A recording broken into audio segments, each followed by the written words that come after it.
Master of the house, let Su Han marry the second young lady of the Shao family. Indeed, master, this is the only opportunity to salvage our family situation. The eldest daughter of the Shao family is now an outer disciple of the Cold Cloud sect, possessing remarkable talent. It is said she has already cultivated 8 dragon veins and is soon to be promoted to an inner disciple. We all know that at the pinnacle of martial arts, a warrior can possess no more than 10 dragon veins. Yet, the young Xiao Yuhui has already achieved 8 at such a tender age. Her accomplishments are imminent. The Shao family, bolstered by her influence, is rising steadily.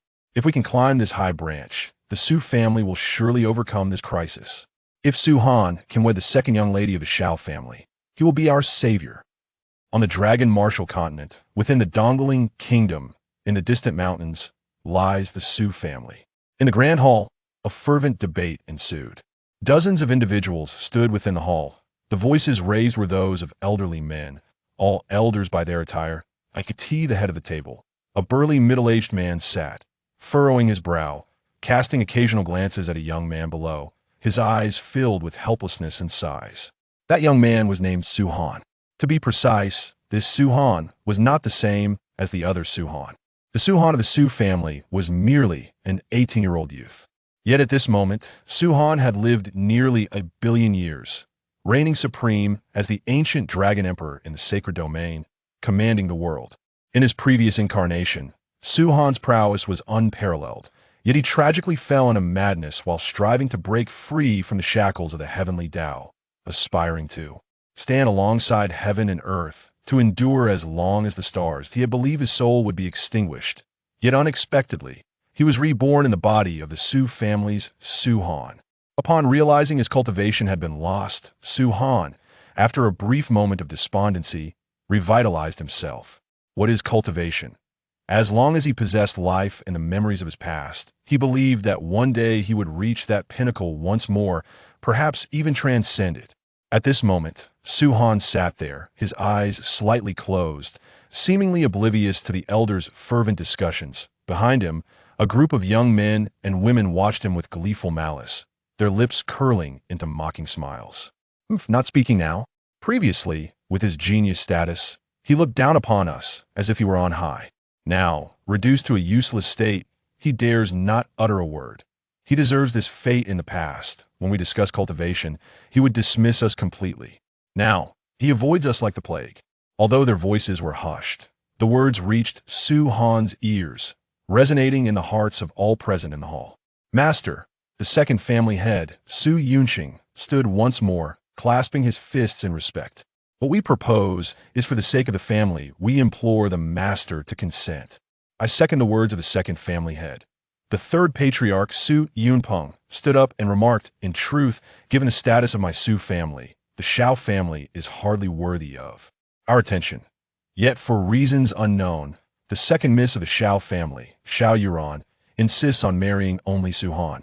This presents a rare opportunity for our Su family. Su Han, since she is so fond of you, why not accept her hand in marriage? A young man clad in white cast a sidelong glance at Su Han and sneered, considering your current circumstances, it is uncertain whether you will ever find a wife. You might as well seize this opportunity to provide our Su family with a chance for resurgence. This young man was Su Mingxian, the son of the second patriarch, Su Yunqian.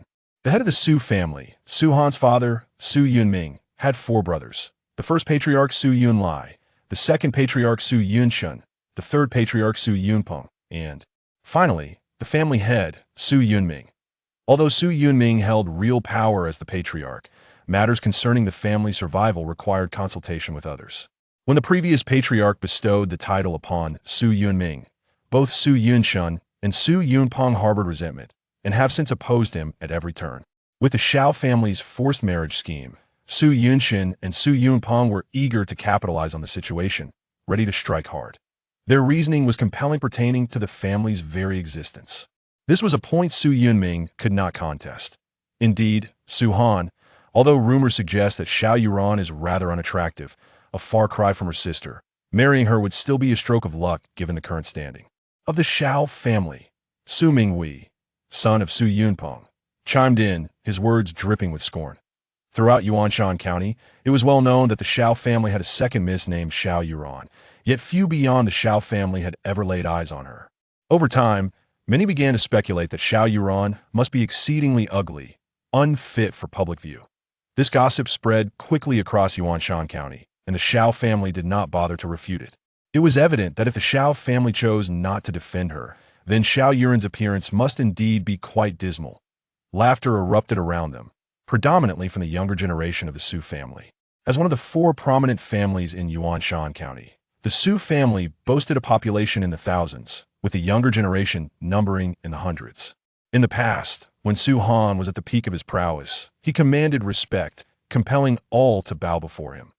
Now, however, having fallen into a state of turmoil with severed meridians and lost cultivation, they reveled in his misfortune, fanning the flames of his humiliation such as human nature. Yet, to Su Han, the mockery was as if it fell on deaf ears.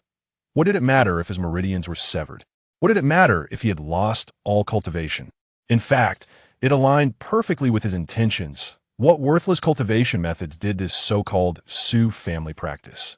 Even if Su Han's meridians had not been severed and his cultivation remained intact, he would choose to sever his own meridians and forsake his cultivation. As a former formidable ancient dragon emperor, how could Su Han be swayed by such trifling levels of power? To utilize the dragon emperor art alongside the abilities of this petty young man was an affront to the esteemed title of the foremost technique in the sacred realm. Su Han, everyone is awaiting your response that it would be courteous to answer. The second patriarch, Su Yunshin, directed his gaze towards Su Hanas. He directed his spear towards Su Han. All eyes immediately turned to him. Su Han languidly stretched, his eyes barely opening as he cast a fleeting glance at Su Yunshin before reclining once more, as if he had heard nothing at all. Su Han. Su Yunshin's expression darkened instantly as he bellowed. Have you no sense of decorum? Do you not understand the significance of respecting one's teacher in the way? What a farce! If Su Han were still the prodigy he once was, Su Yunshin would certainly be cautious not to offend him. However, now that Su Han had transformed into a mere waste devoid of any cultivation, how dare he treat him with such disdain? Respecting one's teacher in the way. At Su Yunshin's words, Su Han finally opened his eyes. Then pray tell, are you my teacher or my way? Upon the utterance of Su Han's words, an immediate silence enveloped the hall. Clearly, no one anticipated that, given Su Han's current predicament, he would dare to speak to Su Yunshin in such a manner. Only Su Yunming, seated at the head of the table, allowed a faint smile to grace his lips. He was aware that his son had always possessed such arrogance, a prodigy at times, yet a failure at others. Su Yunshin's expression faltered, and he coldly retorted, I am neither your master nor your path, but I am your elder. Precisely, Su Han interjected, spreading his hands nonchalantly. If you are not my master, then I am under no obligation to respect you. And if you are not my path, I have even less reason to regard you. You. Su Yunshin nearly spat blood. Ever since Su Han's fall from grace, he had been taciturn, refraining from retorting even amidst ridicule. To his astonishment, in front of such a crowd, Su Han audaciously defied him, leaving Su Yunshin, who intended to play the role of the tiger, in a precarious position. Brother, what is your opinion on this matter? As Su Yunshin sought further confrontation, Su Yunming cleared his throat and directed his gaze towards Su Yunlai, who had remained silent throughout. As the head of the Su family and the custodian of its economic lifeline, Su Yunlai commanded considerable respect. He had consistently maintained a neutral stance, neither favoring Su Yunming nor aligning with Su Yunshin or Su Yunpeng. Now, as Su Yunming's inquiry broke the silence, all eyes naturally shifted to Su Yunlai. Should he express his consent, Su Han would be compelled to marry the second daughter of the Shao family. Everyone awaited Su Yunlia's response, while Su Han, still with his eyes closed, appeared indifferent to the outcome. Su Yunlai pursed his lips, surveyed the assembly, and sighed. Yunming, you are aware of the current state of the Su family. The Chun and Lin families lurk like two ferocious tigers, ever watchful, lacking a solid foundation. Finding a benefactor could indeed be advantageous. At this, Su Yunming's expression shifted, and he fell into silence. The implications of Su Yunlia's words were unmistakable. Meanwhile, Su Yunshin and Su Yunpeng, disregarding the opinions of others, erupted into hearty laughter. In truth, no one dared to challenge them at this moment. With Su Han's fall from grace, and in this meritocratic realm of Longwu, Su Yunming seemed destined to be dethroned by Su Yunxian and Su Yunping sooner or later. Even the head of the family agrees. What more can you say, Su Han? Sneered Su Mingxian. Indeed, the head's authority is paramount. Even the family head must heed his words. Now that he has issued his decree, do you dare to defy it? Mocked Su Minghui with scorn. Su Han barely acknowledged them, stating calmly, whom I choose to marry is my own affair, requiring neither approval nor intervention from others. At this juncture, Su Mingxuan's expression darkened ominously. Do you still dare to act with such impudence? Do you truly believe you remain the prodigy who unearthed 4 dragon veins in 2 years and 8 in 3? His talent, alongside Su Minghui's, is considered quite commendable within the Su family. However, Su Han looms over them like an insurmountable mountain, stifling their breath.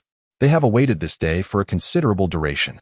Su Yunming, will you not take charge of your son? Su Yunpeng seized the opportunity to speak. Even the eldest brother is disregarded. What kind of decorum is that? A son's lack of education reflects poorly on the father. It seems you have not held the eldest brother in high regard either. I naturally do not hold the eldest brother in high esteem, Su Yunming replied.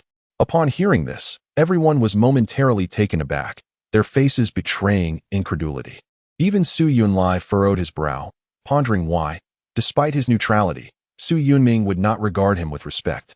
Su Yunshan and Su Yunpeng nearly erupted in laughter, eager to retaliate. However, before they could voice their thoughts, Su Yunming patted his chest and asserted, to me, the eldest brother is like both a brother and a father. Perhaps you merely regard him with your eyes, while I hold him within my heart. Su Yunshan and Su Yunpeng were nearly left speechless, their words abruptly stifled. Meanwhile, Su Yunlai paused, reflecting for a moment before shaking his head with a wry smile. Su Han also glanced at Su Yunming, surprised by the eloquence of this father he had come to inherit. This statement was indeed a masterstroke, pleasing Su Yunlai, silencing Su Yunshan and Su Yunpeng, while subtly diminishing their standing in Su Yunlia's eyes. Seizing the moment, Su Yunming continued, I believe this matter requires further discussion. Everyone is aware of Su Han's circumstances, yet the Xiao family remains uninformed. They have recognized his talent, which is why they consented to Xiao Yuran's marriage to him. Once wedded, this information will inevitably reach the Xiao family, and at that point, not only will Su Han be in peril, but our Su family will also face catastrophic consequences. Our family's market has already been largely acquired. If Su Han can marry Xiao Yuran, it could afford the Su family some respite. Su Yunshan countered, fourth brother. I believe you are overthinking this. Given the current momentum of the Xiao family, they are primarily concerned with their reputation. Even if they discover this matter later, they will not pursue it vigorously. At most, what will happen? Su Yunming's expression darkened with anger. What do you mean? In a fit of rage. They could kill Su Han, yet it would not implicate our Su family, correct? You are wagering my son's life in this gamble, and I shall never consent. Regardless, the eldest brother has already agreed, and both I and the third brother support this. According to family regulations, Su Han must marry Xiao Yuran, and it must be a grand affair, Su Yunshan declared through gritted teeth. That is unacceptable. Su Yunming slammed his palm on the chair, unleashing a surge of dragon energy that nearly shattered it. Yunming, Su Yunlai suddenly interjected. Given the circumstances, you cannot alter the course of events. If Su Han can truly aid our Su family in overcoming this crisis, regardless of the outcome, he will be regarded as a hero in our family.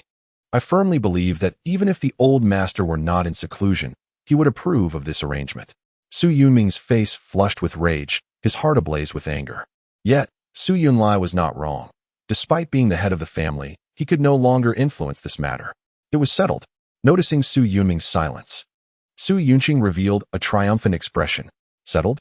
At that moment, Su Han suddenly spoke up. What if I refuse to marry? Refuse to marry? Su Yunqing scoffed. As a descendant of the family, you are obliged to adhere to the family rules.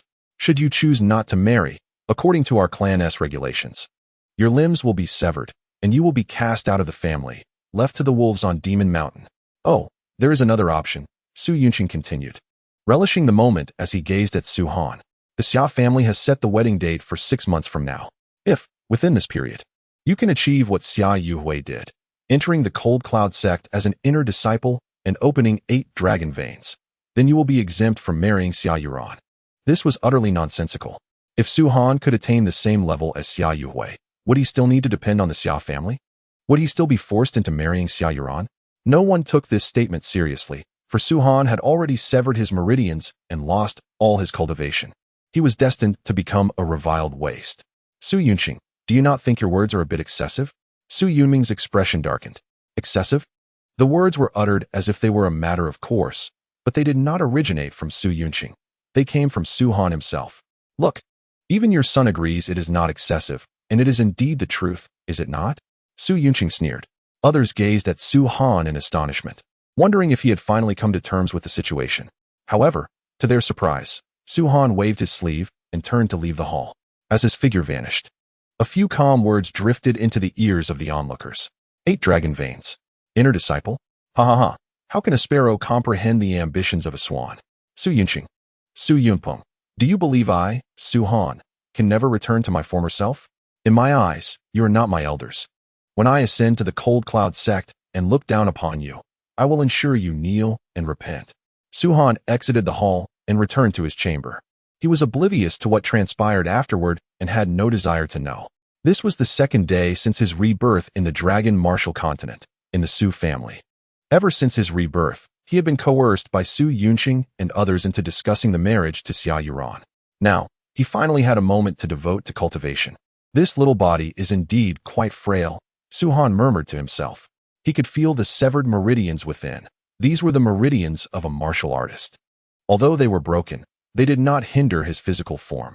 He was merely rendered an ordinary person incapable of cultivation. Yet, upon reflection, billions of years ago, when he first began his cultivation, was not his body equally weak? In his previous life, he had stepped upon countless corpses, sweeping across the world and commanding the sacred realm. In this life, he could do the same. With a gentle exhale, Su-Han sat cross-legged, his eyes slightly closed. As a technique began to manifest in his mind, the Demon Dragon Emperor technique. This technique was a gift from the sacred Emperor Dragon. In the beginning, the Holy Emperor Dragon Monarch was revered as the supreme sovereign of all ages, yet ultimately, he was surpassed and slain by Su-Han amidst the sacred peaks of Qianshan Mountain. From that moment onward, as Su-Han embarked on his journey of mastering the ancient Dragon Emperor technique, his name resounded throughout the realm, earning him the title of the Ancient Dragon Emperor. In his previous life, Su-Han traversed the path of cultivation from humble beginnings, encountering numerous detours and adopting various martial arts. However, in this lifetime, with the ancient Dragon Emperor technique at his disposal, he need not retrace those arduous steps. He decided to first assess the level of spiritual energy present in the remote mountain range. After a moment of contemplation, Su-Han closed his eyes, and the operation of the ancient Dragon Emperor technique commenced with sudden vigor. This technique comprises 7 tiers: the Dragon Vein technique, the Dragon Spirit technique, the Dragon Rider technique, the Dragon Sovereign technique, the Dragon Yang technique, the Dragon God technique, and the Dragon Emperor. Naturally, Su-Han was practicing the initial tier, the Dragon Vein technique. Coincidentally, the cultivation ranks on the Dragon Martial Continent begin with the Dragon Vein realm, where the energies harnessed by practitioners are derived from Dragon Qi. Unlike other realms, the Dragon Vein realm is not categorized into early, mid, or late stages. Rather, it is defined by the number of dragon veins. There once existed an unparalleled genius who, with astonishing prowess, opened 10 dragon veins, a feat that has remained unsurpassed for millions of years. Thus, it can be said that 10 dragon veins represent the pinnacle of the dragon vein realm, and anyone capable of achieving this is deemed an extraordinary prodigy, without exception. This puts into perspective the remarkable achievement of Xiao Yuhui, who, at the tender age of under 20, managed to unlock 8 dragon veins. In comparison, Su-Han, who was 2 years younger than Xiao Yuhui, had already opened 8 dragon veins, which was even more astonishing. At that time, everyone believed Su-Han was the most promising candidate to challenge the limit of 10 dragon veins. Little did they expect that, having just unlocked 8 dragon veins and not yet fully stabilizing them, Su-Han would rashly attempt to break through to the 9th, leading to his descent into madness and the loss of his cultivation. Had it not been for Su-Han's rebirth in this life, he might have remained a mockery, destined to be a failure. As the Dragon Vein technique began to operate, it did so at a deliberate pace, for its immense power necessitated caution. Should it operate too swiftly, it could irreparably damage his foundation, rendering further cultivation impossible. As the technique circulated, wisps of spiritual energy flowed into Su-Han's body. demonstrating its formidable nature, for in his previous existence, he could not absorb spiritual energy at all, which was the primary reason for his inability to cultivate. The spiritual energy gradually traversed his meridians. Suhan had never contemplated repairing his shattered dragon veins. What purpose would that serve? It would only hinder his cultivation. The so-called dragon veins were mere fabrications of the foolish inhabitants of the dragon martial continent in his past life. Suhan had cultivated not these trivial veins, but rather the meridians. In the context of the dragon martial continent, meridians could easily rival dragon veins. Yet, how many dragon veins can one open? A maximum of 10. Conversely, there are 108 meridians. As time passed, an hour slipped by in the blink of an eye. The influx of spiritual energy into Suhan's body grew increasingly abundant, and the speed of the dragon vein technique's operation quickened correspondingly. In a moment, a resonant hum suddenly emanated from within Suhan. His expression remained unchanged. Yet the operation of the dragon vein emperor technique accelerated abruptly. If previously the flow of spiritual energy could circulate through Suhan's 108 meridians in half an hour, now that speed had surged to enable 10 complete circulations within the same time frame, a tenfold increase. Boom! Under this remarkable velocity, the surrounding spiritual energy appeared to be consumed by an invisible maw, creating a vacuum within a radius of several dozen meters. As the energy flowed into Suhan's body, he deftly directed it all towards the first meridian.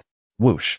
In that instant, the first meridian, now infused with spiritual energy, illuminated like a beacon in the darkness. Suhan's garments disintegrated into fine powder with a sharp sound, revealing the meridians clearly through his flesh. Yet, in mere moments, he willed the radiance of that meridian to dim. The first, Suhan opened his eyes and exhaled a breath of turbid air. Without pausing, he once again quickened the operation of the dragon vein emperor technique, draining the spiritual energy from within a radius of several hundred meters. Whoosh! Although the spiritual energy in this small county town was not particularly dense, in an instant, all the energy within a radius of several hundred meters was siphoned towards Suhan, rendering it exceedingly rich, with wisps of white mist rising into the air. Though Suhan practiced the demon dragon emperor technique, his cultivation level was insufficient. Thus, it took him a full half an hour to absorb all the surrounding energy. At that moment, a second golden meridian appeared on his now bare body. This was the second. Even after successfully manifesting 2 meridians, Suhan felt no sense of satisfaction, nor did he consider it a significant achievement. With the wisdom and experience from his past life, he knew that opening meridians was a fundamental and effortless task, one that could be accomplished in moments. He would not take pride in merely a few newly opened meridians. Among the 108 meridians, the 9th and 10th were the most challenging among the first 10, followed by the 1st and 2nd, with the 3rd to 8th being considerably easier. Suhan murmured to himself, recalling the myriad detours he had taken in his past life, which endowed him with extensive experience. With a slight smile, he accelerated the operation of the dragon vein emperor technique once more. Boom! This acceleration unleashed a thunderous roar from within Suhan, accompanied by an indescribable and astonishing force of absorption that surged forth. The spiritual energy within a radius of several dozen meters was completely consumed and began to coalesce anew. And the same occurred within several hundred meters. Now, Suhan aimed to absorb energy spanning thousands of meters. Thousands of meters equated to several kilometers. The entire estate of the Su family occupied merely a few dozen kilometers. At this moment, Suhan absorbed spiritual energy equivalent to 1/10 of that area in a single sweep. In that fleeting moment, numerous members of the Su family sensed an anomaly. Some were engrossed in their cultivation when they suddenly noticed that the previously flowing spiritual energy had vanished entirely in an instant. What could have happened? Where did the spiritual energy go? There were murmurs of confusion, yet they could only perceive the absence of spiritual energy without understanding its whereabouts. Meanwhile, at Suhan's location, as the spiritual energy converged, the entire room became drenched in an instant. This was the transformation of spiritual energy into liquid. The spiritual energy had morphed into droplets, akin to rain falling from the heavens, saturating everything within the room. Suhan remained tranquil, his eyes tightly shut, as he absorbed the spiritual energy. The 3rd and 4th meridians within him were simultaneously ignited. In the context of the dragon martial continent, this meant he had awakened 4 dragon meridians. Yet, This was not the culmination of his aspirations. Given the richness of the Su family's spiritual energy, Su-han did not dare to dream of awakening meridians beyond the 8th. But he was determined to unlock the 5th through the 8th. At a certain moment, Su-han suddenly spoke. The Dragon Meridian Imperial technique accelerated slightly, nearly reaching the limit of operational speed that Su-han could achieve at that moment. The previously drenched room began to dry, with the droplets on the vase, the ceiling, and the ground vanishing as if they had evaporated into thin air. Bang! A muffled sound emanated from within Su-han, and 2 more meridians flickered with golden light through his flesh. 6 in total. Su-han took a deep breath.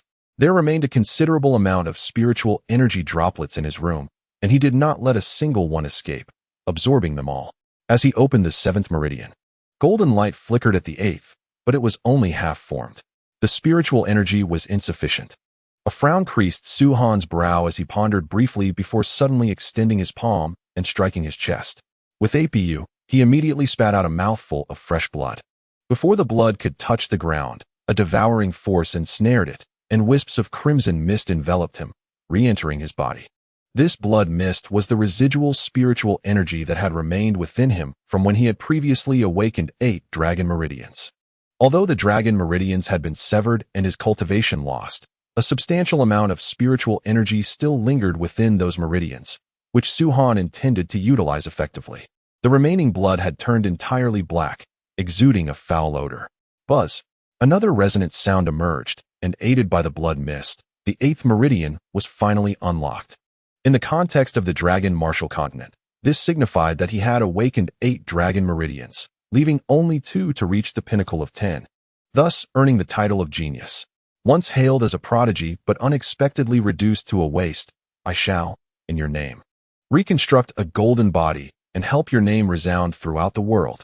Su-han opened his eyes, murmuring a few phrases as he stood, while the 8 flickering golden lights within him gradually dimmed. Regrettably, the spiritual energy in this place is exceedingly sparse, and with my current level of cultivation, I dare not recklessly absorb it. Otherwise, opening the 9th meridian would not be a formidable task. Shaking my head in mild disappointment, Su-han once again sat upon the bed, intending to delve into the memories of my previous life to see which martial arts techniques were available for my present self to practice. Suddenly, with a resounding crash, the door was forcefully kicked open. Indeed, it had been kicked open, for Su-han had already locked the door, and the tremendous impact caused both doors to tumble to the ground. Frowning, Su-han looked up to behold a woman of striking beauty.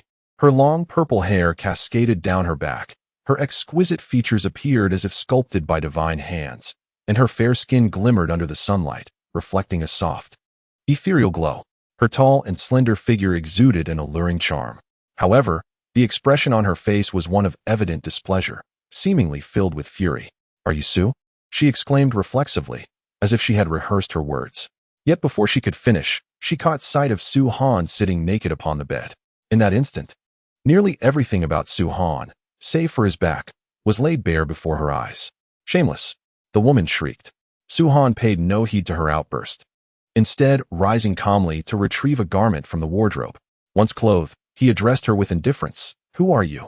Put some clothes on first," she snapped, her teeth gritting audibly. "I have already done so," Su-han replied. The woman, her tightly shut eyes finally relaxing slightly upon confirming that Su-han was indeed dressed, let out a sigh of relief, then coldly remarked, "How foolish of my sister to believe you were a paragon of virtue, destined to marry only her. It turns out you are nothing but a lecherous scoundrel, parading about in broad daylight without clothing." Upon hearing this, Su-han immediately recognized her identity. She was none other than the eldest daughter of the Shao family, Xiao Yuhui. It was rumored that Xiao Yuhui was exceptionally beautiful and extraordinarily gifted. Having joined the Hanyun sect at a young age and on the verge of being promoted to an inner disciple, truly a goddess in the hearts of many young men in Yuanshan County.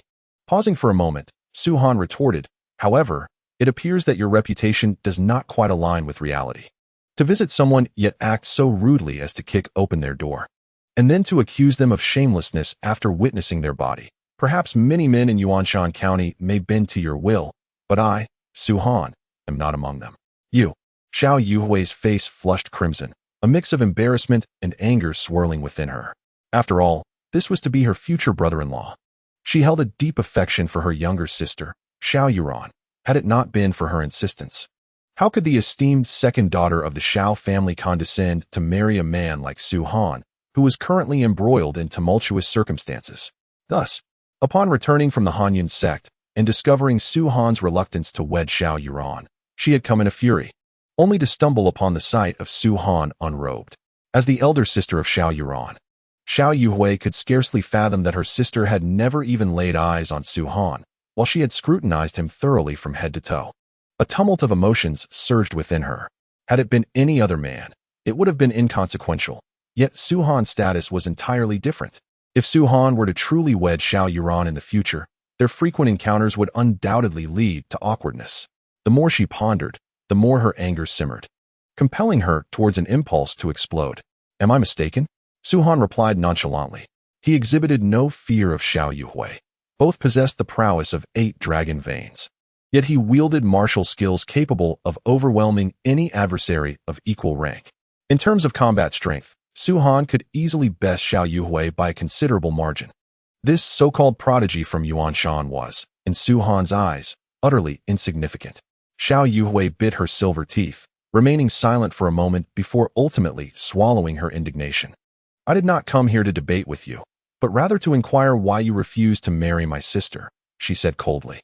It appears the Su family deliberated this matter in the morning, and by afternoon, it had reached the Xiao family.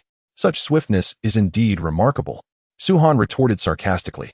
It was evident that someone from the Su family had leaked information. Otherwise, how could the Xiao family be aware? Do not attempt to divert the subject. Answer my question. Xiao Yuhui insisted. Su Han replied indifferently. To refuse marriage is simply to refuse. There is no need for further explanation. What woman I choose to cherish should not be dictated by others. It is laughable that you think you are still the genius you once were. Xiao Yuhui scoffed. Su Han, I am fully aware of everything that has transpired with you. My sister is also informed. You are nothing more than a waste, an ordinary person now. Not to mention Yuran. I doubt even a maid from the Xiao family would wish to marry you. That is for the best, Su Han shrugged. You scoundrel. Xiao Yuhui's fury escalated upon witnessing Su Han's casual demeanor. My frustration lies here. Despite knowing that you can no longer cultivate, my sister insists on marrying you. I truly cannot comprehend what has bewitched her. If you were genuinely in love, it would be one thing. Yet you two have never even met. Why is she so relentless? That is a question for her to answer, Su Han stated coolly. No, if you do not provide me with a satisfactory explanation today, I shall ensure you, little rascal. Receive a lesson, Xiao Yuhui declared coldly. A lesson? Su Han suddenly chuckled, extending his right hand and beckoning her provocatively. Then come at me. You think you can challenge me? Just because you are the man my sister favors, does that mean I cannot touch you? Xiao Yuhui was ready to strike, unable to endure any longer.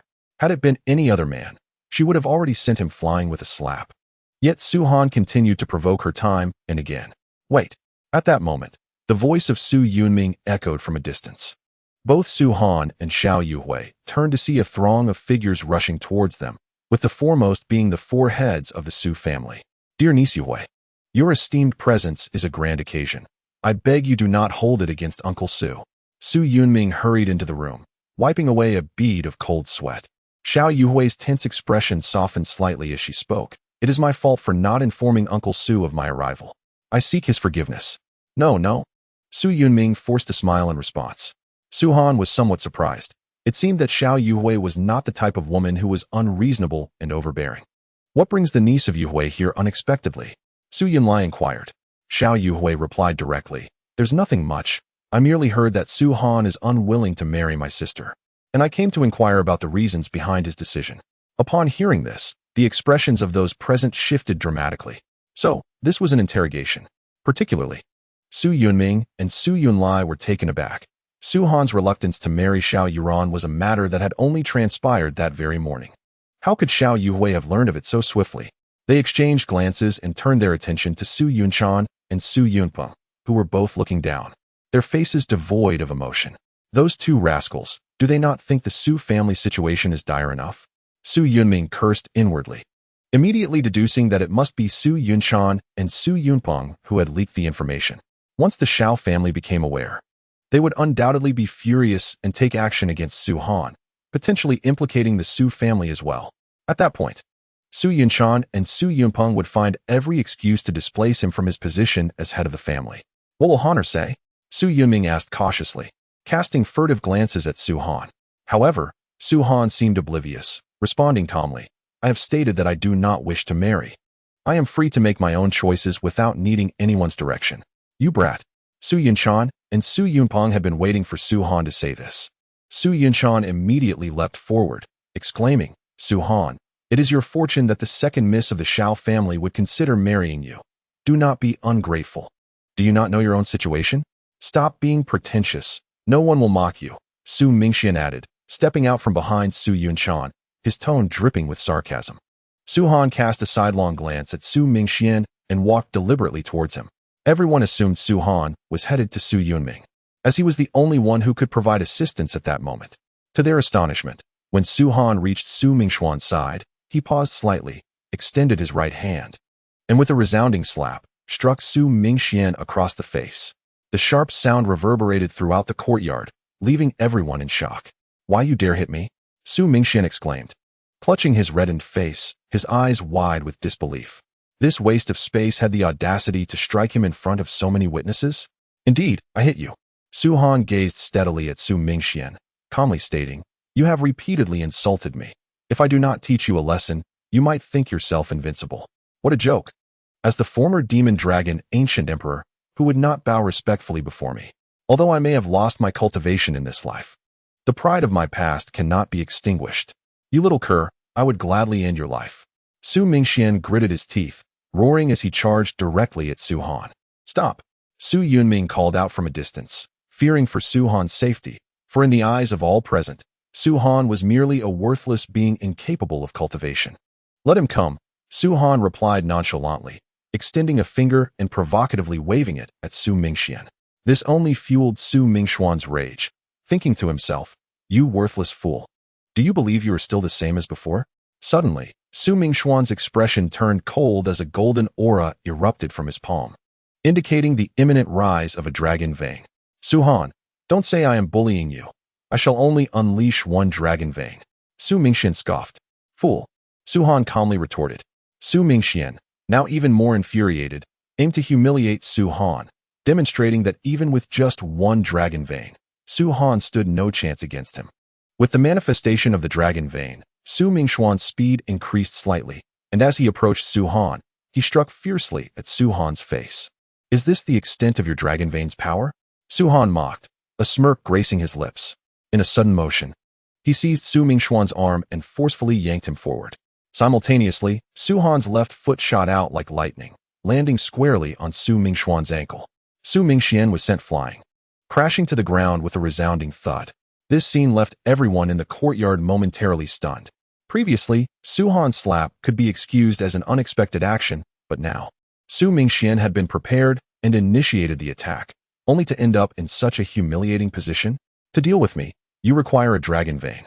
Yet I need none to handle you. Su Han's calm voice resonated once more. Standing tall, with a serene demeanor akin to a resilient pine in a snowstorm, he remained unyielding. As he claimed, although he had acted, he had not even employed a dragon vein. Xiao Yuhui was equally astonished. While the strength granted by a single dragon vein might not be substantial, she acknowledged that she could not easily defeat someone like Su Han. Su Han. Su Mingxian rose from the ground, disheveled, his gaze burning with fury as if he wished to devour Su Han whole. Speak if you dare, Su Han replied coolly. You bastard, I will kill you. With a thunderous roar, Su Mingxuan's entire being trembled as an overwhelming aura erupted. At that moment, 5 golden veins appeared, radiating a brilliant light through Su Mingxuan's clothing. What's this? Unable to defeat me with one dragon vein, you resort to unleashing all your dragon veins? Su Han's lips curled into a sneer, his words dripping with contempt. Su Mingxuan's mind was consumed by rage. He stomped the ground, his figure launching forward like a ferocious tiger, charging directly at Su Han. You dare. Su Yunming's expression shifted, immediately preparing to intervene. However, unexpectedly, Su Yunqing and Su Yunpeng appeared before him, their figures flickering like shadows. Fourth brother, it would be best if you refrained from intervening in our sparring, Su Yunqing remarked with a sinister smile. You dare. Su Yunming's fury surged as he was about to retort, when suddenly a dull thud echoed from ahead. Almost immediately, a figure was sent flying backwards, blood spraying from the body mid-flight. It's only right for Mingxian to teach you a lesson for your arrogance, Su Yunqing sneered, initially assuming the figure was Su Han. However, upon closer inspection, his expression shifted dramatically. Impossible. The exclamations of disbelief escaped both Su Yunqing and Su Yunpeng. The individual who had been propelled backwards was not the expected Su Han, but rather Su Mingxian. They could hardly fathom it. Su Mingxian had unleashed 5 dragon veins, while Su Han was merely a discarded waste with a severed dragon vein. By all accounts, it should have been Su Han who was sent flying. Pathetic, Su Han remarked, observing the unconscious Su Mingxian with a detached demeanor. With 5 dragon veins, and yet this is all the strength you possess? Had it been me, I would have already met my demise. Han, are you all right? Su Yunming rushed over, equally incredulous that his son, who was believed to be incapable of cultivation, could have achieved this. He is not worthy of my concern, Su Han replied coolly. Su Yunming scrutinized Su Han, his eyes brimming with elation. Honor, you can cultivate again? If Su Han had indeed defeated Su Mingxian with the strength of an ordinary person, Su Yunming would never believe it. To unlock even a single dragon vein was one thing, but to unlock 5 required immense power. Ordinary individuals stood no chance. Indeed, Su Han nodded slightly. Wonderful. Su Yunming erupted into laughter. In stark contrast, Su Yunqing and Su Yunping's expressions darkened, as if clouds had gathered overhead. They had long harbored ambitions to unseat Su Yunming from his position as head of the family, and Su Han's supposed descent into madness had presented an opportunity. Yet now, before they could fully exploit this chance, Su Han had unexpectedly regained his ability to cultivate. This little wretch had concealed his true capabilities remarkably well, and Su Yunqing's teeth ground together in frustration. Enough, Xiao Yui interjected. Su Han, I did not come here to witness the squabble between you brothers. I demand a straightforward answer. Will you marry my sister or not? I will not, Su Han declared with a sweeping gesture of his sleeve. Humph. Do you truly believe that a modicum of talent grants you the right to look down upon everyone? Xiao Yui's expression darkened immediately. I give you one last chance. Should you remain obstinate, do not blame the Xia family for their ruthlessness. Ruthlessness? Su Han turned to face Xiao Yui, a smile breaking across his face. If the Xia family dares to act recklessly, I, Su Han, shall personally ensure you comprehend what true disaster entails. Disaster? You have an audacious tongue. Xiao Yui's beautiful eyes glinted with coldness as she scrutinized Su Han for a moment before turning to Su Yunming. Uncle Su, you have raised a remarkable son. With that, Xiao Yui let out a cold snort, lightly stepping away from the Su residence. Su Yunming observed this exchange, his expression turning increasingly grim. Humph, fourth brother.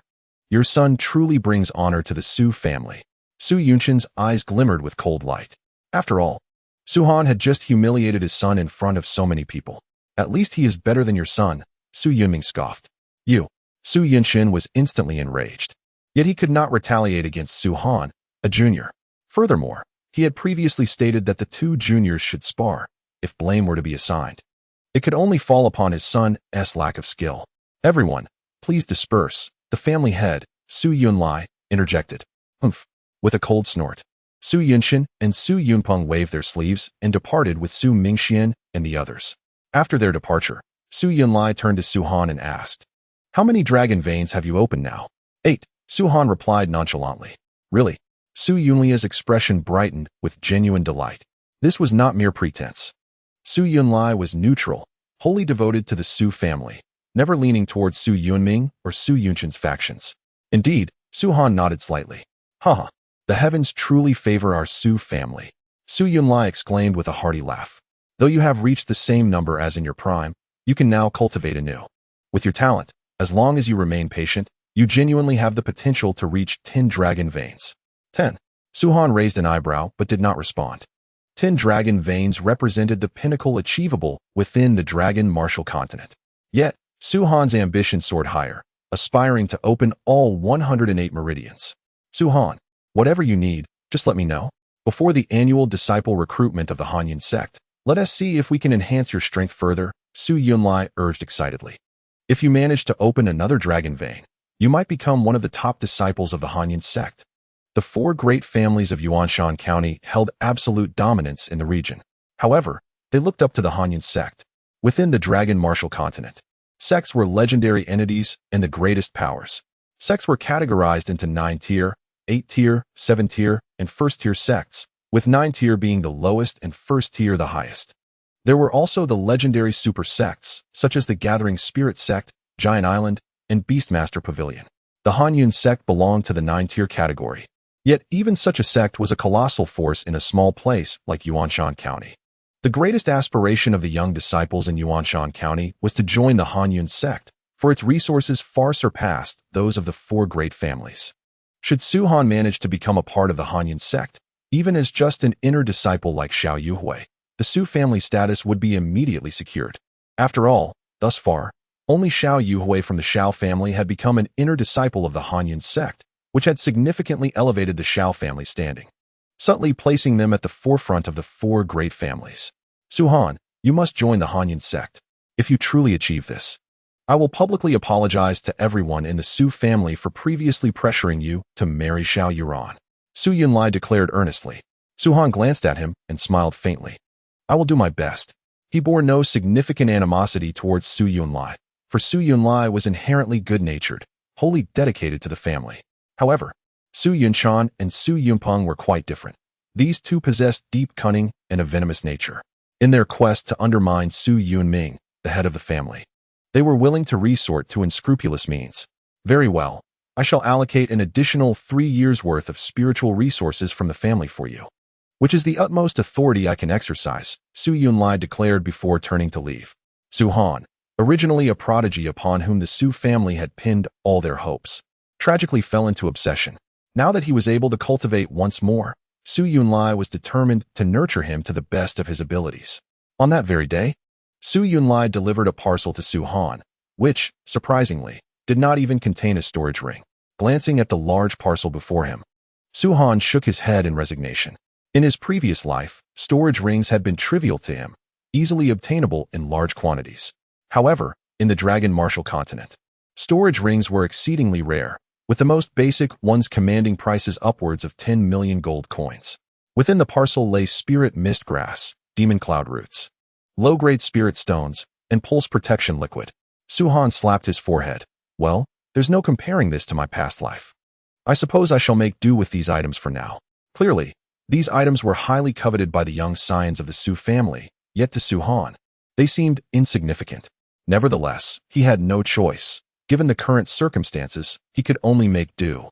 Utilizing these items, along with the surrounding spiritual energy, would surely suffice to open his 9th and 10th meridians. With a murmured thought, Su Han closed his eyes, sitting cross-legged as he gradually activated the Dragon Vein Imperial technique. Before long, 3 days had passed. The door swung open, and Su Han emerged from his room, his elongated eyes glimmering like stars, momentarily flashing with brilliance. The Cold Cloud sect? Merely a third-rate sect, he scoffed, making his way to the conference hall. Inside the hall, the heads of the 4 major families convened, engaged in some discussion. Upon seeing Su Han enter, Su Yunlai immediately beamed, beckoning him over. Come, sit down. Your father and I, along with the others, are discussing a trip to the Beast Mountain Range.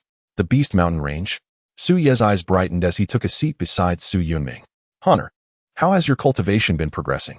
Su Yunming inquired, growing increasingly fond of Su Han with each glance. Not too bad, though I have unfortunately exhausted those spiritual resources. Otherwise, I could have enhanced my strength further, Su Han replied. Exhausted them all? Su Yunlie's eyes widened in disbelief. I allocated 3 years' worth to you. You've used it all in just 3 days? What? Before Su Han could respond, Su Yunshan and Su Yunpeng rose indignantly. Eldest brother, how can you act this way? The scions of the Su family are equal, and those spiritual resources are hard-earned. How can you be so biased towards him? Why grant him 3 years' worth? Su Yunshan exclaimed angrily. Is that not my prerogative? Su Yunlai retorted. But Ming Xian and Ming Hui also possess considerable talent. Why should Su Han receive preferential treatment? Su Yunpeng ground his teeth. If they can match Su Han's achievements, I shall gladly grant them 3 years' worth as well, Su Yunlai replied indifferently. Humph. Su Yunshan and Su Yunpeng snorted coldly, falling silent thereafter. They may disregard Su Yunming, yet in the presence of Su Yunlai, they evidently do not dare to act recklessly. Observing the silence between Su Yunshan and the others, Su Yunlai turned his gaze towards Su Han and remarked with a smile, it is beneficial to utilize it, as it attests to your swift progress in cultivation. However, within my authority, I can only grant you 3 quotas. Any additional must be earned through your own endeavor. Understood. Su-han nodded. Child, it is as follows. Su Yunming interjected. I am currently in discussion with your uncle regarding the Su family's guard team, which is scheduled to venture to the Beast Mountain tomorrow. You may accompany them for some training. What do you think? Sounds good, Su-han replied. Absolutely not. Su Yunshan interjected vehemently. Su-han's strength is insufficient to accompany the guard team to the Beast Mountain. He would merely hinder their efforts. Are you concerned that Honor might receive a share of the spoils from the guard team? Su Yunming retorted with a cold smirk. The Su family guard team embarks on expeditions to the Beast Mountain every month. The spiritual artifacts that Su-han had previously utilized were acquired in such a manner. However, there is a stipulation within the Su family that allows young members to accompany the guard team to the Beast Mountain, ensuring they receive their own share of any treasures found. It was evident that Su Yunshan opposed Su-han joining the expedition solely for the sake of his own son, as Su-han receiving more would mean his own child receiving less. As for Su-han's capability, Su Yunshan couldn't care less. In his mind, he would rather see Su-han perish in the Beast Mountain. Su-han can indeed go, but Mingxian and Minghui must accompany him as well. They have yet to experience training with the guard team. Su Yunpeng stood up. Are you certain their abilities are adequate? Su Yunlai inquired. Of course, Su Yunming scoffed. What nonsense. With the Su family's guard team present, even if their strength is lacking, it matters not. The guard will naturally protect my son. Very well. Let Mingxian and Minghui join as well. This matter is settled, Su Yunlai concluded. The following morning, at the entrance of the Su family estate, a considerable gathering of individuals amassed, including Su-han, Su Mingxian, and Su Minghui. The captain of the guard team, a middle-aged man named Pang Qing, was a guest elder of the Su family, possessing strength at the late stage of Dragon Blood Realm. Accompanying him were 2 vice-captains, Zhang Hai and Hu Feng, both also guest elders of the Su family at the mid-stage of Dragon Blood Realm. The remaining guards were all members of the Su family.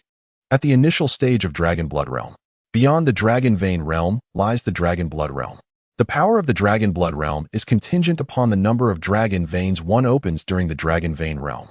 The more dragon veins opened, the more potent the vitality of the Dragon Blood Realm, and the more formidable the dragon energy becomes. Now that everyone is present, let us depart. Pang Qing mounted a second-tier unicorn, a beast that possessed strength equivalent to a human at the Dragon Blood Realm, which he had subdued through his own prowess. Among the myriad of beasts, the dragon race stands supreme.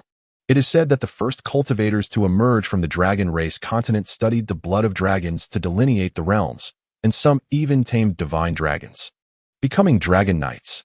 In the present era of the dragon martial continent, dragon knights are legendary figures, capable of obliterating the heavens and the earth with a mere wave of their hand. Should combat truly ensue, there would be no need for the dragon knight to intervene.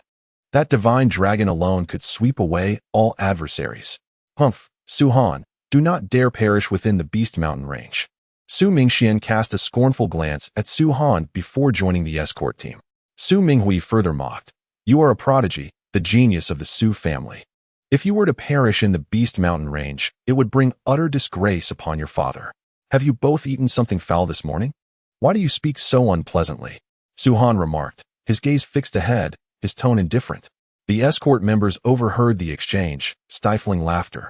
Acknowledging that Su-han possessed not only formidable cultivation talent, but also a sharp tongue. There is no need for bravado here. Should you encounter peril, we cannot aid you. For you chose to accompany us, did you not? Su Mingxian retorted with a cold snort. A dullard, Su-han muttered, as they journeyed forth. After approximately half a day's travel, the vast expanse of the Beast Mountain range came into view. The range spanned in all directions, its enormity enveloping the entirety of the Eastern Ling Kingdom. Legends claim that the Beast Mountain range is the transformed body of a colossal dragon, though few believe such tales. We have now reached the periphery of the Beast Mountain range, Pang Qing announced, turning to the 3 young masters. Gentlemen, the perils within the Beast Mountain range are numerous. While we shall protect you, it is imperative that you exercise caution and remain with the group. There are many formidable beings within, and with our current strength, we can only search for spiritual treasures along the edge. The 3 nodded in agreement. Very well, let us take a brief respite before we venture into the mountains, Pang Qing suggested. In no time, The escort team set forth towards the mountains. Despite being on the outskirts, towering trees cast shadows, shrouding the area in gloom. Surrounding them were dense thickets reaching over 2 meters high, occasionally revealing pairs of green eyes glinting in the shadows. Those are merely raccoon-like creatures, ordinary beasts.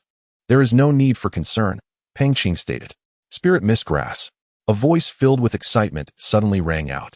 A member of the Su family's escort had discovered a patch of spirit mistgrass. Haha, what a fortuitous start. We have already found spirit mistgrass. It seems our haul will be promising this time. The vice captain, Hu Feng, laughed heartily. Be cautious, spiritual treasures are often guarded by beasts. This spirit mist grass is merely a low-grade treasure. Mid-grade treasures are typically protected by first-tier beasts, while high-grade treasures are guarded by second-tier beasts. Do not underestimate them. Peng Qing warned. As the escort team delved deeper, numerous spiritual treasures were uncovered. Su Han himself obtained 3 spiritual herbs, which, according to family regulations, belonged to him since he discovered them. The treasures found by the escort team would be divided among Su Han, Su Mingxian, and Su Minghui, with the remainders submitted to the family. After such a long time, only 3 spirit mist grasses? Hardly enough to satisfy my needs, Su Han thought to himself, shaking his head in disappointment. The monster cores were indeed rich in spiritual energy, yet so far, they had encountered not a single beast. In the blink of an eye, the escort team had ventured over 10 miles into the Beast Mountain range. Everyone, pay close attention. We are about to enter the area of mid-grade spiritual treasures, where beasts are likely to appear, Peng Qing cautioned suddenly. Roar. As soon as his voice fell, a piercing roar suddenly echoed through the air. Boom. With the roar, the nearby thicket trembled violently, and a dark figure charged forward. It was a fang-toothed porcupine. Peng Qing's eyes sparkled, and he laughed heartily. Brothers, it's a first-tier demon beast. The fang-toothed porcupine. Our dinner is assured. Haha, this one porcupine will not suffice for our feast. Hu Feng also let out a hearty laugh, lightly tapping the ground with his foot before dashing forward. A long spear materialized in his hand, and as he approached within 5 meters of the fang-toothed porcupine, he suddenly hurled the spear. Whoosh! The spear transformed into a streak of light, shooting forth at an astonishing speed, and brutally pierced the beast's abdomen. In an instant, a gaping wound appeared, and crimson blood gushed forth. The fang-toothed porcupine emitted a mournful howl, its body propelled by the spear's immense force, rolling several times before crashing into a large tree with a resounding thud, falling silent. Excellent. Haha. As expected of Deputy Captain Hu Feng, slaying such a first-tier demon beast is akin to slicing vegetables. Cheers erupted from the crowd, as Hu Feng, being in the mid-stage of the dragon blood realm, found the task exceedingly simple. Su Mingxian and Su Minghui, too, had their eyes gleaming with envy. Only Su Han, glancing at the fang-toothed porcupine, subtly shook his head. His gesture was not concealed and was promptly noticed by Su Mingxian. Seizing the opportunity to target Su Han, he coldly remarked, Su Han, why the head shake? Do you perhaps look down upon Deputy Captain Hu Feng? His words drew the attention of those around them. Hu Feng clearly noticed Su Han's shake of the head and felt a twinge of dissatisfaction. After all, although he had not exerted his full strength in that strike, he had indeed put considerable effort into it, aiming to showcase his skills before these 3 young masters. Young Master Su Han, was my previous strike lacking in some way? Hu Feng inquired. He merely asked out of curiosity, for in his heart, he believed that although Su Han was talented, he was merely in the dragon vein realm. What could he possibly discern? However, Su Han shook his head again, stating, insufficient power, lack of precision, inadequate explosive force, and poor accuracy. The 4 criticisms left everyone present in shock, including the deputy captains Hu Feng and Zhang Hai, as well as Captain Peng Qing, who were utterly astonished. A mere dragon vein realm practitioner daring to critique those of the dragon blood realm? Ridiculous. Naturally, Su Mingxian sought to leverage this opportunity to shine before Hu Feng and the others. If he could incite discontent towards Su Han, then Su Han would not dare to claim any share of the spiritual artifacts obtained this time. Though the family had regulations, the captain possessed the authority to allocate resources as he saw fit. Su Han, do you believe your realm to be so exalted? You are merely a fast learner. Can you truly comprehend Deputy Captain Hu Feng's prowess? Su Mingxian scoffed. Su Minghui added, what a joke. If you're so capable, then abstain from feasting on this fang-toothed porcupine tonight. Or better yet, prove your worth by slaying one yourself. Hu Feng cast a glance at Su Han, furrowing his brow and remarking, "Since young Master Su feels that I am lacking in all aspects, may I request you to demonstrate your prowess for my learning?" It was evident that Hu Feng was displeased. As the vice captain of the guard team, he commanded great respect from his subordinates. Even the younger members he had previously mentored would never dare to speak to him in such a manner, while Su Han's status surpassed his own. In terms of practical combat experience within the Beast Mountain range, could Su Han, a fledgling in the Dragon Vein realm, truly compare to him? "If another ferocious wild boar appears, I shall certainly show you," Su Han replied nonchalantly. A few members of the guard team scoffed, thinking Su Han was rather pretentious. Despite their lower status, they did not hold Su Han in high regard. "Well then, I am quite eager to witness this," Su Mingxian interjected. Su Han paid him no mind.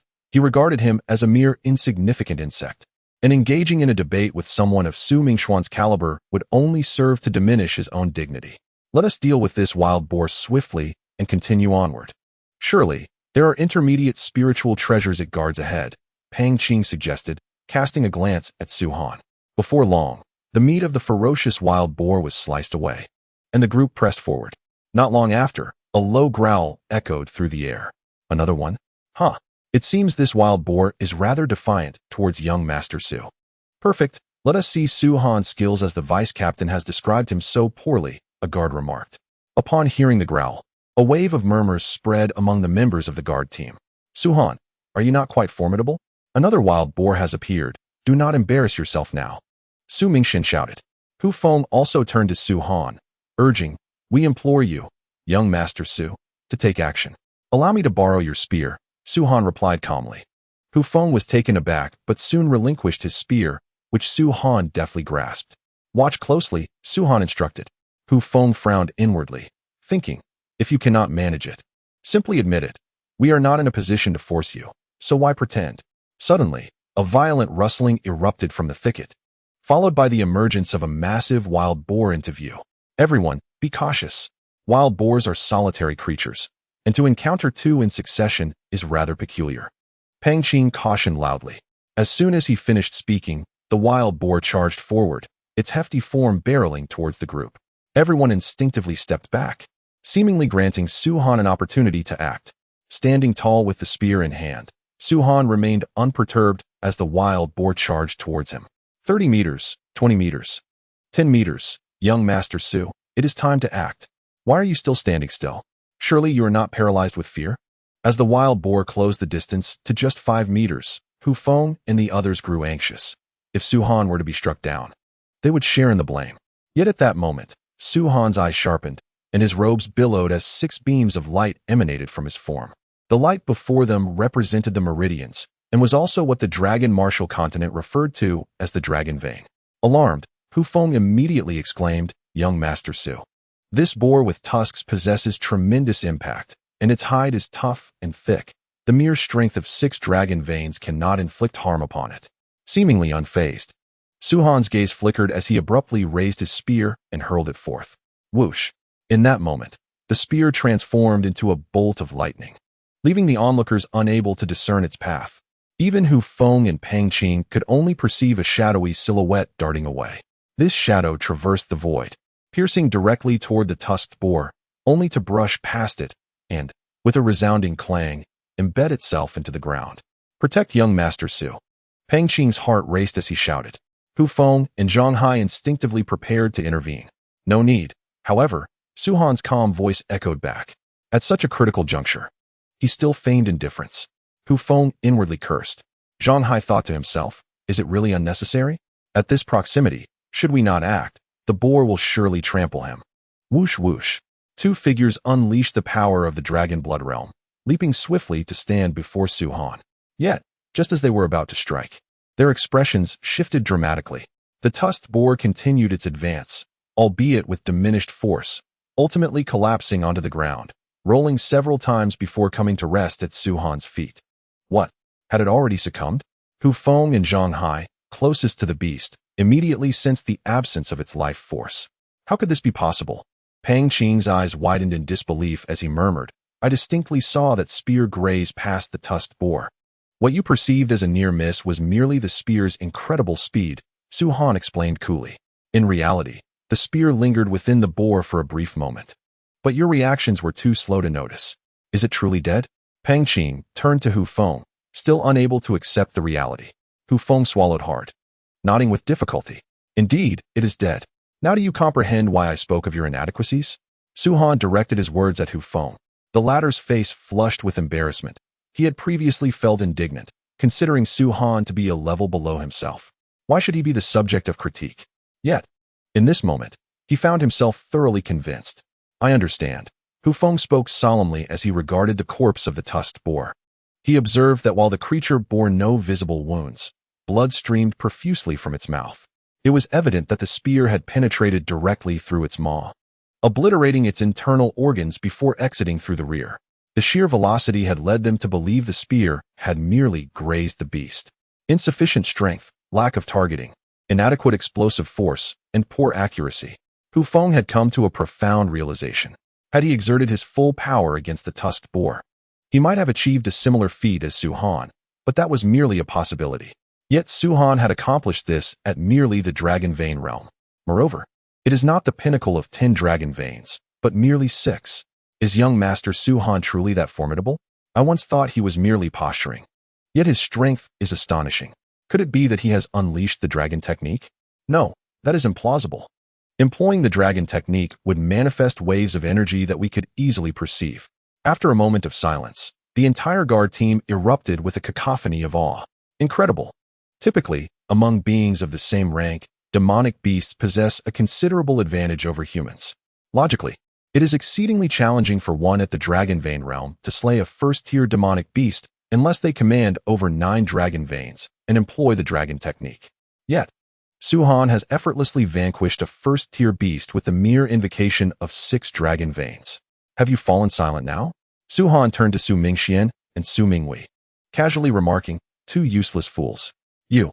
The 2 nearly spat blood, for Su Han's earlier display felt like a resounding slap across their faces, a complete humiliation. Yet, what could they do? They were in the demonic beast mountains and had come to a stark realization of the chasm that lay between them and Su Han. Should they utter any further derogatory remarks, bereft of family protection, Su Han might indeed turn his hand against them. Having long heard of young Master Su Han's talents, today, his subordinates finally bore witness to his prowess. Pang Qing clasped his fists in respect, finally acknowledging Su Han's rightful place. Previously, he had regarded the younger generation of the Su family as mere sheltered flowers, casting them a condescending gaze rather than a respectful one. Young Master Su Han. Hu Feng approached. I apologize for my earlier remarks, yet I am genuinely curious. How did you achieve such remarkable speed and explosive power with merely 6 dragon veins? Pang Qing and Zhang Hai also leaned in to listen intently. Realm, Su Han replied. Such matters are beyond your comprehension at present. You will grasp them once you attain the Dragon God realm. The mention of the Dragon God realm nearly made Hu Feng spit blood. That realm is a distant dream for him. The realms of the Dragon Martial Continent ascend from low to high as follows: Dragon Vein Realm, Dragon Blood Realm, Dragon Spirit Realm, Dragon Pill Realm, Dragon God Realm, Dragon Emperor Realm, and Dragon Sovereign Realm. Of course, these are merely the realms of the Dragon Martial Continent, with even higher tiers beyond, such as the ancient Dragon Emperor from Su Han's previous life. However, for Hu Feng and his companions, even this level of realm is a mere aspiration. Although Su Han has been reborn, losing all his power and possessions, his memories and comprehension of the realms remain intact. For instance, the spear technique he just executed was a manifestation of his understanding of realms, supplemented by sheer force. An ordinary practitioner at the Dragon Vein realm could never achieve such a feat according to Su Han's assessment. Those at the Dragon God realm within the Dragon Martial Continent should have an initial grasp of such levels. Yet, Su Han's assertion stirred skepticism among Pang Qing and the others. The Dragon God realm? Unbeknownst to them that Su Han is a reincarnate. They merely perceived his proclamation as an absurd claim from a Dragon Vein practitioner, as though he had once attained the Dragon God realm. However, they did not refute, for the prowess displayed by Su Han was utterly astonishing. With Su Han's current strength, coupled with the realm he spoke of, it seemed he could contend with the initial stage of the Dragon Blood realm, thought Pang Qing. Su Minghui and Su Mingxian exchanged derisive glances.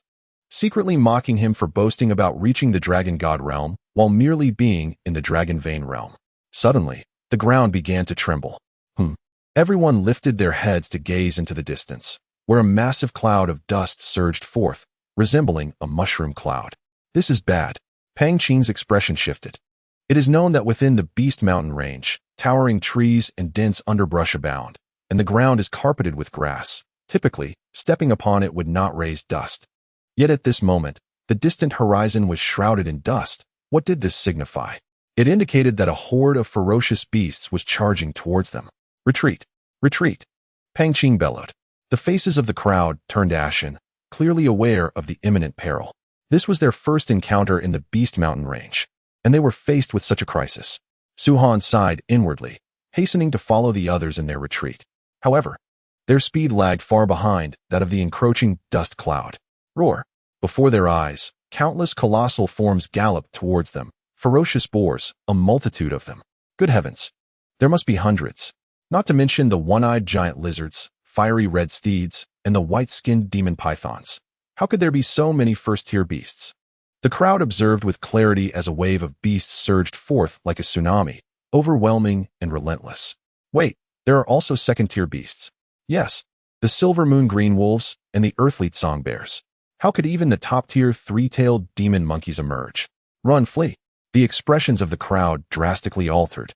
Although the escort team consisted solely of Su Han, Su Mingxian, and Su Minghui being in the Dragon Vein realm while the others were in the Dragon Blood realm, comparable to second-tier beasts, the sheer number of second-tier beasts rendered them no match. Furthermore, within the same tier, beasts are generally superior to humans, making one-on-one confrontations arduous, let alone facing such overwhelming numbers. Most critically, among them were the top-tier three-tailed demon monkeys, a level of beast even Pang Qing could not contend with. Damn it, we have ventured too deep. Pang Qing's face darkened, witnessing the approaching horde of beasts and cursing under his breath. What to do? So many beasts. Su Mingxian and Su Minghui's faces paled. They had never witnessed such a grand spectacle. Even the mere presence of those beasts instilled terror within them. Hurry! Hu Feng and Zhang Hai rushed over, seizing Su Minghui and Su Mingxian, propelling them with utmost speed. Pang Qing reached for Su Han, who did not resist. Although his realm was still intact, it was limited to offensive capabilities. Speed and defense relied on inherent strength. This is bad. They are closing in.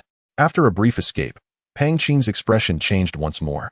For the formidable horde of demonic beasts was a mere few hundred meters away. Quickly, we must flee, Hu Feng shouted. The light of salvation lay just ahead. Yet time was slipping away. Gritting his teeth, Pang Qing proclaimed, "You must take young Master Su and go. I will hold them off." No. Hu Feng and Zhang Hai's eyes blazed crimson. Their bond with Pang Qing, forged through time, was profound. To remain behind was tantamount to seeking death. Hurry and leave. Pang Qing turned to Hu Feng, declaring, "Even in death, I shall ensure the safety of the three young masters. Elder brother, there is no time. You must leave at once." Pang Qing bellowed. Tears welled in Hu Feng and Zhang Hai's eyes, their hearts steeled. They grasped Su Han and prepared to depart. "You go ahead." Su Han stepped back, speaking calmly. "What?" Zhang Hai exclaimed, anger flaring. "Young Master Su, do not complicate matters for us." Su Han paid him no heed, instead gazing at Pang Qing with a faint smile, as a guest elder of the Su family. "I cannot stand idly by as he perishes. Young Master Su, do not be reckless," Pang Qing urged, fully aware that his own demise was imminent. Yet he could at least buy some time for Su Han and the others to escape. But now, Su Han was refusing to leave. "Young Master Su," Hu Feng and Zhang Hai echoed in desperation. "You must go first," Su Han insisted. "Forget about him. If he chooses to die, let him remain," Su Mingxian shouted. Fear gripping him. Lingering here might see them trampled into pulp by the beasts. "Young Master Su is also doing this for us." Hu Feng gritted his teeth. At this moment, his disdain for Su Mingxian and Su Minghui was at its peak. "Silence," Su Mingxian retorted. "Hu Feng, do you dare speak to me like that? I warn you, your wife and children are in the Su family. Should anything happen to us, you won't fare any better." "You," Hu Feng seethed with rage. But the thought of his wife and children tempered his fury. He gritted his teeth and, together with Zhang Hai, swiftly led Su Mingxian and Su Minghui towards safety. "Su Han, I am merely a guest elder of the Su family. Why must you risk your life for me? Peng Qing sighed. At that moment, only he and Su Han remained. My life is precious, but yours is not. Su Han smiled. Moreover, we may yet survive. Alas, Peng Qing sighed once more. Then spoke with renewed vigor. Ha ha, to have the first genius of the Su family by my side is indeed my greatest fortune. However, he lamented, those two, Su Mingxian and Su Minghui, are worlds apart from the young master. They are not but two useless individuals. I shall deal with them upon our return. Su Han said, your primary objective now is not to slay the beasts, but to secure our survival. If you can buy me time, we shall escape. We will regroup here in 10 minutes. Understood. Peng Qing nodded. As the two conversed, the multitude of demonic beasts finally thundered forth, engulfed in a cloud of dust. Advancing toward them, in the proximity, only the two of them could discern the blood-red gaze of the demonic beasts, as if a shroud of sanguine mist obscured their vision, rendering them mentally lost. At that moment, Su Han disregarded Peng Qing, for if fate favored him, he would survive. With a swift motion, Su Han propelled himself off the ground, transforming into a streak of light as he darted towards the right. The foremost ferocious wild boars charged at him, their exposed, menacing yellow tusks gleaming ominously. Behind these beasts, a multitude of second-tier demonic creatures followed, including the silver moon-blue wolf, the earthbound grizzly, and even the apex of three-tailed demon monkeys. These beasts were divided into three groups, seemingly under command. One group targeted Su Han, another aimed for Peng Qing, while the largest contingent continued their pursuit of Hu Feng and others. Nevertheless, the division of the beasts granted Hu Feng and his companions a precious moment of respite. Demonic creatures, indeed. As Su Han raced forward, he glanced back at them. In his previous life, he had tread upon countless corpses to attain the title of the ancient demon dragon emperor. Little did he expect that his first grand slaughter in this life would be against these demonic beasts. Boom. As his words fell, Su Han's robe trembled, accompanied by the sound of a rustling wind. 8 meridians within him erupted, releasing an overwhelming aura. Die! Su Han bellowed suddenly, a dagger appearing in his hand, adorned with a golden thread. He hurled the dagger with a speed that far surpassed that of his earlier spear, piercing through the body of one ferocious wild boar. Return, Su Han commanded, yanking the golden thread, and the dagger soared back to him, albeit with a golden crystal embedded within. This was the beast's core, also known as the demon crystal. Without hesitation, Su Han swallowed the demon crystal, disregarding its filth. Buzz. As the crystal entered his abdomen, it began to dissolve immediately. For an ordinary dragon vein realm, or even a dragon blood or dragon spirit realm cultivator, the absorption of such a core would be a slow process. However, at this moment, as Su Han activated the Dragon Vein Emperor technique, the core melted away like water, releasing a plethora of rich spiritual energy that coursed through his body. This method of cultivation was indeed swift. Merely absorbing the spiritual energy of heaven and earth was far too sluggish, Su Han mused. A group of mindless demonic beasts. Did they not seek to hunt him? A slight smile curled at the corner of Su Han's lips. His decision to remain was justified. As the dignified ancient demon dragon emperor, how could he be hunted by mere first and second-tier beasts? In his previous life, he could obliterate millions of such creatures with a single thought. Whoosh! The dagger surged forth once more, its formidable penetrating power allowing it to pierce the skull of another ferocious wild boar, swiftly retrieving a demon crystal. Deprived of its core, the wild boar resembled a heartless entity, its aura rapidly dissipating, ultimately engulfed by the horde of demonic beasts. Another one. Su Han consumed the demon crystal, rapidly refining it with the Dragon Vein Emperor technique. I have successfully unlocked 13 meridians and now aspire to open the 14th. However, the spiritual energy contained within this first-tier demon crystal remains somewhat insufficient. Previously, Su Han had already opened 8 meridians, and Su Yunlai generously provided Su Han with an additional 3 quotas of spiritual items. Within those 3 days, Su Han managed to unlock 13 meridians. Glancing back, Su Han murmured, nevertheless, quantity can compensate for quality. With so many demon beasts around, I am genuinely eager to see how many more meridians I can open today. Typically, encountering such a multitude of demon beasts in the Demon Beast Mountain range is exceedingly rare, which is a significant reason for Su Han's prolonged stay. Suddenly, a dark shadow darted through the thicket, each swift movement yielding a demon crystal. After acquiring a demon crystal, Su-Han would promptly relocate, as, despite their speed, the paths he took were unpredictable, making it exceedingly difficult for the demon beasts to capture him. In the blink of an eye, 10 minutes had passed. For Pang Qing, those 10 minutes felt like an eternity, akin to 10 years. Yet for Su-Han, that span of time was purely a pleasure. 16. Su-Han beamed at the newly manifested light on his body, a subtle smile gracing his lips. Though he had unlocked 16 dragon veins, significantly enhancing his power, he still displayed only 8 dragon veins. For him, utilizing 8 dragon veins was more than sufficient to handle first-tier demon beasts. Within these 10 minutes, Su-Han had vanquished over 200 first-tier demon beasts, predominantly fanged porcupines, followed by one-eyed giant lizards and fiery red steeds, among others. He had consumed more than half of the demon crystals, with the remainder carefully stowed away in his pack. That should suffice. Su-Han's gaze flickered as he suddenly circled back along his original path. Squeak! As Su-Han returned from the side, a three-tailed demon monkey from the horde seemed exceedingly irate, perceiving Su-Han's actions as a provocation. It abruptly leaped forth, springing off the back of a fiery red steed, its hands and tail deftly grasping tree branches as it swiftly approached Su-Han. Su-Han sensed the commotion and looked up, a cold smile playing on his lips. A three-tailed demon monkey? With my current strength, even hundreds of you would not instill fear, but you alone are insufficient. As his words fell, the dagger in Su-Han's hand suddenly shot forth. Bang! The three-tailed demon monkey had already been monitoring Su-Han's dagger, having witnessed its deployment over 200 times. Now, upon seeing the dagger reappear, a look of disdain crossed its face. With a swift swipe of its claws, it deflected the dagger with a resounding thud. Impressive for a second-tier demon beast, Su-Han remarked with admiration. This was the dagger's first defeat, yet Su-Han remained unfazed. For a second-tier demon beast, the power of 8 dragon veins was indeed too meager. Since 8 dragon veins are insufficient, let us see how you fare against 10. Boom. With that declaration, Su-Han's body trembled, and 2 more beams of light manifested once again.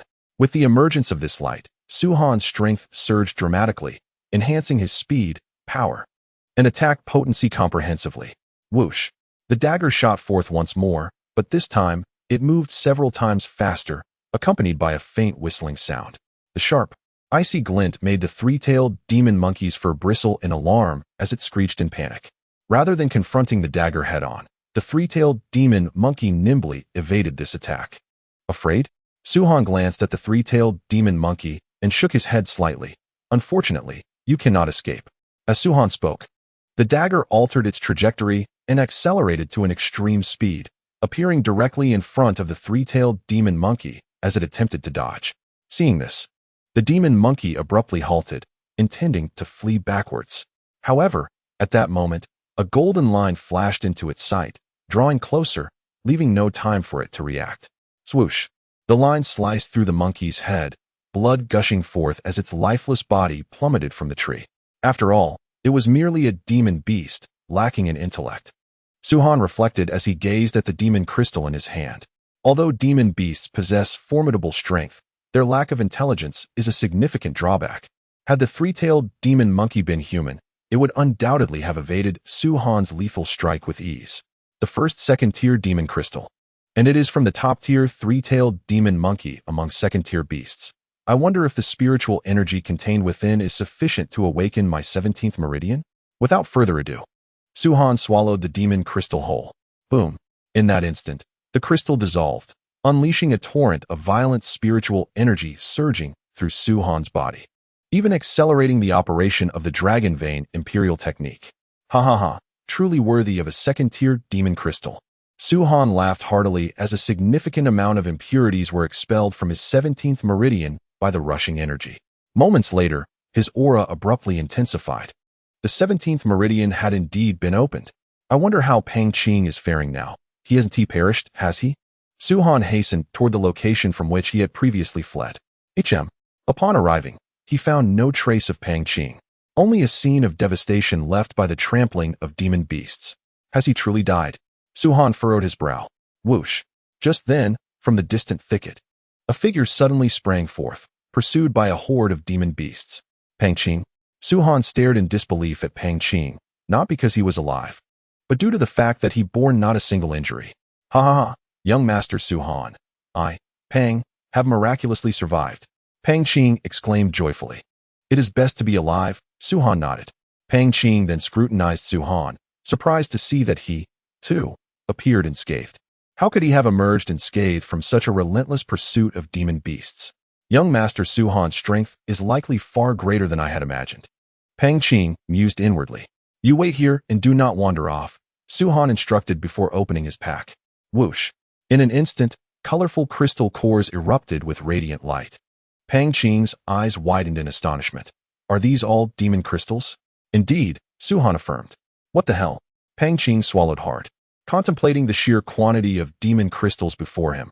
How many could there be? Dozens? Hundreds? Approximately 100, all first-tier demon crystals, replied Su-han. Goodness. Such a multitude of demon crystals could fetch tens of thousands of gold coins. Pang Qing could hardly believe it. Young Master Su. These surely cannot all be obtained from the monsters you have slain? Su-han turned his gaze back, a gentle smile gracing his lips. Do you believe in falling treasures from the heavens? But this is far too many. Have you truly slain over 100 first-tier beasts? Pang Qing was utterly astonished. Even he, amidst such a barrage of monsters, could only flee. The thought of dispatching over 100 was beyond comprehension, for even taking down a single one was a daunting task. Enough, Su-han interjected, gesturing calmly for him to approach. Without hesitation, Pang Qing complied and stood by his side.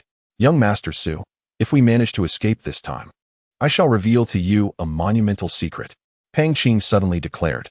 Oh, Su-han turned his attention to Pang Qing, a smile dancing on his lips. Very well.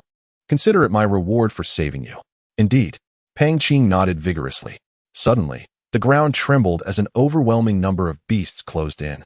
They truly would not relent until we were dead. Alas, they stand no chance against us, Su-han mused, shaking his head slightly as he regarded the approaching horde. Pang Qing, uncertain of Su-han's intentions, felt a tremor of fear gripping his body as he awaited their doom. Young Master, they are almost upon us, he exclaimed as the beasts drew near. I am aware, Su-han nodded. Pang Qing rolled his eyes in exasperation. If you know, why do you remain so passive? The beasts seemed equally furious, their roars shaking the very earth.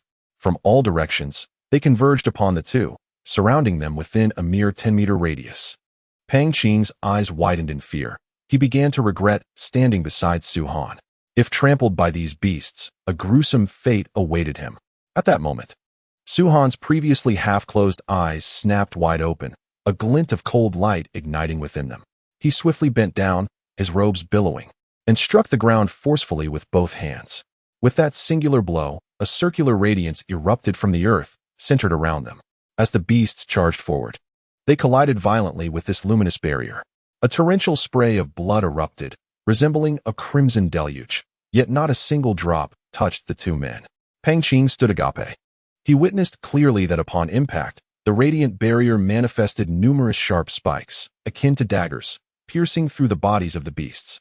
In the blink of an eye, the first-tier monsters ahead crumpled to the ground, while those behind, oblivious to the fate of their companions, continued their charge. Wave after wave crashed against the barrier, which trembled but did not shatter. What manner of technique is this? Pang Qing's heart surged with astonishment, akin to tumultuous waves. In all his years, he had never witnessed such astounding power. Formation, Su-han remarked nonchalantly. Formation? Pang Qing was taken aback. This term was entirely unfamiliar to him. Within the vast expanse of the Dragon Martial Continent, no one seemed to comprehend its meaning. Having inherited the memories of his predecessor, Su-han was well aware that formations did not exist in this realm. As the two conversed, the first-tier beasts had nearly all perished, leaving behind a few remains of second-tier beasts. At that moment, approximately 100 second-tier beasts encircled the luminous barrier, their numbers now a far cry from the overwhelming tide that had previously threatened them. While second-tier beasts possessed slightly more intelligence than their first-tier counterparts, their instinctive fear of the yellow barrier was palpable. They sensed that advancing further would lead to their obliteration. Are they not going to charge? Su-han's eyes flickered as he extended his hands, gently pushing forward.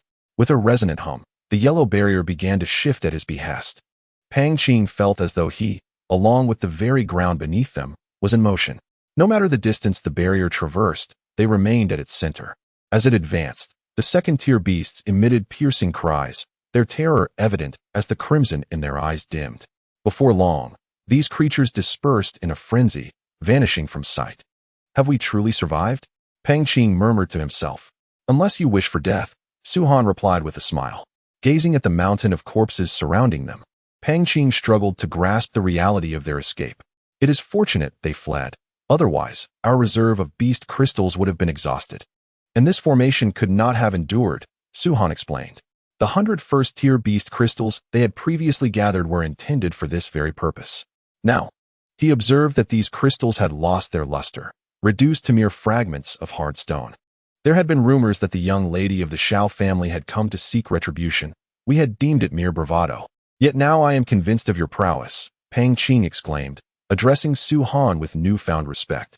In his eyes, possessing such a formation meant that not only could they confront the Shao family, but even a mere positioning within the Su family estate would render them impervious to any assault. This formation may suffice against beasts, given their lack of intelligence. But it still falls short when facing the Shao family, Su-Han acknowledged. This was the truth, yet he held no fear of the Shao family. For this killing formation was merely the most rudimentary in his mental repertoire. Let us gather the beast crystals, although the corpses of these beasts could fetch a good price.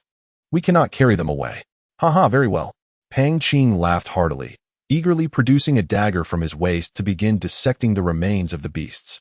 The two swiftly processed the corpses and made their exit from the beast forest. For Pang Qing, the beast forest was a place he wished to avoid in the future. Having brushed with death, he would forever remember the events of this day. A total of 381 first-tier beast crystals and 84 second-tier beast crystals were collected. Outside the beast forest, a profound excitement shimmered in Pang Qing's eyes. The combined total surpassed an astounding 400 beast crystals. When had he ever encountered such an abundance? It took them several bundles to carry away these precious crystals. While the first-tier crystals were plentiful, the second-tier crystals held far greater value.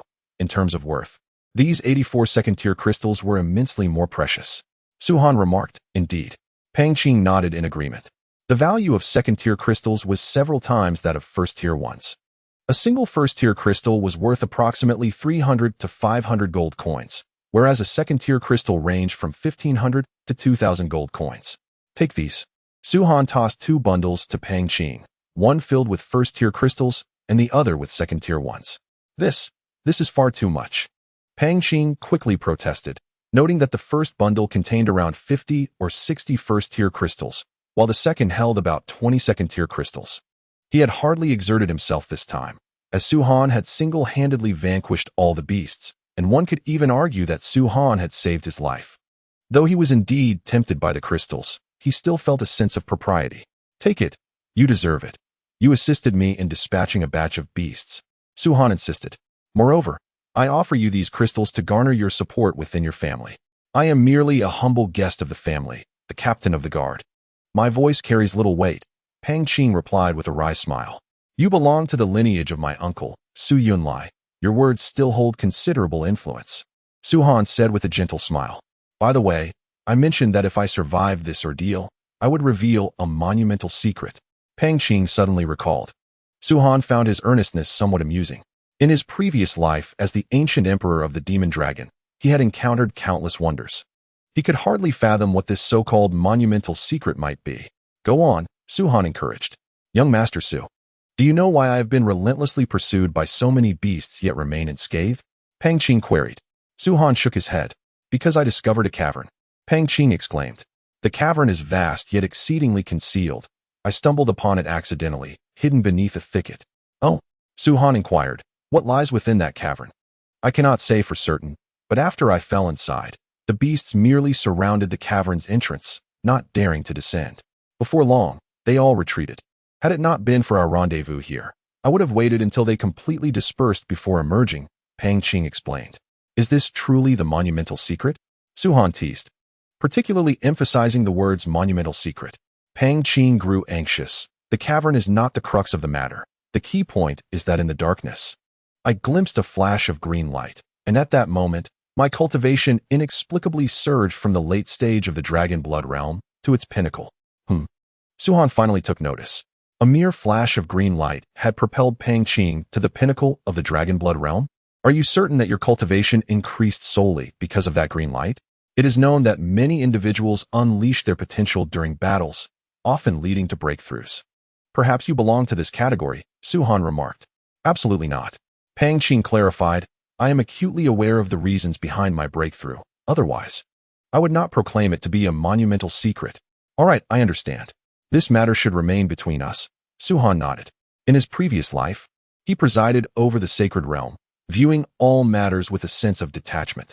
However, now reborn and stripped of his cultivation, he must still acquire what he needs. I assure you, I will not disclose it, Pang Qing stated. In a few days, seek me out, and I shall tailor a secret technique specifically for you. Su-han's eyes flickered. A secret technique? Pang Qing appeared puzzled. Oh, it is what you refer to as dragon techniques. Su-han smiled as he walked ahead. You will craft a dragon technique for me. Pang Qing gazed at Su-han's retreating figure, struggling to believe, for after all, dragon techniques are formidable. The simplest of dragon techniques are inherited from the hands of powerful predecessors. Yet, despite his skepticism, he found himself filled with anticipation for the bespoke dragon technique Su-han mentioned. Perhaps it was the myriad of miracles he had witnessed from Su-han today. However, as someone merely at the dragon vein realm, creating such techniques would be a formidable challenge, let alone crafting one for another. Shaking his head, Pang Qing followed in Su-han's wake. Meanwhile, at the Su family estate in Yuanshan County, the four family heads gathered in the hall, observing as Su Minghui and others, freshly groomed, entered. Su Yunshan smiled. Huir, Shinner, why have you returned so swiftly? What treasures have you brought back? Su Minghui and Su Mingxian remained silent, though their downcast eyes sparkled with excitement. The sense of crisis had dissipated, replaced by a palpable thrill, the thrill of Su-han's survival. Returning to the second family head, we encountered tremendous peril in the Beast Mountain range and did not acquire much, Hu Feng interjected. Peril? Su Yunshan and Su Yunpeng immediately inquired. Huir, Shinner, are you unharmed? Father, we are fine, the two replied with smiles. What of Honor? Su Yunming, noticing Su-han's absence among them, initially presumed he was still preparing. But upon hearing of the crisis in the Beast Mountain range, his heart sank. Su-han. Hu Feng hesitated. What happened to Su-han? Family head Su Yunlai furrowed his brow. Su-han is dead. Before Hu Feng could elaborate, Su Mingxian spoke up. Su-han acted recklessly. We were pursued by numerous beasts. He could have escaped, yet he was insatiably greedy for the beast cores. No matter how we urged him, he refused to heed our warnings, oblivious to his own strength. He must have perished in the Beast Mountain range. What? Su Yunming abruptly rose, an icy fury igniting in his gaze. Boom. A powerful aura emanated from him. The essence of the dragon spirit realm. The four family heads of the Su family were all of the dragon spirit realm, the most formidable within Yuanshan County. Among them, the pinnacle was the head of the Shao family, Shao Hengshan, at the peak of the dragon spirit realm. Honor is dead? This is impossible.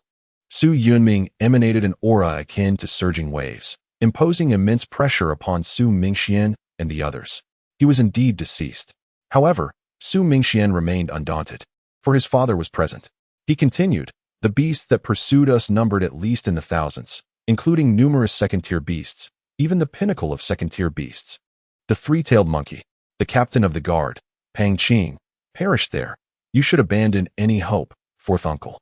Pang Qing sacrificed himself to cover our retreat. Yet Su-han foolishly sought to seize some beast cores, completely disregarding our warnings. In retrospect, he truly reaped what he sowed. Su Minghui echoed his sentiments, completely in sync with Su Mingxian, having long agreed upon their narrative. After all, Su-han was now dead. They could say whatever they wished, for who could challenge them? As for Hu Feng and the others, upon hearing the words of Su Mingxian and Su Minghui, Hu Feng's expression remained inscrutable, yet his heart twisted with indignation. Waves of fury surging within him. Yet, he felt powerless. He dared not speak, for his wife and children were with the Su family. Moreover, it seemed that both Su-han and Pang Qing were indeed dead. Any further explanation would only invite trouble. Who deserves to die? Su Yunming's gaze turned frigid, icily declaring, I refuse to believe that Han would be so avaricious. You two are lying. Fourth brother, can you not remain calm? Su Yunshan sneered inwardly. Rising to his feet, Su-han has already passed. What good does your anger serve? Perhaps you should prepare for his funeral instead. Speak no nonsense. Su Yunming retorted vehemently. Whom do you insult? Su Yunshun responded darkly. My mother is your mother. Choose your words with care. Su Yunming clenched his fists tightly, gritting his teeth. His countenance icy to the extreme, his gaze fixed intently on Su Minghui and Su Mingxian, lost in thought. He even harbored the conviction that these two were responsible for Su Han's demise. Su Mingxian and his companion felt the weight of his piercing gaze, but they remained resolute, thinking that Su Yunming could not truly harm them. Fourth brother, at that moment, the head of the three families, Su Yunpeng, interjected, Su Han has indeed overstepped his bounds. Do not allow your anger to consume you. Had he not previously fallen into madness, did you not abandon all hope? Now that he is gone, consider it merely a continuation of his folly. Do not let family ties become strained over this matter. Is that truly how one speaks? Su Yunming's eyes nearly bulged from their sockets, their depths a crimson hue, his dragon aura radiating intensely, hinting at a desire to act. What? Do you intend to strike? Su Yunpeng furrowed his brow, derisively stating, let me remind you, this is the Su family. Even as the patriarch, you must act within reason.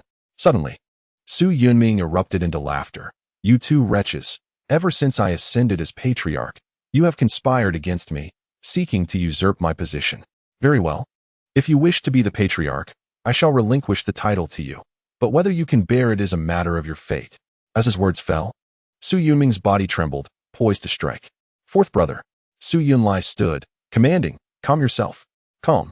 All the coldness has perished. How am I to remain calm? Su Yunming exclaimed in fury. He was slain by a beast, not by our hands. Why direct your wrath at us? Su Yunqing scoffed. Silence. Su Yunlai turned to admonish him.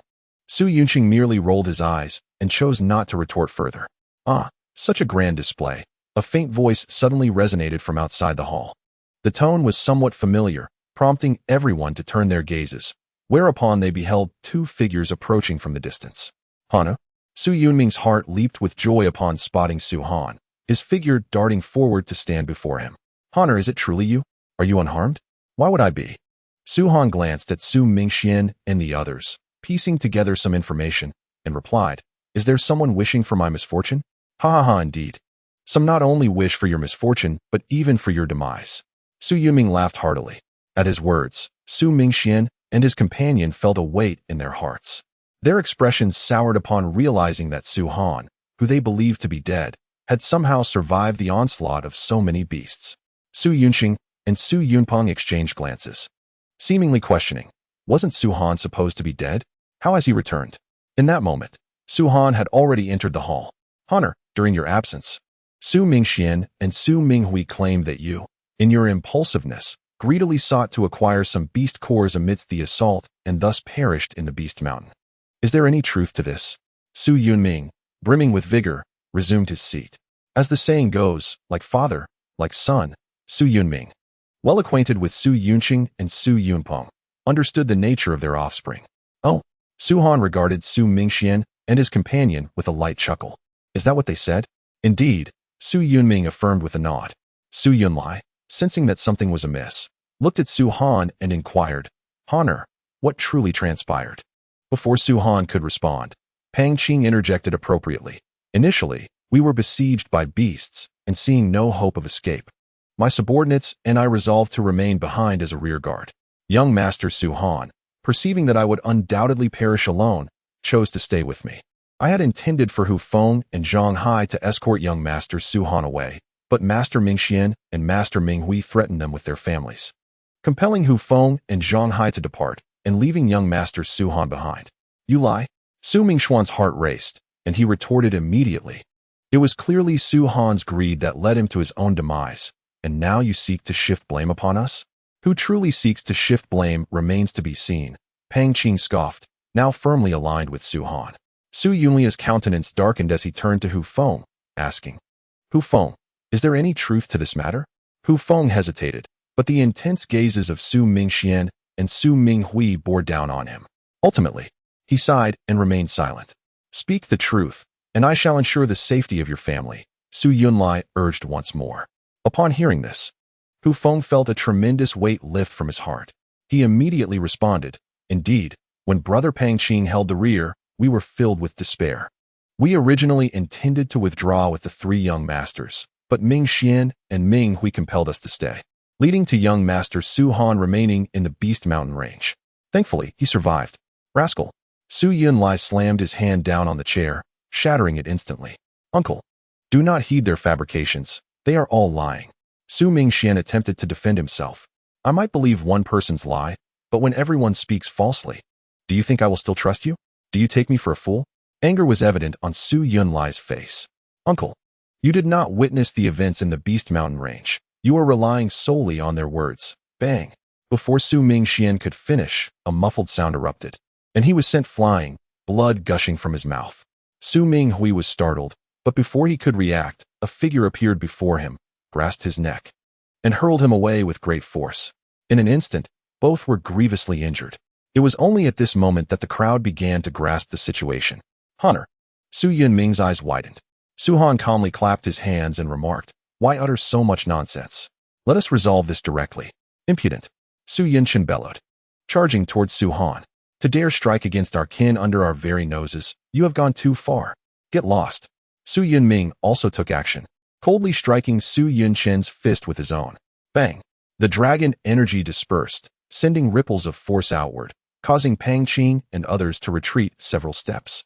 While Su Han remained steadfast. Su Yunming, do you intend to stop me? Su Yunshin fumed, his son grievously injured in an instant, his fury palpable. What if I do? Should I stand idly by while you harm my son? Su Yunming retorted with a sneer. Su Yunshin glanced at Su Yunpeng. Third brother, your son has been knocked unconscious, and you remain unmoved? Su Yunpeng's expression darkened as he rose. You dare. Su Yunlai coldly interjected. Whoever dares to lay a hand on Su Han shall not expect mercy. At this pronouncement, both Su Yunxun and Su Yunpeng's expressions shifted. Amongst the four family heads, Su Yunlai possessed the highest cultivation level, being at the late stage of the dragon spirit realm, while the three of them were merely at the mid-stage. Without overwhelming prowess, Su Yunlai could easily suppress them. Brother, it is true that Su Han possesses some talent, but must you show such favoritism? Are you disregarding the clan regulations? Su Yunshin ground his teeth. Clan regulations? Do you even acknowledge the clan regulations? Ask your son if he knows them, Su Yunlai replied. I am unaware of what Su Han encountered in the Beast Mountain range, but his return is already a stroke of fortune. Had he perished there, your two fine sons would be of no lament. The clan regulations state that to conspire against fellow clansmen is to forfeit one's cultivation. Su Yunming scoffed. The matter has not been clarified. Do not invoke clan regulations in this discussion. Su Yunpeng glared at Su Yunming. Since Su Han has already dealt with them, let this matter rest for now. I will conduct a thorough investigation. After a moment of contemplation, Su Yunlai declared, the selection of disciples by the Cold Cloud sect is fast approaching. All the younger members from our families must diligently cultivate. Should anyone dare to stir up trouble again, they will be expelled from the family without hesitation.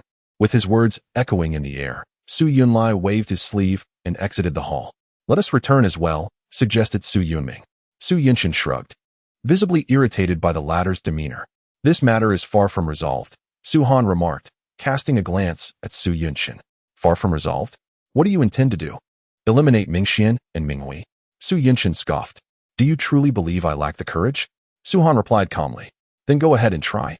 Su Han continued with an air of indifference. If they dare to commit another act that displeases me, I shall undoubtedly take their lives. You. Su Yunshin opened his mouth to retort, but Su Han had already turned away, departing with Su Yunming, Pang Qing, Hu Feng, and the others. Time flowed swiftly, and in the blink of an eye, several days had passed. Within the confines of his chamber, Su Han sat cross-legged, surrounded by a plethora of demon crystals. In addition to these crystals, there were some spiritual materials, though the highest among them were merely of intermediate grade, while most were of lower grade. These spiritual materials had been exchanged for demon crystals from the family. Moreover, there was one particular item, a cauldron for alchemy. Had it not been for the need to swiftly open my meridians in the Beast Mountain range, I would not have devoured all the demon crystals in such a manner. Su Han murmured. Demon crystals serve as a vital component in alchemical processes. When combined with spiritual materials, the resulting elixirs possess a value that multiplies several times over, and the potency contained within is significantly superior to merely consuming the crystals and materials separately. Elixirs hold immense importance and rarity within the spirit martial continent. largely owing to the severe scarcity of alchemists. Each alchemist enjoys a position of great esteem within the Dragon Martial continent, with even the most basic practitioners receiving considerable respect. In his previous life, Suhan had mastered the art of alchemy among other skills. Having lived for nearly 100 million years, he had refined these abilities to an extraordinary level. The same materials, when processed by Suhan, yield elixirs far superior to those crafted by other alchemists, with a success rate that approaches perfection. Today, Suhan intended to utilize these demon crystals and spiritual materials to concoct elixirs. It has been quite some time since I last engaged in alchemy. I wonder if I have grown rusty, he mused, shaking his head with a smile as he surveyed the materials before him. The materials are far too scarce and of too low a grade, not comparable to those of my previous life. I shall attempt to refine some ancient spirit elixirs. The ancient spirit elixir was the most basic elixir Suhan had mastered in his past life. Yet, by the time he had acquired the alchemical skills, his cultivation was already remarkably high, rendering these so-called basic elixirs immensely effective even against formidable opponents in the dragon spirit realm. Alchemy, artifact forging, and array formation all require an abundance of materials. The resources of the Su family alone are insufficient to meet these needs. In the entire distant mountain region, only the Cold Cloud sect remains somewhat formidable. Suhan scoffed. The Cold Cloud sect is merely a slight notch above for me. This is the sole reason for my desire to join the Cold Cloud sect. As for the so-called wager with Su Yunshan and others, Suhan paid it no mind whatsoever. Flames surged forth, and the alchemical furnace was instantly enveloped in a brilliant crimson hue. This flame, which Suhan had procured, was known as earth fire. The flames required for alchemy are not to be trifled with. They cannot be satisfied by mere, ordinary fire. In his previous life, Suhan had utilized the hellfire, a divine flame he had painstakingly acquired through numerous tribulations. It was simply too slow. Observing the flickering of the earth fire, Suhan muttered to himself, "It appears that in the future, should I encounter some unique flames, I ought to gather more." Half an hour later, with unwavering determination, Suhan waved his hand, immediately placing several first-tier demon crystals and first-tier spiritual materials into the furnace. With a hissing sound, as those demon crystals and spiritual materials entered the furnace, a sizzling noise resonated, accompanied by wisps of vapor rising from within. Suhan glanced inside and saw that the spiritual materials had begun to melt, whereas the demon crystals remained unscathed. Indeed, even with the earth fire, it would take at least half an hour to dissolve a first-tier demon crystal. This pace was excessively sluggish, he thought, shaking his head. His gaze flickered, and with a sudden motion, he unleashed the dragon energy. Thanks to the absorption of the previous demon crystals, Suhan had now opened 17 meridians, far surpassing the so-called pinnacle of 10 meridians in this dragon martial continent. The quantity of dragon meridians not only signifies an enhancement in strength, but also represents an increase in dragon energy, enabling practitioners to sustain their prowess during combat. A practitioner with 10 dragon meridians will undoubtedly outlast one with 8 meridians in a battle, even if their combat power is otherwise equal. Most importantly, when the time comes to break through to the dragon blood realm, a substantial amount of blood will be stored within these dragon meridians, serving as a crucial foundation for strengthening one's power. The more dragon meridians one possesses, the greater the reservoir of blood, and the more blood, the stronger the individual becomes. This incremental strengthening delineates the distinction between geniuses and ordinary practitioners. Fortuitously, I have already opened 17 dragon meridians. Otherwise, even the pinnacle of 10 dragon meridians in this dragon martial continent would find it arduous to concoct an ancient spirit pill. Suhan took a deep breath, channeling the dragon energy into the earth fire, which immediately flared up with vigor, causing the demon crystals within the furnace to gradually melt due to the intensified flames. In the blink of an eye, 10 minutes had passed.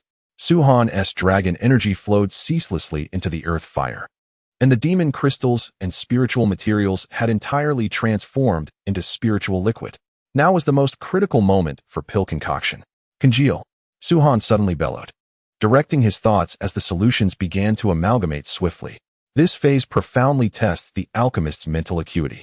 A single misstep could lead to the collapse of the pill-less formation, rendering all the materials wasted. However, for Suhan, such a task was effortlessly manageable. Success. After another 3 minutes, Suhan's eyes sparkled with delight.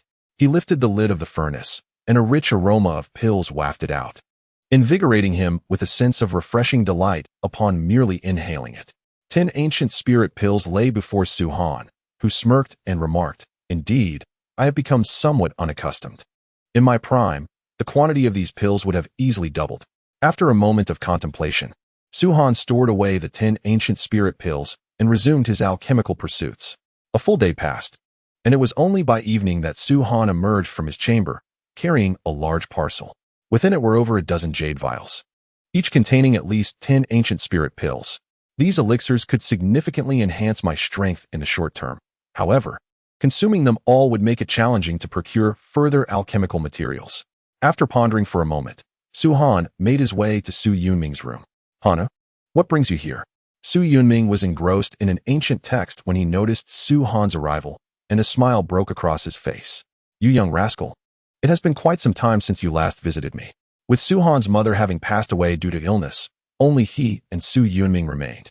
"Here are 3 vials of ancient spirit pills, totaling 30. After consuming them, you should be able to break through," Su-Han declared, placing the vials on the table. Pills. Su Yunming's eyes widened in astonishment. He had heard of such things and had even consumed the most rudimentary elixirs, but those were exceedingly rare and precious in the market. The only potions he had taken were the most basic ones during his time in the Dragon Blood realm. Even the simplest elixir was worth no less than 1,000 gold coins. Given Su Yunming's status, he had only indulged a few times, as he lacked the financial means for further consumption. The exhilarating sensation of rapidly breaking through after consuming those elixirs was still vivid in his memory. "Hunter, where on earth did you acquire so many pills?" Su Yunming inquired, while simultaneously opening one vial. A rich fragrance wafted out, invigorating him. "These pills must be at least of superior quality," he exclaimed in shock. "I crafted them myself, so you need not feel reluctant to use them," Su-Han replied. "You made these?" Su Yunming's mind buzzed, quickly giving way to unrestrained joy. "You have become an alchemist, and a superior one at that?" "Indeed," Su-Han nodded, revealing no hesitation. However, this admission left Su Yunming in a state of utter astonishment. To become an alchemist requires formidable mental acuity, which in turn necessitates substantial cultivation. To achieve the rank of a superior alchemist, one must possess at least the cultivation level of the dragon spirit realm. How could Su-Han, still in the dragon vein realm, possess such formidable mental prowess? "Are you truly an alchemist?" Su Yunming asked again, struggling to believe it. "Absolutely, without a doubt," Su-Han replied, somewhat exasperated. "My goodness, my son, not only a prodigy in cultivation, but also a superior alchemist." "Ha!" Su Yunming erupted into laughter. "By the way, here is a tome on dragon techniques, specially tailored for you. After you practice it, you should be able to engage in battles beyond your current level," Su-Han added, tossing a book to Su Yunming. Indeed, it is tailor-made, given Su-Han's realm, memory, and the countless dragon techniques he once mastered. Creating a dragon technique at will is hardly a daunting task. The wind control 9 strikes? Su Yunming's eyes widened in astonishment. If Su-Han's ascension to the status of an alchemist was hard to believe, the dragon technique he presented now left his mind utterly blank. When you reach the dragon pill realm, it should transform into wind attribute dragon energy. Thus the wind control 9 strikes suits you well. With that, Su-Han paid no heed to the astonished Su Yunming and turned to leave the room. Subsequently, he made his way to Pang Qing's residence, offering him a vial of ancient spirit pill along with a dragon technique, before departing amidst Pang Qing's incredulous expression. After completing these tasks, approximately 5 vials remained in Su-Han's package, while he had retained a full 10 vials in his room. The 5 vials, neatly wrapped, appeared rather inconspicuous. Lost in thought, Su-Han headed towards the Su family market. The market was not too far from the Su family residence. In about half an hour, he found himself amidst the market. The market resembled a typical bazaar for ordinary folk, yet it catered exclusively to cultivators, selling items essential for their practice. Originally, the Su family had 9 markets, but due to the relentless assaults from the Lin and Qin families, the Su family had been forced to retreat, resulting in the acquisition of 7 markets. To label it as acquisition was a gross understatement. It was tantamount to outright robbery. Now, only 2 markets remained under the Su family's control, significantly diminishing their revenue and leading to substantial economic losses. If this situation persisted, the Su family would likely struggle to sustain their future generations. It was precisely for this reason that Su Yunshin and Su Yunpeng were adamant about pressuring Su Han to marry the second daughter of the Shao family.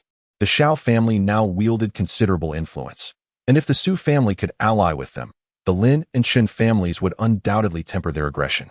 With the Shao family's assistance, the Su family might even reclaim their former markets.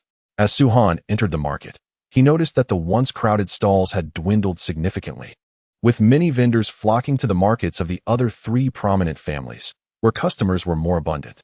However, Su Han paid no mind to this and headed directly to the heart of the market, the Wanbao Pavilion. Wanbao Pavilion is one of the largest commercial establishments in the Dragon Martial Continent, boasting substantial financial resources and formidable influence. The branch here is merely one of its many outlets. In every market, the presence of Wanbao Pavilion is ubiquitous. Even in markets with little business, such as this one, a branch still operates. Even if it incurs losses, Wanbao Pavilion persists in its endeavors, showcasing its financial prowess. Young Master Han has arrived. The staff at Wanbao Pavilion clearly recognized Su Han, and an elderly gentleman at the counter rose with a smile. Oldly, Su Han acknowledged with a nod. Young Master Han, what brings you here today? Are you looking to purchase something? Oldly inquired with a grin. Su Han shook his head. I am not here to buy. I have come to sell. Oh, Old Li's eyes lit up. What does young Master Han intend to sell? Elixirs, Su Han replied. Su Han placed the parcel upon the counter and calmly stated, I have here 50 superior grade elixirs. Please offer your price. Superior grade elixirs. Li Lao was taken aback, promptly opening the jade vial to examine each item. Upon confirmation of their quality, he couldn't help but inquire, has the Su family produced a superior grade alchemist? Li Lao was acutely aware of the current situation of the Su family. Should they indeed possess a superior grade alchemist, it would far surpass the significance of Xiao Yuhui becoming an inner sect disciple of the Hanyan sect. All of these were concocted by me, Su Han replied. You brewed these? Li Lao frowned, chuckling awkwardly. Young Master Han, please do not jest with me. To refine superior grade elixirs, one must at least possess the cultivation of the dragon spirit realm. Although your talent is remarkable, you have yet to reach that level, have you? If you do not believe me, there is little I can do, Su Han retorted, pursing his lips. Seeing this, Li Lao assumed Su Han was reluctant to divulge more and quickly said, for superior grade elixirs, I can offer 8,000 gold coins each. However, given the exceptionally rich spiritual energy of these elixirs, they rank among the finest within their category. I shall purchase them all at 10,000 gold coins apiece. What do you say? Agreed. Su Han nodded, silently acknowledging that this old fellow possessed some discernment. Had he truly offered 8,000 coins each, Su Han would have refused. I never expected the Su family to produce an alchemist. It seems the skies over Yuanshan County are about to change once more, Li Lao mused, handing Su Han a silver card. This card was lustrous and represented the silver card of the Wanbao Trading Company. Su Han casually scanned it with his spiritual consciousness, discovering it contained precisely 500,000 gold coins, neither more nor less. Thank you, Li Lao, Su Han expressed. No need for thanks. In fact, I must thank you. Without these elixirs to uphold our facade, my branch might have to close its doors, Li Lao replied. Indeed, the situation was dire. The marketplace of the Su family was nearly deserted, and this branch of Wanbao Pavilion had to pay annual fees to the Su family while also supporting its staff. Without some quality goods to maintain appearances, it was only a matter of time before Li Lao would have to pack up and return home. By the way, Li Lao suddenly remarked, I previously saw young Master Chun Yi of the Chun family and young Master Lin Hong of the Lin family here. I wonder if they have departed yet. If you encounter them, it would be wise to exercise caution. Why should I be cautious? Su Han glanced at Li Lao and replied indifferently, those two inept individuals are hardly worth my attention. Since young Master Han is so confident, I shall refrain from further comment, Li Lao said with a smile, shaking his head. In his eyes, Su Han was merely a somewhat arrogant young upstart, utterly oblivious to the prevailing circumstances, thus speaking such bold words. Subsequently, Su Han procured additional materials from the shop, some for alchemy, others for forging, and some for array formation. The 500,000 gold coins equated to several years' worth of income for the Su family, even during their peak when they earned merely 50 to 60,000 gold coins annually. It is noteworthy that an average family of 3 could sustain themselves for several days on just a single gold coin. With this newfound wealth of 500,000 gold coins, Su-han felt financially liberated, no longer enduring the hardships he faced upon his rebirth. Purchasing materials cost approximately 350,000 gold coins. However, these materials are likely to yield profits for Su-han, potentially exceeding tenfold. Elderly, I bid you farewell. After acquiring the materials, Su-han turned to leave. Given the substantial quantity of materials he had purchased, it was impractical for him to carry them himself. The Wanbao Pavilion would dispatch personnel to deliver them to the Su family. Better to be cautious. Elderly nodded in agreement. As Su-han was about to exit, a throng of figures entered from outside. Su-han frowned, spotting a woman at the forefront of the group. This woman appeared to be of similar age to Su-han, with bright eyes and a captivating smile. Her fair skin glistened under the sunlight, radiating an enchanting glow. She was remarkably beautiful, with flowing hair cascading down her back, clad in a delicate sheer garment that accentuated her graceful figure.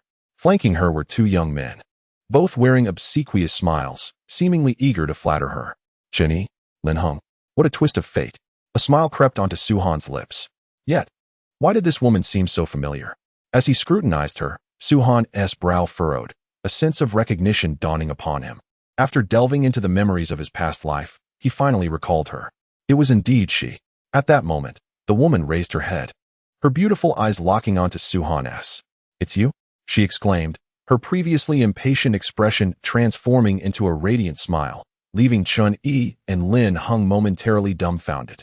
It is I, Su-han replied with a gentle nod. Although he did not know her name, they had crossed paths before, and Su-han had once rescued her.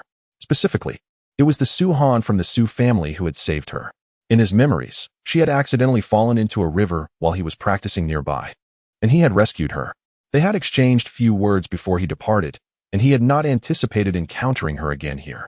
Such was the nature of fate. You are here too, the girl exclaimed as she approached, her enchanting eyes sparkling with vitality. She stood gracefully, exuding an alluring aura. However, her complexion appeared somewhat pale, and there was no trace of a cultivator's aura about her. It was evident that she was merely an ordinary person, lacking any cultivation. I came to purchase a few items, Su-han smiled. Hee, I've been searching for you for quite some time. I'm so glad to finally see you. The girl giggled. What business do you have with a waste like him? At this moment, Chenyi and Lin Heng finally took note of Su-han. Chenyi scoffed derisively. This lovely lady, you may not be aware of his identity. Allow me to enlighten you. He is none other than Su-han, the renowned waste from one of the four prominent families of Yuanshan, the Su family. Humph, Su-han, you've become a waste. Why don't you just hide away in the Su family and wait for your demise? How dare you venture out? Lin Heng sneered. I advise you not to return here, for it won't be long before this place is acquired by my Lin family and the Chen family. When that time comes, it will be our territory, and if you dare to show your face again, you will be met with a beating. Is that so? Su-han shook his head. Why are you shaking your head? Do you refuse to accept it? Do you believe I can demonstrate the hardness of my fist right now? Once a prodigious genius, I had unlocked 8 dragon veins, yet my impatience led me astray, severing my meridians entirely. Tell me, do you not regret this now? Ha ha ha. If I were in your position, I would surely be overwhelmed with remorse to the point of contemplating suicide. Lin Heng and Chenyi exchanged barbs, continuously mocking and provoking Su-han. Had Su-han still been the same individual from the Su family, he might have genuinely been driven to despair, perhaps even to take his own life. But at this moment, the air was thick with arrogance. Su-han waved his hand in front of his nose and remarked nonchalantly, "This sensation is akin to someone having consumed excrement and now spewing filth before me." The girl present couldn't help but smile at his words. Although Chenyi and Lin Heng were unfamiliar with her, she recognized the former and harbored a strong disdain for their antagonism, finding herself instead drawn to Su-han. "Scoundrel!" Chenyi exclaimed, his eyes widening in fury. "Su-han, you wretched cur, even reduced to a waste, you still dare to speak to us in such a manner? Mark my words, it won't be long before your Su family is erased from the records of Yuan Mountain." What audacity! Lin Heng's expression darkened ominously as he declared, "We initially had no intention of laying a hand on you, considering you've already become a mere shadow of your former self. Yet, you still dare to address us like this? If you wish to avoid a beating today, there is but one path before you. Kneel." "Yes, kneel," Chenyi echoed with a sneer. They were determined to maintain their pride, especially with the girl still standing there. How could they pursue her if they allowed Su Han to humiliate them? In his life, many had wished to see Su Han kneel, but he responded with a glint in his eye, stating coolly, "They are all dead." Ha ha ha. Chun-Yi and Lin Heng erupted into laughter, deeming Su Han's audacity utterly outrageous. "Su Han, you," Chun-Yi began, but before he could continue, Su Han's figure flickered, and his refined visage was suddenly before Chun-Yi. Chun-Yi's expression shifted as he instinctively attempted to retreat. However, his reaction was far too sluggish. By the time he sought to back away, a hand had already gripped his neck, lifting him effortlessly. "My lord, release my young master." "Su Han the waist, do you seek death?" Upon witnessing this scene, the followers accompanying Chun-Yi paled, rushing forward. Their cultivation levels were not impressive, the strongest merely at the mid-stage of Dragon Blood Realm, while Chun-Yi himself had unlocked 3 dragon veins, making him little more than an insect in Su Han's eyes. "You are quite arrogant," Su Han remarked, disregarding the others and focusing solely on Chun-Yi. "Su Han, let me go, cough cough." Chun-Yi felt as if he were suffocating. His face flushed as he struggled to breathe. "Do you even comprehend who you are grasping?" Lin Heng interjected darkly. "He is the son of the Chun family patriarch and the brother of Chen Feng. Have you not heard of Chen Feng? In a few days, he will undoubtedly become an inner disciple of the Cold Cloud sect. Should you dare to harm Chun-Yi, you will hasten the demise of the Su family." Su Han cast a fleeting glance at Lin Heng, suddenly exerting force to hurl Chun-Yi away. The trajectory of Chun-Yi's flight was directly towards Lin Heng. Although Lin Heng was marginally stronger than Chun-Yi, having unlocked 4 dragon veins, he was prepared to catch Chun-Yi as he charged forward.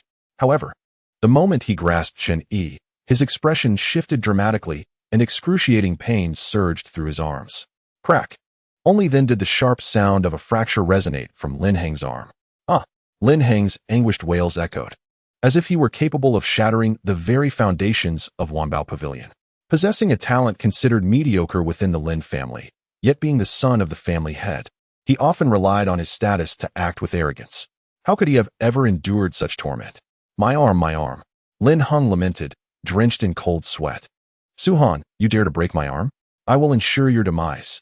Upon hearing this, Su Han's gaze turned frigid. His initial intention had merely been to teach Lin Heng a lesson, but with such threats against his life, allowing Lin Heng to live would be akin to nurturing a tiger. With that thought, Su Han stepped forward, his figure vanishing in an instant. "Su Han, you dare? You scoundrel, this is the son of the Lin family head." Lin Heng's subordinates rushed forward, unleashing their full strength in unison. "You think you can stop me?" Su Han's expression remained calm, yet his words were laced with an icy chill. As he advanced, he unleashed his fists, the power of 8 dragon veins erupting forth. 8 dragon veins. You, a waste, have managed to cultivate? The sight left Lin Heng's subordinates astonished. Even the girl beside them brightened, murmuring, "Damn Su Han. So he can cultivate again. No wonder he dismissed me, humph." However, unfortunately, Su Han, your arrogance will be your downfall. Today, I shall cripple your meridians and reduce you once more to a waste. One burly man scoffed, showcasing his strength at the mid-stage of the Dragon Blood realm. This level of power was immensely formidable compared to the Dragon Vein realm, capable of suppressing it merely with its sheer force.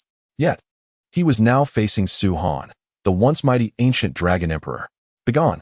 Su Han's robe billowed, a gust of wind swirling around him as he launched his fist, colliding directly with the towering man. Bang! A dull thud reverberated through the air. Both combatants staggered back several paces. What? This scene left everyone around in shock. Even the esteemed Elder Li of Wanbao Pavilion, who had been observing from the counter, narrowed his eyes in astonishment. 8 dragon veins withstanding the mid-stage of the Dragon Blood realm? Too weak, Su Han murmured, shaking his head slightly. "You insolent cur. We both retreated a few steps. And you dare claim I am weak?" The muscular man retorted angrily. He was equally bewildered. Su Han had not employed any dragon techniques, merely relying on the power of his 8 dragon veins to defend himself. Logically, he should have suffered at least some injury, yet they seemed evenly matched. A result that was genuinely difficult for him to accept. "Prepare to die." The burly man let out a thunderous roar as he charged forward, his hands surging with dragon energy, transforming into a colossal hand of several zhang in size. The mountain-moving hand. With a whoosh, the enormous hand descended swiftly from above, seemingly intent on shattering Su Han with a single strike. "Roll!" Su Han exclaimed, stepping forward, and to his sides, two more figures materialized, each one an identical replica of himself. The burly man felt a jolt of surprise and questioned, what kind of dragon technique is this? He could distinctly sense the fluctuations of the dragon technique, and perceived that, alongside the original Su-Han, there were now 3 Su-Hans, each appearing as if they were real. The 9-god separation technique, Su-Han replied nonchalantly. This technique was one of the secret arts he mastered in his previous life, capable, when perfected, of creating 9 avatars, making a total of 10 when including the original. Furthermore, these 9 avatars would possess identical strength to that of the original. Su-Han had mastered an overwhelming number of secret arts, many of which wielded immense power capable of annihilating the heavens and earth, yet he could not currently unleash them due to his present strength. The 9-god separation technique, while not low-level, lacked the overwhelming might of others, making it suitable for cultivation. Of course, given Su-Han's current cultivation, he had only managed to create 2 avatars, which was his utmost limit. Whoosh!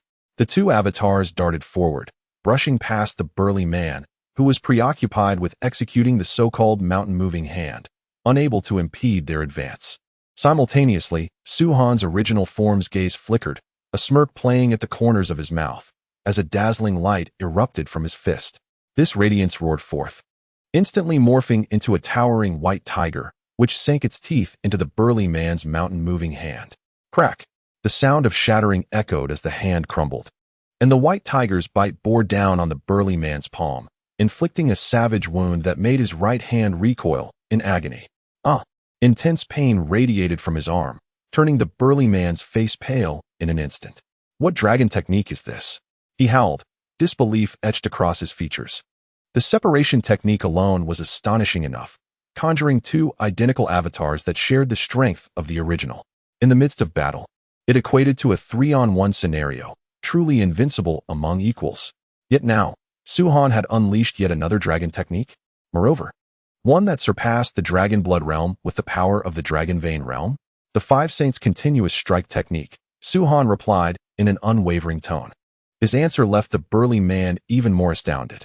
When perfected, this technique could summon the 5 great sacred beasts, Azure Dragon, White Tiger, Vermilion Bird, Black Tortoise, and Qilin, to simultaneously assault the opponent.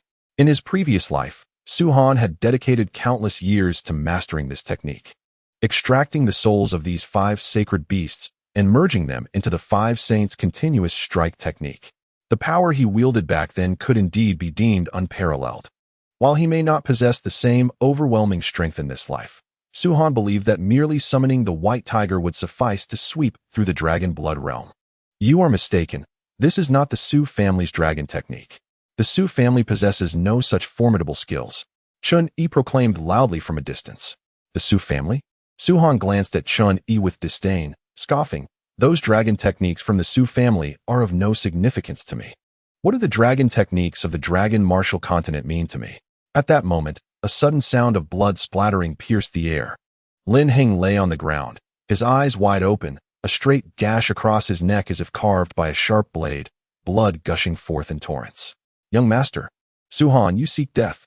The attendants of the Lin family, witnessing the scene, were instantly consumed by rage, their eyes turning crimson. Beside Lin Heng's lifeless body, Su-Han's identity gradually faded, clearly indicating that it was his clone that had slain Lin Heng. Have you truly killed Lin Heng? Chun-Yi trembled, his legs shaking, his complexion pale. Do you wish to kill me as well? Su-Han inquired, directing his gaze at Chun-Yi. Chun-Yi instinctively shook his head, panic-stricken. I do not wish to. I do not wish to. Then come over and kneel before me. Perhaps I shall spare you. Su-Han replied coolly.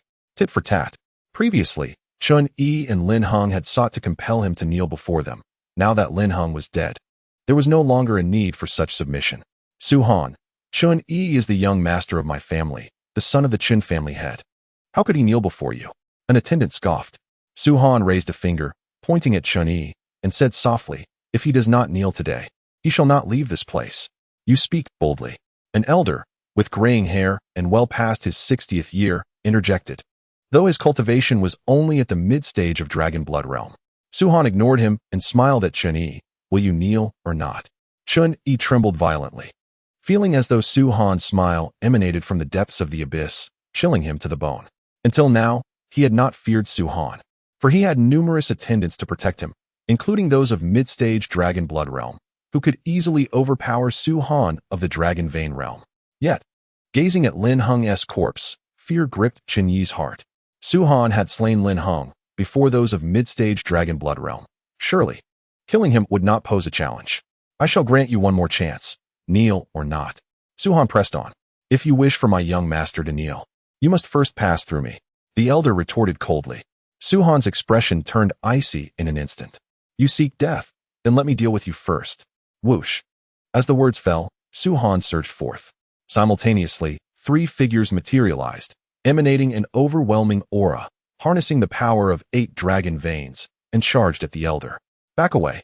The elder's expression turned grave, for he had just witnessed Su-Han shatter a robust man's hand with a single punch, and he dared not underestimate the threat. However, before he could launch an attack, 3 colossal white tigers thundered toward him. How is this possible? How can they be so fast? The elder's face paled in shock. The 3 white tigers appeared before him in an instant. Another dragon technique. Others inhaled deeply as Su-Han's speed surged to an astonishing degree, undoubtedly showcasing his dragon techniques. Su-Han unleashed one dragon technique after another, an endless display of astonishing prowess. The most astonishing fact was that, with merely 8 dragon veins, how could he simultaneously execute 3 dragon techniques? Such techniques possess immense power. Even executing one would demand a significant amount of dragon energy, would it not? Boom. The force reverberated as his fist struck the elder with tremendous impact. The 3-headed white tiger upon it caused the elder to spout blood, his eyes widening in horror as his chest was pierced through. Death. A collective gasp echoed in the air. A mid-stage Dragon Blood Realm expert met his demise so easily, perishing at the hands of one in the Dragon Vein Realm. Su-Han did not resort to treachery or cunning schemes. He simply launched a frontal assault, obliterating the mid-stage Dragon Blood expert with sheer strength. Incredible. How could the Dragon Vein Realm possess such formidable power? The dragon techniques he executed would surely incite envy even among those in the Dragon Spirit Realm. Many gazed in disbelief at the scene before them, staring wide-eyed at the elder's lifeless body, filled with astonishment. Kneel. Su-Han's gaze fell upon Chen Yi. Fear gripped Chen Yi's heart, and upon hearing Su-Han's thunderous command, he immediately knelt down, repeatedly knocking his head against the ground. Su-Han, I was wrong. Please, don't kill me. Chen Yi pleaded in terror. I will not kill you. But since you incessantly label me a waste, today I shall let you experience what true waste feels like, Su-Han declared. Chen Yi suddenly lifted his head. What are you planning to do? To render you useless? Su-Han replied, delivering a powerful kick to Chen Yi's chest. Chen Yi coughed blood, flying backward, and upon landing, he felt excruciating pain as the dragon energy within him dissipated entirely. You shattered my dragon veins? Chen Yi sensed the weakness within him, overwhelming despair flooding his heart. Su-Han, do you wish to die? Su-Han abruptly turned, fixing his gaze upon Chen Yi. Chen Yi trembled, despite the rage boiling within him. He had no desire to meet his end. He understood that if he uttered another word, Su-Han would indeed take his life. If you wish to live, then silence yourself. Su-Han scanned the surroundings and coldly remarked, return and inform the Lin and Chun families that if they seek to trouble me, Su-Han, I shall await them at the Su residence. With that, he waved his sleeve and turned to leave the Wanbao pavilion. The girl, witnessing this, hurriedly followed suit. My dragon veins, my dragon veins. Inside the Wanbao pavilion, Chun Yi's expression twisted in rage, his eyes nearly bulging from their sockets. Su-Han, you have shattered my dragon veins. In the Dragon Martial Continent, being unable to cultivate relegates one's status among practitioners to that of a beggar among common folk, utterly scorned by all, just as Su-Han had experienced before. Succumbing to madness and losing his dragon veins, he had endured countless disdainful glances and mockery. For a wastrel like Chen Yi, who had grown accustomed to the respect of others, suddenly being unable to cultivate felt worse than death itself. Su-Han, just wait. Once my elder brother enters the Cold Cloud sect and becomes an inner disciple, you will surely find yourself in a predicament from which escape is impossible. In the marketplace, a lively voice called out from behind, Su-Han, wait for me. Su-Han paused, turning to see the girl. Is there something you need? Is it not permissible to seek you out without a matter at hand? You possess remarkable talent, yet can you not exhibit a modicum of respect towards girls?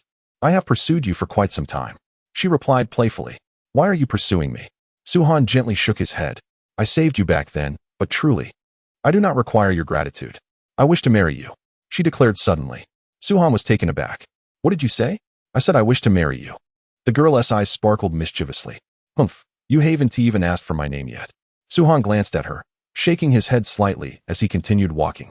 The girl hurried to block his path, teasingly saying, You should ask for my name. If you do, I'll tell you. Amused, Suhan replied.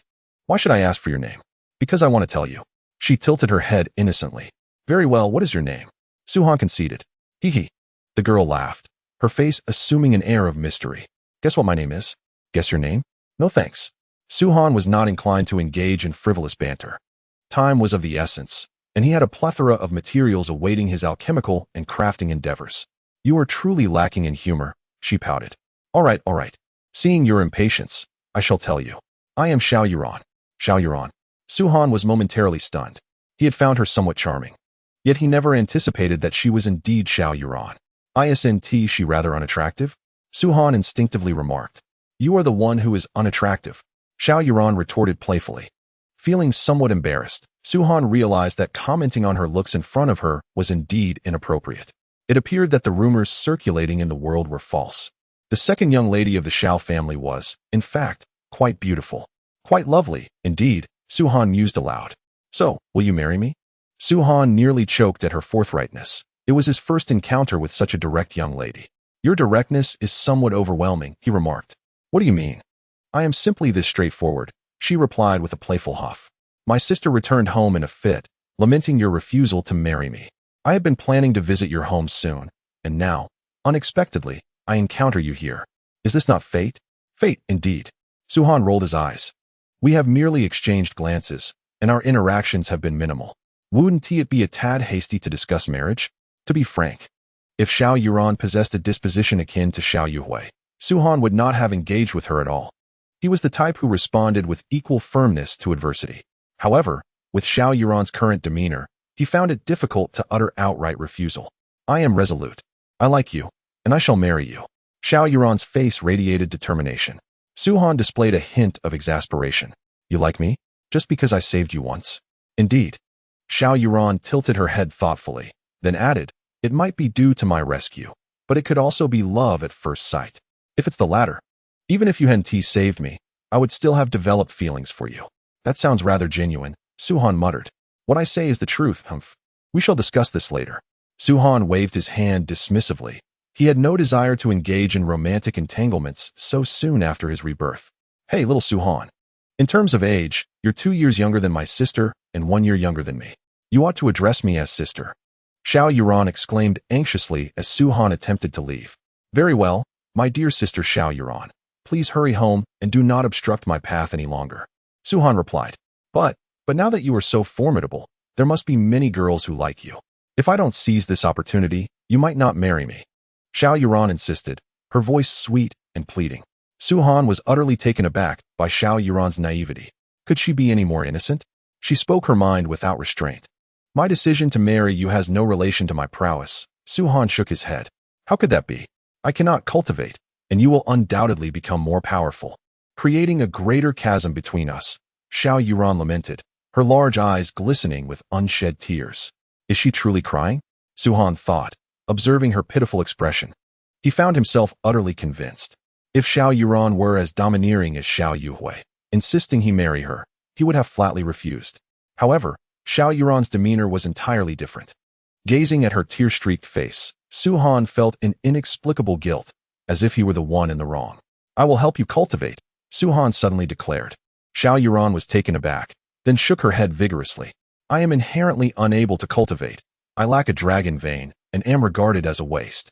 Not even the strongest in the dragon martial continent could assist me. The strongest in the dragon martial continent? What a joke. Suhan scoffed. You may lack a dragon vein, but your constitution is far superior to those in the dragon martial continent. If we can awaken your innate potential, you will transcend the dragon vein realm and attain the dragon blood realm. Really? Xiao Yuran's beautiful eyes widened in disbelief. Little Suhan, you aren't deceiving me, are you? I am Suhan. Do not add little to my name. He rolled his eyes. Hee hee, little Suhan is indeed younger than me by a year. If you can genuinely help me awaken that extraordinarily powerful constitution, I will marry you. Xiao Yuran giggled. She yearned to cultivate, yet she did not truly believe Su Han's words, perceiving them merely as comforting platitudes. Thus, she emphasized extraordinarily thrice, prompting Su Han to feel an urge to cast her far away. Here's the plan. Su Han pondered for a moment before suggesting. You should return and have the Xiao family procure 4 items for you. The demon spirit flower, the holy morning dew, the ice heart soul, and the blood of the flood dragon. In truth, given Xiao Yuran's constitution, utilizing these 4 items to stimulate her abilities seems somewhat inadequate. However, there is no alternative. The conditions of the dragon martial continent dictate as such. For now, we shall make do. And once Xiao Yuran's strength reaches the pinnacle of the dragon martial continent and she departs, we will seek more potent items to assist her in revitalizing her potential. What are these items? Xiao Yuran blinked her large eyes, having never heard of them before. These items can aid in enhancing your constitution. You will come to believe my words in due time, Su Han explained. Regardless of the veracity of your claims, my dear brother, I shall reward you first. Xiao Yuran exclaimed as she approached Su Han. In the instant of his widened gaze, her delicate lips pressed against his. A faint fragrance wafted from her lips. And before Su Han could comprehend the moment, she blushed and withdrew her lips. My goodness, Su Han found himself at a loss for words. Utterly bewildered by the audacity of being kissed so forcefully by a girl. Well, I like you, and I shall marry no other. I should be the first girl to have kissed you, so you must take responsibility, Xiao Yuran declared, tilting her head upward. Responsibility, you say? You were the one who kissed me. Su Han rolled his eyes in exasperation. I care not for your grievances, she replied, straightening her posture. Her hands clasped behind her back as she skipped away. Little Su Han, I shan't linger any longer. I will diligently seek out those 4 items you mentioned. But you must keep an eye out for me as well. After all, I, Xiao Yuran, am your fiancée. Her lively voice faded into the distance, leaving Su Han to shake his head in resignation as he admired her charming silhouette. The efficiency of the Wanbao Pavilion was indeed commendable. Upon returning to the Su family estate, Su Han found that the materials he had purchased had already been delivered directly to his room. Many members of the Su family witnessed this scene and assumed that Su Han had pilfered family wealth to acquire the items. Upon investigation, it soon became clear that not a single coin was missing, revealing that the funds were indeed Su Han's own. Su Han had anticipated this scrutiny, but remained unperturbed. With so many materials, I have ample supplies for several days of alchemy. After a moment of contemplation, he decided against hastily using the materials and instead retrieved 10 bottles of elixirs. I shall begin my cultivation with these elixirs. Only by opening more meridians can my dragon energy sufficiently sustain the consumption of all these materials. Meanwhile, within the grand hall of the Lin family, among the 4 great families of Yuanshan, a profoundly grim atmosphere permeated the air. Hunger, my son, Lin Chengsong, the head of the Lin family, gazed at the lifeless body of Lin Hung being carried back, his eyes bloodshot. An intense aura of murder and coldness radiated from him unabashedly. Who is responsible? Who? Lin Chengsong roared. It was Su Han. Came the response from one of Lin Heng's protectors, his voice trembling. The thought of Su Han killing Lin Heng right before their eyes sent chills down his spine, as their failure to protect Lin Heng weighed heavily upon him. Su Han. Lin Chengsong suddenly turned his head to gaze at the individual before him. How is it possible for a mere waste, incapable of cultivation, to slay Hengar? What have you all been doing? Why haven't you gone to your doom? Reporting to the family head, Su Han has resumed his cultivation and has even opened 8 dragon veins. The man trembled, yet managed to speak. And what of it if he has opened 8 dragon veins? Lin Chengsong roared in fury. With so many of you, how could you not protect Heng? How could he, a mere dragon vein cultivator, dare to kill Hunger before your very eyes? He is far too powerful. Speaking of Su Han, the man's eyes still held a hint of disbelief. Though Su Han is merely at the dragon vein stage, he possesses several formidable dragon techniques. Even Lu Yong, the esteemed guest of the family, had one of his hands crippled by him. Lu Yong was the stout man who had confronted Su Han and had seen his hand torn apart by the white tiger. Hunger is already dead. You shall accompany him to the grave. With a wave of his hand, Lin Chengsong unleashed a ferocious dragon aura that struck violently at the chest of the attendant. Boom. The attendant, merely at the initial stage of dragon blood, stood no chance of resistance. In an instant, his body was obliterated into fragments. The others stood frozen in place. blood splattering onto them, yet they dared not utter a single breath. Notify the Chen family. Launch an assault on the Su family. These 8 words conveyed an overwhelming sense of murderous intent and coldness. Meanwhile, at the Chen family estate, "Brother, you must avenge me," Chen Yi cried out to a young man before him. "That beast, Su Han, not only killed our esteemed guest Huang Feng, but also forced me to kneel before him. If this matter is simply brushed aside, it may be bearable for me, but what of the Chen family's reputation if word gets out? Wasn't Su Han unable to cultivate?" The young man frowned. He was Chen Yi's elder brother, the most brilliant talent of the Chen family, Chen Feng. Who would have thought that beast could cultivate again? And even open 8 dragon veins. Chen Yi gritted his teeth. 8 dragon veins. 8 dragon veins capable of slaying a mid-stage dragon blood warrior? Chen Feng's brow furrowed deeper. "I don't care, brother. You must help me with this. Rest assured, the Lin family will not let this matter rest either. To force my brother to kneel. Su Han is certainly courting death." A glint of cold light flickered in Chen Feng's eyes. "However, we must wait a little longer. Father is in seclusion. He should emerge in a few days, and when he does, his strength will surely have advanced. At that time, even if the Su family exhausts their entire clan's power, they will be unable to escape our grasp. Very well, let that scoundrel live for a few more days." Chen Yi's face contorted with malice. In the blink of an eye, half a month passed. Inside a chamber, Su Han examined the black long knife in his hand, murmuring to himself, "Though it pales in comparison to the demon god blade, under the current circumstances, it is quite satisfactory. It should withstand the force of the destruction first blade." Beside Su Han lay a scabbard. He sheathed the long knife and secured it at his waist, then rose from the bed, stretching lazily. "Half a month has passed," Su Han murmured. His gaze swept across the room, filled with various bottles, and at a glance, there were at least dozens. Within these bottles lies an abundance of elixirs, the most rudimentary of which rivals the esteemed ancient spirit pills. Among them are several vials of supreme elixirs, known as blood-reviving pills, which Su Han intends to reserve until he transcends into the dragon blood realm. "Enter," Su Han commanded, and the door swung open, revealing Hu Feng, who stepped inside. Presently, the Su family's guard team is effectively at Su Han's beck and call. Moreover, given Su Han's prior efforts to safeguard the families of Hu Feng and Zhang Hai, their loyalty to him is unwavering. "Go inform Wanbao Pavilion to bring gold to collect the elixirs," Su Han stated nonchalantly. "Understood," Hu Feng replied, nodding in agreement while casting a discreet glance at the jade bottles surrounding Su Han, his heart tumultuous with disbelief and astonishment. "Young Master Su has indeed become an alchemist," Hu Feng mused with a cold chuckle. Those such as Su Yunshan still regard their status as inner disciples of the Cold Cloud sect to be of great significance. Yet, when compared to young Master Su's identity as an alchemist, what worth does that title hold? "These 2 vials of elixirs, one for you and one for Zhang Hai." Su Han tossed 2 vials toward him. "Thank you, young Master Han."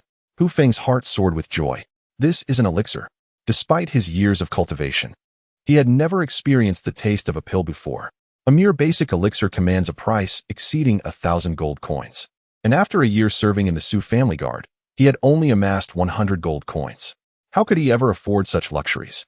The vial gifted by Su Han is valued at no less than 10,000 gold coins, equating to a century's worth of his earnings in the Su family. Soon, Hu Feng took his leave. An hour later, representatives from Wanbao Pavilion arrived to collect the elixirs, and Su Han's card had transformed into a gold card. 83 million gold coins, Su Han murmured. The gold card from Wanbao Pavilion is issued only after accumulating over 1 million gold coins. After deducting the previous balance of 150,000 gold coins, Su Han's sale of elixirs netted him a staggering profit of 468 million gold coins. This sum is extraordinarily substantial. Even the Shao family's annual net profit barely reaches 700,000 gold coins. What Su Han earned in half a month equates to nearly 7 years' worth of profits for the Shao family. This illustrates the immense profitability of the alchemy profession. With additional materials, he could concoct further elixirs and procure a storage ring, for otherwise, the hassle would be excessive. In his previous life, Su Han utilized a cave treasure with a spatial capacity akin to an entire world, capable not only of storing items, but even of containing living beings. Accustomed to such treasures, carrying a mere bag felt cumbersome, though he had instructed Old Li to keep an eye out for a storage ring. In a remote place like Yuanshan County, such rings remain exceedingly rare and precious. Even wealth does not guarantee acquisition. For now, he would set that aside and focus on cultivation. The 10 bottles of ancient spirit pills he had previously consumed had already opened 32 meridians. In the context of the Dragon Martial Continent, opening 5 or more dragon meridians, coupled with beast blood, enables one to break through to the dragon blood realm. When the Dragon Martial Continent first emerged, practitioners relied on dragon blood to ascend to the dragon blood realm, thereby attaining unparalleled power. As time progresses, the human population continues to swell, with each individual possessing varying degrees of strength, resulting in a complex and intricate landscape.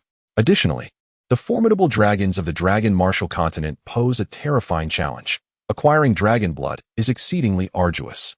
In the absence of dragon blood to aid them, practitioners resort to using beast blood to transcend into the realm of dragon blood. The blood of more powerful beasts is exceedingly precious, and naturally, those who manage to break through using such blood possess strength far superior to their peers. Numerous individuals at the dragon blood level dominate their counterparts, having utilized the blood of high-tier beasts to achieve their breakthroughs. Currently, with the number of meridians Su Han has opened, he is entirely capable of advancing to the dragon blood realm, yet he remains unhurried. His aspiration is to open 108 meridians. Furthermore, as a former ancient dragon emperor, Su Han is disinclined to utilize mere beast blood for his advancement. Even if it is the blood of the mightiest 7th-tier beasts, he remains indifferent. His sole ambition is dragon blood, the blood of a true dragon. As one progresses, the spiritual energy required to open meridians increases significantly. Previously, when he opened 32 meridians, he consumed a staggering 100 ancient spirit pills. The subsequent efforts would undoubtedly demand an even greater quantity of medicinal pills. Although Su Han is an alchemist of considerable wealth, the path he treads is exceedingly resource-intensive compared to others. According to Su Han's estimations, to fully open all 108 meridians, the sum of 4.8 million gold coins would scarcely suffice. Nevertheless, he muses, with my current strength, although still within the dragon vein realm, I can effortlessly overpower those in the dragon blood realm, and I could contend with those in the dragon spirit realm as well. Why overthink? With a shake of his head and a smile, Su Han resolves to pursue his cultivation. However, at that moment, the door to his room was forcefully kicked open, splitting it in two. Su Han, you scoundrel! A multitude of figures surged into the room, and at the forefront stood the head of the Su family, Su Yunlai, whose expression was rather grim, casting a reproachful gaze towards Su Han. Su Yunming, concerned for his son, bore a look of urgency. Meanwhile, Su Yunshin and Su Yunpeng exhibited no restraint, their faces ablaze with fury. It was Su Yunshin who had shouted the earlier exclamation. Is there something amiss? Su Han glanced at the assembly, his demeanor composed. He had already surmised the purpose of their visit. Is there something amiss? You tell me. Su Yunshin approached Su Han, pointing an accusatory finger and chastising. You arrogant wretch. While you may behave recklessly within the Su family, you've also dared to act so brazenly outside. Do you have any idea the trouble you've brought upon the Su family? Su Han, you truly possess an audacity beyond measure, Su Yunpeng added. You should be well aware of the precarious situation our family is in, yet you show no regard for the Su family. Not only have you killed the young master of the Lin family, but you have also forced the young master of the Chun family to kneel. You are nothing short of a calamity for the Su family. Su Yunshin, Su Yunpeng, your words are rather excessive, are they not? Su Yunming interjected with a cold snort. I have heard that it was Lin Heng and Chun Yi who insisted on forcing Su Han to kneel in the first place. Could it be that Su Han was truly meant to submit to them? Which is more important, your son's life or the life of the Su family? Su Yunshan had painstakingly seized this opportunity, and he immediately exclaimed, Do not speak of your son, given the current predicament of the Su family. Even if it requires me to kneel, I shall comply. Yet, the scoundrel Su Han brazenly killed Lin Heng. When the Lin and Chun families come seeking retribution, are you capable of shielding the Su family? Such audacity from the second family head. Su Han, with an air of nonchalance, retorted, You claim I must kneel? That is splendid. When the Lin and Chun families arrive, you may prostrate yourself before them and see if they will spare you. Why should I be the one to kneel for the troubles you have caused? Grinding his teeth in fury, Su Yunshan spat, You wretched creature, bringing such calamity upon our family, yet you show no signs of remorse. Do you truly believe I dare not take action against you? Try it and see. Su Han replied, his demeanor unfazed. Su Yunming interjected with a cold laugh. Su Yunchan, do not pretend to be a formidable opponent before me, while I am present. You shall not lay a finger on my son. You. Su Yunchan trembled with rage. This time, he was not feigning. Although he wished to unseat Su Yunming from his position, what use would it be if the Su family were to be annihilated? Brother. Su Yunchan suddenly turned to Su Yunlai, exclaiming in anger, you are a man of reason, and you have seen that Su Han shows not a shred of repentance. He is a malignant tumor within our family, and if we continue to allow such behavior, the Su family shall inevitably be brought to ruin. Furrowing his brow, Su Yunlai pondered for a moment before addressing Su Han sternly. Su Han, having created such a mess, why did you not inform us sooner? Why should I? Su Han countered. Ha ha. Su Yunpeng, filled with rage, laughed mockingly. Su Yunming, take a good look. This is your fine son. He has caused a disaster yet insists on playing the Grand Lord as if he possesses the capability to manage the situation. If you had informed us earlier, we could have devised a strategy. Su Yunlai urged desperately. Su Han chuckled. You have already stated that the Su family situation is dire. What strategy remains? You. Su Yunlai was incensed, feeling that Su Han had gone too far. With external threats looming, the Su family is still embroiled in internal strife. What use is my counsel in such a state? Do you still have the audacity to criticize us? Su Yunpeng shouted, I truly doubt your sanity. Just because you possess some talent, you dismiss everyone else. I genuinely wish to slap you into submission. Do you dare? Su Yunming retorted coldly. Su Han, having created such a catastrophe, you shall handle it yourself. Su Yunlai declared. Brother, you should never have granted this wretched scoundrel the 3-year quota of spiritual resources. Su Yunchan insisted. Had he not received those provisions, Su Han would not have broken through, nor would he possess such power, thereby not daring to provoke Chun Yi and Lin Hong, let alone kill Lin Hong. Su Yunlai did not rebut. He too felt a pang of regret. Ha ha. Su Han laughed heartily. According to the second family head's reasoning, should the younger generation of the Su family cease their cultivation? Should we bow and scrape to those who ride roughshod over us? Impudence. Su Yunlai exclaimed suddenly. Su Han, how can you be so obstinately stubborn? The Lin and Chen families are certainly not inclined to let this matter rest. Have you not contemplated how to resolve this situation? When the soldiers arrive, we shall meet them. When the water comes, we shall build a dam. Su Han replied nonchalantly. Do you possess the strength for that? Su Yinshin and Su Yunpeng both scoffed. Su Yinshin remarked, Brother, in my view, the only way to peacefully address this issue is to strip the fourth of his position as head of the family, expelling both of them from the clan, thereby severing any ties with the Su family. Only then can we ensure the safety of our lineage. Su Yinshin, you must have long desired to do just that. Haven't you? Su Yunming sneered. Even if I had, what could you do about it? Su Yinshin smirked. Su Yunming, if there is blame to be placed, it can only fall upon your son for his arrogance. Had he not instigated this situation, you could have continued to reign as the family head in peace. But now, if you can propose a second solution, I shall concede defeat. Su Yunming fell silent, for in truth, he had no viable response. However, he would never cast blame upon Su Han. Had he been in Su Han's position, forced to kneel before Chun Yi and Lin Hong, he too would have acted as Su Han did. Let us wait a moment, Su Yunlai interjected, making his way outside. Wait. Su Han glanced at Su Yunlai, pondering. It appears you truly intend to expel both of us from the family. This is dire, this is dire. At that moment, a guard rushed in from outside, panic-stricken, exclaiming, Esteemed family heads, the people from the Lin and Chun families have arrived. What? The expressions of all present shifted dramatically. Su Yunlai had intended to see if there were any other strategies available, but it now appeared that even if there were, time would not permit. Su Han. Oh, Su Han. Su Yunlai cast a glance at Su Han before heading outside. Humph. Both Su Yinshin and Su Yunming snorted coldly, sweeping away with their sleeves. Su Han. Just wait. Your demise is imminent. Su Mingxian and Su Minghui sneered as they exited the room. Honor, do not fear. With your father here, no one can harm you. Su Yunming raised his chin towards Su Han, offering a smile. Observing his demeanor, Su Han could not help but chuckle. This old fellow appears so confident on the surface, yet I suspect he is quite anxious within. Let us go and see, Su Han declared as he rose. I believe it would be best for you to remain here. I shall handle it, Su Yunming replied, grinning. Hiding here is not an option, even if I do not go out. Su Yunshin and the others will surely deliver me up. Let us proceed. After saying this, Su Han left the room alongside Su Yunming. At the Su family estate, a multitude had gathered, a throng of at least several thousand heads. At the forefront stood Lin Chengsong, the head of the Lin family, along with Chen Yifu, the head of the Qin family. Beneath them were mounts of the second-tier demon beast, the unicorn spirit. Beside them rode another individual on a unicorn spirit, clad in official attire, exuding an air of high status. Forgive us for not welcoming you properly, esteemed heads of the Chun and Lin families.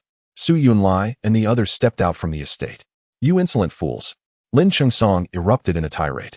The three men's countenances changed, though displeased. They dared not speak further.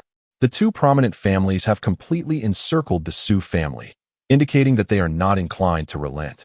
Bring him up, Lin Chengsong commanded grimly. Immediately, some individuals carried a stretcher to the front of Su Yunlai and the others, gently placing it down to reveal a corpse. Upon seeing it, Su Yunlai and his companions turned pale, for the deceased was none other than Lin Hong. A fortnight had passed, yet the body remained uncremated. Su Yunlai and the others silently thought that this was truly the end. I would rather let Hunger's body rot than allow you, the Su family, to witness the extent of our ruthlessness. Lin Chengsong shouted. This is a misunderstanding. Su Yunshan chuckled awkwardly. A misunderstanding? Lin Chengsong retorted with rage, laughing maniacally. Very well. Since you deem this a misunderstanding, then you shall hand over that Su Han wretch, and I shall orchestrate a misunderstanding right before your eyes. He bellowed. Someone, go fetch Su Han. There's no need. At that moment, a calm voice interrupted, and Su Han appeared before the crowd. You are so eager for my demise, aren't you? He remarked, directing his gaze at Su Yunshan. It is your own folly that has brought this upon you. Do you expect us to bear the burden? Su Yunshan scoffed coldly. Fool, Su Han retorted softly, infuriating Su Yunshan further. Su Han. Upon seeing Su Han, Lin Chengsong's eyes turned bloodshot, and an aura of murder enveloped him. The Su family has nurtured a genius. Lin Chengsong ground his teeth in fury. However, you must take responsibility for the genius you have raised. Today, I have come here with the head of the Chun family for one purpose, the annihilation of the Su family. How dare you make my son kneel before you? You truly possess audacity. Unlike Lin Chengsong, Chen Yifu was not as enraged, for his son remained unharmed, with only a guest elder having perished, which was of little consequence to him. However, he had long desired the downfall of the Su family to seize their territory and wealth. How could he let this rare opportunity slip away? Kill. Chen Yifu waved his hand decisively. Wait. At that moment, Su Yunshan suddenly interjected, esteemed heads of families. My Su family acknowledges that Su Han's actions were indeed excessive, but this matter was solely his doing, possibly incited by his father, and it bears no relation to the Su family. Indeed, if you truly seek justice, then slay Su Han and Su Yunming. My Su family has no part in this affair, Su Yunping added. You two scoundrels are truly bringing shame upon our Su family. Su Yunming retorted, nearly bursting with fury. It is as it should be. The trouble you have stirred cannot implicate our Su family. Su Yunshan huffed disdainfully. Elder brother, what do you think? The two turned to Su Yunlai. Although Su Yunlai was not the direct head of the family, he was the eldest among the four. Crucially, to remove Su Yunming from his position as head and expel both him and his son from the family, his consent was necessary. Elder brother, seeing Su Yunlai remain silent, Su Yunpeng urged, you see the current predicament. If we delay any further, it will spell disaster for the entire Su family. Su Yunming remained silent. Indeed, this incident had been instigated by his son, and he was prepared to accept whatever consequences ensued. On the other hand, Su Han was utterly disdainful of voicing any objections. The Cold Cloud sect had regulations prohibiting large-scale massacres that affected others, did it not? Su Yunlai pondered for a long while before finally raising his gaze towards the middle-aged man clad in official robes. This man was none other than Chao Qing, the patrol envoy overseeing the distant mountains on behalf of the Cold Cloud sect. Chao Qing appeared taken aback momentarily, then smiled and remarked, It seems you have made a decision? Su Yunlai inhaled deeply and declared in a somber tone, Su Yunming, the head of the Su family, has mismanaged affairs and is unfit to bear the title of family head. Henceforth, he is to be stripped of his position and expelled from the family along with his son, Su Han. Upon hearing these words, Su Yunming laughed. He had anticipated this outcome, Yet when Su Yunlai finally spoke, he was filled with rage. This was the Su family, forever unable to hold its head high. Expelled from the family? Su Yunshin, Su Yunpeng, and Su Yunlai were named one after another, and Su Han's narrow, star-like eyes swept over the three of them as he intoned, "You shall not regret this." Regret? Su Han's laughter echoed mockingly. Su Yunshin and Su Yunpeng exchanged glances and, in unison, declared, "You are the bane of the Su family, the scourge of our clan. Do not think that merely expelling you from the family would lead us to regret. Even if you were to die, we would feel no remorse." Su Yunlai stood to the side, his expression devoid of emotion. "Very well," Su Han chuckled. "From this day forth, my father and I shall have no further ties with the Su family." Agreed. Chao Qing turned to Lin Chengsong and Chun Yifu, shaking his head and stating, "Since Su Han and his father have been expelled from the Su family, this matter no longer concerns them. Should you seek someone, direct your efforts towards Su Han." "Humph. Su Yunshun, your hearts are indeed ruthless. To preserve your own lives, you would cast out the most formidable genius of the Su family," Lin Chengsong scoffed. Chun Yifu added, "Su Yunming is the family head, yet he was so easily dethroned. It appears the Su family is not as stable as I had presumed." Both men felt a sense of dissatisfaction. After all, had the patrol envoy Chao Qing remained silent, they could have seized this opportunity to obliterate the Su family and erase them from the distant mountains. Alas, the Su family had acted decisively, expelling Su Han and his father, leaving them with no recourse. In that case, Su Han, prepare to accompany hunger to the afterlife. Lin Chengsong's gaze turned cold as his exclusive spirit beast surged forward, causing the ground to tremble. Su Han maintained a calm demeanor, showing no sign of fear. Suddenly, a figure emerged to shield Su Han, revealing himself to be Su Yunming. "Ha ha ha, Lin Chengsong, there is no need for pleasantries at this juncture. Your son met his demise due to his own incompetence, deserving of being vanquished by my son." Su Yunming bellowed with laughter. "You wish to harm my son? You must first contend with me. Do not be hasty. Both of you shall meet your end." Lin Chengsong's eyes grew dark with menace. "Everyone, cease at once." At that moment, a sharp voice rang out from a distance as two more spirit beasts charged forward, carrying two figures upon their backs. Both women, despite their striking dissimilarities in appearance, exude an unparalleled beauty that captivates all. Upon the arrival of Xiao Yuhui, the countenances of Lin Chengsong and Chun Yifu darkened instantly. They were unfamiliar with the woman beside her, yet they recognized Xiao Yuhui. They had encountered the elder Yuhui before. Chao Qing's expression shifted, and he promptly dismounted from the unicorn spirit, bowing respectfully to Xiao Yuhui. "Elder?" The crowd murmured in surprise at this title. Had Xiao Yuhui ascended to the status of an elder? Was she an inner or outer sect elder? Chun Yifu inquired softly. "Inner sect," Chao Qing replied. "Inner sect?" Chun Yifu's face paled. Chao Qing continued, "Since joining the Hanyun sect, Elder Yuhui has displayed astonishing talent. She initially possessed 8 dragon veins, qualifying as an inner sect disciple, and subsequently unlocked a 9th dragon vein, directly becoming a disciple of the sect leader. Just when everyone anticipated her breakthrough to the dragon blood realm, she astonishingly opened a 10th dragon vein. 10th dragon vein. Gasps of astonishment echoed through the crowd, their eyes filled with awe and disbelief as they regarded Xiao Yuhui. 10 dragon veins. The pinnacle of genius in the dragon martial continent. The maximum number of dragon veins attainable by anyone. A person capable of manifesting 10 dragon veins is a rarity that appears once in a millennium, a figure of monumental significance across the entire dragon martial continent. Such individuals are destined to become superlative powerhouses. Following the awakening of her 10th dragon vein, Elder Yuhui rapidly advanced using the resources of our Hanyun sect and has now reached the late stage of the dragon blood realm, Chao Qing elaborated. A profound silence enveloped the scene. For them, Xiao Yuhui was nothing short of a legend. Merely a month ago, she was an 8 dragon vein disciple of the Hanyun sect, and now she had transcended to the late stage of the dragon blood realm, becoming an elder of the inner sect. Both her status and strength had undergone a monumental transformation. Lin Chengsong, the head of the Lin family, had encountered Elder Yuhui. Chun Yifu, the head of the Chun family, had also met her. Both men dismounted from their unicorn spirits, bowing their heads in respect. "You may rise," Xiao Yuhui said with a calm demeanor. "Yes," they replied, standing. "Xiao Suan's husband, I have come to rescue you." The woman beside her kept winking at Suan. "Who is this lady?" Chen Yifu questioned, perplexed. Chen Yi interjected, Father, I have seen this lady at the Wanbao Pavilion. She seems to share a close bond with Suen. Chen Yifu's brow furrowed, an ominous premonition creeping in. She is my sister, Xiao Yuran. Sensing the thoughts of Chen Yifu and others, Xiao Yuhui spoke up. What? This enchanting woman is Xiao Yuhui's sister? This is inconceivable.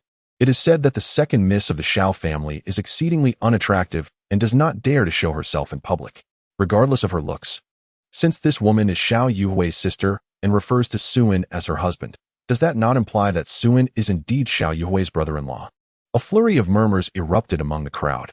The expressions of Chen Yifu and Lin Chengsong darkened to an extreme, especially Lin Chengsong. Previously, it was merely a rumor that Su Han was to wed the second young lady of the Xiao family, yet this had not come to fruition. However, now, Xiao Yuran openly refers to Su Han as her husband. How can one seek vengeance for their son under such circumstances? My dear Su Han, it is delightful to see you again. Xiao Yuran gracefully dismounted from her mystical steed and approached Su Han, intimately linking her arm with his. As she radiated warmth and a delicate fragrance, Su Han sighed in exasperation. Do not call me husband, nor refer to me as little Su Han. Did I not mention this to you? But you are younger than I, and you are my husband. What else should I call you, if not little Su Han? Xiao Yuran retorted playfully. Rolling his eyes in resignation, Su Han chose to ignore her. I, Xiao Yuhui, have come today with the intention of bringing him to the Xiao family, to serve as our esteemed son-in-law, declared Xiao Yuhui with a clear voice. Lin Chengsong immediately grew anxious, exclaiming, Elder Yuhui, we are here today to avenge my son. I am aware of the circumstances. Before Lin Chengsong could finish, Xiao Yuhui interjected. Your son's demise was a consequence of his arrogance and bullying, compelling Su Han to kneel. In my opinion, Su Han bears no fault in this matter. Furthermore, he is my brother-in-law. Do you dare to harm him? She interrupted Lin Chengsong's words with an air of dominance. Lin Chengsong's expression darkened, and he fell silent. It was evident that Xiao Yuhui was determined to protect Su Han, and given her current standing, the Lin family dared not act recklessly. And you? Xiao Yuhui turned her gaze toward Chen Yifu. Your son is not dead. He merely bowed a few times to my brother-in-law, which he rightfully deserved. Why do you insist on meddling in matters that do not concern you? I will take my leave. I will take my leave, Chen Yifu replied, chuckling awkwardly as he waved his hand, signaling his family to withdraw immediately. He was not a fool. Xiao Yuhui's words rang true. His son was alive, and the only casualty was a guest elder. There was no need to confront someone who would undoubtedly become a formidable force in the future over such trivial matters. Watching the Chun family's swift retreat, Lin Chengsong felt as though he had hit rock bottom. As for Su Yunchan and Su Yunpeng, they furrowed their brows deeply. This Su Han is truly fortunate. How is it that someone is willing to protect him? They mused. Meanwhile, they could not help but notice the exquisite beauty of the Xiao family's second young lady, who seemed to share a deep connection with Su Han. Was this scoundrel truly unwilling to marry Xiao Yuran, even in death? Xiao Yuhui remarked, Su Han is of the Su family. Thus I am no longer a member of that lineage. Su Han interrupted her, stating, just moments ago, the three heads of the Su family expelled both my father and me from the clan to avoid implicating themselves. Oh, Xiao Yuhui's gaze swept over Su Yunchan and the others, who immediately lowered their heads. Such a heartless act, Xiao Yuhui said coolly. This is for the best, Su Han. You shall reside with Uncle Xiao in the future. Su Han remained silent, understanding that Xiao Yuhui was striving to maintain her dignity. Although he harbored no fear of Lin Chengsong and the others, it was imperative not to place anyone in an uncomfortable position. Young Master Han, I am willing to follow you. Suddenly, three figures rushed out, Pang Qing, Hu Feng, and Zhang Hai. Why did I not see you following when Su Han was expelled from the family? Xiao Yuhui furrowed her brow. We only just learned of this matter. Pang Qing exclaimed anxiously. Su Han, understanding their intentions, smiled. Very well, if you wish to accompany me, then let us go together. Indeed, the three were overjoyed, genuinely eager to follow Su Han. Shall we depart? At this moment, Xiao Yuhui glanced at Lin Chengsong. Lin Chengsong dared not utter a word. The fierce demeanor he displayed earlier had vanished completely. Husband, father, let us depart, Xiao Yuran said sweetly to Su Yunming. Ha ha. Su Yunming laughed heartily. The loss of a horse may indeed be a blessing in disguise. I, Su Yunming, have such a well-behaved and lovely daughter-in-law. My life is worth it. I have not yet agreed. Su Han rolled his eyes. You impudent boy, do you think you can make decisions here? If I say you must agree, then you must agree. Su Yunming feigned anger. Su Han muttered. This is not the same as when you forbade me from marrying. Blast it. I followed you only because you didn't wish to marry. How could Yuran be unworthy of you? Su Yunming exclaimed loudly. Su Han fell silent, knowing that Su Yunming was now utterly delighted. I will pack my things, Su Han said, returning to his room to gather his elixirs and materials before promptly exiting the Su family estate. The group departed grandly before the eyes of all, and not a single soul dared to intervene. Shao family. Thanks to Xiao Yuhui, the Shao family had risen to prominence, truly becoming the foremost family in Yuanshan County. The Shao estate was vast, occupying several times the area of other families, and its population far exceeded that of the other three major families, most of whom were renowned guest elders, among whom many were at the Dragon Blood Realm, not to mention those at the Dragon Spirit Realm. Along the way, Xiao Yuhui remained silent, her face cold, evidently still upset about the previous incident.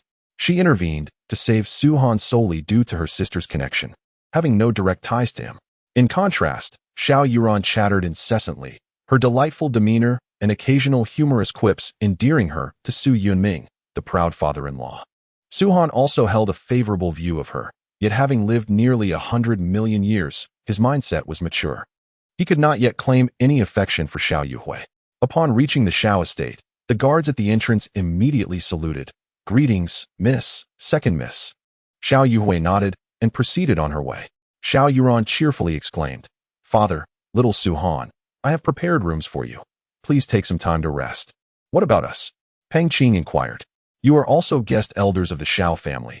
You shall stay in the guest elder quarters, Xiao Yuran replied. Peng Qing immediately felt relieved and whispered to Su Han, Young Master Han, do not hesitate. Such a wonderful girl is hard to find, and you will regret it if someone else takes her away. Get lost, Su Han retorted. Hee, with a shared smile. Peng Qing and his companions followed the servants of the Xiao family. He and Su Yunming were personally escorted by Xiao Yuran to their quarters. Second Miss. The family head has commanded that the Duke and the head of the Su family proceed to the council chamber, a servant of the Xiao family announced upon their arrival. Very well, we shall go at once, Xiao Yuran replied, assisting Su Han in tidying the room briefly before the trio made their way to the council chamber. Inside the chamber, the head of the Xiao family, Xiao Hengshan, occupied the main seat, flanked by numerous individuals. Unlike the Su family, which had multiple factions, the Xiao family was unified under the authority of a single patriarch, Xiao Hengshan. Thus, disputes were minimal, his word was law. The individuals seated beside him were all esteemed guests and trusted confidants of Xiao Hengshan. Upon their entrance, Xiao Yuhui was already seated to the right of Xiao Hengshan, with an empty chair to the left, clearly reserved for Xiao Yuran.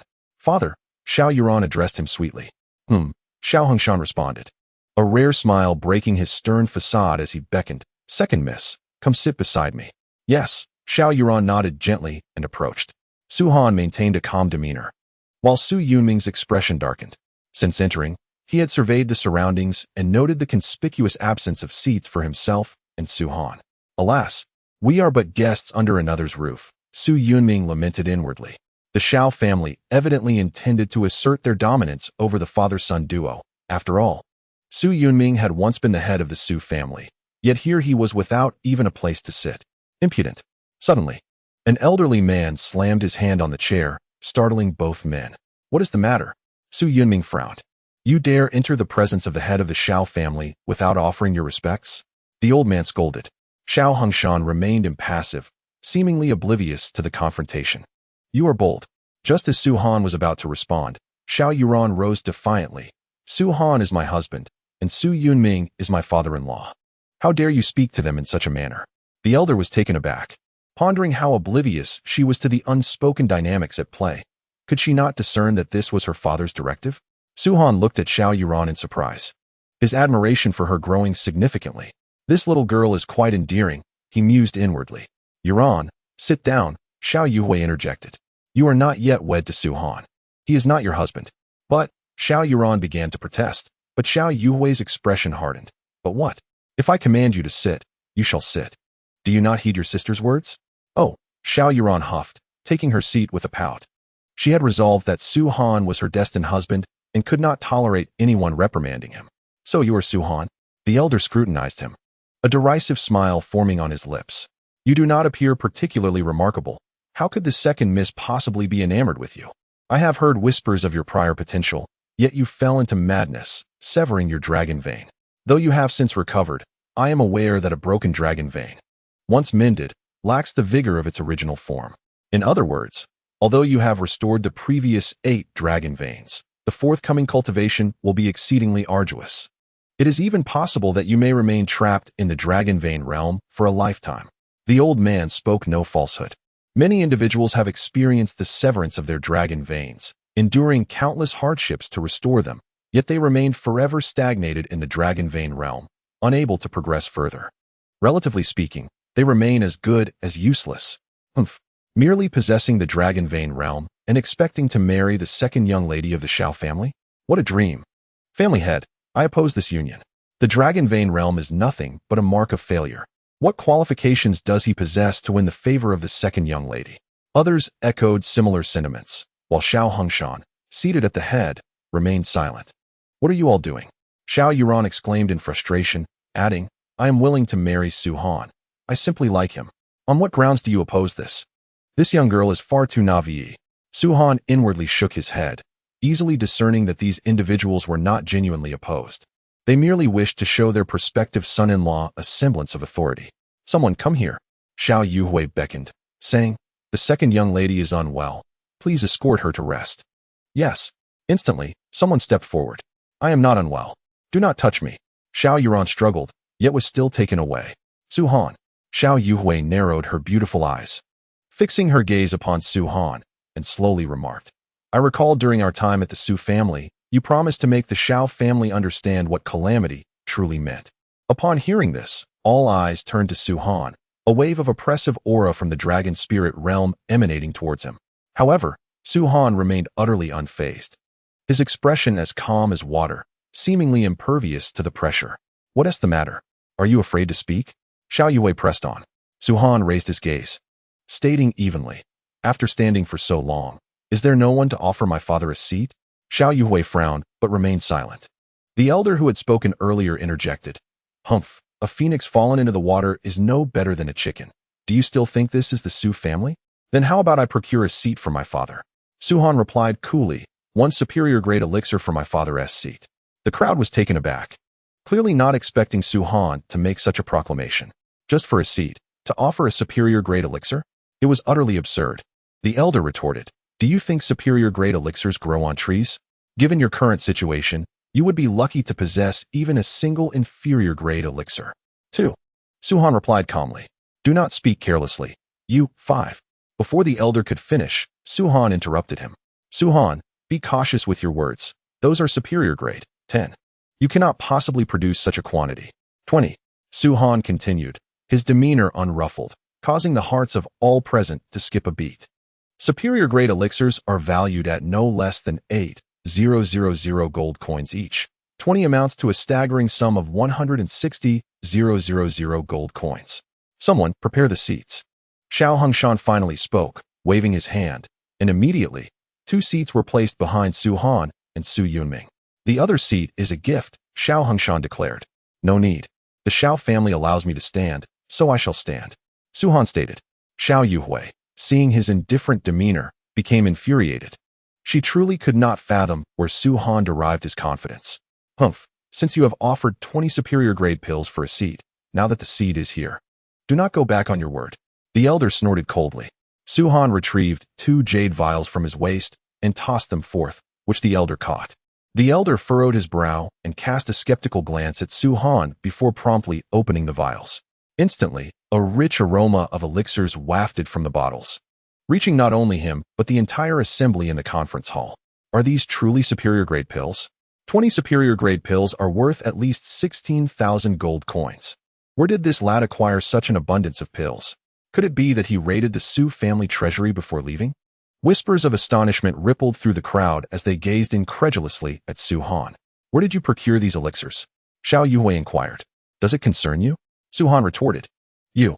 Xiao Yuhui was instantly enraged. These 2 vials of elixirs are for securing a seat for my father, Su Han replied nonchalantly. Shortly, I will have another 20 vials of superior-grade pills delivered, each containing 10 pills. 10 of those will serve as your compensation for your prior visit to the Su family. While the other 10, at this point, Su-Han paused. All eyes were fixed upon him. Even Xiao Hongshan opened his previously closed eyes, seemingly awaiting his continuation. After a moment, Su-Han finally spoke. The remaining 10 vials are to inform you not to underestimate others. The crowd was taken aback, then erupted in fury. Su-Han, do you know where you are? Do you think you are still at the Su family? Such audacity, to speak to us in this manner. You are outrageous. Numerous guests rose, appearing ready to take action at the slightest provocation. Enough. Finally, Xiao Hongshan, who had remained silent, spoke, pressing his palm down, compelling the elder and others to return to their seats. What? The Xiao family head, who has been silent all along, finally chooses to speak. Su-Han lifted his gaze slightly. How dare you speak to my father that way? Xiao Yuhui exclaimed in anger. Xiao Yuhui, did you not previously ask me if, while at the Su family, I had stated that should the Xiao family dare to be presumptuous, I would make them aware of true catastrophe? Su-Han's voice turned icy. I now tell you, I dared to say such things at the Su family, and here, before you, before the head of the Xiao family, and before all of you, I, Su-Han, still dare to utter those words.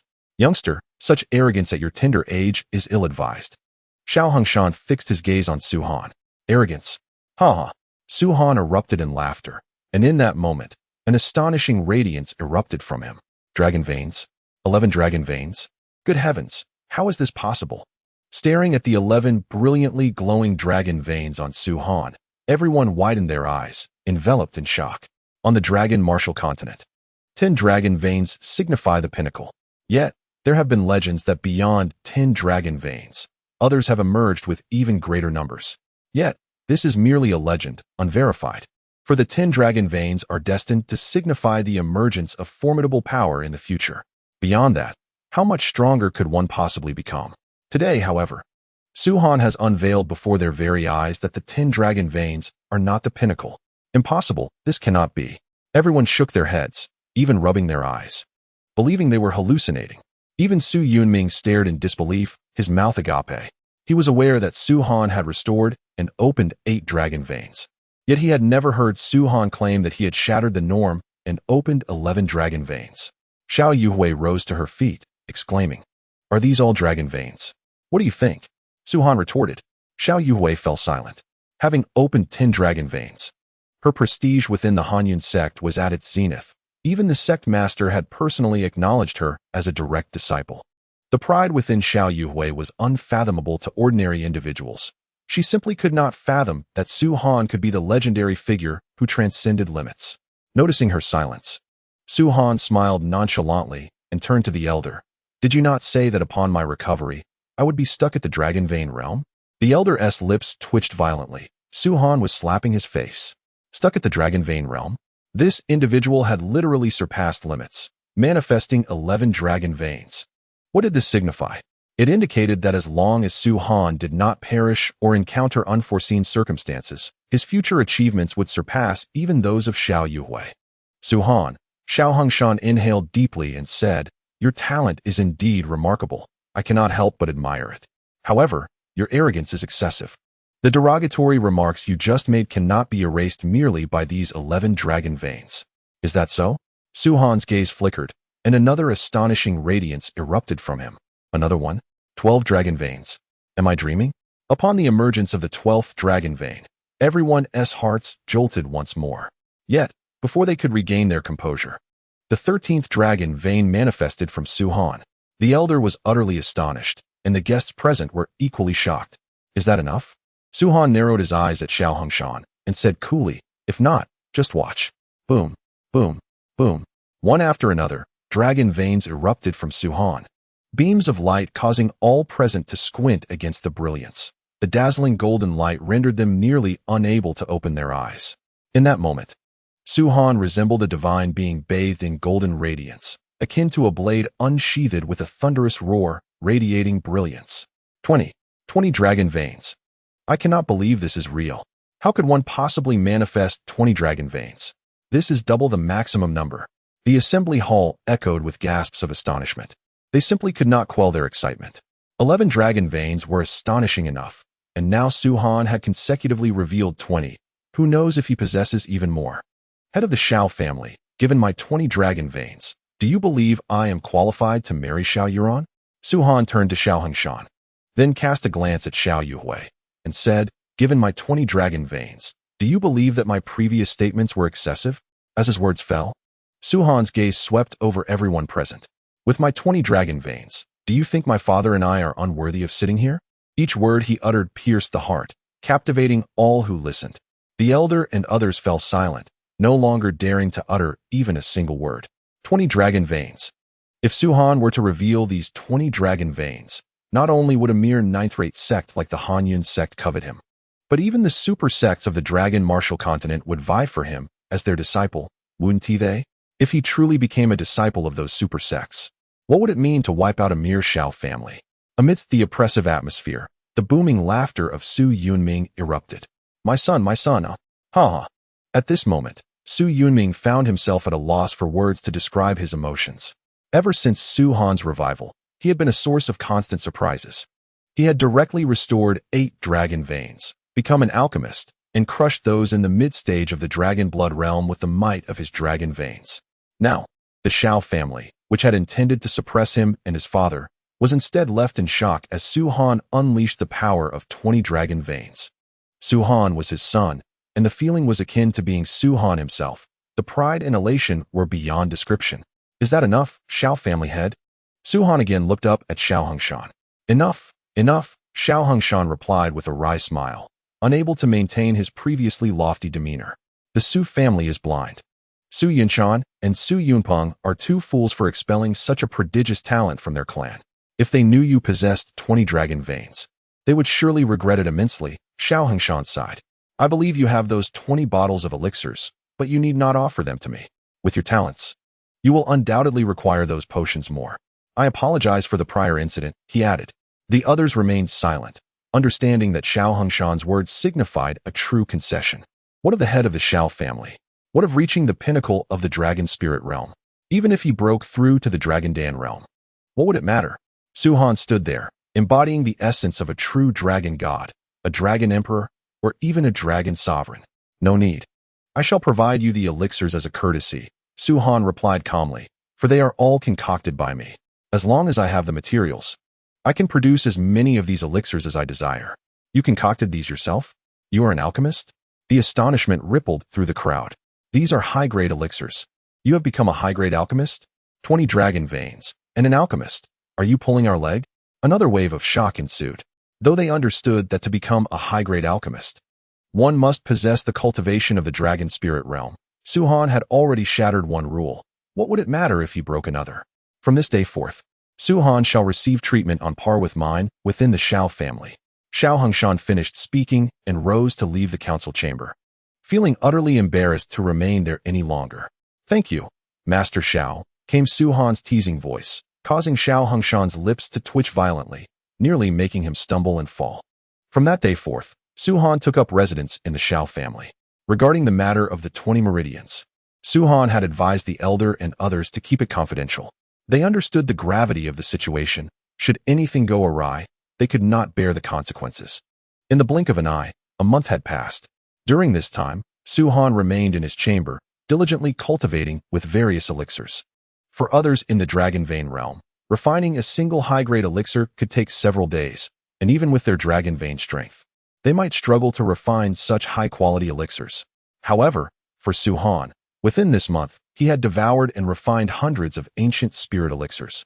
Only the blood-infused elixirs were set aside for use when he broke through to the Dragon Blood realm, having already opened 32 meridians. After refining these hundreds of ancient spirit elixirs, Su-Han's strength underwent a remarkable transformation. Yet, with elixirs, the more one refines, the diminishing the effects become. At this point, the potency of the ancient spirit elixirs had reduced to almost negligible levels for Su-Han. Perhaps the blood-infused elixirs could aid him in opening additional dragon veins. But refining them now would significantly lessen their efficacy. They would be best utilized at the time of entering the Dragon Blood realm. As Su-Han stepped from his room, the warm sunlight cascaded upon him, and he instinctively stretched. I should concoct some different elixirs, I wonder what materials the Shao family possesses, he murmured to himself. Young Master Han, you have emerged, Hu Feng exclaimed, rushing over as he spotted Su Han leaving his chamber. Both Peng Qing and Zhang Hai had been residing in the guest quarters, while Hu Feng had remained to guard Su Han. Yes, Su Han nodded slightly. Young Master Han, over this past month, Lien Yuza has sought you no less than 5 times, each time in a furious huff, but I sent him away, Hu Feng reported. Who is Lien Yuza? Su Han inquired, perplexed. He is the son of Lien Chong, a prominent guest elder of the Shao family. Holding a high status among the guest elders, with strength in the late dragon spirit realm, second only to Shao Hongshan, Hu Feng explained. What does he want with me? Su Han frowned. It seems to concern the second young lady of the Shao family, Hu Feng replied. Oh. Su Han's expression shifted to one of realization as he smiled.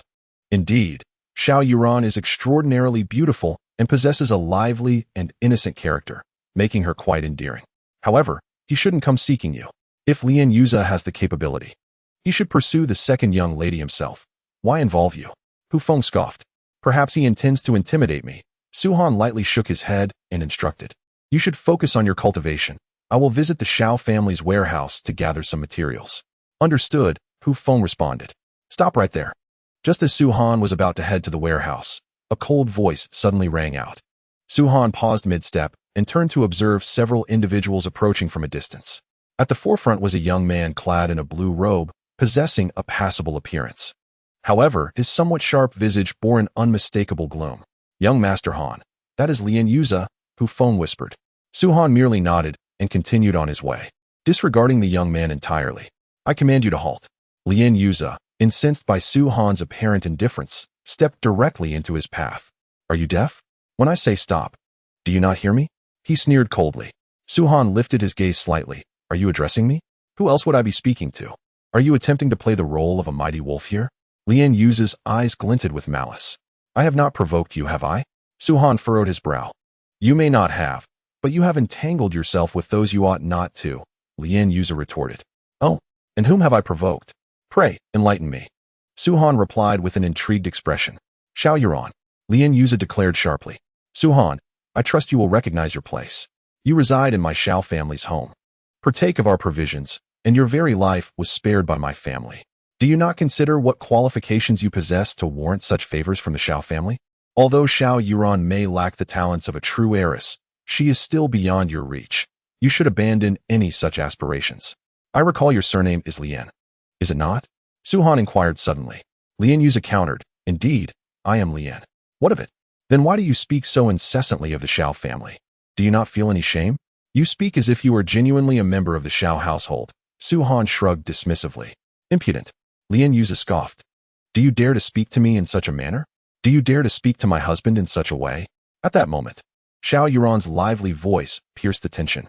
Lien Yuza's expression shifted subtly as he hissed a low threat. Su Han, consider this a warning. If you continue to pursue Yuran, I shall ensure you regret it. Begone, Su Han replied impatiently. You. Lien Yuza seethed with fury, yet he restrained himself in the presence of Shao Yuran. Su Han, you are truly audacious. Await your reckoning. With that, he turned and departed with his companions. Little Su Han, are you all right? Did they harm you? Shao Yuran inquired with genuine concern as she approached him. Do they pose any real threat? Su Han scoffed. Hee hee, I knew my husband was formidable. Shao Yuran exclaimed, shaking her head playfully. Enough with the husband. I have yet to agree to marry you. Su Han replied, exasperated. Shao Yuran tilted her head defiantly, whether you agree or not. You are still my husband. Indeed, you are just as domineering as your sister, Su Han sighed. Have you found the 4 items I asked you to locate? I only found that demon spirit flower. The other 3 remain elusive. I inquired of everyone, yet no one has even heard of what you requested. What on earth are these items? Shao Yuran lamented. You found the demon spirit flower? Su Han's eyes brightened. He had merely mentioned it to Shao Yuran without expecting her to succeed, for these 4 items were exceedingly rare, likely scarce even across the dragon martial continent. Yet it is not mine to claim. Shao Yuran curled her lips in disdain. My father learned from Wanbage that there will be an auction in 3 months, with the highlight being the spirit flower. The master of Wanbage mentioned that to secure this spirit flower, one must prepare at least 10 million gold coins. Surely the Shao family can afford that, right? Su Han chuckled. Are you serious? Before my sister joined the Hanyan sect, The Xiao family's annual profit was only around 5 to 600,000. 10 million is equivalent to 20 years of their income. Xiao Yuran shook her head. Setting aside whether the Xiao family has that much money, even if they did, my father would never purchase the spirit flower. After all, it's just one of 4 items. And if the others are similarly priced, the family cannot bear such a burden. The most crucial reason is that your father fears I might deceive you, doesn't he? Su-Han laughed. Xiao Yuran was momentarily taken aback, unable to retort. Indeed, Xiao Hongshan's greatest concern was this. While individuals with severed dragon veins might still have a chance at restoration, those like Xiao Yuran, born without a dragon vein, were beyond healing according to any tales from the dragon martial continent. Su-Han was undoubtedly gifted and a skilled alchemist, yet it was implausible for Xiao Hongshan to trust him enough to make such a significant sacrifice. Do you wish to cultivate? Su-Han inquired with a smile. Of course. Xiao Yuran's beautiful eyes sparkled with anticipation. I want to become one of those legendary strong beings, capable of soaring through the skies and traversing the earth. That way, I can follow you around, keeping an eye on you and preventing you from flirting with other women. Su-Han nearly choked at her words. Initially, he found her remarks acceptable, but the latter part nearly made him spit blood. If that's your only motive, then I truly cannot assist you, he retorted, rolling his eyes. Just kidding, little Su-Han. Brother Su-Han, please help me. Xiao Yuran tugged at his sleeve, her tone playful. Though I know you might not be able to help, I still want to ask you nicely. Su-Han couldn't help but curse inwardly. After so many years, he believed he understood human nature well. Yet when it came to Xiao Yuran, he was utterly confounded by her thoughts. Beside them, Hu Feng felt a tremor at the corners of his mouth and silently moved aside. He had previously thought that young Master Han was fortunate to marry someone as sweet as Xiao Yuran, but it seemed luck was not so simple after all. All right, Su-Han said. If you truly wish for my assistance, then go find somewhere to amuse yourself. I need to head to the warehouse to gather materials and save up to help you buy that spirit flower. Seems like my husband is good to me. Hee. I'll take my leave then, Xiao Yuran replied, skipping away with evident delight. Watching her adorable figure retreat, Su-Han felt a sudden urge to dash his head against a wall. At the Xiao family warehouse, which housed all their spiritual items and assets, various individuals managed the inventory. Su-Han approached the door where spiritual items were stored and addressed the elderly guard. I'm here to collect some spiritual items. What does young Master Han intend to retrieve? The elder inquired with a smile. Upon entering, Su-Han spoke, and the old man nodded, opening the door to the warehouse. Instantly, a kaleidoscope of colors flooded Su-Han's vision. The space was modest, yet a veritable mountain of spiritual items was heaped within. Moreover, numerous hollows adorned the walls, each housing even more refined spiritual objects, clearly of a higher grade, stored separately. This is all the spiritual items of the Xiao family, young Master Han. Quite impressive. Isn't it? The old man declared with pride. As the foremost of the 4 great clans, the Xiao family naturally possessed the most spiritual items. In his view, Su-Han had never encountered such a plethora of spiritual treasures, at least not within the Su family. However, a single remark from Su-Han shattered the old man's arrogance. Is this it? This is insufficient? The old man's face contorted with displeasure. This is far too inadequate, Su-Han remarked, shaking his head. Young Master Han, such words seem rather excessive. You are merely at the dragon vein realm. Any single item here would be beneficial for you, even if you cannot utilize them. To claim they are inadequate is rather presumptuous, the old man seethed inwardly. Oh, that was not my intention, Su-Han quickly realized, reflecting that he could not assess this place through the lens of his former life. Humph, the old man scoffed, falling silent. These, and those. Have them moved to my quarters, Su-Han commanded, pointing at a selection of items. Such a quantity? The old man's eyes widened in disbelief. The items Su-Han indicated numbered at least several hundred, nearing 1,000. This represented nearly half of the Xiao family's spiritual possessions. Most critically, among them were several high-grade items, including a single silver-grade object. The Xiao family possessed only 3 silver-grade items, hard-won by their elite guard at great peril. In the Dragon Martial Continent, items such as weapons, spiritual objects, and elixirs are classified by rank. From low to high, they are classified as low-grade, mid-grade, high-grade, silver-grade, gold-grade, purple-gold grade, sacred spirit grade, earth-dark grade, and heavenly profound grade. Each grade from silver upwards is further subdivided into inferior, superior, and exceptional categories. The ancient spirit pill crafted by Su Han is categorized as a high-grade elixir, while the blood vitality pill, which he deems exceptional, falls between high-grade elixirs and inferior silver-grade elixirs on the continent scale. A single inferior silver-grade elixir could exchange for 10 inferior silver-grade spiritual items. Absolutely not. The old man gazed at the spiritual items selected by Su Han, immediately refusing. You are asking for far too much, and the silver-grade item, my family possesses only 3. It is impossible to grant you one. The master of your family has spoken, my status is equivalent to his. Can you truly deny me even a single inferior silver-grade elixir? Su Han countered. Your status is equal to the family heads, but you bear the surname Su. The old man replied, shaking his head. Su Han furrowed his brow and then smiled. Very well, I shall maintain my surname Su. However, I shall take nothing from the Shao family. With that, he turned and exited the warehouse. He initially intended to utilize these materials for alchemy, naturally intending to offer some of the elixirs to the Shao family, as they were derived from their resources. However, to his astonishment, the members of the Shao family held themselves in such high regard that they completely disregarded him. Oh, back to my Shao family's warehouse again. At that moment, the familiar voice of provocation echoed once more. Lien Yuza, accompanied by a group of followers, approached and positioned himself before Su Han, directing his gaze toward the elderly guardian of the warehouse. Who granted you permission to open the door for this fellow? Who allowed him to take our Shao family's spiritual items? The elder shook his head. He hasn't taken anything. Hasn't taken anything? Then what is he doing here? Surely he intends to survey the area, waiting for the cover of night to steal something. Lien Yuza mocked. Ha ha ha, young master Lien speaks the truth. It seems this fellow harbors such intentions. Indeed, how could the Su family possess so many spiritual items? If one were to say he didn't harbor thieving thoughts, I wouldn't believe it. A rat is always a rat, scorned wherever it goes. Expelled from the Su family. Yet he dares to come to the Shao family to steal spiritual items? The group behind Lien Yuza echoed his sentiments, hurling insults and mockery.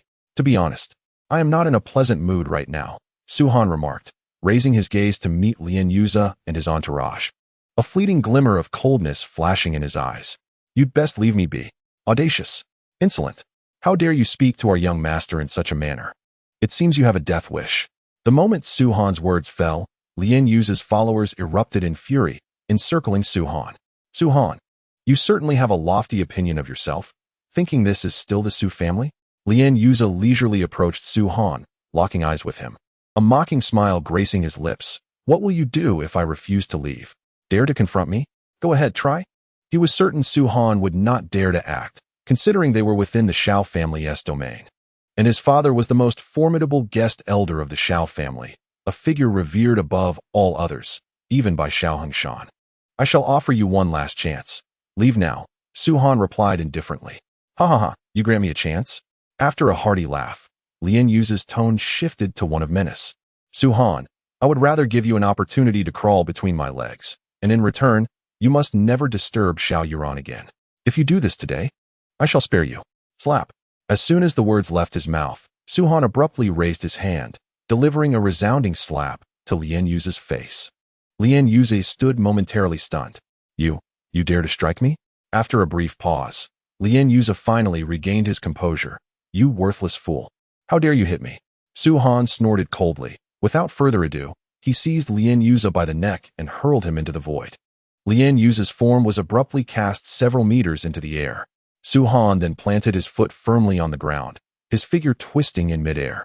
Executing a magnificent kick as if he were playing football, the force of his kick landing squarely on Lien Yuza's chest with a deafening thud. The sound echoed out, and Lien Yuza staggered back, blood spurting from his mouth as he was sent careening through the air. Su Han, you seek death. The expressions of those who served Lien Yuza shifted dramatically. Su Han's actions were executed with such swiftness that they barely had time to react. Whoever dares to take action shall have their cultivation wasted. Su Han's gaze, sharp as a blade, swept across the assembly. These individuals were merely at the Dragon Vein realm, possessing scant potential, which is why they willingly acted as Lien Yuza's lackeys. In contrast, Lien Yuza's cultivation was significantly higher. Having reached the early stages of the Dragon Blood realm, they contemplated retaliating, but seeing Lien Yuza in such a pitiful state, they knew approaching him would only invite further punishment. Return and inform him to come and apologize at my door. Otherwise, every time we meet, I shall strike him." Su-han's figure moved into the distance, his icy voice echoing. "Apologize? You expect Lien Keping to apologize to you? How audacious!" The lackeys scoffed inwardly, yet dared not voice their thoughts. Even without Su-han's insistence, they intended to relay the events to Lien Chong. However, they suspected that once Lien Chong learned of the incident, an apology would be the least of their concerns. "Young master, are you all right?" Someone rushed to assist Lien Yuza. "Get away, you bunch of useless fools." Lien Yuza snarled through gritted teeth, his visage contorted with rage. "Help me back. I shall demand my father kill that wretched dog." Upon returning home, Lien Yuza spat out a mouthful of blood. Whether intentional or from genuine injury remained unclear. Standing before him was a middle-aged man, who immediately approached upon seeing Lien Yuza in such a state. "What transpired?" Lien Chong inquired. "Father, you must avenge me," Lien Yuza cried. "That wretched Su-han, upon seeing me, attacked without provocation. I informed him of your identity, yet he paid no heed, becoming increasingly brutal. This affront I cannot tolerate." Su-han. Lien Chong's brow furrowed. He was no fool and understood his son's character. Lien Yuza had always relied on his status to behave arrogantly within the Shao family. Without addressing Lien Yuza further, Lien Chong turned to the others. "What exactly happened?" "Young master speaks the truth. Su-han sought trouble with him for no reason, even warning him not to approach the second miss, insisting that he must apologize, or else every encounter would result in a beating." One among them quickly responded. "Utter nonsense." Lien Chong slapped the speaker across the face. "Am I unaware of Yuza's conduct? Should you dare to conceal the truth again, I shall render you powerless." "Father, it is indeed as I say." Lien Yuza gasped in surprise. "Silence." Lien Chong glared. "I have long cautioned you. This is the Shao family, and I am merely a guest here. You must act with caution. Past transgressions can be overlooked, but now you have provoked Su-han. Do you comprehend who he is? Do you grasp his strength? Were you not my son, I would have struck you dead." In that moment, Lien Yuza was momentarily stunned. Had his father not always been protective? Why had he become so stern today? "Explain yourself, and do so swiftly," Lien Chong demanded. "Yes, it was young master who provoked Su-han first." A voice murmured softly. However, the young master did not go too far. He merely wished for Su-han to maintain his distance from the second young lady. Yet, who could have anticipated that Su-han would exhibit such arrogance and resort to violence? Lien Chong exclaimed furiously. "Su-han is already the designated husband of the second young lady. Why provoke him? With Su-han's prowess, he could effortlessly eliminate you tenfold. But he is merely at the Dragon Vein realm, and his background does not seem particularly formidable," Lien Yuza muttered. With a sharp slap, Lien Chong silenced him and, with a cold snort, exited the room.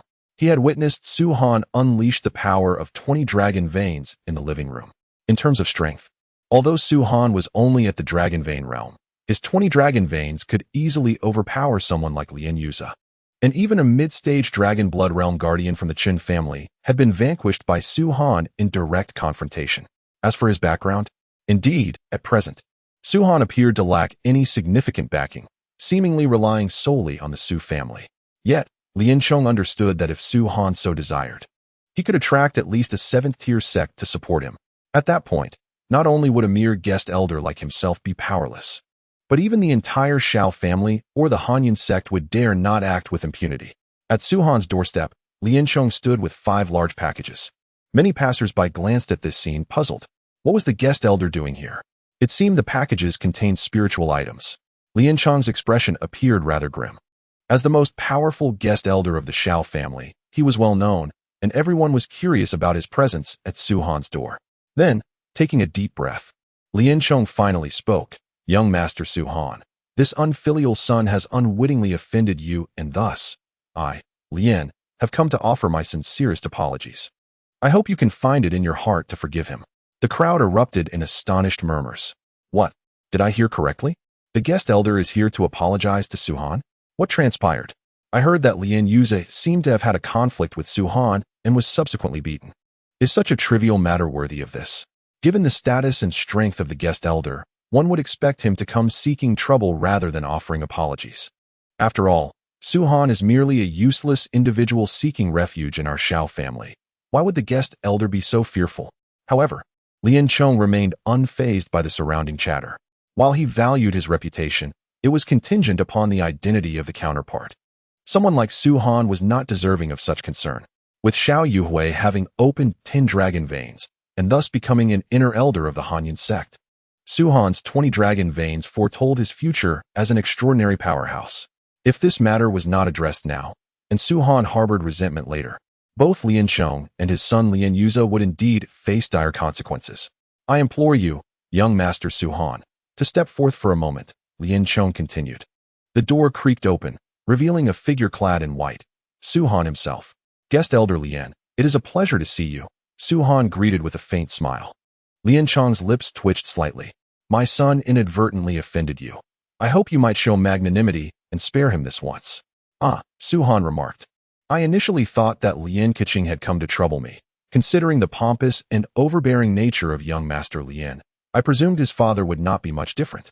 It seems that Lien's discipline is of no concern. Lien Chong sighed inwardly. Let this matter rest. You may leave. Su Han waved his hand dismissively. Lien Chong then exhaled in relief, placing 5 packages before Su Han, stating, a token of my regard, not a sign of respect. Very well, Su Han nodded, accepting the gesture without refusal. After Lien Chong departed, Su Han opened the 5 packages, revealing 10 mid-level spiritual items within each. In the final package lay a silver card from the Wanbao Pavilion, containing a sum of 100,000 gold coins. Not too shabby. Su Han raised an eyebrow and called out, Hu Feng, come in. Hu Feng opened the door and entered, saying, How may I serve you, young master? These spiritual items are for you. Su Han tossed the 5 packages to Hu Feng. Hu Feng's face lit up with elation. After all, these 5 packages contained a total of 50 spiritual items. Thank you, young master, he exclaimed with excitement. Ever since accompanying Su Han to the Beast Mountain, they had received numerous benefits, including pills and spiritual items, and even a dragon technique for each of them. The advantages had been overwhelming. Do not be too hasty in your gratitude, Su Han cautioned. I have bestowed upon you quite a bit already. Why have I not seen an increase in your cultivation? Hu Feng appeared embarrassed. Young master, I have been reluctant to use the gifts you provided. I have been saving them. Saving them for what purpose? Utilize these items for your cultivation to elevate your prowess swiftly. It will benefit me as well in the future, Su Han advised. Understood, Hu Feng nodded earnestly. In the afternoon, Su Han arrived at the main Wanbao Pavilion in Yuanshan County. Each county possesses a main pavilion, and Yuanshan's is naturally situated within the powerful Shao family marketplace. In contrast to the desolation of the Su family marketplace, the Shao family marketplace bustled with activity. A veritable hub of life.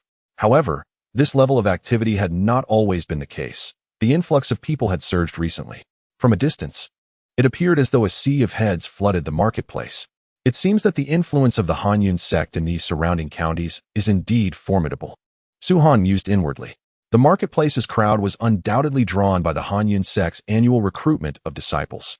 During this time, the flow of people to Yuanshan County significantly increased.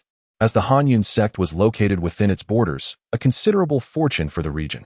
The rising foot traffic would undoubtedly boost the marketplace's revenue, greatly benefiting the profits of the 4 prominent families. Only 1 month remains, Su Han murmured. It is said that last year's first-place prize included 3 top-tier silver-level spiritual items, 2 supreme silver-level items, and 1 inferior gold-level item. I wonder what they will offer this time. Lost in contemplation, Su Han stepped into the marketplace. His destination clear, the Wanbao Pavilion. He paid no mind to the surrounding vendors. Inside the Wanbao Pavilion, throngs of people surged, creating a cacophony that had not been present before. Young master, how may I assist you? Upon entering the Wanbao Pavilion, Su Han was immediately approached by a strikingly beautiful woman. Her beauty rivaled that of Xiao Yuhui and Xiao Yuran, and she exuded an alluring aura. Her eyes seemed to possess the power of speech, drawing one into their depths upon contact. Dragon Spirit Realm? Su Han discerned her cultivation level at a glance. Although she had concealed her aura, it was still apparent to him that she belonged to this esteemed tier. Clearly, this woman was not an ordinary attendant. Su Han regarded her with a knowing look. The woman, taken aback, wondered if he had perceived her true strength. However, upon sensing that Su Han was merely at the Dragon Vein realm, she relaxed and smiled, saying, If you require assistance, Qianqian may be of service. What kind of assistance can you provide? Su Han raised an eyebrow. Yun Qianqian's brows furrowed slightly as she replied, if you have any special needs. Wanbao Pavilion may not be suitable for you. You think too much, Su-Han retorted, then strode confidently into the pavilion. Bring out your pavilion master, he commanded. Pavilion master? Yun Qianqian paused momentarily. What do you wish to buy or sell? The counter can handle it without needing to disturb the pavilion master. Is that so? Su-Han flipped his hand and produced a tome. I wish to sell this, a purple gold level dragon technique. Please attend to the matter. What? Yun Qianqian's eyes widened in disbelief. A purple gold level dragon technique. Indeed, Su-Han affirmed with a nod. Please follow me, Yun Qianqian said, her cheeks flushing as she led him upstairs. Initially, she had a rather unfavorable impression of Su-Han. After all, she believed that someone of the Dragon Vein realm could hardly have significant dealings warranting the pavilion master's attention. Yet here he was, nonchalantly producing a tome of such high caliber. Of course, Yun Qianqian remained skeptical. After all, a purple gold level dragon technique was exceedingly precious, even to third-rate and fourth-rate sections. The notion that a mere Dragon Vein realm cultivator could possess such a treasure seemed absurd, unless by sheer luck. Under Yun Qianqian's guidance, they arrived at a room on the third floor. Pavilion master, she addressed an elderly man seated within. This person has brought a purple gold level dragon technique. The old man, who had been facing away, turned at her words. A purple gold level dragon technique. His gaze fell upon Su-Han. Are you Su-Han of the Su family? I am Su-Han, but I am no longer part of the Su family, Su-Han replied coolly. Though the pavilion master had never met him personally, it was not surprising that he recognized Su-Han, given the relatively small size of Yuanshan County. I had forgotten. The foolish clan of the Su family expelled you, the old man chuckled. Allow me to introduce myself. I am Chu Ninghai, the pavilion master of Wanbao Pavilion. Very well, Su-Han acknowledged, tossing the tome to Chu Ninghai. Please ascertain whether this is indeed a purple gold level dragon technique. Dripping Water 9 Swords? Chu Ninghai read the title inscribed on the cover, then opened the book to examine its contents closely. As he watched, Chu Ninghai's astonishment grew, ultimately filling his face with a profound sense of shock. Is this dragon technique truly your own creation? Chu Ninghai suddenly turned to Su-Han. Su-Han smiled. You possess quite the discerning eye. Indeed, this dragon technique was written by me. Impossible. Before Chu Ninghai could respond, Yun Qianqian interjected, her voice rising in disbelief. You are merely at the Dragon Vein realm. How could you possibly write a purple gold level dragon technique? Even a silver level dragon technique would be beyond your capability. Writing a dragon technique is akin to engraving its essence, and even more so, to creating it. To accomplish this, one must possess formidable mental strength as a foundation, along with an exceptionally high level of cultivation. The higher the level of the dragon technique, the greater the mental strength and cultivation required. In Yun Qianqian and Chu Ninghai's eyes, it was conceivable that this Drip Water 9 Swords was not a creation of Su-Han, but rather a product of fortunate circumstances, acquired through some means. However, regardless of how it was obtained, a mere Dragon Vein realm practitioner like Su-Han, lacking both mental prowess and cultivation, could never have written it. As for creating it, throughout the annals of history in the Dragon Martial continent, there has never been a record of someone at the Dragon Vein realm successfully crafting a dragon technique, let alone a purple gold level 1. Clearly, Su-Han must be backed by a powerful figure. Chu Ninghai regarded Su-Han with a probing gaze. By common standards, one capable of writing a purple gold level dragon technique would at least possess strength at the Dragon Pill realm or higher, possibly even reaching the Dragon God realm. Only with the realm and mental strength of the Dragon God could one effortlessly inscribe a purple gold level dragon technique. Within the vast expanse of the Dragon Martial continent, a Dragon God is regarded as a superlative powerhouse. It is said that even the master of the Hanyun sect is merely at the late stage of the Dragon Pill realm, not even at its peak, let alone at the Dragon God realm. Regardless of who truly crafted this dragon technique, I seek to sell it. Do you wish to purchase it? Su-Han furrowed his brow slightly, displaying a hint of impatience. Yes, undoubtedly. Chu Ninghai chuckled heartily. To speak frankly, in this remote and impoverished area of Yuan Mountain, I never even dared to dream of acquiring a golden-level dragon technique. You have truly surprised me, Su-Han. This dragon technique may indeed suit you.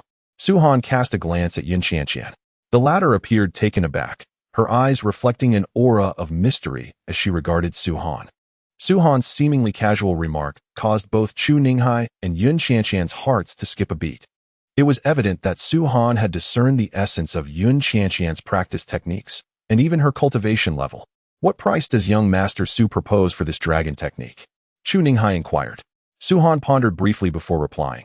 I have heard that at the auction 3 months hence, a spirit flower will be available? Ah, so young Master Su has his sights set on the spirit flower. Chu Ninghai responded with a wry smile, shaking his head. While this purple gold level dragon technique could indeed be exchanged for the spirit flower, its owner has insisted that it must be auctioned and will not be traded for anything else. I see, Su Han nodded, then stated, in that case, I shall forego the spirit flower and instead request 10 low-grade spirit stones. Very well, Chu Ninghai agreed with a nod. A purple gold level dragon technique can easily be exchanged for 10 inferior spirit stones. Spirit stones serve as the true currency of the dragon martial continent. As for the so-called gold coins, they are merely used by commoners or lower-tier cultivators. 1 inferior spirit stone can be traded for 1,000,000 gold coins. Beyond their monetary value, spirit stones have another significant purpose. They are used for cultivation. The only means to obtain spirit stones, aside from those superlative beings who can forcibly condense them using the powers of heaven and earth, is through mining. Even a single inferior spirit stone requires at least several hundred years to naturally condense, highlighting both the richness of the spiritual energy contained within and the preciousness of spirit stones. Although Su Han possesses the alchemical memories from his previous life, he faces cultivation restrictions that prevent him from refining just any pill. With his current cultivation level, he can at most refine a blood-nourishing pill, which is a low-grade silver-tier elixir. However, after his last bout of cultivation, Su Han has opened up 43 meridians, and the blood-nourishing pill is most effective for those in the dragon blood realm. Thus, he must seek alternative means for his cultivation, with spirit stones being one such method. As for the ancient spirit pills, Su Han has already refined hundreds of them, rendering their efficacy quite diminished. The spiritual energy within spirit stones is the purest and most concentrated, making them one of the best methods for Su Han's current cultivation. Of course, other methods exist, but utilizing spirit stones for cultivation is undoubtedly the simplest. Do not rush, Su Han remarked, glancing at Chu Ninghai. A purple gold level dragon technique, even if merely of the inferior grade, can command a price of at least 20,000,000 gold coins. Yet, 10 inferior spirit stones are valued at merely 10,000,000 gold coins. Upon hearing this, Chu Ninghai furrowed his brow. What more do you seek? I desire the Wanbao Pavilion to unconditionally assist me 3 times within their capabilities, Su Han stated solemnly. What? Chu Ninghai exclaimed in astonishment. This is impossible. A mere 10,000,000 gold coins is trivial for Wanbao Pavilion to produce. But expecting us to act 3 times without any rank limitations for that amount is beyond our capacity. Wanbao Pavilion is capable of doing so, Su Han replied with a faint smile. Beside them, Yun Qianqian raised an eyebrow, clearly perplexed. From where do you derive such confidence? Wanbao Pavilion is one of the largest powers on the Dragon Martial Continent. Do you expect even our Dragon Emperor and Dragon Lord to act on your behalf? Have you heard of a formation known as a teleportation array? Su Han suddenly interjected. A teleportation array? What is that? Chu Ninghai inquired, bewildered. Su Han slapped his forehead. Indeed, it makes sense that you have not heard of formations, much less a teleportation array. You speak as though you are well versed in such matters, Yun Qianqian retorted, her patience waning after Su Han's hesitance. At least I possess more knowledge than you, Su Han shot back, casting a sidelong glance at her. You. Yun Qianqian was about to respond, but Chu Ninghai interjected. Perhaps you should first explain what this teleportation array is, Su Han. Those superlative beings on the Dragon Martial Continent possess remarkable speed. You must be aware of that, Su Han continued. Su Han elucidated. Let us not even mention the Dragon Emperor and Dragon Sovereign realms. Even those at the Dragon Pill realm can traverse several miles in a single step, akin to the art of shrinking the earth to a mere inch, or even instantaneous movement. Indeed, those of the Dragon Pill realm possess the ability to harness a fragment of the power of heaven and earth, enabling them to breach certain spatial barriers and cover vast distances in one stride. Chu Ninghai nodded in understanding. However, he added, they can achieve this only as individuals. Su Han continued, if accompanied by others, their speed would diminish significantly. The more individuals involved, the slower the pace. Chu Ninghai nodded once more, uncertain of Su Han's true intentions. At last, Su Han revealed the function of the teleportation array, It allows for instantaneous movement without any cultivation restrictions. He felt a touch of helplessness. In his previous life, the teleportation array was merely a commonplace formation, one that any array master could establish. The strength of such arrays varied based on the artisan's skill. What? This seemingly mundane revelation astonished Chu Ninghai and Yun Qianqian. Can even those of the Dragon Vein realm teleport? Chu Ninghai exclaimed in disbelief. Those who cannot cultivate can do so as well, Su Han affirmed. You are deceiving us. Yun Qianqian retorted. The ability of the powerful to teleport stems from their mastery over the power of heaven and earth. How could those of the Dragon Vein realm, or even those unable to cultivate, possibly achieve such a feat? To speak of teleportation is merely to elevate their status. Do you comprehend the true essence of instantaneous movement? Su Han gazed at Yun Qianqian, his eyes shimmering. True instantaneous movement occurs in a single thought, shattering the void to traverse billions of miles. You lack the requisite cultivation. How could you possibly know? Yun Qianqian protested. This matter does not concern you, Su Han replied, then added. However, the teleportation array does have its drawbacks. It requires spirit stones to operate, and most arrays, unlike the formidable individuals, are fixed between two locations, facilitating back and forth travel. In other words, there exist teleportation arrays that can move freely? Chu Ninghai inquired. Certainly, but do not dwell on it for now.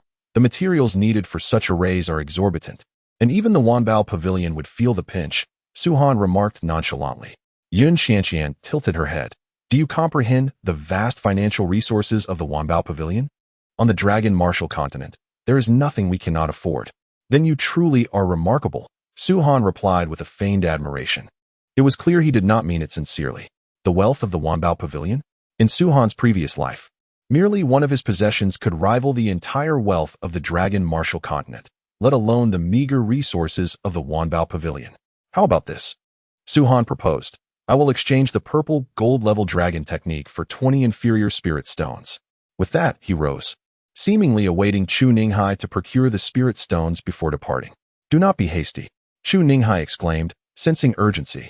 As the head of the Wanbao Pavilion in Yuanshan County, he possessed a keen economic acumen and realized the potential profits the teleportation array could yield. We shall discuss the matter of the teleportation array further, Chu Ninghai stated. Discuss? Su Han cast a fleeting glance at Chu Ninghai and declared, the Wanbao Pavilion shall assist me thrice, and in return, I will construct 3 teleportation arrays for you. However, the materials must be procured by you, and due to my limited cultivation, I can only establish the arrays within the confines of the entire Yuan Mountain County. Chu Ninghai, with incisive clarity, probed, the operation of these arrays will necessitate a considerable amount of spiritual stones, will it not? And how many will be required for transportation? Su Han responded, for the operation, merely 1 low-grade spiritual stone is needed per month, considering Yuan Mountain County is not overly vast. Nevertheless, the materials required for constructing the teleportation arrays are somewhat precious, though the Wanbao Pavilion can undoubtedly procure them with ease. As for transportation, a single low-grade spiritual stone suffices to convey 100,000 individuals. A low-grade spiritual stone is valued at 1,000,000 gold coins. Yet it can transport 100,000 people. If a fee of 10 coins per person is charged, that amounts to 10 million, a tenfold profit. Chu Ninghai's eyes sparkled with excitement. Even at its lowest ebb, the transient population of Yuan Mountain County exceeded 10 million, and 10 gold coins was a trivial sum for cultivators. In simpler terms, would a cultivator prefer to spend several days traveling to their destination? Or would they rather part with 10 gold coins to arrive instantaneously? Especially in times of urgency, the answer was evident. Please wait a moment, Chu Ninghai remarked before exiting the room. After a considerable half-hour, he returned. Young Master Su Han, the upper management has consented, provided you assist in the construction of 3 teleportation arrays. The Wanbao Pavilion will offer you 3 instances of support. Excellent, Su Han replied, presenting a detailed list to Chu Ninghai. This is the inventory of materials required for the construction of the teleportation arrays. Once you have gathered these items, please come to the Shao family to find me. 1 piece of spatial spiritual wood, 10 medium-grade spiritual stones, and 1 piece of spatial stone. Chu Ninghai recited from the list, his face twitching at the realization. The worth of these items must exceed 100 million gold coins. And this is merely for a single teleportation array. For the Wanbao Pavilion, this should pose no challenge. And I trust the potential profits will not escape the pavilion master's notice. Su-han smiled. Very well. Chu Ninghai inhaled deeply, handing Su-han the 20 low-grade spiritual stones along with an invitation card. This is an invitation to our auction at the Wanbao Pavilion in 3 months. The card will illuminate as the auction approaches. Thank you, Su-han replied without hesitation, pocketing the spiritual stones as he exited the room. Make way. A chorus of shouts greeted him as he entered the main hall. Su-han looked up to see a throng of individuals entering from outside, exuding a formidable aura. Anyone who dared to obstruct their path was unceremoniously shoved aside, demonstrating sheer dominance. At the center of this crowd stood a young man clad in resplendent robes, unmistakably a scion of nobility. Flanking him were 2 younger men, their demeanor submissive, adorned with expressions of sycophancy and flattery. Is it them? Su-han narrowed his eyes, a smirk playing on his lips. The 2 individuals were none other than Su Mingxian and Su Minghui. Yet at this moment, they appeared as mere lapdogs before the young noble, who towered over them, while they bowed and scraped in subservience. As if sensing Su-han's gaze, the 2 lifted their heads, only to find Su-han descending the stairs with a serene smile. Ah, isn't this the prodigy of the Su family, Su-han?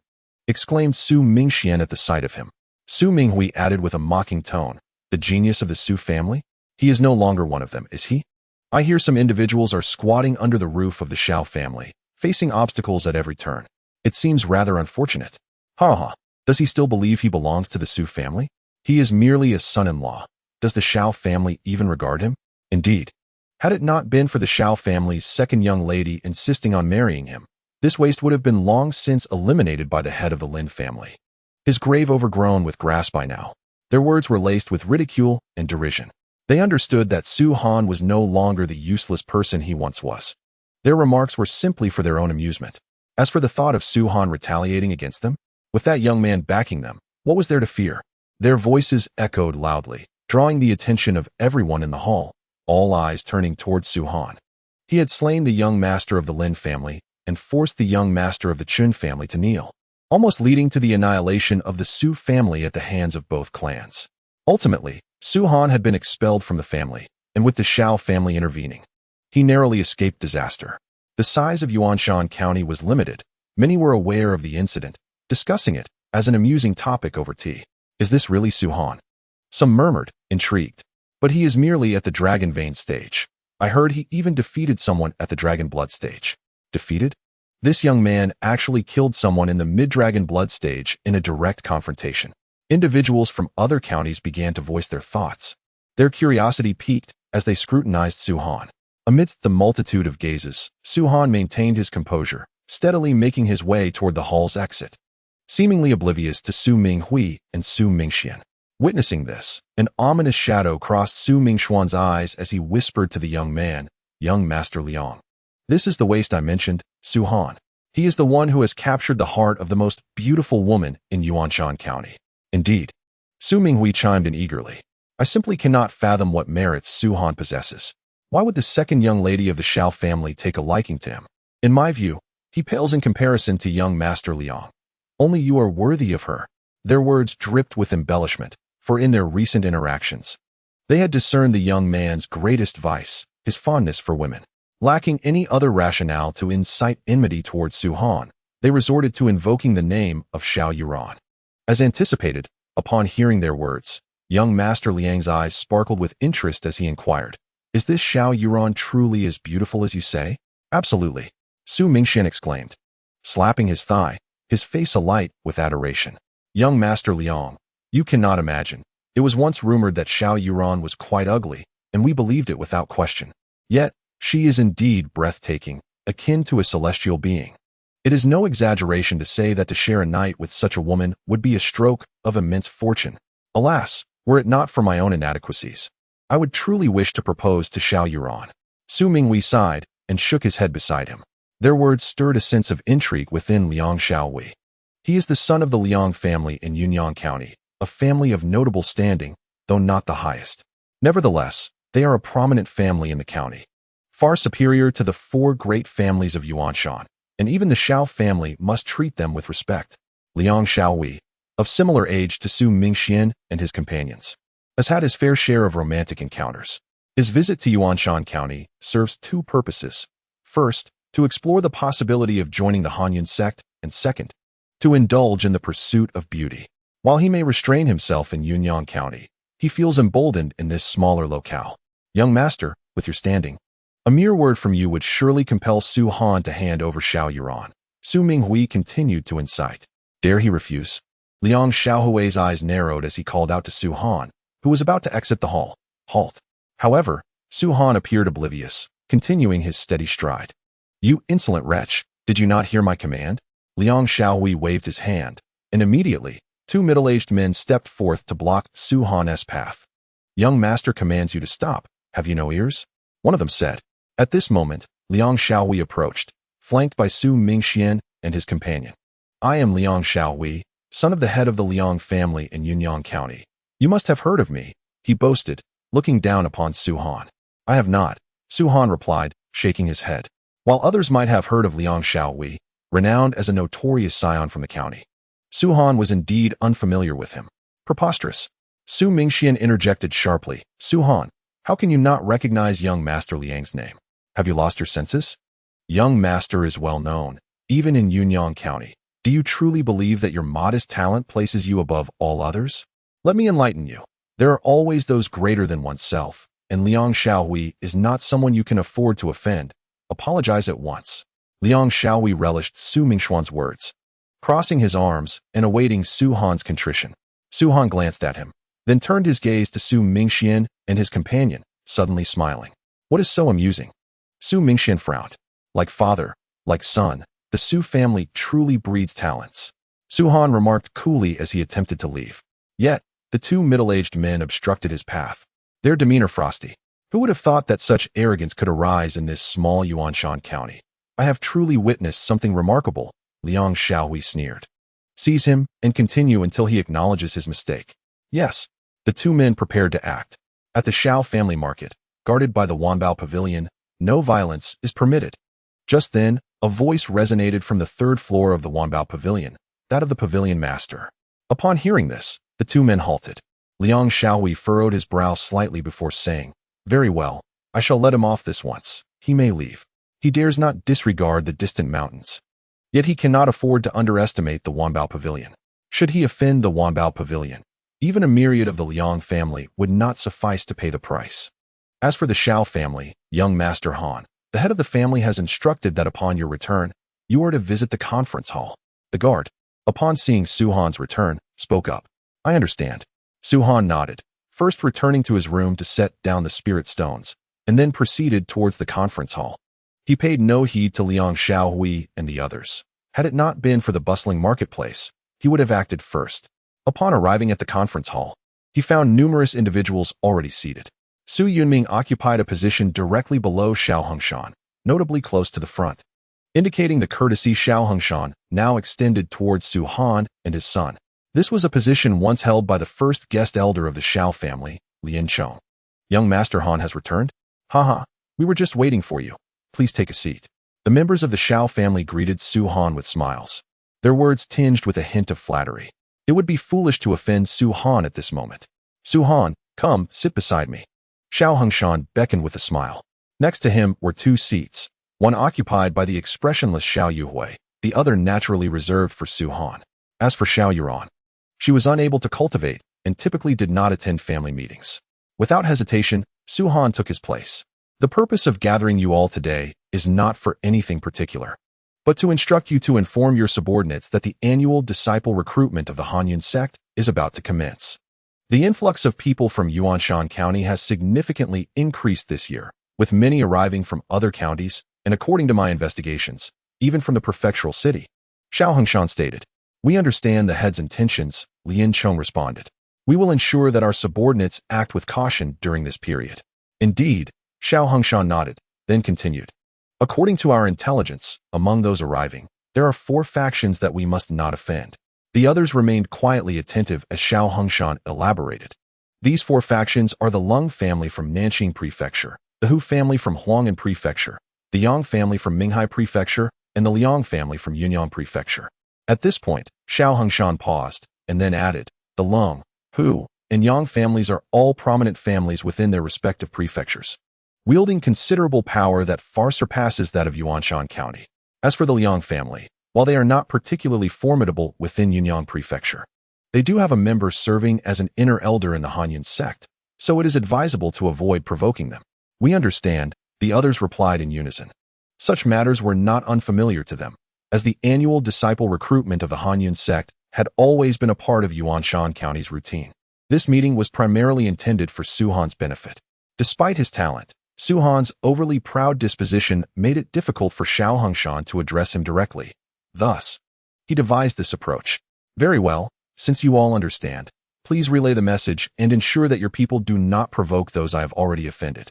As Xiao Hongshan was about to continue speaking, a calm voice interrupted from the side. Upon hearing this, everyone turned their gaze towards Su-han. What does this mean? Su-han, Xiao Hongshan inquired. I just visited the Wanbao Pavilion and happened to encounter Liang Xiaohui from the Liang family, which led to a minor conflict. Though no physical altercation occurred, Su-han replied. Su Yunming, standing nearby, could not help but smile ruefully. He realized that this meeting was essentially convened for him and his son. He was taken aback to learn that his son had offended Liang Xiaohui prior to this gathering. What kind of conflict? Young Master Su, alas, it seems this is indeed the case. Such incidents have never occurred before, murmured the people below, clearly displeased with Su-han's transgression against Liang Xiaohui. Before the arrival of Su and his son, the Xiao family had never incurred the wrath of the local gentry. Now, they had attracted trouble. Fortunately, the offense was against the Liang family and not one of the other three prominent families. Yet, it still poses some difficulties. Although the young lady holds a position as an inner elder in the Hanyun sect, the Liang family is undeniably more powerful than our Xiao family, someone remarked. What led to the conflict? Xiao Hongshan furrowed his brow. You shall know soon enough, Su-han stated, rising and slowly making his way toward the hall's exit. If there is nothing further, I shall take my leave. The onlookers frowned deeply, filled with discontent as they watched Su-han's departing figure. You have brought trouble upon the Xiao family, yet you act as if nothing has happened? Forgive me, everyone. Honor has a rather carefree disposition, Su Yunming interjected, rising as well. However, I believe Honor would not provoke Liang Xiaohui without reason. With that, Su Yunming also exited the hall. What reason could there be? Is it not simply that this fellow is too arrogant? Someone scoffed. No wonder the Su family expelled him. A troublemaker like him brings misfortune to whoever takes him in. A group of individuals muttered amongst themselves in the hall. Within the room, Su-han held a low-grade spiritual stone in his hand. The stone shimmered with a flowing light, faint traces of spiritual energy enveloping it, not dissipating but rather being absorbed. Spiritual stones naturally absorb the world's spiritual energy and consolidate it. If this low-grade stone were stored for a millennium, it could very well transform into a mid-grade stone. This is a far cry from what I used in my previous life, not to mention holy crystals. Even the least of immortal and divine crystals would be worth countless of these stones, Su-han lamented, shaking his head. While this spiritual stone was precious to others, it held little appeal for him. Nevertheless, he had no choice but to make do with the circumstances at hand. With a wry smile, Su-han took a deep breath, activating the Dragon Vein Emperor technique. Boom. The moment the technique was set in motion, the low-grade spiritual stone in his hand exploded, unleashing a remarkable surge of spiritual power. In comparison, the natural spiritual energy felt like a gentle stream, while the energy contained within the stone surged like roaring waves. Well, this will suffice. Su-han's gaze flickered as dragon energy erupted from him, forming a luminous barrier that enveloped the spiritual energy, preventing even the slightest escape. Merely this single spirit stone could potentially allow me to unlock 3 to 5 additional meridians. However, as one approaches the final stages, the required spiritual energy becomes increasingly substantial. Under Su-han's absorption, the astonishing spiritual energy surged rapidly from various parts of his body. Boom. In the blink of an eye, an hour had passed. 3 muffled sounds resonated from within Su-han, accompanied by 3 brilliant beams of light that suddenly erupted at that moment. 48 meridians. A smirk graced Su-han's lips as he felt the spiritual energy coursing within him, murmuring, "With the remaining energy, I can unlock yet another." As time elapsed, the residual spiritual energy was entirely absorbed by Su-han. Simultaneously, the lower-grade spirit stones in his hand transformed into solid rock, their energies merging seamlessly into his meridians. A significant quantity of impurities emanated from Su Han, manifesting as a layer of black filth that enveloped not only his body, but also his face and forehead, as if seeking to engulf him entirely. After 5 days, a total of 20 lower-grade spirit stones had been utterly consumed by Su Han. Each lower-grade spirit stone was equivalent to 1 million gold coins, which meant that in those 5 days, Su Han had squandered a staggering 20 million gold coins. Such an immense sum of gold coins could sustain even a family like the Shao clan for decades. On this day, Su Han emerged from his chamber. Coincidentally, Hu Feng was about to knock on the door. Upon seeing Su Han, he promptly exclaimed, "Young Master Han, someone has arrived at the Shao clan. Is it Liang Xiaowei?" Su Han inquired. "Truly, young Master Han possesses remarkable foresight." Hu Feng nodded. Su Han replied with a cold smile, "It is not foresight, but rather that Liang Xiaohui's frivolous nature is all too predictable. I had anticipated his arrival long ago. It is indeed a struggle for him to have delayed for so long." At the Shao clan's conference hall, Liang Xiao's presence truly illuminates our humble abode. Xiao Hongshan and several esteemed guests were present, while Liang Xiaowei occupied the first seat below, exuding pride and disdain. Behind him, Su Mingxian and Su Minghui followed closely. Seemingly elevated by Liang Xiaohui's status, their faces adorned with arrogance. Xiao Yuhui glanced at the two, pursing her lips. "Gentlemen Su Mingxian and Su Minghui, you are his attendants." Su Mingxian immediately spoke, as if being Liang Xiaohui's attendant was a great honor. "You are also scions of the Su clan, especially you, Su Mingxian. I have heard that your father has become the clan leader. By rights, you should now be the foremost young master of the Su clan. How is it that you have become someone else's attendant?" Xiao Yuhui pressed further. Though she harbored no fondness for Su Han, she could not help but acknowledge the stark disparity between him and these two. "Yuhui." Xiao Hongshan shot a glare at Xiao Yuhui, signaling her to refrain from further comments. "To be able to serve as Liang Xiao's attendant is indeed an honor for us." Su Mingxian cast a glance at Liang Xiaohui, revealing a tone of flattery. "Young Master Liang is exceptionally gifted and possesses an amiable character. He insists on befriending us. Yet, given our standing, how could we possibly deserve to be friends with young Master Liang? Thus, we humbly accept the role of attendants instead. Is this what they call exceptional talent?" Xiao Yuhui secretly shook her head. Liang Xiaowei had merely unveiled 5 dragon veins and was slightly older than Su Mingxian. Such talent pales in comparison to Su Mingxian and Su Minghui. The notion of excellence is utterly misplaced. Both Mingxian and Minghui are commendable individuals, worthy of acquaintance. Liang Xiaowei did extend a lifeline to the two, yet the disdain etched on his face was unmistakable, evident to all discerning eyes that he merely uttered those words without genuine regard for them. In fact, Liang Xiaowei viewed the offspring of a mere county family as unworthy of even carrying his shoes. Assigning them the role of attendants was solely due to their familiarity with the remote mountains. "Thank you, young Master Liang." Su Mingxian and Su Minghui responded with astonishment, hastily expressing their gratitude. Their demeanor prompted the onlookers to shake their heads in disbelief. "Why is there such a stark disparity among those of the Su family?" Xiao Hongshan inquired. "May I ask, young Master Liang, what brings you to the Shao family?" Liang Xiaowei cast a sidelong glance at Xiao Yuhui, a fleeting glimmer of intrigue in his eyes, and remarked, "I presume this is the renowned second miss of the Shao family, Xiao Yuran?" Immediately, Su Mingxian and Su Minghui exchanged awkward glances and quickly whispered, "Young Master Liang, she is not Xiao Yuran, but rather her elder sister. The first miss of the Shao family, Xiao Yuhui. Why didn't you mention this sooner?" Liang Xiaowei scolded in anger. "We intended to, but there was no opportunity," they replied, lowering their heads. "Ah, so it is the first miss of the Shao family. My apologies," Liang Xiaowei said with a disingenuous smile. He was aware that someone from the Liang family held a position as an elder within the Cold Cloud sect, and thus he had heard of Xiao Yuhui's recent ascendance to the status of an elder. This standing instilled a degree of caution within him. "Is young Master Liang here to seek out Yuran?" Xiao Hongshan inquired, slightly furrowing his brow. "Indeed." Liang Xiaowei rose, laughing heartily. "I have heard that the second miss of the Shao family is as beautiful as a celestial being, captivating to the point of enchanting nations. I have come to propose marriage to the Shao family." As he spoke, Liang Xiaowei placed a silver card upon the table, adding, "This card contains 500,000 gold coins, serving as a betrothal gift. What does the head of the Shao family think? Proposal? Betrothal gift? Everyone was taken aback. No one had anticipated Liang Xiaohui's abrupt declaration, especially considering he had yet to meet Xiao Yuran. Who told you my sister is beautiful? Xiao Yuhui suddenly asked. They did. Liang Xiaohui pointed at Su Mingxian and Su Minghui. Their expressions changed, inwardly cursing, as they realized they had just been betrayed after attempting to elevate their status earlier. They? Xiao Yuhui shot a cold glance at them. You are mistaken, my sister is not beautiful. Rumors abound that she is quite plain, as you must know. Xiao Yuhui replied to Liang Xiaohui.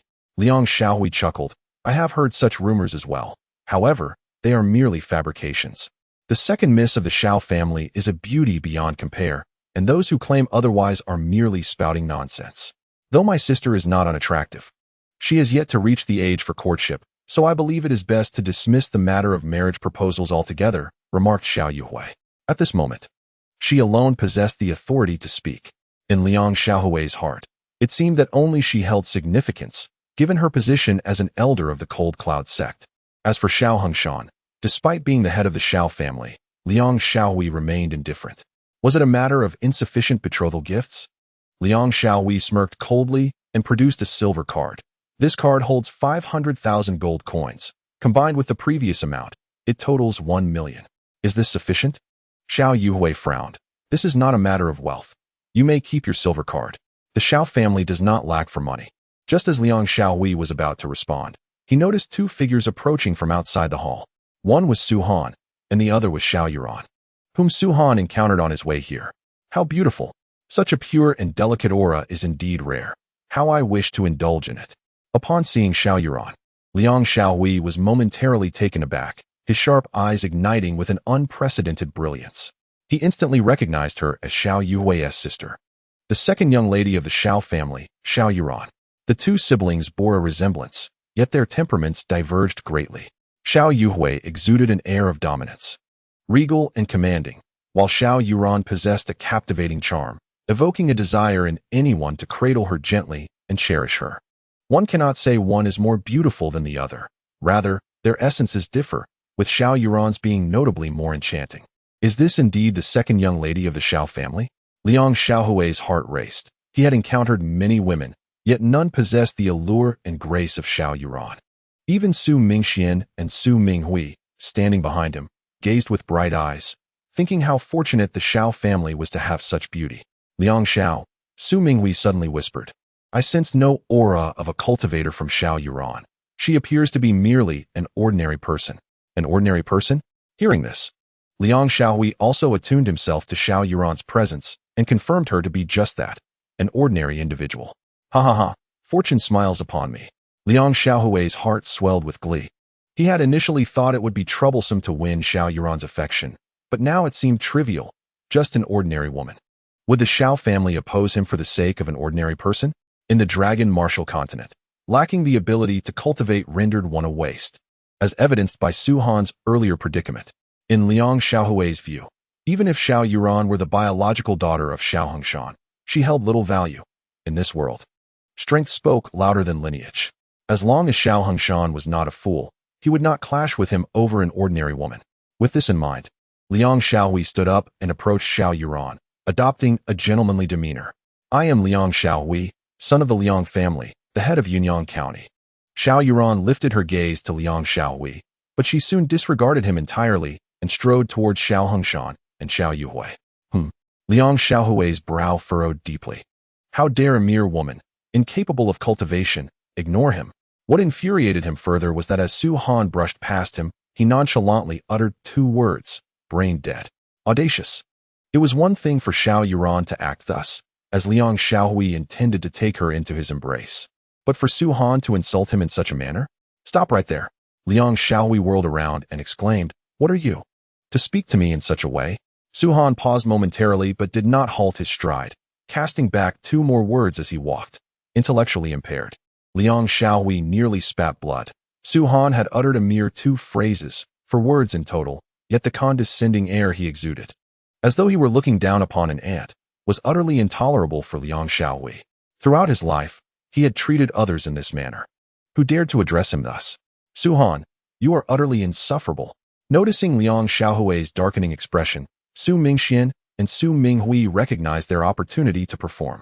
Su Mingxian immediately shouted, "Young Master Liang's visit to Yuanshan County is a favor to this place. It is already disrespectful for you to show such disdain. But to insult him is a death wish. Thank goodness your father exiled you from the family, or you would have brought calamity upon us all." Su Minghui echoed his sentiments. "On what grounds do you speak of my husband in such a manner?"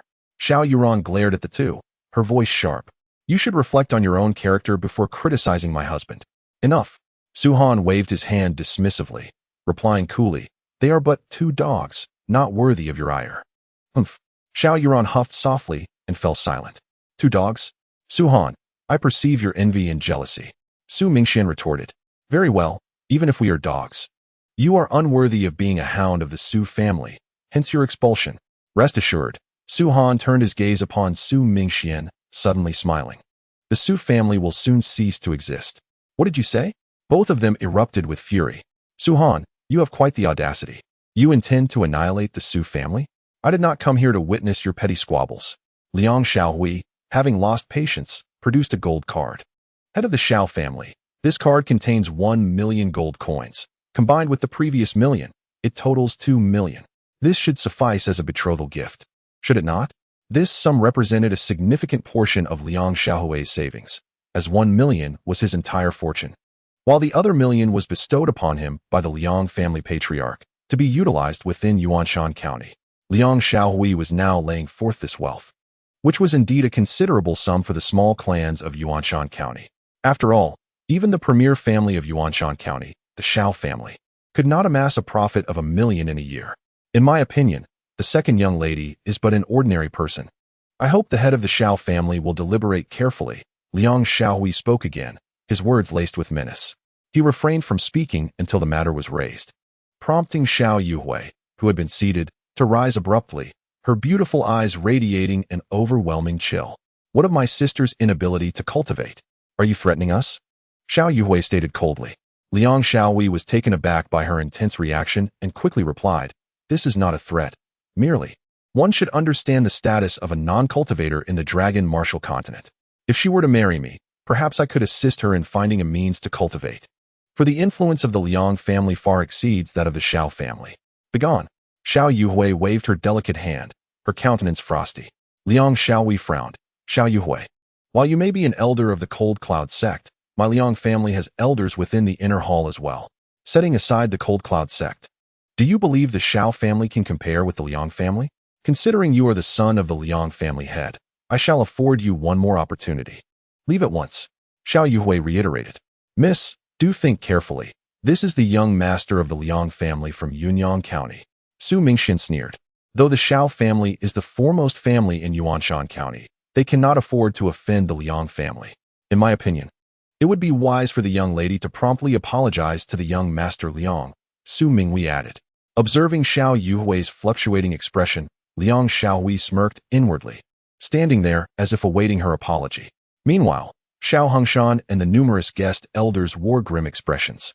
Suddenly, a flash of golden light surged through the hall. At the end of that brilliance was a streak of black, moving with astonishing speed, ultimately embedding itself in Liang Xiaohui's heart amidst the crowd's astonishment.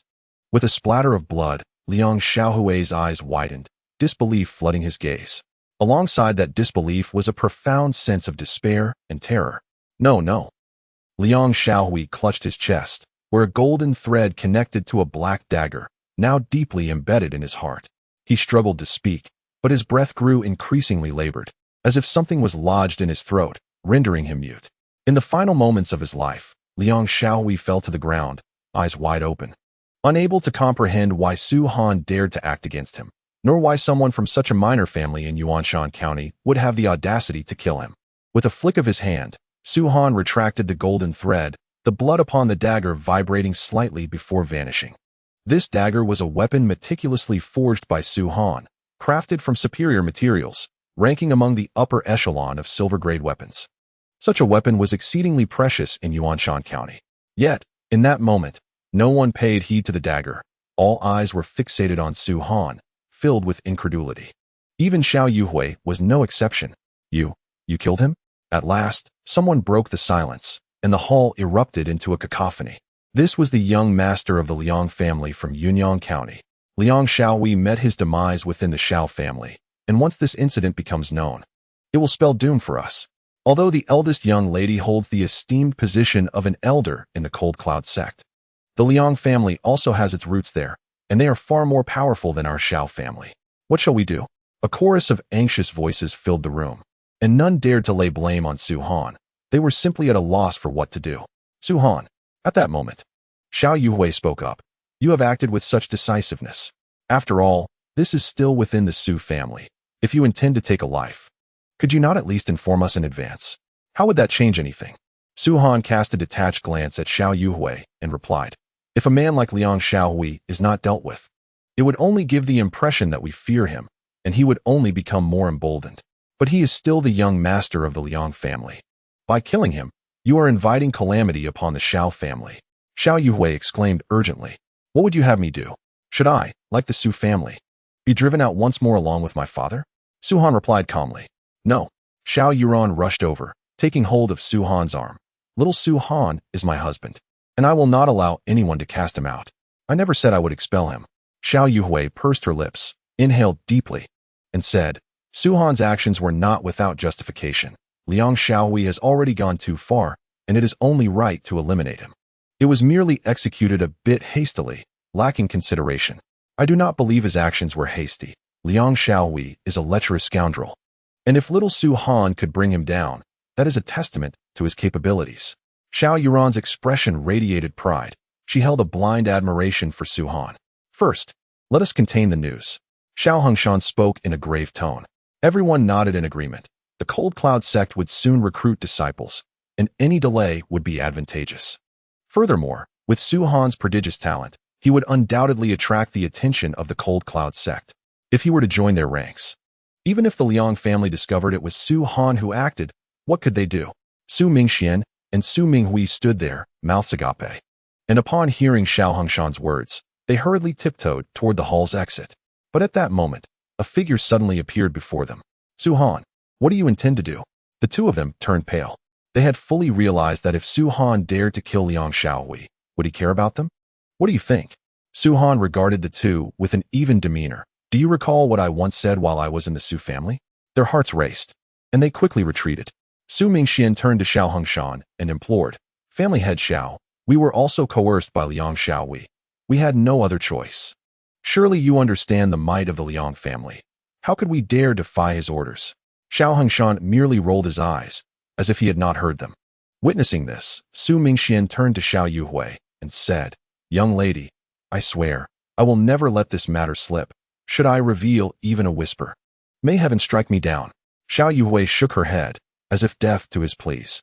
Despair washed over them, and as their eyes wandered, they suddenly caught sight of Su Yunming, who had been seated quietly. Thud! Su Mingxian knelt before Su Yunming, bowing his head repeatedly, and implored, Fourth uncle, please do not let Su Han take our lives. No matter how one phrases it, we are all members of the Su family, our veins coursing with the blood of the Su lineage. For the sake of our shared heritage, I implore you to spare us this once. Alas, a futile endeavor. Su Yunming shook his head, uttering but a single sentence. At that moment, Su Han had gradually approached the two before him. Each step he took seemed to resonate within their very hearts, causing their bodies to tremble and their faces to pale. Su Han, we are brothers. Su Minghui cried, tears and mucus flowing freely. Brothers? Huh. Su Han erupted into laughter. When we were within the Beast Mountain range, why did you not declare us brothers? When we were at the Su residence, why did you not proclaim our brotherhood? Before Liang Xiaohui met his demise, why did you not refer to us as brothers then? I acknowledge my previous successes, but I genuinely regret them now. If you would grant us this reprieve, I shall return to my family and plead with my father to reinstate you into the Su clan. You would still be one of us. Su Minghui urgently implored. Do you think I desire to return to the Su family? Su Han retorted with disdain. I warned you all that should you dare commit another act to provoke my ire, I would take your lives. Yet, it seems my words fell on deaf ears. As Su Mingxian and the others attempted to protest, Su Han's patience waned. With a swift motion of his hand, the golden thread and dagger reappeared, encircling Su Minghui's neck like a flash of light. The dagger, as if guided by an unseen force, plunged into Su Mingxuan's forehead with a chilling sound. No, no. Su Minghui despaired at the sight of Su Mingxuan's sudden demise. He watched in horror as Su Han yanked the golden thread from around his own neck, blood beginning to flow from Su Minghui's throat. With wide eyes, Su Minghui remained still until, moments later, his head inexplicably fell to the ground, leaving those present in stunned silence. The death of Liang Xiaohui had rendered the Xiao family indifferent to the fates of Su Mingxian and Su Minghui. Moreover, to contain the news and prevent the Liang family from learning of it, even without Su Han's intervention, the Xiao family would have acted, at the very least, to imprison them. They could only blame themselves for their own misdeeds. Yet, the Xiao family was taken aback by the ruthlessness of Su Han's methods. In the past, Su Han had indeed been a prodigy, having unlocked 8 dragon veins in a mere few years. However, he had not been as decisive and lethal as he was now. To all observers, Su Han appeared transformed, as though he were an entirely different person. Alas, Su Yunming gazed upon the lifeless bodies with a heavy sigh. After all, they were family. One could say they were his own nephews. While Su Yunshin and Su Yunpeng might disregard such blood ties, Su Yunming still held them dear. If the Liang family were to learn of this, I would simply inform them that it was I who killed Liang Xiaohui, Su Han stated, casting a glance at Su Yunming before departing the hall. Within the confines of the room, Su Han and Su Yunming remained seated together. Honor, it would be wise to exercise greater caution in your future dealings, Su Yunming gently advised. I understand, Su Han replied. Su Han nodded and then smiled. It seems you have made a breakthrough? Indeed. A smile graced Su Yunming's face. With the few bottles of elixirs you provided, I have consumed some, and my cultivation has ascended to the pinnacle of the dragon spirit realm. Su Han pondered for a moment before presenting Su Yunming with 3 more bottles of elixirs, saying, take these as well, and strive to break through to the Dragon Dan realm as soon as possible. Haha, excellent. I shall not disappoint you. Su Yunming laughed heartily. Even as the head of the Su family, he had never indulged in elixirs to such an extent. One could only say he was blessed with a fine son.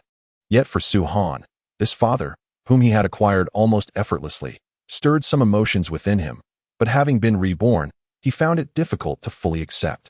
Thus, he had never referred to him as father, always addressing him as merely a father and son duo in the presence of outsiders.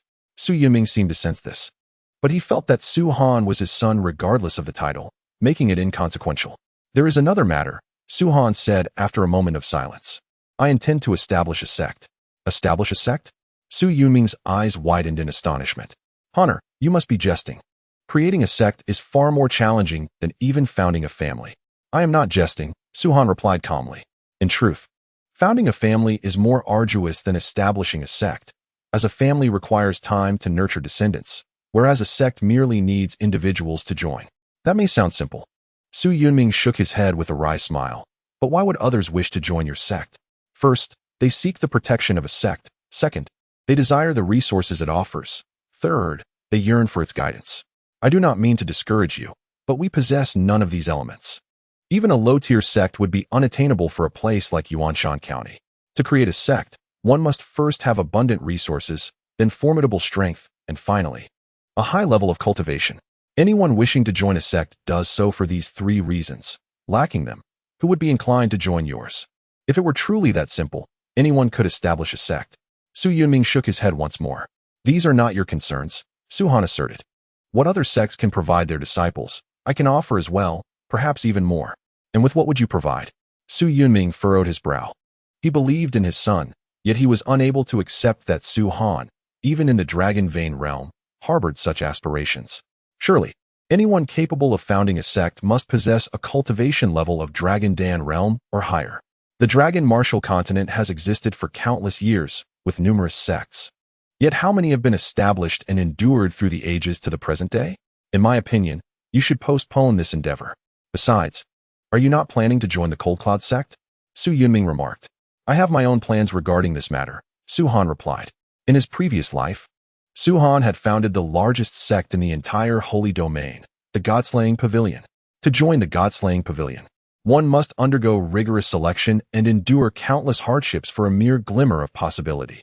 Su Han has always believed that establishing a sect holds immense advantages. The most straightforward benefit is the multitude of subordinates who can assist him in locating the resources he requires. It is precisely due to this that Su Han possesses the capital to command the sacred domain.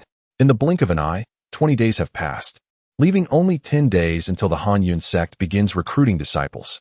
During these 20 days, aside from his cultivation, Su Han has frequented the Wanbao Pavilion. His objective is, of course, to procure materials for the creation of elixirs, weapons, and formations. The cornerstone of Su Han's intended sect lies in these elements, especially the formations. In the Dragon Martial Continent, formations are virtually non-existent, which serves as Su Han's greatest advantage in establishing his sect. As long as he can deploy a formidable formation, it matters not if he is merely at the Dragon Vein realm. Who would dare to intrude when the formation could annihilate them in an instant? His repeated visits to the Wanbao Pavilion have left the head of the main pavilion utterly astonished. Each time Su Han arrives, he brings with him a substantial quantity of elixirs and weapons, exchanging them for an astonishing amount of materials, ultimately depleting the resources of the main pavilion. It can be said that the Wanbao Pavilion in Yuanshan County has essentially been opened solely for Su Han. In the end, the head of the main pavilion had no choice but to request additional materials from other branches to compensate for the void left by Su Han. Nevertheless, the head remained exceedingly pleased, for in these 20 days, Su Han generated profits that would take him years, perhaps even over a decade, to amass. After returning from the Wanbao Pavilion for the final time, Su Han entered seclusion within his chamber and did not emerge. 10 days later, he exhaled a breath of turbid air, surveying the countless jade vials surrounding him, his eyes gleaming with brilliance. "Collect," Su Han suddenly commanded, and in the blink of an eye, the jade vials vanished without a trace. The advantage of having a storage ring is undeniable, although its space is somewhat limited. It suffices. Gazing at the silver-white ring adorning his finger, Su Han murmured to himself. This ring was purchased for a staggering 10 million gold coins from the Wanbao Pavilion. Within this storage ring, there are not only an innumerable quantity of elixirs, but also over 100 silver-grade weapons, along with a plethora of formation materials. The sheer volume of elixirs and gold coins is sufficient to rival the entire savings of a prominent family. For instance, if the Shao family were to equip themselves with these silver-grade weapons, they would instantly surpass the Liang family in Yunnan County and could even stand shoulder to shoulder with the esteemed families of the region. Weapons differ from elixirs. Elixirs are consumable items, expiring upon use, while weapons can be wielded repeatedly, thus commanding a far higher price. In terms of status, the position of a blacksmith is arguably higher than that of an alchemist. On the following morning, the entire Yuanshan County was bustling with activity. Recently, the influx of people in Yuanshan County has multiplied several times over, all with the singular aim of becoming disciples of the Han Yun sect on this day. Even as a mere named disciple, one is still a member of the Cold Cloud sect. To be associated with such a formidable entity would instantly elevate one's status. Beyond the Cold Cloud sect, few would dare to provoke anyone from the distant mountains. At this moment, within the Shao family, all the younger members were preparing to embark on their journey. Shao Hongshan personally stepped forward, standing before the assembly in the Shao family plaza, and encouraged, "Among you, though many do not bear the surname Shao, once you join my family, you are one of us. The Cold Cloud sect begins accepting disciples today. Should anyone succeed in entering, the Shao family shall provide full support in your cultivation, and within the sect, Yu Hui will also look after you." Yes. The multitude of young people responded with fervor, their faces alight with excitement. Their ages varied, some in their teens and others in their 20s. Yet they all shared one commonality. They were all at the Dragon Vein realm. This was the sole criterion for acceptance into the Cold Cloud sect. One must possess the Dragon Vein potential. Age was not a restriction, for once 5 Dragon Veins were opened, one could aspire to break through to the Dragon Blood realm. However, some preferred to delve deeper into their potential, striving to open as many Dragon Veins as possible. There had been instances where individuals opened 10 Dragon Veins at the age of 70, subsequently advancing to the Dragon Blood realm, and thereafter, they became unparalleled powerhouses. To live to 70 years old at the Dragon Vein level required immense perseverance. Over decades, one would undoubtedly endure countless scorn and ridicule. The ability to persist in the face of such adversity indicated a character that was distinctly extraordinary. In the realm of cultivation, an indomitable spirit is of utmost significance. Su Han. Shao Hongshan's gaze fell upon the striking figure clad in white, standing out among the crowd. In this instance, you are the most likely candidate from the Shao family to join the Cold Cloud sect. Upon your return, I shall personally welcome you. he declared solemnly. Thank you. Suhan replied, his voice calm and composed. Joining the Cold Cloud sect was merely the first step. His ambitions extended far beyond that. Go, little Suhan. Do your best. Xiao Yuran cheered, her small fists raised in enthusiasm, her face radiating excitement, as if she were the one joining the sect. Looking at Xiao Yuran, Suhan finally smiled. Little girl, hurry and find those 4 items. In the future, you will surpass me. Hee, of course, I will catch up to you. Xiao Yuran replied with a giggle, yet Suhan caught a flicker of melancholy in her eyes. It was evident that she still believed he was merely trying to console her. Since she could not cultivate, even her father and sister, who treated her with utmost kindness, had never suggested that she still had the potential to cultivate. Suhan was the first to offer her such encouragement, which was a significant reason for her fondness towards him. Let us depart. With Xiao Hongshan's commanding shout, hundreds of individuals set forth towards the Cold Cloud sect. In the distant mountains stood a towering peak, reaching a height of 1,000 meters, located in the northern part of the range. Many who passed by gazed upon it with longing, for at its summit lay the abode of the Cold Cloud sect. At this moment, at the foot of the towering mountain, countless figures are converging, an unending stream of humanity. Viewed from above, the throng resembles a mass of locusts, heads bobbing densely together, too numerous to count. Among them are the 4 prominent families of Yuanshan County, alongside offspring from various noble families across the prefectures, such as the Lung family from Nanqing County, the Hu family from Huang'an County, and the Yang family from Minghai County. These 3 families are formidable in their respective domains, unlike the Liang family in Yunnan County, whose stature is rather modest. The current spectacle is far grander than in previous years. Of course, the last time the title was claimed, Hanyun's sect bestowed numerous benefits, and this time it is rumored that even greater rewards await, possibly including golden tier elixirs or even weapons. Golden tier, indeed, such treasures would be regarded as exceedingly precious by the prominent families within these counties. Alas, although Hanyun sect has resided in Yuanshan County for many years, only one prodigy has emerged from its ranks, Xiao Yuhui. On other occasions, the top 3 positions have invariably been monopolized by the elite families of the counties, which is quite embarrassing. It is said that among those arriving from Nanqing County, the young master Lung Hui possesses exceptional talent. At merely 17 years of age, he has already opened 8 dragon veins, a feat comparable to that of the former Xiao Yuhui. And what of Hu Zhengyao, the scion of the Hu family from Huang'an County? Rumor has it he has opened 9 dragon veins, and he is only a year older than Lung Yihui. 9 dragon veins. Indeed, he is worthy of being called a genius among the county elites. On the dragon martial continent, 10 dragon veins signify the pinnacle of achievement. Yet few can attain such heights. 9 dragon veins is already an extraordinary accomplishment.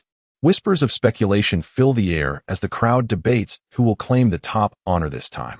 In the midst of the gathering, Chun Feng stands tall, his demeanor aloof, seemingly indifferent to the unfolding events. 8 dragon veins. 9 dragon veins. Humph, what do they mean to me, Chun Feng? His gaze roams the vicinity, ultimately settling upon a figure clad in white. Suhan. Chun Feng's eyes suddenly chill, a mocking smile gracing his lips. Weren't you so arrogant? You surely never anticipated that I, Chun Feng, would possess such talent. Just wait, for I shall make your life mine, and your woman shall belong to me as well. As if sensing Chun Feng's scrutiny, Suhan abruptly raises his head, locking eyes with Chun Feng. Gazing into the other's icy glare, Suhan grins, feigning ignorance. Still daring to provoke me?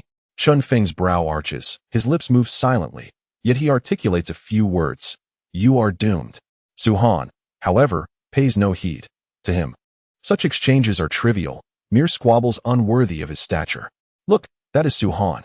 Is he really Suhan, the one who offended the Lin and Qin families, only to be cast out by the Su clan? Suhan? It is rumored that Suhan has regained his ability to cultivate. Prior to his descent into madness, he had unlocked 8 dragon veins. One wonders what level he has now attained. Given his innate talent, he should be even stronger than before. Although his meridians were once severed, and while they have now healed, it is likely that he will be forever stuck at the dragon vein realm. Remarkably, he narrowly escaped death at the hands of the Lin and Qin families, only to be saved by the Shao clan.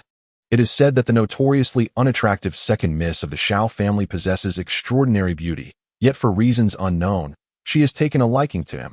Truly an unexpected twist. Many cast their gazes upon Su Han, for before his turmoil, he was indeed a figure of considerable renown, with a great potential to unlock 10 dragon veins.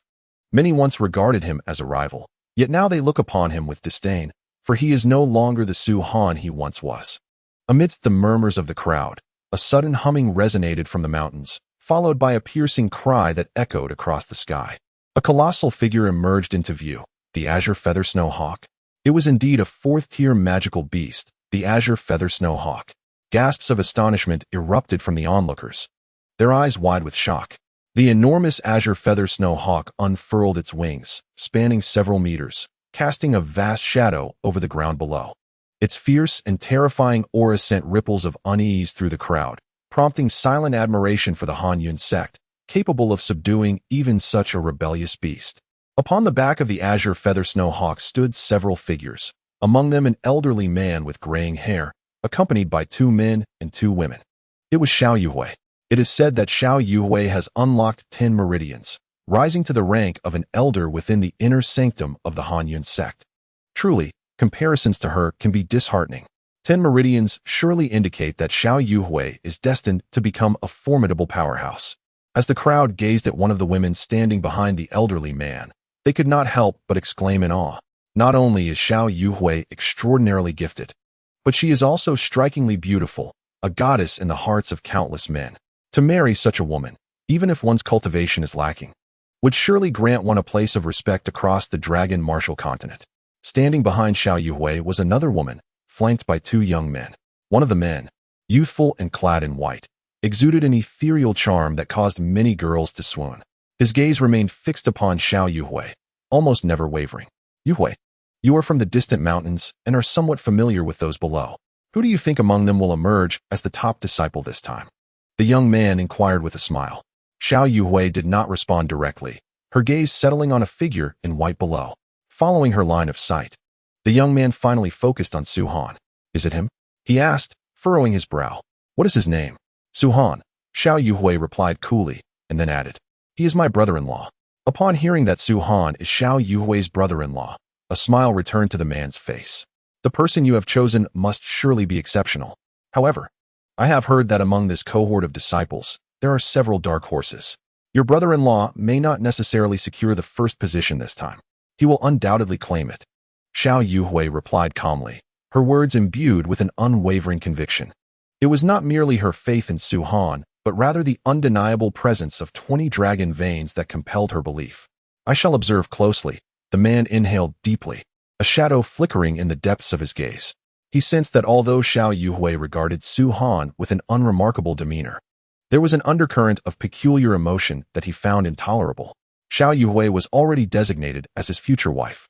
Yuhui, have you given further thought to what I mentioned earlier? The man inquired after a moment of contemplation.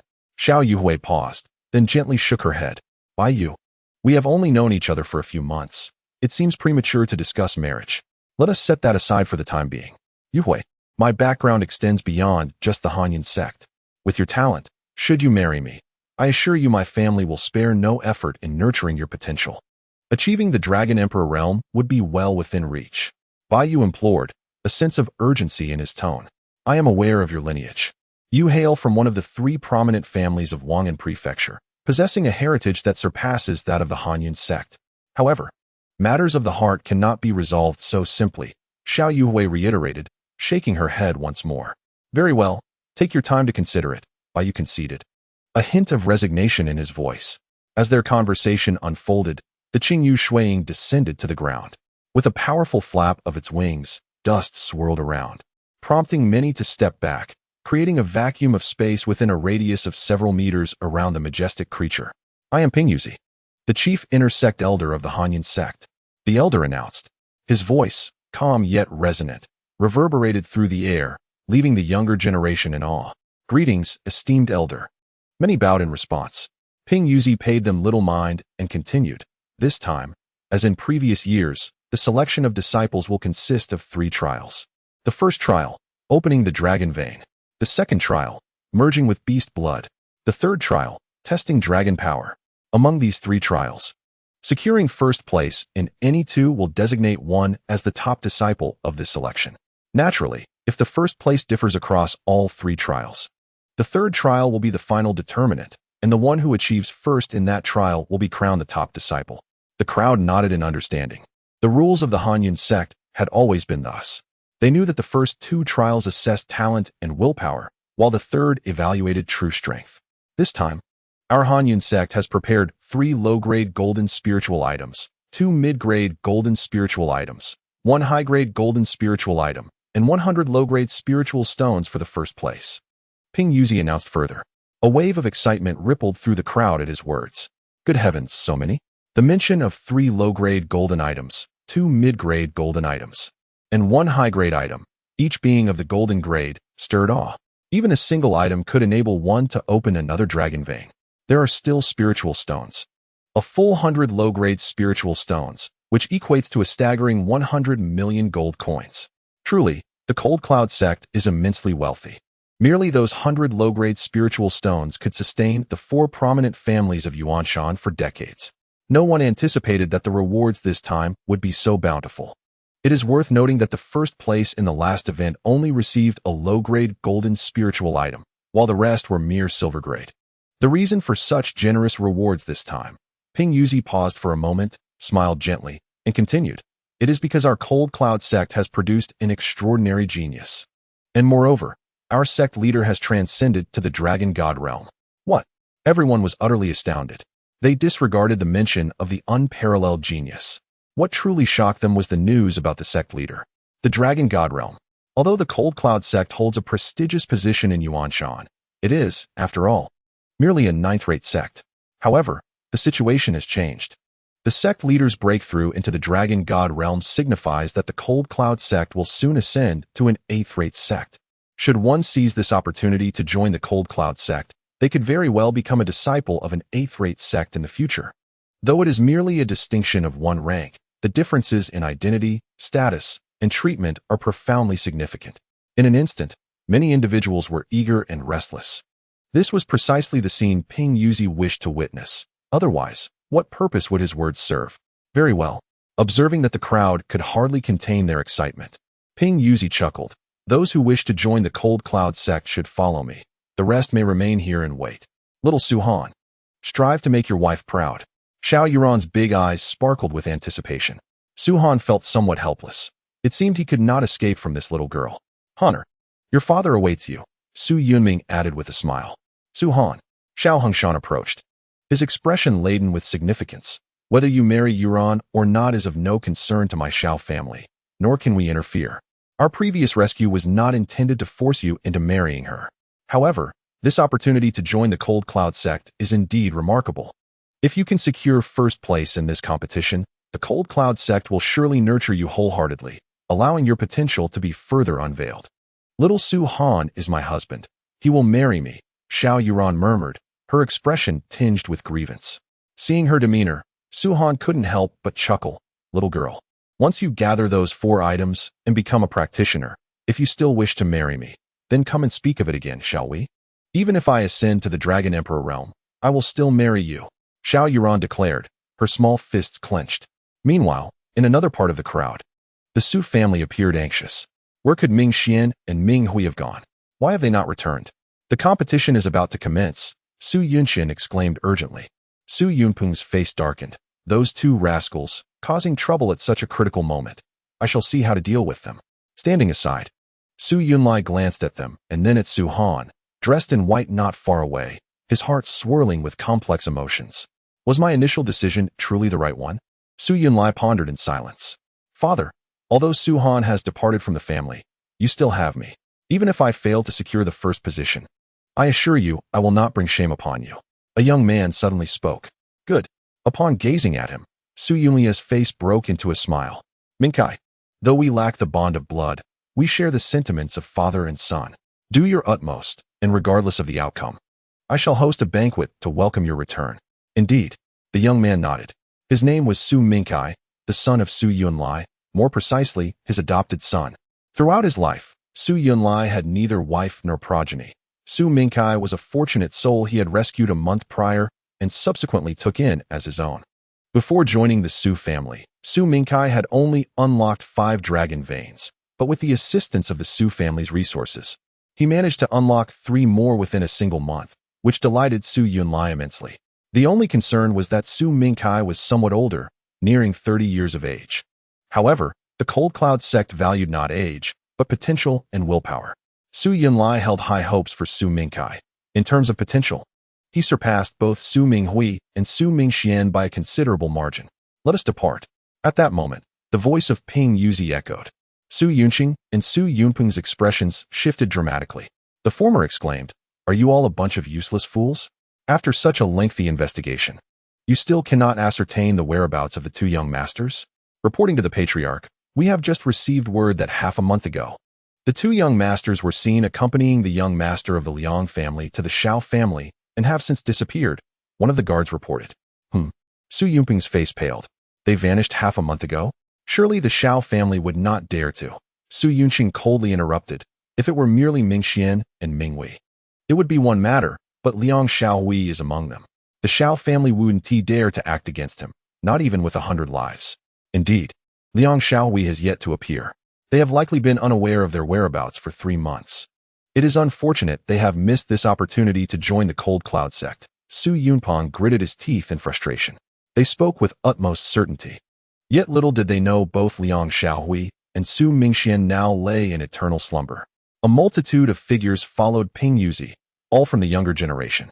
Upon a brief count, there were thousands, with over 1,000 hailing from the 4 prominent families, not to mention those who had traveled from other counties and cities, which accounted for the considerable number. Before the great mountain lay stone steps, ascending straight upward. 4 ordinary individuals, traversing these steps would be exhausting, but to these cultivators, it posed little challenge. Half an hour later, the assembly reached a plateau. Here, a vast square awaited, capable of accommodating thousands. Surrounding the square was an enormous light barrier, enclosing the entire area. This was the venue for the first trial. Ping Yuzi proclaimed, "Once you all enter, you will be granted a high-quality golden-grade spiritual item. Upon consumption, those who unlock 1 dragon vein will be awarded 10 points, 2 dragon veins will yield 20 points, and so forth. The more dragon veins you unlock, the higher your score shall be.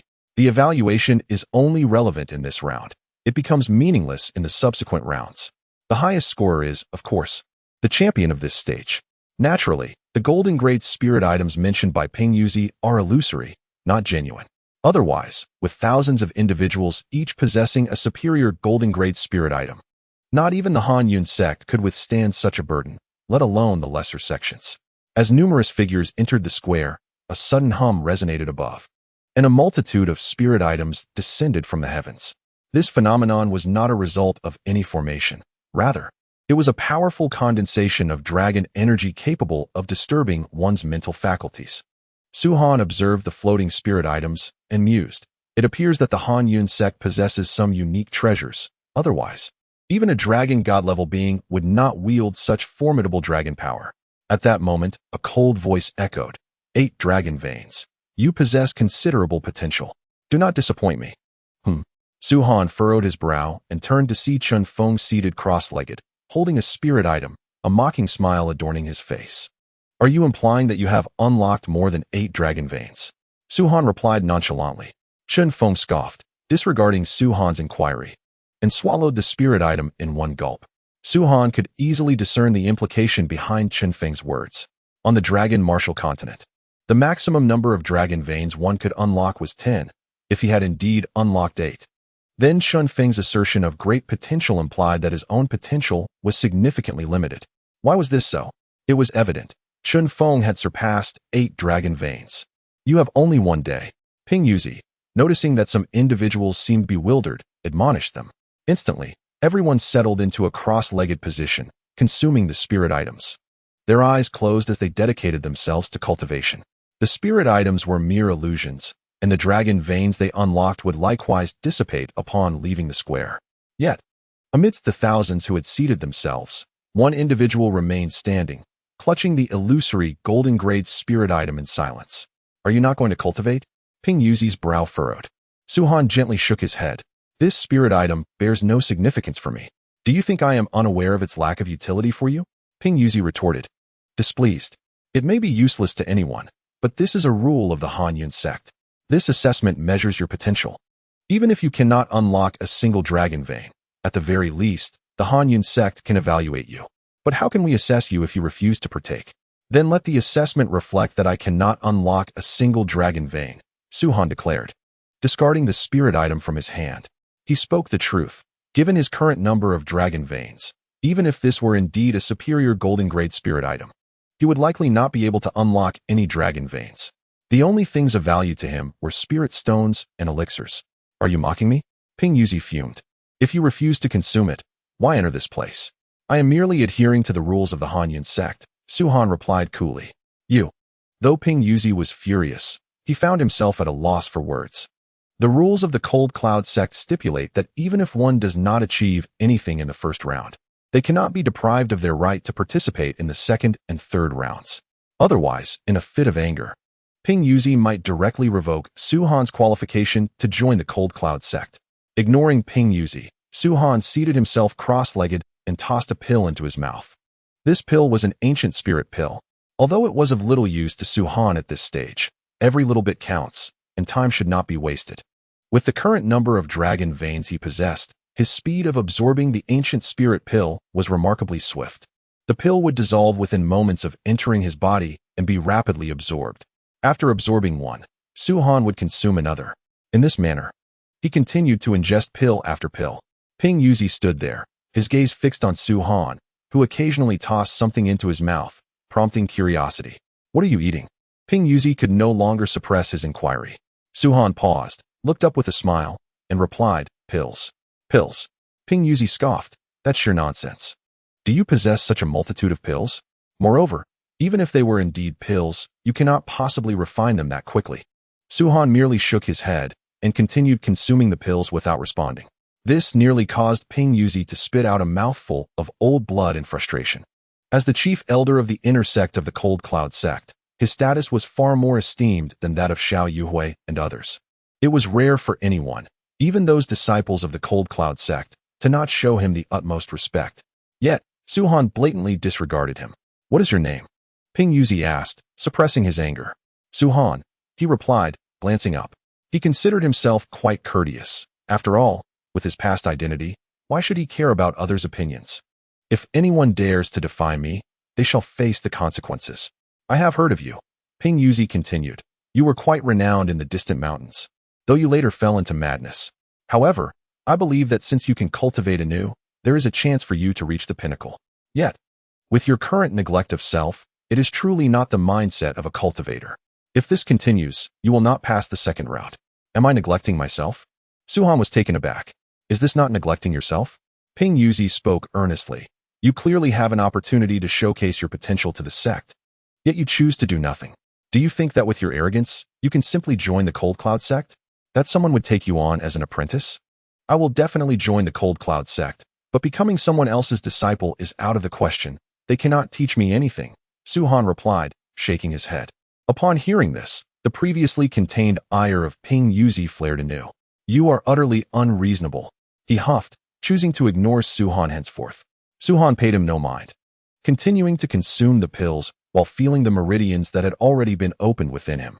After devouring the 20 low-grade spirit stones previously, he had successfully opened 56 meridians, leaving just 52 more to fully connect all his meridians.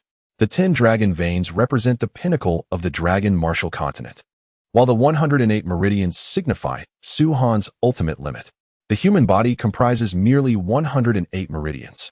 Should Suhan successfully open all 108, his physical constitution would undergo a profound transformation. While others must meditate to absorb the spiritual energy of heaven and earth, once Suhan unlocks these meridians, the spiritual energy will naturally flow towards him. Eating, sleeping, and walking will become a continuous process of cultivation for him, allowing his training speed to far surpass that of others. When you are in the dragon blood realm, I will be in the dragon vein realm. Even when you reach the dragon spirit realm, I will remain in the dragon vein realm. And the same holds true when you ascend to the dragon pill realm. Yet what of it? Once I have opened all 108 meridians, I shall swiftly surpass you. Moreover, with nearly 1 billion years of life experience traversing the cosmos, Suhan has encountered countless methods to enhance his strength. In his eyes, the realms of the dragon martial continent seem remarkably primitive. In the blink of an eye, half a day had elapsed. Ping Yuzi had seemingly given up on Su Han. Realizing that no matter what he said, Su Han would not heed his words. Whether he lived or died was of little concern to him. Suddenly, a resonant sound echoed through the air. At that moment, amidst the thousands gathered, a figure clad in blue erupted with a golden radiance. The dragon vein was opened. Ping Yuzi swiftly turned to observe, a smile gracing his lips. In just half a day, one had already opened a dragon vein? Excellent. As soon as he spoke, another individual opened a dragon vein, the golden light exceptionally brilliant and intoxicating. Following this person, one after another, dragon veins were opened, filling the entire plaza with a dazzling golden glow. Ha ha ha, splendid! Ping Yuzi exclaimed joyously. It seems this selection process is indeed engaging. I recall that the previous champion took nearly half a day to open their first dragon vein. This time, it is quite commendable. As the light curtain parted, 4 figures stepped through, Bai Yu, Xiao Yuhui, and 2 others. Previously, they had stood outside, obscured by the light curtain, unable to discern the events unfolding within. Now, sensing the opening of a dragon vein, they had naturally entered. Given that someone has already opened a dragon vein, it seems quite likely that today, we may witness the opening of 2 or even 3, Bai Yu remarked. I do not dare to hope for 3. I would be content with 2, Ping Yuzi replied, turning his gaze to the blue-clad youth who had opened the first dragon vein. If I am not mistaken, this young man is Lung Yihui, the young master of the Lung family from Nanjing City, correct? Indeed, Xiao Yuhui nodded. It is said that he has already opened 8 dragon veins, and now he is the first to open another. He appears to possess immense potential. Should he unlock one more, that would total 10 dragon veins, enough to rival you. Yuhui, Ping Yuzi teased. Xiao Yuhui maintained a calm demeanor, saying nothing further. At this moment, they were assessing potential rather than reality. Even if Lung Yihui were to unveil 2 dragon veins today, it would not guarantee that he could manifest 10 dragon veins simply by receiving a golden grade spirit item. If such were the case, the Dragon Martial continent would be teeming with individuals possessing 10 dragon veins. I hold great hope for Hu Zhenyao from Huang'an County. This individual has already revealed 9 dragon veins. If our Hanyun sect were to nurture him vigorously, it should not be too difficult for him to achieve 10. Bai Yu remarked. Haha. Ping Yuzi laughed heartily. Regardless of the outcome, our Hanyun sect has certainly profited this time. It is astounding that so many prodigies have emerged. Not to mention 10 dragon veins. Even 8 or 9 dragon veins are exceedingly rare in the Dragon Martial continent. I did not expect that this small Yuanshan county would not only produce the extraordinary talent, Yu Hui, but also these young ones as companions. It seems this place is truly blessed with outstanding individuals and excellent geomancy. Bai Yu and the others nodded slightly, also surprised by the emergence of so many geniuses. Logically, such talents could join those 7th or 8th tier sections. Although the treatment there might not be as favorable as in 9th tier sects. At least they would be part of 7th or 8th tier sections. Yu Hui, are you not optimistic about Su Han? Bai Yu inquired with a smile, his gaze sweeping across the assembly until it settled upon the figure in white. Upon seeing Su Han, Bai Yu paused for a moment, puzzled. What is he eating? Xiao Yuhui also noticed Su Han, observing him tossing bits of food into his mouth, utterly devoid of any semblance of cultivation, which caused a hint of embarrassment to cross her delicate features. This fellow is so carefree wherever he goes. Xiao Yuhui felt an impulse to roll her eyes. It was not that she had lost faith in Su Han. Rather, she felt that, given this was a test for Hanyun's sect, he could at least adhere to some semblance of decorum. While others were diligently manifesting dragon veins and cultivating, he was here indulging in snacks. Seeing Su Han, Ping Yuzi felt irked, snorting, this little rascal shows no regard for our Hanyun sect's assessment. That golden grade spirit item conjured before him was cast aside as if worthless. Does he truly believe it holds no value for him? This is absurd. Who would it not benefit? Yet this stage is meant to evaluate his potential. Must we truly provide him with a genuine golden grade spirit item? Noticing Ping Yuzi's fury, Xiao Yuhui could not help but interject, Su Han, what are you doing? There is only half a day left. If you do not manifest any dragon veins soon, you will find yourself at the bottom of the rankings. Let it be. Su Han replied nonchalantly. You. Xiao Yuhui's cheeks puffed in indignation, her ample bosom rising and falling visibly, clearly upset. However, upon recalling Su Han's accomplishment of 20 dragon veins, Her anger quickly dissipated. Indeed, he had already unveiled 20 dragon veins. Even a genuine golden-grade spirit item would likely hold little value for him. Forget about him. This child does not suit Hanyun's sect, Ping Yuzi stated coldly. If it were anyone else, such a statement would seal their fate. Yet for Su Han, he remained unfazed by the words spoken. Is this truly your idea of a top contender? Bai Yu glanced at Xiao Yuhui with a light chuckle. I fail to see it. Whether you see it or not, you will come to know, Xiao Yuhui replied. As time slipped away, another 3 hours had passed. At this moment, a resonant hum emanated from Lung Yihui's body once more, and astonishingly, he manifested a new dragon vein. 10 in total. Ping Yuzi's eyes widened with delight as he exclaimed, ha ha ha. Lung Yihui's potential is indeed remarkable. He has unlocked yet another dragon vein. Should he join the Hanyun sect without any competitors, I shall certainly take him as my disciple. Congratulations, Elder, Bai Yu and others responded with clasped fists and smiles. Before long, evening descended, and a streak of crimson clouds graced the horizon, casting a warm glow through the golden veil, illuminating those present. Enough, Ping Yuzi's voice boomed, awakening the younger generation still striving to awaken their dragon veins. Alas, no progress. Such a pity. Just give me a little more time, and I assure you, I will succeed. At least one dragon vein is commendable. Voices filled with sighs, regrets, and exhilaration emerged from the crowd. Among the thousands, the majority had failed to manifest even a single dragon vein. With only nearly 100 achieving this feat, the sole individual to awaken 2 dragon veins was Lung Yihui. You need not lament or feel regret. At least you have made the effort. Ping Yuzi's tone turned somber. Upon hearing this, the crowd fell silent, sensing an underlying message in his words. Indeed, Ping Yuzi's gaze shifted to Su Han, and with a scoff, he declared, you should be familiar with this individual. His name is Su Han, arrogant and dismissive of our Hanyun sect's potential assessment, carelessly discarding the spiritual artifact. I am curious, should we present you with a golden tier spiritual item? Would you cast it aside as well? At this pronouncement, laughter erupted from the crowd. Haha, is there truly such a foolish person? Wasn't it said that Su Han possesses extraordinary potential and considerable strength? How could he act so thoughtlessly? It's as if he believes he alone knows that the golden tier artifact is a sham. While we toil to awaken our dragon veins, he scorns this assessment. Does he seek to draw Hanyun sect's attention through such antics? What nonsense is this, to participate in a selection without undergoing the test? The crowd was filled with derisive laughter. While some had initially supported Su Han, his actions had drawn Ping Yuzi's intense ire, making his entry into the Hanyun sect exceedingly difficult. Unfazed by the mockery, Su Han focused his gaze on Ping Yuzi. My refusal to test is my own affair. How can you presume to know that I disdain the assessment? Su Han inquired. Impudent. A man behind Bai Yu suddenly bellowed, stepping forward. Do you dare to speak to the Grand Elder in such a manner? Do you understand your own standing? Shut your mouth, dog, Su Han retorted coolly. Ping Yuzi had consistently targeted him, and after merely countering with a question, a sycophant sprang forth to berate him. Given his temperament, he would not endure such provocation. What did you say? The young man glared furiously.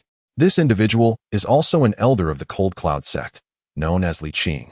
Yet he holds the position of an outer elder, which is significantly inferior to Bai Yu and Xiao Yuhui. Nevertheless, he possesses commendable talent, having opened 7 dragon veins. And through diligent effort and the nurturing of the Cold Cloud sect, he has now reached the mid-stage of the Dragon Blood realm, mastering several dragon techniques, allowing him to triumph over most of his peers. While it might be acceptable for Bai Yu and Xiao Yuhui to speak as they do, how dare this mere young man from a distant county, who is yet to join the Cold Cloud sect, address him with such audacity? I advise you to silence your insolent tongue, Su Han declared, his gaze unwavering, a glimmer of coldness flashing in his eyes. You truly seek your own demise. Li Qing, now even more enraged, was about to retaliate. However, Xiao Yuhui intervened, placing a hand to restrain him. He is my brother-in-law, elderly. It would be wise for you to temper your anger. Brother-in-law? Li Qing furrowed his brow, casting a sharp glare at Su Han, and with a deep breath, he replied, Very well, since he is Elder Zhao's brother-in-law, I shall consider this incident as if it never occurred. However, this individual is exceedingly arrogant, and I hope Elder Xiao can discipline him appropriately. Indeed, Xiao Yuhui merely nodded in acknowledgement. Discipline? Could she truly exert control over him? Su Han had already threatened to kill the young master of the Liang family without a second thought, How could he possibly heed her words? So it appears you have Elder Shao backing you, which emboldens your arrogance, Ping Yuzi observed, fixing his gaze upon Su Han. Indeed, Elder Shao possesses remarkable talent and will undoubtedly become a formidable force in the future. You are justified in your arrogance, but heed this. In the Dragon Martial Continent, strength reigns supreme, and the only support you can rely on is yourself. Others will not always be there to assist you. I require no assistance from anyone. Su Han replied coolly. Very well. Ping Yuzi scoffed, choosing to disregard Su Han thereafter. Given that Su Han was Xiao Yuhui's brother-in-law, he felt compelled to extend a modicum of courtesy. Although he held the position of the chief inner elder and ranked slightly above Xiao Yuhui, her exceptional talent, having opened 10 dragon veins, meant she would soon surpass him, and he had no desire to offend her. Yuhui, are you not going to intervene with his arrogance? Baiyu inquired softly. Intervene? How could I? Xiao Yuhui retorted. Baiyu was taken aback. Is he not your brother-in-law? It seems he does not regard you at all. It is not merely a semblance. He truly disregards me, Xiao Yuhui replied with a bitter smile. Others may be unaware of Su Han's true prowess. Yet she was acutely aware that in terms of talent, Su Han eclipsed her by an extraordinary margin. Why would he consider her worthy of his respect? How many dragon veins has he opened? Baiyu queried, perplexed by Xiao Yuhui's implication. You will understand once we reach the third round, Xiao Yuhui said, pursing her lips. With that, the first round concluded. Lung Yihui opened 2 dragon veins, scoring 20 points, placing him at the top. The frontrunners for the championship, Hu Zhengyao and Yang Lin from the Yang family, had only opened a single dragon vein each. Naturally, many others also opened 1 dragon vein. But to gauge potential solely based on that would be folly. Next came the second round, the blood fusion of beasts. It is well known that in the Dragon Martial Continent, breaking through from the Dragon Vein realm to the Dragon Blood realm necessitates the assistance of beast blood. Eons ago, those formidable beings transcended their limits through the essence of dragon's blood. Thus this realm is aptly named the Dragon Blood realm. However, the present is markedly different. Not to mention dragon's blood, even the blood of a flood dragon is exceedingly rare. The second trial, which involves the fusion of beast blood, serves as a testament to the participants' fortitude and resilience. Not every individual's constitution permits the successful amalgamation of blood. Some may falter even with a mere drop of dragon's blood. Follow me, commanded Ping Yuzi. A throng of individuals eagerly trailed behind, each one keen to discover the true extent of their physical capabilities. After all, they were destined to enter the Dragon Blood realm, and this opportunity afforded them a chance to gauge the level of beast blood they could withstand. Many were oblivious to their own thresholds, leading them to consume blood of too high a grade, resulting in catastrophic consequences. This is the place. After half an hour, the group arrived at a vast square, at the center of which lay 7 deep pits, each measuring several hundred meters in diameter, ample enough to accommodate the entire assembly. Let me reiterate, Ping Yuzi emphasized, his gaze fixed intently on Su Han. Upon entering these blood pools, various grades of beast blood will manifest, ranging from level 1 to level 7. Of course, these beast blood samples, akin to golden grade spiritual items, are merely illusions. Should anyone regard this beast blood with disdain and choose not to participate in the test, they need not proceed.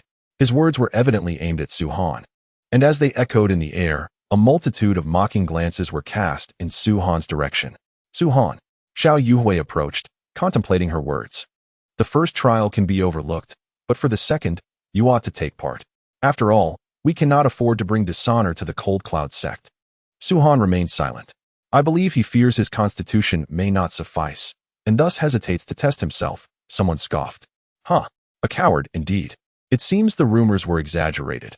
I had assumed this fellow possessed remarkable strength, only to discover he is merely strong-willed. Laughter erupted among the crowd, filled with disdain and derision. Chapter 48. The bounty of tens of millions of gold coins amidst the cacophony of ridicule. Su Han suddenly smiled. Do you think I fear embarrassment? He surveyed the surroundings, calm and composed, and spoke with a measured tone. Then what else could it be? If you weren't afraid of humiliation, why would you forego such a splendid opportunity? The voices around him surged, as if they were convinced of Su Han's reluctance to participate. Very well, Su Han replied with a tranquil smile. I am not opposed to participating, but simply joining seems rather mundane.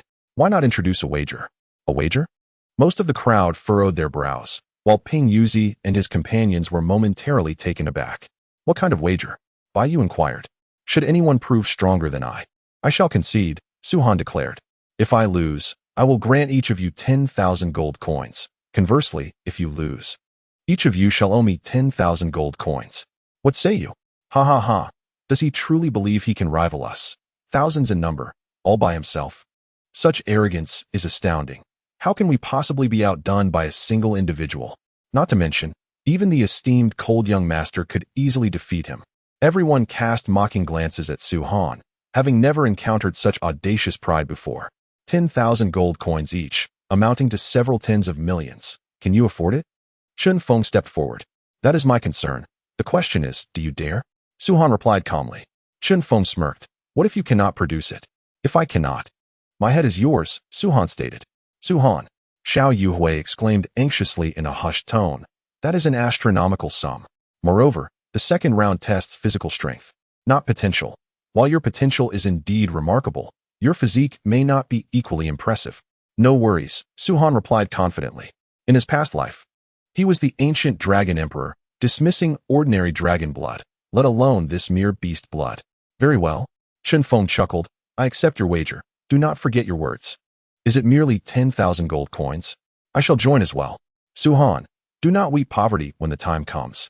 Many voices chimed in, eager to partake in such an opportunity to easily acquire 10,000 gold coins.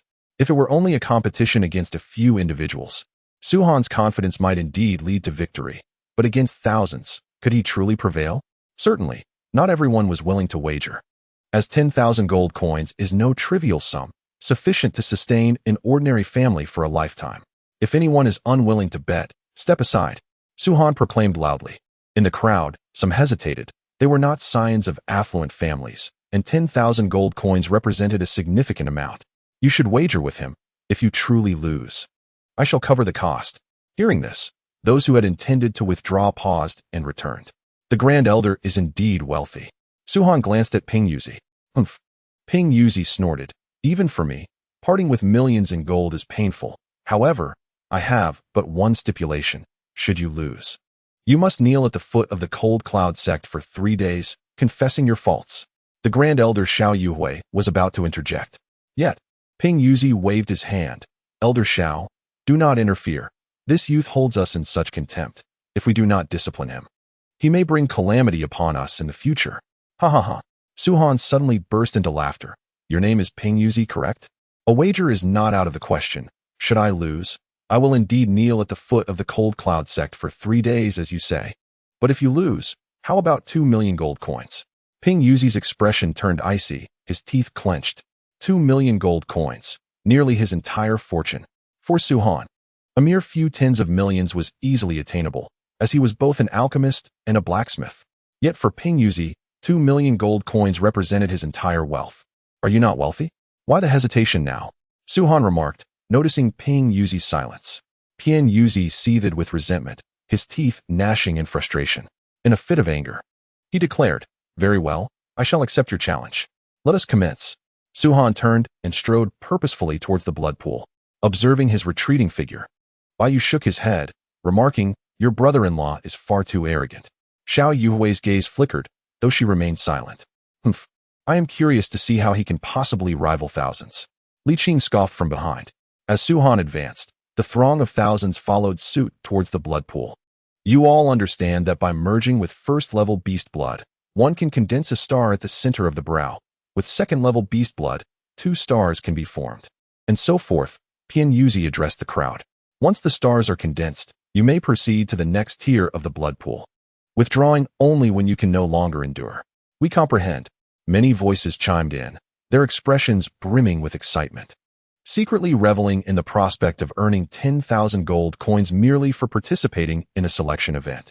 With a flourish, as the crowd entered the blood pool, a stunning crimson glow erupted from beneath their feet, intensifying until it became overwhelmingly rich, resembling genuine blood, gradually submerging their lower halves. You have until dawn. The second trial concludes then. Begin merging with the blood, Ping Yuzi called out. Upon hearing this, the multitude immediately closed their eyes, wholly devoted to guiding the beast blood into their bodies, reminiscent of the earlier trial of opening the dragon vein. Su Han, to stand against the world alone is not a judicious choice, Chen Feng remarked coldly from a short distance away. Su Han cast a sidelong glance at him and coolly retorted, "You are unwell. Humph, when you procure those tens of millions of gold coins, we shall see if you remain as composed as you are now." Chen Feng sneered before also commencing the merging of beast blood. As time trickled by, the crowd channeled the beast blood into their bodies, and waves of crimson light began to erupt from them. "What is he doing?" Pian Yuzi pondered, his brow furrowed. "That scoundrel is not guiding the beast blood into his body at all." Bai Yu and Xiao Yuhui, along with the others, looked on, witnessing Su Han seated cross-legged, the ethereal beast blood enveloping his entire form, save for his head. However, no crimson glow emanated from him, indicating that he had yet to commence the merging process. What on earth does he intend to achieve? Xiao Yuhui, usually composed, could not help but stamp her foot in frustration. That was an astronomical sum of tens of millions of gold coins, more than even selling the Xiao family could procure. Regardless of whether it was to claim first place in the second trial or to seize the 10,000 gold coins, everyone else exerted themselves to merge with the beast blood. Only Su Han remained seated, eyes shut, seemingly devoid of any effort to merge with the blood. He must have a valid reason for his actions. "You need not worry, Yuhui," Bai Yu reassured her. Although he spoke these words, a flicker of delight coursed through him. For Xiao Yuhui had initially held high hopes for Su Han, and throughout the unfolding events, she seemed to believe he would ultimately seize victory in this selection. At this moment, Su Han stood alone against thousands, wagering an enormous sum of tens of millions of gold coins, further inciting the ire of Ping Yuzi.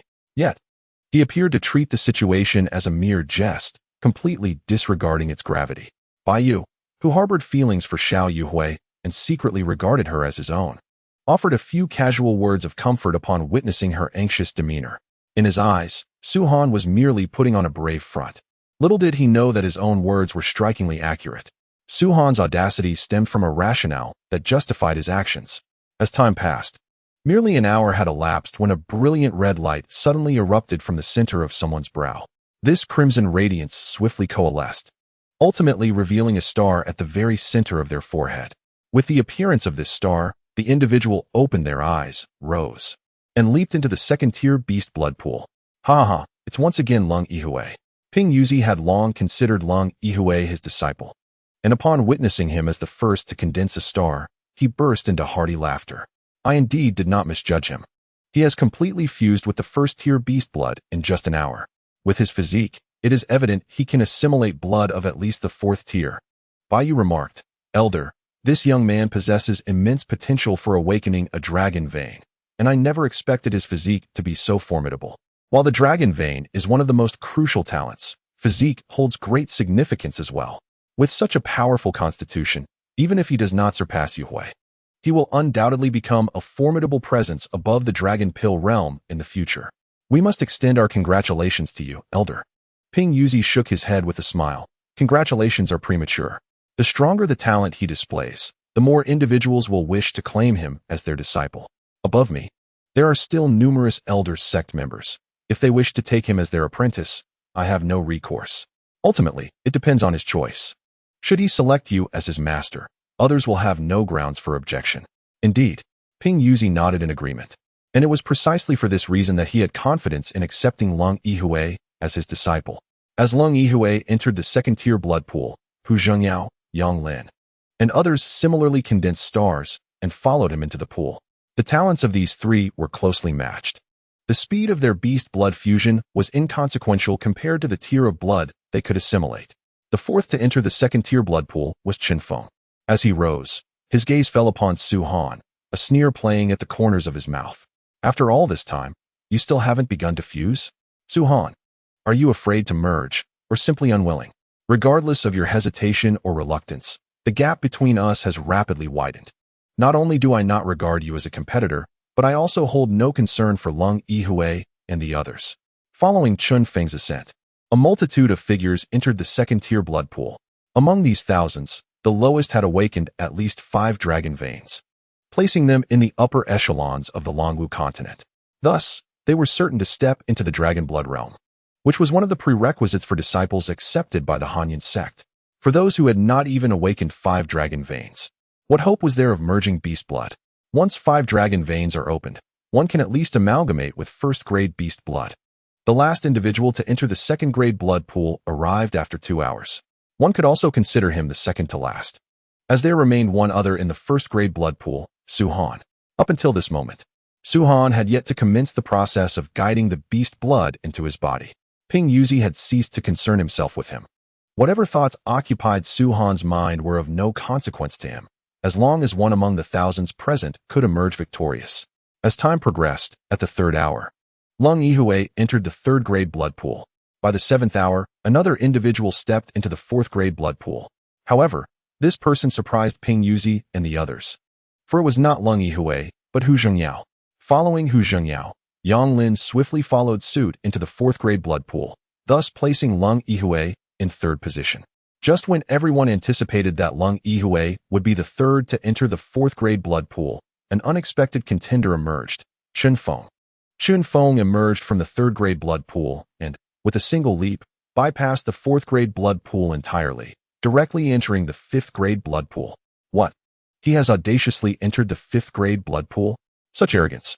Yet, if one observes his expression, though somewhat grave, it clearly indicates his capacity to withstand the pressure of the 5th-grade blood pool. Many turned their gazes toward Chen Feng, who had already seated himself cross-legged within the vast blood pool, the only figure amidst the expanse, shining like a crane among chickens. His demeanor was serious, evidently striving to resist the oppressive force, and although he had begun to guide the beast blood into his body, the pace had significantly slowed compared to before. If he continued at this rate, by the conclusion of the 2nd phase, he might barely coalesce the 5th star. Nonetheless, this was already a remarkable feat. A 5th-grade demon beast equates to a human's dragon god realm. Although this blood was artificial, the pressure it exerted was indistinguishable from the genuine article. Chen Feng's ability to endure such oppressive force while guiding the beast blood into his body indeed attests to his formidable constitution. Unexpectedly, Ping Yuzi sighed, expressing his initial belief that Lung Yihue would claim the top position in this 2nd phase. He never anticipated being surpassed by 3 others, particularly that young rascal Chen Feng, whose depth was astonishingly profound. I am eager to see how many dragon veins he will unveil in the 3rd phase. It should be more than 9. Baiyu replied solemnly, stating that constitution is unrelated to dragon veins, but the more dragon veins one opens, the greater the pressure they can withstand. His ability to endure the pressure of the 5th-grade blood pool suggests he has opened at least 9 dragon veins. When Yuhui first entered the sect, did she not only open 8? Ping Yuzi chuckled. Baiyu responded, asserting that one cannot draw such conclusions, even if Chen Feng has indeed opened 9 dragon veins. Whether he can unlock a 10th remains uncertain. The rewards can already be bestowed. Brothers and sisters, let us offer a bit of encouragement to Nanshan, so he may see how many support him. To be honest, witnessing the current results has become quite exhausting. Indeed, Ping Yuzi nodded slightly. On the Dragon Martial Continent, the ultimate limit is 10 dragon veins. The 1st to 5th veins are relatively straightforward, yet beyond the 5th, the disparity between each becomes immense. Some individuals, throughout their lives, may never unlock the next vein and can only helplessly transcend into the dragon blood realm. This truly is a matter of innate talent. Xiao Yuhui possesses such talent, able to unlock the 10th dragon vein, but Chen Feng may not necessarily share that gift. Observing those who entered the blood pool, most had reached the 2nd-tier blood pool. However, from the 3rd-tier blood pool onward, some could not withstand the pressure. The overwhelming force left them gasping, yet it still guided the beast's blood into their bodies. As more beast blood flowed within, the pressure intensified, making it feel as if their very beings were on the verge of exploding. Alas, their physical constitution is inadequate. Ping Yuzi shook his head. It is truly regrettable to see so many eliminated each time. If their constitution is lacking, even if they unlock 10 dragon veins, they will only be able to merge with the 3rd-tier beast blood, which will lead to little achievement in the future. I withdraw. Just as Ping Yuzi finished speaking, someone called out. After uttering these words, he surged out of the blood pool, the oppressive force dissipating swiftly. He emerged drenched in sweat, his face pale, gasping for breath. I withdraw. I withdraw as well. The first to withdraw seemed to be the breaking point for others, prompting a cascade of exits from the blood pool. For them, being the first to withdraw was utterly shameful. Persisting until now had already been a considerable challenge. In the blink of an eye, thousands emerged from the third-tier blood pool, standing around it, their expressions tinged with envy as they gazed at the others. They understood that their decision to withdraw at this moment had sealed their fate. In the future, they would likely only be able to merge with the third-tier beast blood, or perhaps even fail to merge with it altogether, as they had not persisted long enough to condense the stars. This foreshadowed a treacherous path ahead, suggesting that their cultivation would peak at the dragon spirit realm. The dragon spirit realm is neither low nor high. It can be said to be quite common across the dragon martial continent. Take a place like Yuanshan County, a remote area, yet the heads of the 4 major families are all at the dragon spirit realm. We need not be disheartened, just as many felt despondent.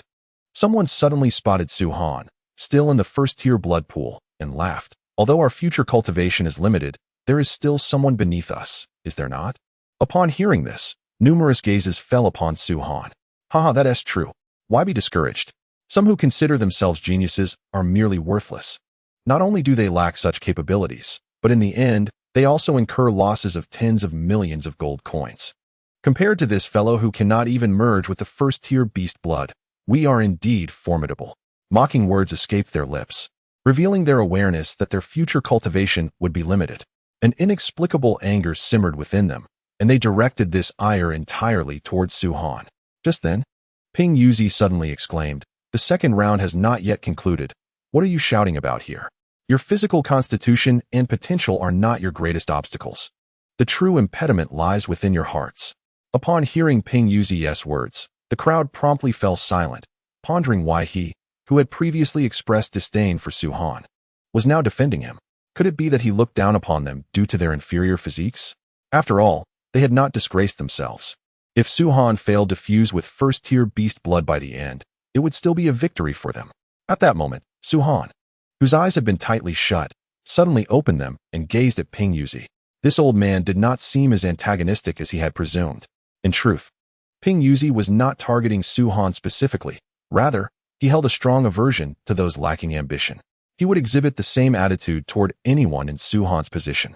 Compared to Su-Han, Ping Yuzi harbored even greater contempt for those with a narrow perspective, such as the individuals who had spoken earlier. Su-Han, Ping Yuzi called as he noticed Su-Han's gaze.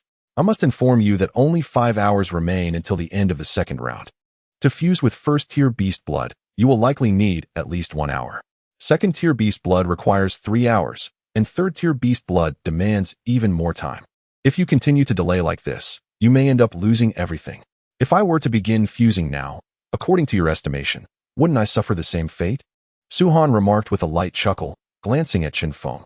"After all, some have already entered the 5th-tier blood pool, wouldn't you agree? Stubborn fool." Ping Yuzi waved his sleeve dismissively. "Do as you please. Regardless, you will not heed my advice." In the blink of an eye, another hour passed. Leng Yihue, Hu Zhengyao, Yang Lin, and several others, over 10 in total, successfully entered the 5th-tier blood pool. In stark contrast, Chen Feng, under the watchful eyes of many, rose and stepped into the 6th-tier blood pool. 5 stars began to rotate slowly at his brow, seemingly heralding his ability to assimilate 5th-tier beast blood. Impressive. Ping Yuzi's eyes gleamed with admiration. I recall that the last first-place victor only managed to reach the 6th-tier blood pool, and that was due to time constraints. They had not fully fused. Indeed, Bai Yu replied. However, Yin Yishuan only entered the 6th-tier blood pool in the final hour, while Chen Feng still has 4 hours remaining until the second round concludes. Could it be that he truly has a chance to fuse with 6th-tier beast blood? Ping Yuzi's eyes sparkled with excitement. Perhaps not, Bai Yu cautioned. After all, 6th-tier beast blood is equivalent to the Dragon Emperor realm for humans. Even if he can fuse, 4 hours may not suffice. Nonetheless, possessing such a physique is already a remarkable feat. It is indeed a pity for the likes of Leng Yihue and others. Ping Yuzi sighed, observing that they had only just entered the 5th-tier blood pool, and it seemed exceedingly difficult for them to achieve fusion. At least until the conclusion of the second trial, they would not be able to access the 6th-tier blood pool. To successfully fuse 5th-tier beast blood is already quite commendable.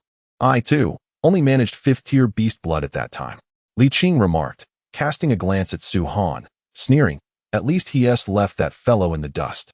Su-Han, why haven't you fused yet? Xiao Yuhui also turned her gaze towards Su-Han, suddenly struck by a thought. Could it be that you are unaware of the method of blood fusion? Did you not learn it during your time in the Su family? Realizing this, Xiao Yuhui grew increasingly anxious. The process of fusing beast blood involves a particular technique, typically imparted by the family only at the brink of a breakthrough. Reflecting on it, Su Han had not learned any methods for fusing beast blood while in the Xiao family. Given that he was of the dragon vein realm in the Su family, it was likely he had not learned it there either. Do you truly not know how to fuse beast blood? Xiao Yuhui pressed again. The others also turned their attention towards Su Han, internally lamenting how foolish he seemed. Was he truly unaware that the second trial of the Hanyan sect involved fusing beast blood? How could he lack even the knowledge of the method? What is going on? Ping Yuzi inquired, looking at Xiao Yuhui. Xiao Yuhui replied, the Great Elder is unaware that Su Han was not originally a member of my Xiao family, but rather a scion of the Su family, who was subsequently expelled. I had initially thought he must have been acquainted with the method of beast blood fusion, hence I refrained from mentioning it. Now it appears he does not know how to fuse beast blood. Doesn't he know how to fuse beast blood? Li Qing, who had already harbored a deep-seated disdain for Su Han, especially after being openly insulted in front of many, could not help but burst into laughter at Xiao Yuhui's revelation. To come participate in the selection of my Hanyan sect, and yet not know how to fuse beast blood? Surely, that is common knowledge among cultivators. How utterly foolish must one be to lack such knowledge? Li Qing, you would do well to watch your words. He is my brother-in-law. Xiao Yuhui frowned, aware of Su Han's immense talent, yet taken aback that he was unfamiliar with the method of fusion. Very well, I shall heed your words. Li Qing silenced himself, but his effort to suppress laughter left Xiao Yuhui somewhat displeased. Why did you not mention this sooner? Ping Yuzi furrowed his brow, waving his sleeve to send a book flying towards Su Han. This is the method of beast blood fusion from my Hanyan sect. You may use it for the time being, Ping Yuzi stated. Su Han glanced at the book before casting it aside, responding nonchalantly, you are mistaken. What a farce. How could the esteemed ancient dragon emperor not know how to fuse beast blood? If I so desired, I could conjure countless methods for fusing beast blood with but a thought. Nevertheless, Su Han's impression of Ping Yuzi improved slightly. It seemed that Ping Yuzi's intentions were not aimed at any individual, but rather to encourage all participants in the selection to fully unleash their potential. If you possess a method for fusing beast blood, then let the second trial continue. Ping Yuzi remarked, if there is none, it is understandable. I can, for the sake of Yu Hui, make another request to the sect for a second assessment. What do you think? What? Request a separate assessment for him? On what grounds? Just because he has a powerful backing. What can you do? Humph. This is utterly unfair. Instantly, a wave of discontent erupted among the crowd. Everyone's gaze was fixed on Su Han, as if they wished to devour him whole. There's no need. Under the scrutiny of those around him, Su Han replied calmly, pushing his palm forward, causing the ethereal blood of beasts to ripple. Playing with water? Even at this critical moment, you still have the leisure to frolic? Do you think you are still a child? Li Qing's disdain for Su Han grew with each passing moment. What a ridiculous fellow. The Grand Elder has shown exceptional leniency. And not only do you refuse to accept it, but you are also playing with beast blood. If you can win this second round, I will immediately bow 3 times in respect. This was merely a careless remark, a statement made to be heard by others. However, at that moment, Su Han abruptly lifted his gaze, locking eyes with Li Qing, a smile gradually curling at the corners of his mouth. That was your statement. Li Qing was taken aback, feeling an inexplicable chill at Su Han's slowly forming smile. However, considering that only 3 hours remained until the end of the second round, he sneered, indeed. That was my statement. What can you do about it? Just watch with your dog eyes. Suddenly, Su Han sprang to his feet, lightly stepping on the blood pool, his figure shooting forth. What is he doing? Is he finally going to merge with the beast blood? Humph, even if he merges, what of it? Only 3 hours remain. No matter how formidable he is, he cannot surpass Chen Feng. Everyone watched as Su Han bypassed the second-tier blood pool, then the third, and even the fourth and fifth, ultimately descending towards the sixth-tier blood pool. Is he going to directly enter the sixth-tier blood pool? Haha, how absurd. Does he not understand the pressure of the beast blood? Anyone can withstand the first-tier blood pool, but the pressure only intensifies as one progresses. Just wait. He will soon make a fool of himself. As Su Han charged towards the sixth-tier blood pool, laughter erupted once more. Chen Feng, who had been merging with the beast blood, lifted his head and coldly laughed at Su Han. Su Han, one should not be arrogant. The sixth-tier blood pool is beyond your reach. Sixth tier? Merely a waste. Su Han glanced at Chen Feng, then disregarded him entirely. Just as his foot was about to descend, he once again lightly tapped the ethereal beast blood, his figure soaring upwards, landing within the 7th-tier blood pool amidst the astonished gazes of countless onlookers. With Su-Han's descent, a torrent of crimson light erupted, forming a dense veil of ethereal beast blood, enveloping his lower body with immense pressure. This fellow, Xiao Yuhui, was left speechless, unsure of what to say. Meanwhile, Ping Yuzi and the others stared wide-eyed, momentarily at a loss for words to describe Su-Han. Should they label him blindly arrogant? Or should they believe he possesses such capability? I do not believe it. At that moment, Chen Feng's voice rang out. The oppressive force of the 6th-tier blood pool is immense. I refuse to believe you can assimilate 7th-tier beast blood. You better open your eyes wide. Su-Han scoffed, settling into a cross-legged position. His expression remained serene, utterly unfazed by the pressure, as if he were amidst a 1st-tier blood pool. Inhale. Su-Han's body trembled. The dragon vein imperial technique activated, and a tremendous suction erupted from him instantaneously. Under this force, the beast blood within the 7th-tier blood pool visibly diminished, lowering, and lowering. What? This is impossible. In that moment, everyone widened their eyes, unable to believe what they were witnessing. Even when thousands of them absorbed beast blood in the 1st-tier pool, it had not diminished even slightly. Yet, Su-Han alone, and within the 7th-tier pool, managed to reduce its volume by half in the blink of an eye. This little rascal, the fury that had previously consumed Ping Yunzi, dissipated entirely in that instant. Regardless of whether Su-Han could genuinely merge with the 7th-tier beast blood, what he was accomplishing at this moment was something that none of those present could replicate. Even Xiao Yuhui, during this second trial, had only succeeded in merging with 6th-tier beast blood, and even that was at the very last moment. She had not even entered the 7th-tier blood pool. Of course, anyone could enter if they chose to, such as Su-Han, who had bypassed the other pools to enter the 7th tier directly. However, if one were to take such shortcuts, it would be acceptable only if they could successfully merge with the 7th-tier beast blood. Failing to do so would subject them to the derision and scorn of countless onlookers. To put it bluntly, it would be mere pretense. Boom.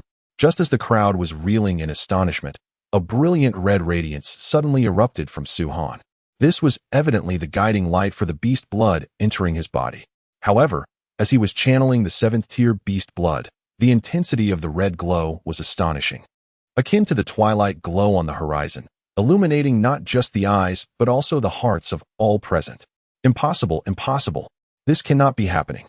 Within the 6th-tier blood pool, Chen Feng gritted his teeth, losing all desire to continue merging with the beast blood. He had always believed that his explosive potential at this moment was astonishing enough to secure his position as the foremost contender in this selection. What of Hu Zhengyao? What of Yang Lin? What of Lung Yihui? They were merely individuals from the county city. What could they do? Being able to merge with 6th-tier beast blood already placed him among the pinnacle of talents in the dragon martial continent. In Chen Feng's mind, once the selection concluded and he emerged victorious, his first act would be to eliminate Su-Han and obliterate the Su family. However, he could never have anticipated that Su-Han would unleash such astounding power, not only entering the 7th-tier blood pool, but also consuming nearly half of the beast blood in an instant. So much beast blood, let alone 7th tier, even 6th tier was beyond what Chen Feng could endure. I thought I could become the champion of this selection. Yet I never imagined there would be such a plethora of geniuses from this remote mountain area. Truly, it is a land of remarkable talents.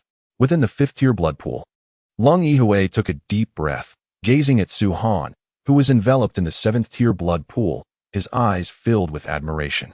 One Chen Feng was already remarkable, yet here emerged another dark horse. Initially, my targets were merely Hu Zhengyao and Yang Lin, but it seems I am now overshadowed by them as well. Shaking his head, Lung Yihui inhaled deeply and continued to concentrate on gathering the stars. His temperament differed from that of Chen Feng. For him, strength commanded respect, whereas for Chen Feng, acknowledging superiority in others was intolerable. In the same 5th-tier blood pool, Hu Zhengyao and Yang Lin also raised their gazes towards Su-Han. From the very first challenge, they had dismissed Su-Han as a rival, even deeming him a fool for disregarding the illusory golden-tier spirit objects, yet choosing to participate in the selection. If he truly possessed talent, why not simply be taken in as a direct disciple by the sect master of Hanyin's sect? Were it not for the sect's regulations allowing participation in the subsequent selections regardless of results, Su Han would have likely been expelled by Ping Yuzi long ago. Upon entering the second challenge, everyone was fervently attempting to assimilate the beast blood, while Su Han sat there as though lifeless. At that moment, they believed Su Han was merely seeking attention. Yet now, it became evident that Bai Yu was correct. Su Han had his reasons for such audacity. Were it anyone else who had devoured nearly half of the 7th-tier beast blood in the entire blood pool, their body would have surely ruptured. However, Su Han seemed entirely unaffected, as if the beast blood were mere water, rapidly evaporating upon entering his body. Just by this alone. Regardless of whether Su Han could successfully merge with the 7th-tier beast blood, it was clear that his physique was extraordinarily robust. With merely 2 individuals from Yuanshan County surpassing them, it was indeed true that there are individuals beyond individuals, realms beyond realms. The two exchanged a glance, sharing a bitter smile. Meanwhile, within the 7th-tier blood pool, the crimson radiance surrounding Su Han had reached a staggering intensity. At a glance, his figure was nearly indistinguishable, shrouded entirely in that red glow. Let us hope he does not perish within the blood pool, Li Qing muttered coldly. Li Qing, you ought to amend your temperament, Xiao Yuhui remarked. With merely him? He is not worthy of my change. Li Qing's expression darkened, though he felt a twinge of regret upon recalling his earlier words. Boom. At that moment, an explosive roar erupted from the 7th-tier blood pool. Everyone looked up, witnessing the crimson light within the pool suddenly dissipate, and a figure leaped forth, ultimately landing upon the ground. Clad in white, the figure moved gracefully, exuding an ethereal charm. Even Xiao Yuhui was momentarily taken aback upon seeing this figure in white, a faint blush appearing on her cheeks for reasons unknown. At this instant, though Su Han had not genuinely elevated his power, his presence was undeniably transcendent, captivating the hearts of those present. However, none cared for his allure. Their focus remained on the 7 stars slowly revolving at his brow. As the 7 star-like orbs emerged, a collective gasp escaped the lips of all present, including Xiao Yuhui, Bai Yu, Li Qing, and even Ping Yuzi, without exception. 7 orbs. 7th-tier beast blood. They had truly merged successfully. Good heavens, could it be that I am merely imagining this? This is indeed 7th-tier beast blood. How long has this individual taken to achieve such a feat? 1 minute? 2 minutes? Or perhaps 3? After a brief silence, a cacophony erupted on the platform. Whether they believed it or not, 7 orbs were indeed revolving in the center of Su Han's brow. As the beast blood was ethereal, these orbs began to blur and ultimately vanished after Su Han departed from the blood pool. However, the earlier spectacle could not be erased from memory. All had witnessed it. I refuse to believe it. I refuse. In the 6th-tier blood pool, Shan Feng's eyes burned crimson, and the once handsome features of his face contorted into a grotesque snarl. He could not accept that what should have been a guaranteed victory was snatched away from him within mere minutes by another, especially one named Su Han. Given your temperament, you might only manage to endure for a brief moment in the 6th-tier blood pool. Su Han cast a glance at Chen Feng before raising his gaze to survey the crowd.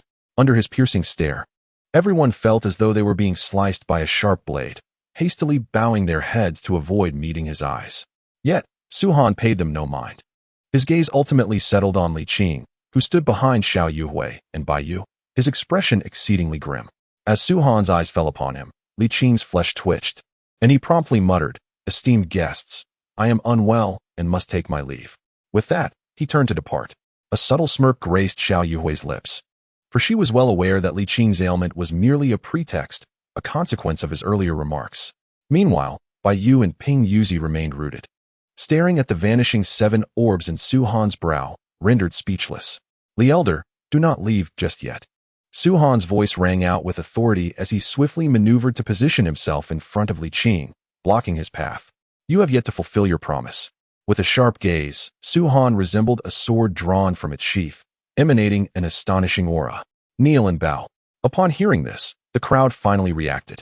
Li Qing's countenance shifted dramatically, becoming exceedingly pallid. "Su Han, your previous words were merely jest. You need not take them so seriously," he whispered. "Jest? I hardly consider it a joke," Su Han replied with a faint smile. "Kneel and bow." He reiterated his demand, compelling Li Qing's once handsome visage to flush a deep shade of maroon. "I am an elder of the Cold Cloud sect, while you are not even a disciple. It is against the sect's regulations to demand such a thing," Li Qing retorted. "You are a man, You must stand by your word, Su Han stated calmly. Xiao Yuhui observed that Li Qing had been pushed to his limits, and a faint impulse to express her indignation arose within her. Thus, she remarked, "Let this matter be settled. After all, Li Qing is an outer sect elder, and you have regained your dignity. Forcing him to kneel before so many witnesses is ultimately inappropriate. This does not concern you."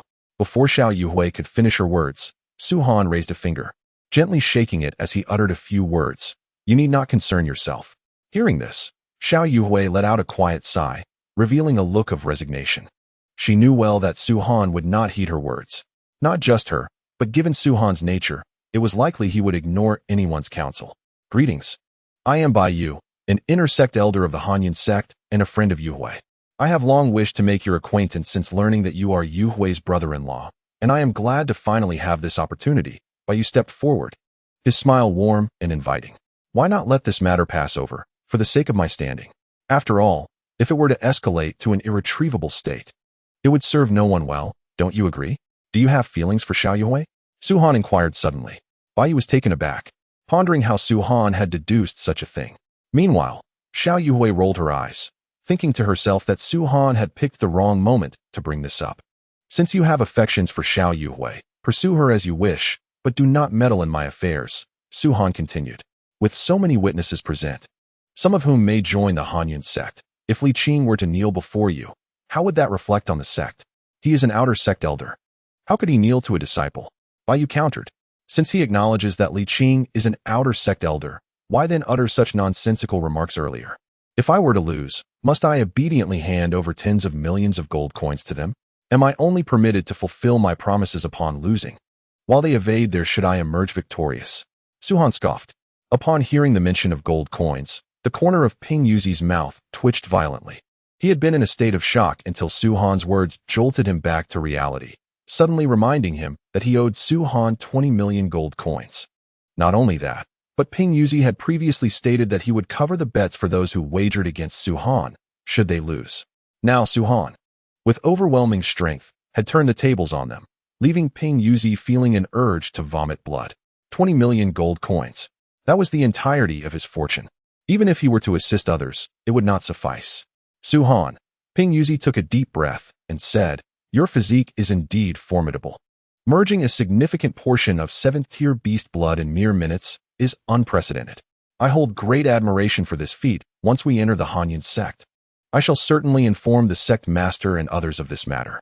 Even if you do not claim the first position in this selection, you shall still enjoy resources akin to that of the victor." "Oh," Su Han raised an eyebrow, turning his gaze toward Ping Yuzi. Amidst the latter's astonishment, he slowly articulated a few words, "You owe me money."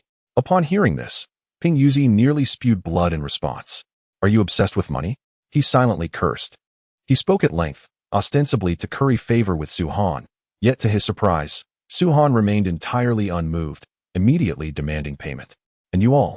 Su Han turned to survey the others. "Do not forget, each of you owes me 10,000 gold coins, which I shall reclaim after the selection process."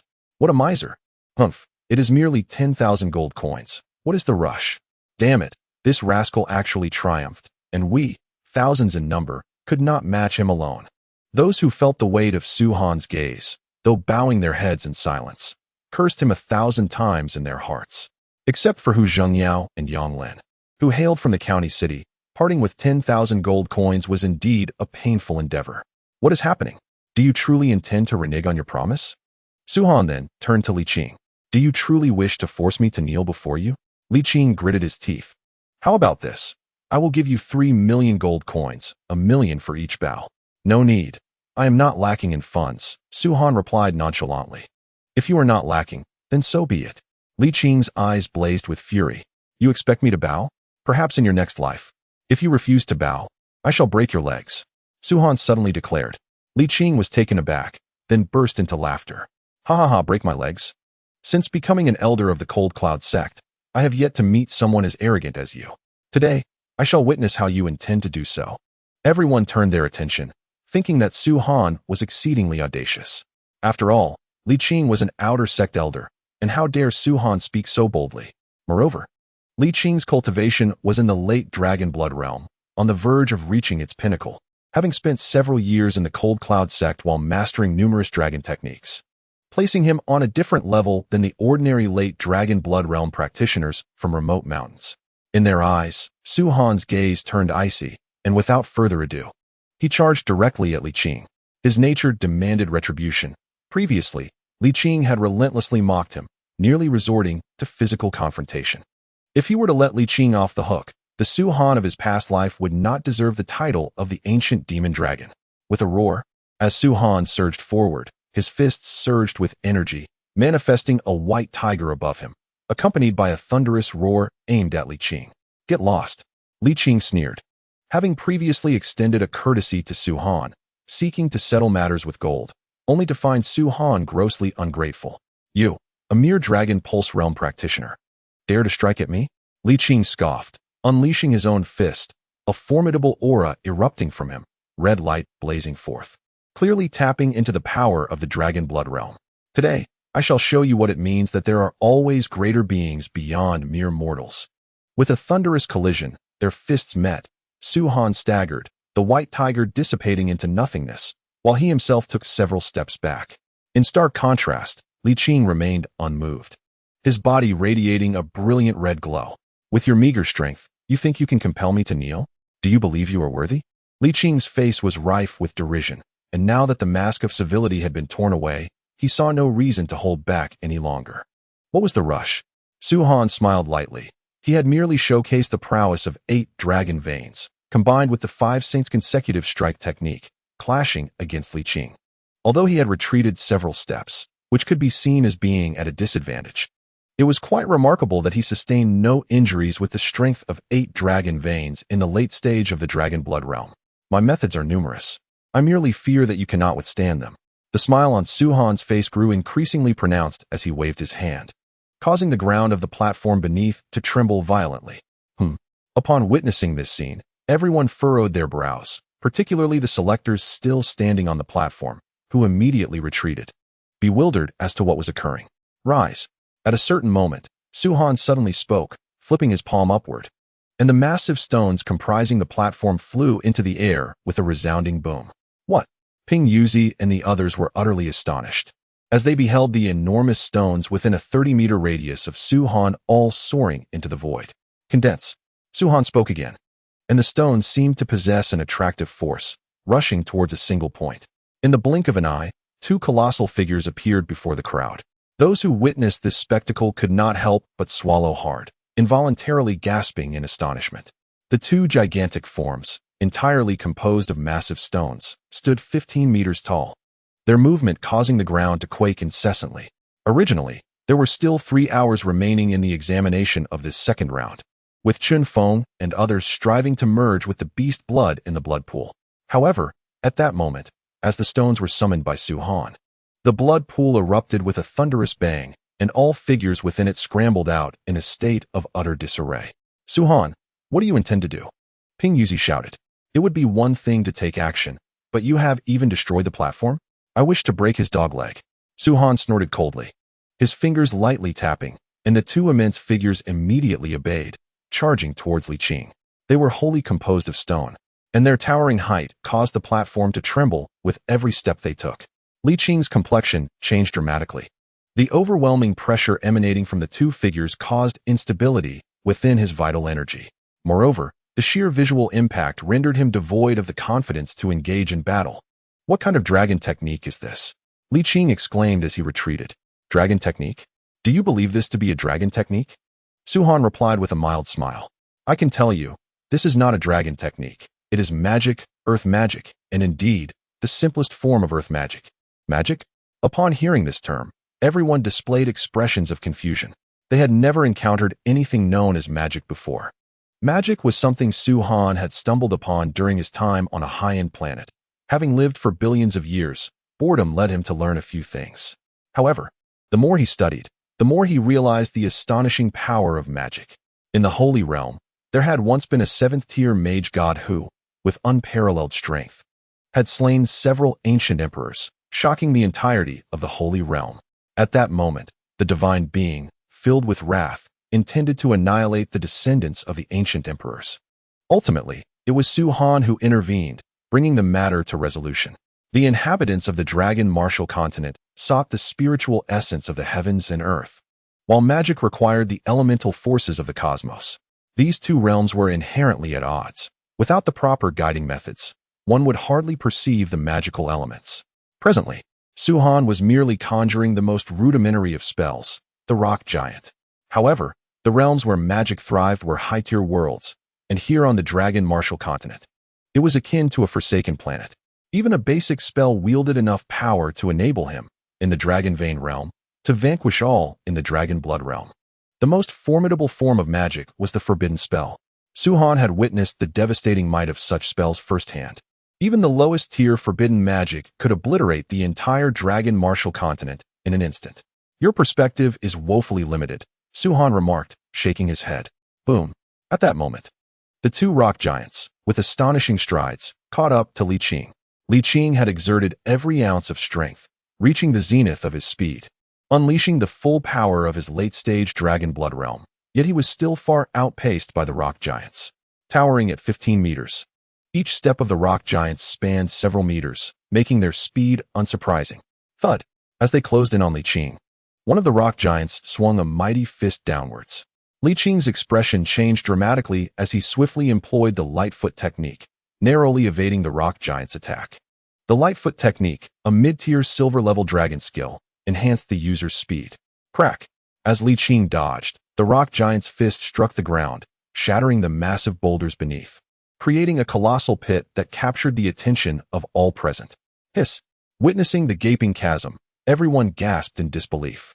Had Li Qing not evaded, that single blow would have surely reduced him to pulp.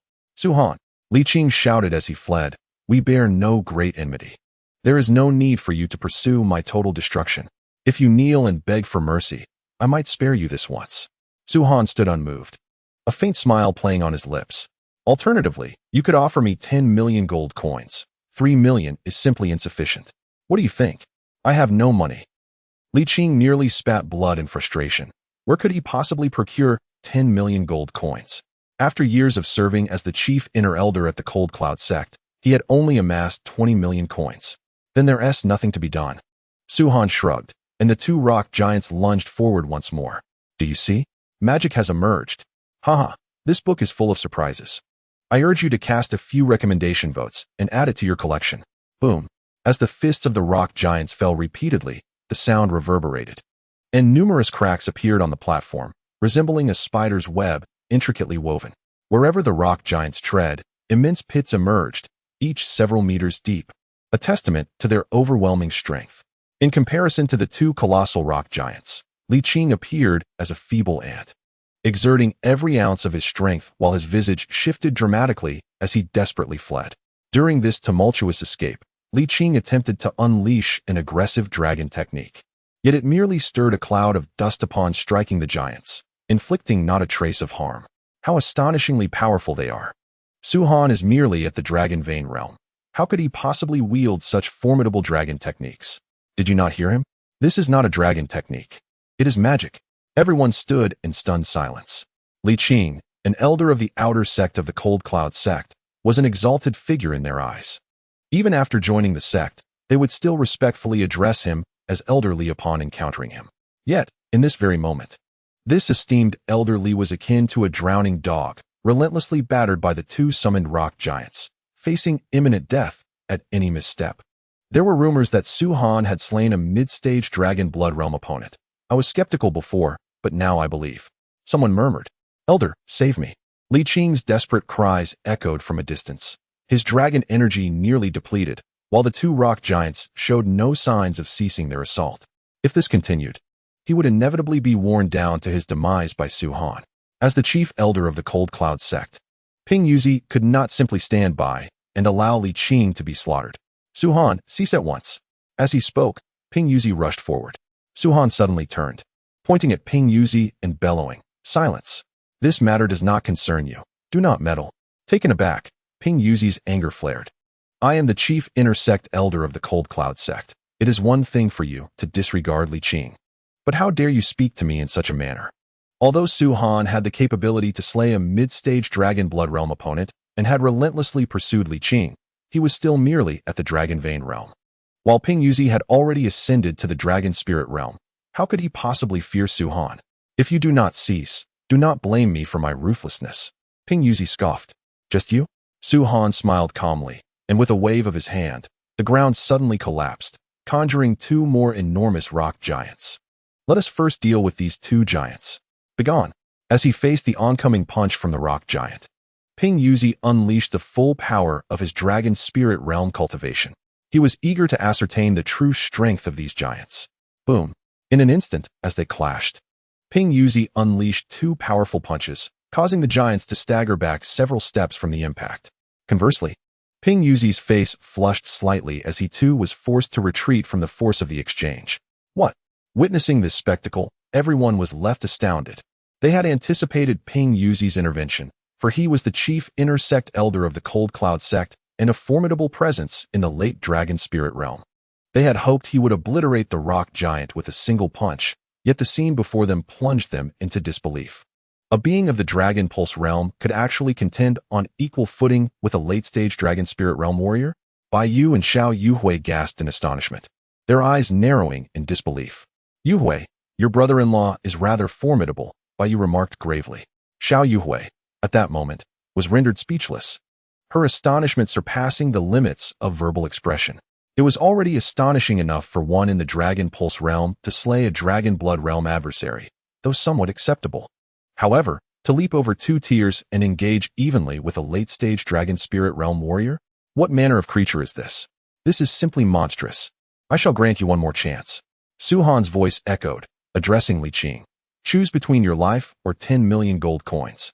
I do not wish to perish. Yet I truly lack such wealth. Li Qing was on the verge of tears, fleeing desperately as colossal fists descended relentlessly behind him, threatening to reduce him to mere pulp with a single misstep. He had initially hoped that Ping Yuzi would intervene and halt Su Han, yet to his astonishment, Su Han had summoned 2 giants effortlessly, blocking Ping Yuzi's advance. In that moment, who could save him? The other selectors gazed at Li Qing with a mixture of helplessness and despair, falling into silence. A dignified elder of the Hanyun sect was thus cornered. It seemed only Su Han could achieve such a feat if you lack gold. Your life shall suffice as collateral, Su Han remarked with a faint smile, hastily accelerating the 2 rocky giants. Even before increasing their speed, Li Qing was already close to being caught. Now, with their newfound swiftness, he had no chance of evading. In truth, with Su Han's power, ending Li Qing's life would be a mere flick of the wrist. He had been toying with him, intending to instill fear in those surrounding them. Su Han, is it unacceptable for me to owe you 10 million gold coins? Li Qing, utterly despondent, bellowed. As soon as I acquire the funds, I will repay you without delay. Debt can be arranged, but not with you.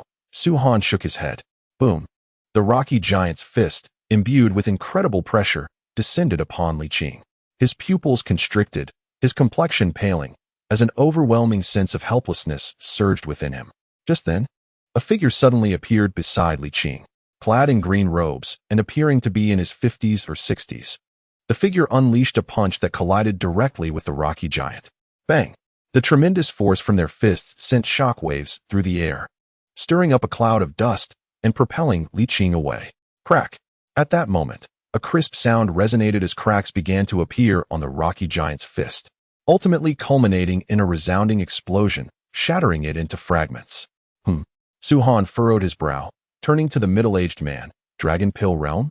He was aware of the power his summoned rocky giant possessed, and only one at the Dragon Pill Realm could obliterate it with a single punch. Master. Li Qing finally regained his senses, his heart soaring with joy upon witnessing the giant's destruction. I have met the deputy sect master. Upon encountering the middle-aged man, Xiao Yuhui and Bai Yu, among others, promptly paid their respects. Witnessing this, the other selectors who had been standing idly by quickly regained their composure and followed suit in greeting him. Only Ping Yuzi, still engaged in combat with the colossal rock giant, and Su Han, standing straight with his hands clasped behind his back, refrained from bowing. Regarding the greetings from Xiao Yuhui and the others, the middle-aged man merely nodded slightly before directing his gaze towards Su Han. Enough, this is still a selection. Let it end here, he proclaimed.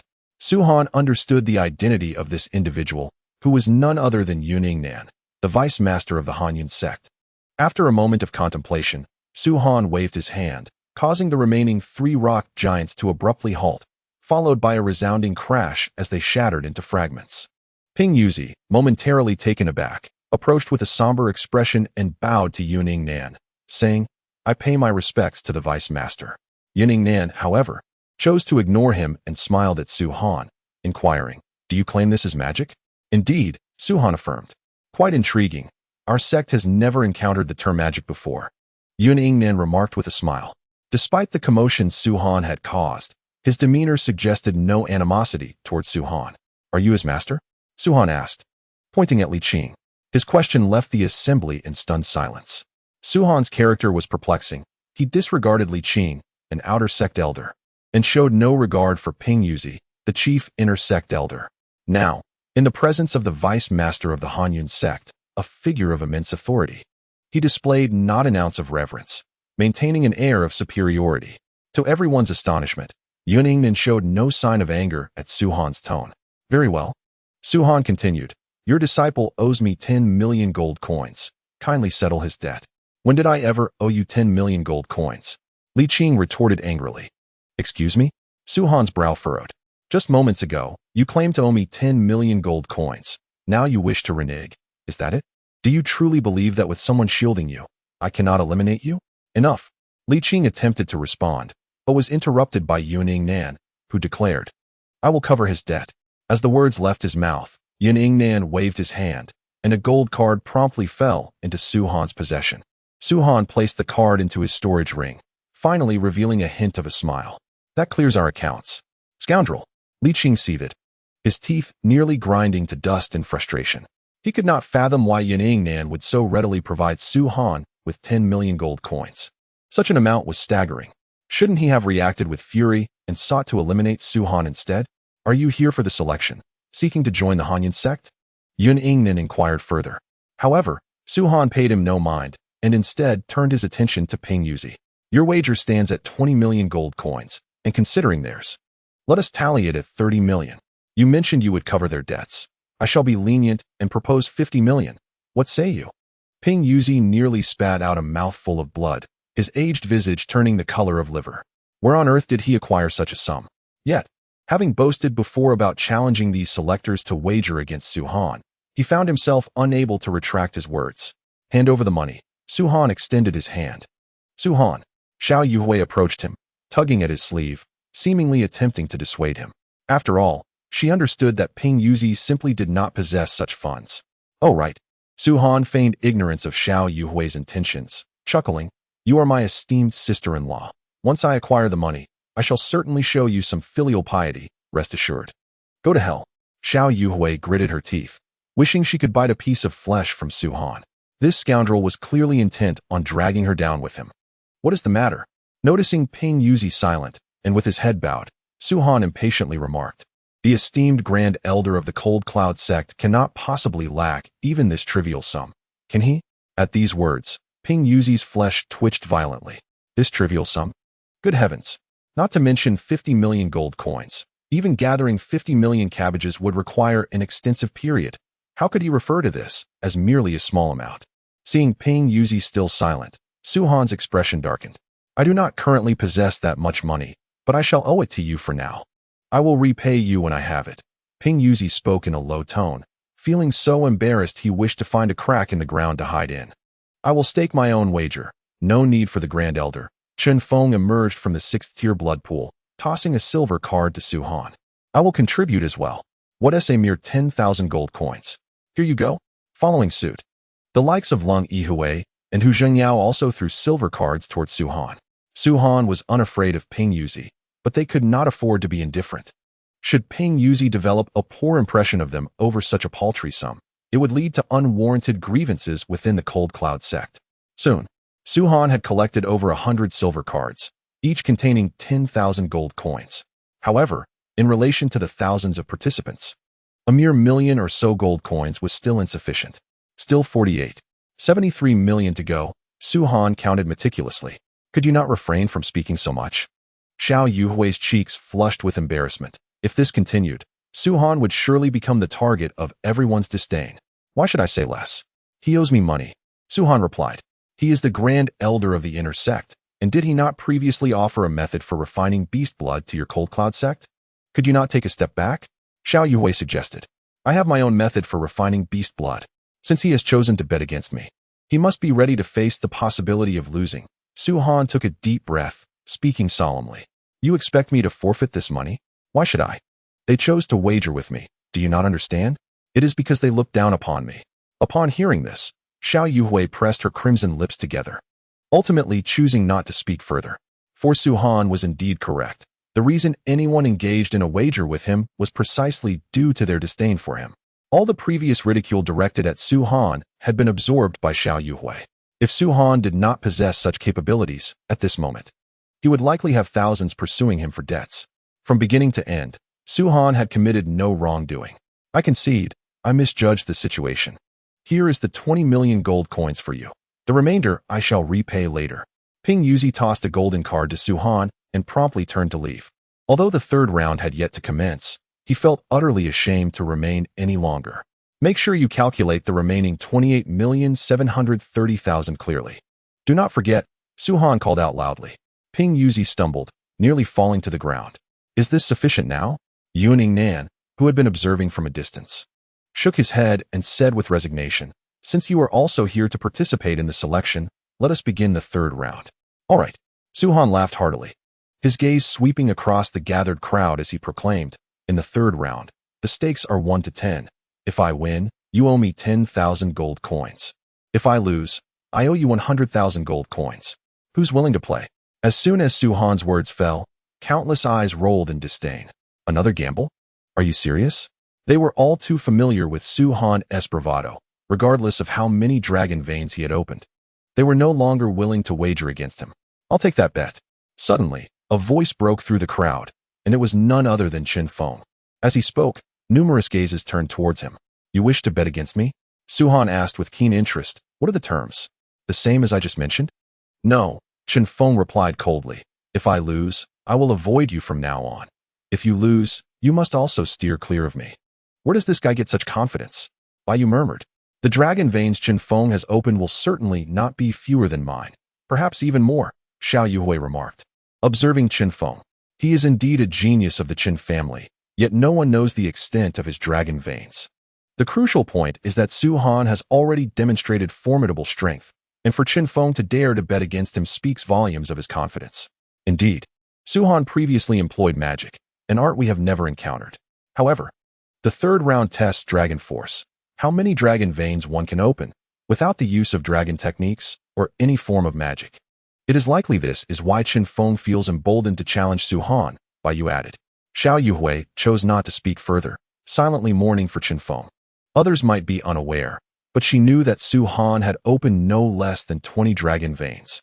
Could Qin Feng, regardless of his potential, surpass that?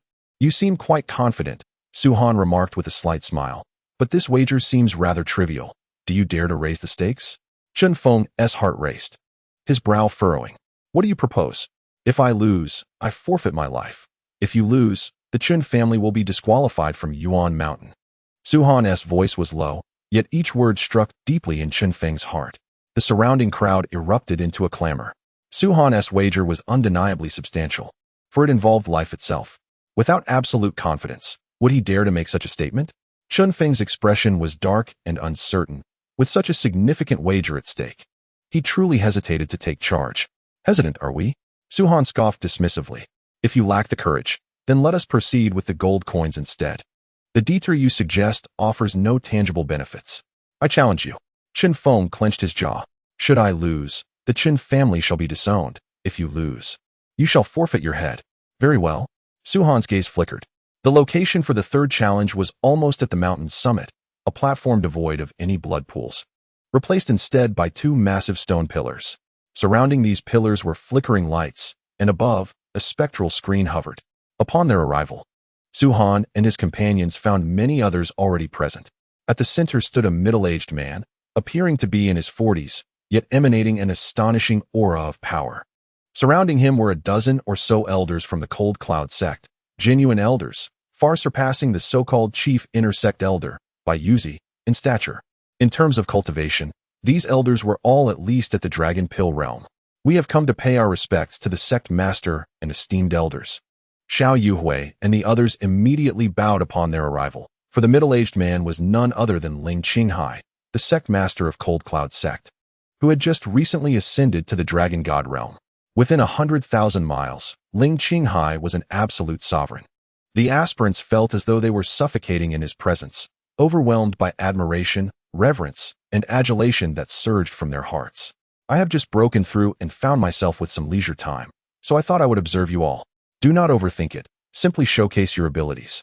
Ling Qinghai said with a slight smile. As he spoke, his gaze swept over the crowd. Anyone who met his eyes trembled, as if frozen in place. Ultimately, his attention settled on Su Han. I have heard that you have fused with the blood of a 7th-tier beast? Ling Qinghai suddenly inquired. Indeed. Su Han replied nonchalantly with a nod. Impressive. In nearly a decade within Cold Cloud Sect, those who have managed to fuse with 6th-tier beast blood are few and far between. To encounter someone who has fused with 7th-tier beast blood is truly remarkable. Ling Qinghai pondered briefly before continuing. Would you care to become my disciple? This declaration caused an uproar. Everyone turned their gaze towards Su Han, their eyes filled with envy and jealousy. The sect master personally seeking a disciple was a rare occurrence in the annals of Cold Cloud Sect. Even Xiao Yuhui had only been accepted after joining the sect. Yet here was Su Han, on the verge of the 3rd challenges assessment.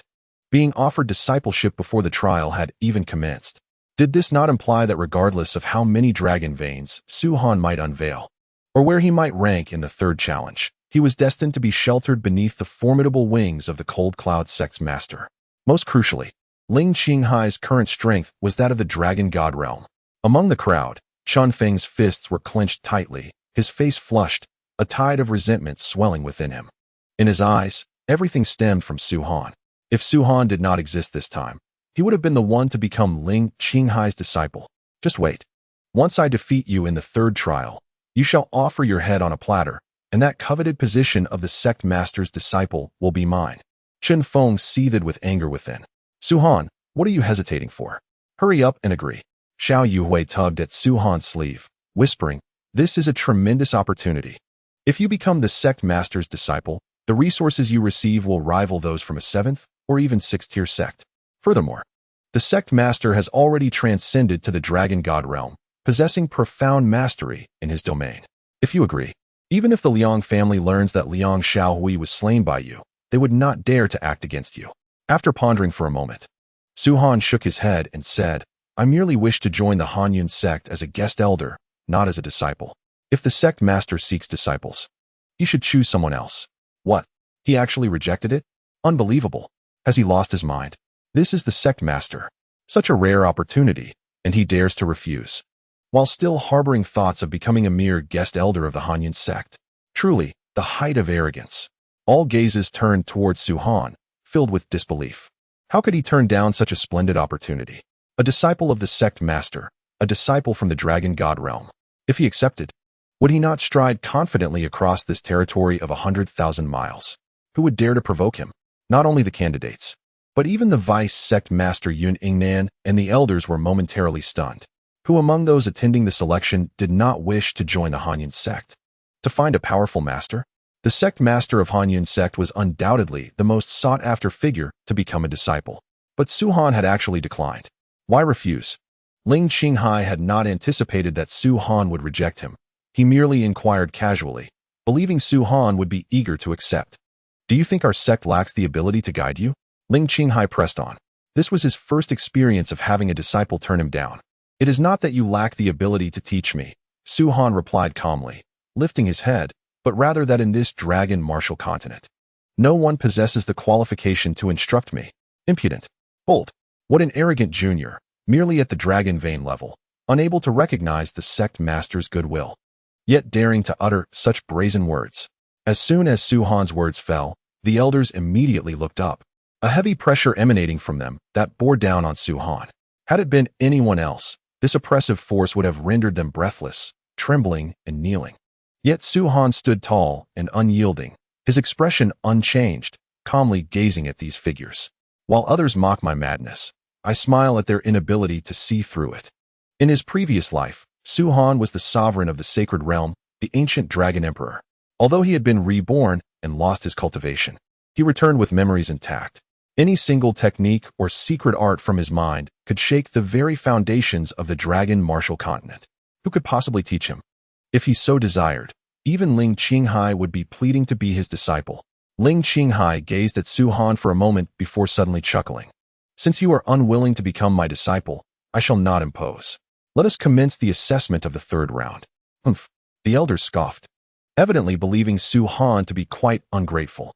Su Han cast a glance at Ling Qinghai and mused that perhaps the Cold Cloud sect could be worth considering for elevation. Regardless of Ling Qinghai or the deputy sect master, Yuningnan, Su Han felt no particular reverence towards them. Yet, neither displayed any signs of anger, which elicited a modicum of goodwill from Su Han. Moreover, he intended to establish his own sect, and the support of the Cold Cloud sect would indeed be advantageous. The third round, Trial of Dragon Power. Ping Yuzi had already departed, and it was now Yuningnan's turn to preside over the assessment. Each of you shall have but a single opportunity to unleash your full dragon power and strike the stone pillar. The screen above will display the extent of your dragon veins, and the one with the most will be deemed the victor, Yuningnan proclaimed loudly. The third round held paramount importance, yet for the participants, it was of little consequence. They were acutely aware of their own capabilities and merely hoped that their peers would reveal fewer dragon veins than themselves, thereby granting them a chance to join the Cold Cloud sect. Let the third round commence. With Yuningnan's words, individuals began to step forward. Whoosh! One contestant, showing no restraint, unleashed his dragon power and struck the stone pillar with a mighty punch. Buzz! The pillar resonated, and the screen promptly displayed bold characters. 5 dragon veins. Next, Yuningnan shook his head inwardly. 5 dragon veins were rather commonplace on the dragon martial continent. Only upon reaching 7 dragon veins could one be considered to have achieved a modicum of success. 8 dragon veins marked one as a talent, while 9 were the core nurtured by these sects, and 10 dragon veins denoted an extraordinary genius. However, the number of dragon veins also depended on the age of the youth. Though some possessed great fortitude and could awaken dragon veins into their 70s or 80s. Those who revealed 8 or more dragon veins in their teens were truly exceptional, like Xiao Yuhui. Consider this, awakening 10 dragon veins at 20 years of age versus at 80. The same quantity, yet separated by 60 years. Such a span of time could elevate an individual to an incredibly high realm. Bang, bang, bang.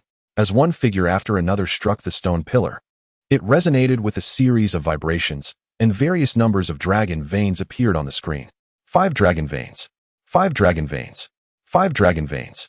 The majority revealed 5 dragon veins, which was the most basic requirement for participating in the Cold Cloud sect's assessment. 6 dragon veins, quite commendable. Another contestant struck the pillar, this time revealing 6 dragon veins. A smile finally graced Yuningnan's face. Under ordinary circumstances, 6 dragon veins would hardly merit his attention. But after hundreds had revealed only 5, his visage had nearly grown rigid. At this moment, someone had successfully opened a new vein, and naturally, he felt a flicker of joy. As time progressed, the assessment for the third round was finally drawing to a close.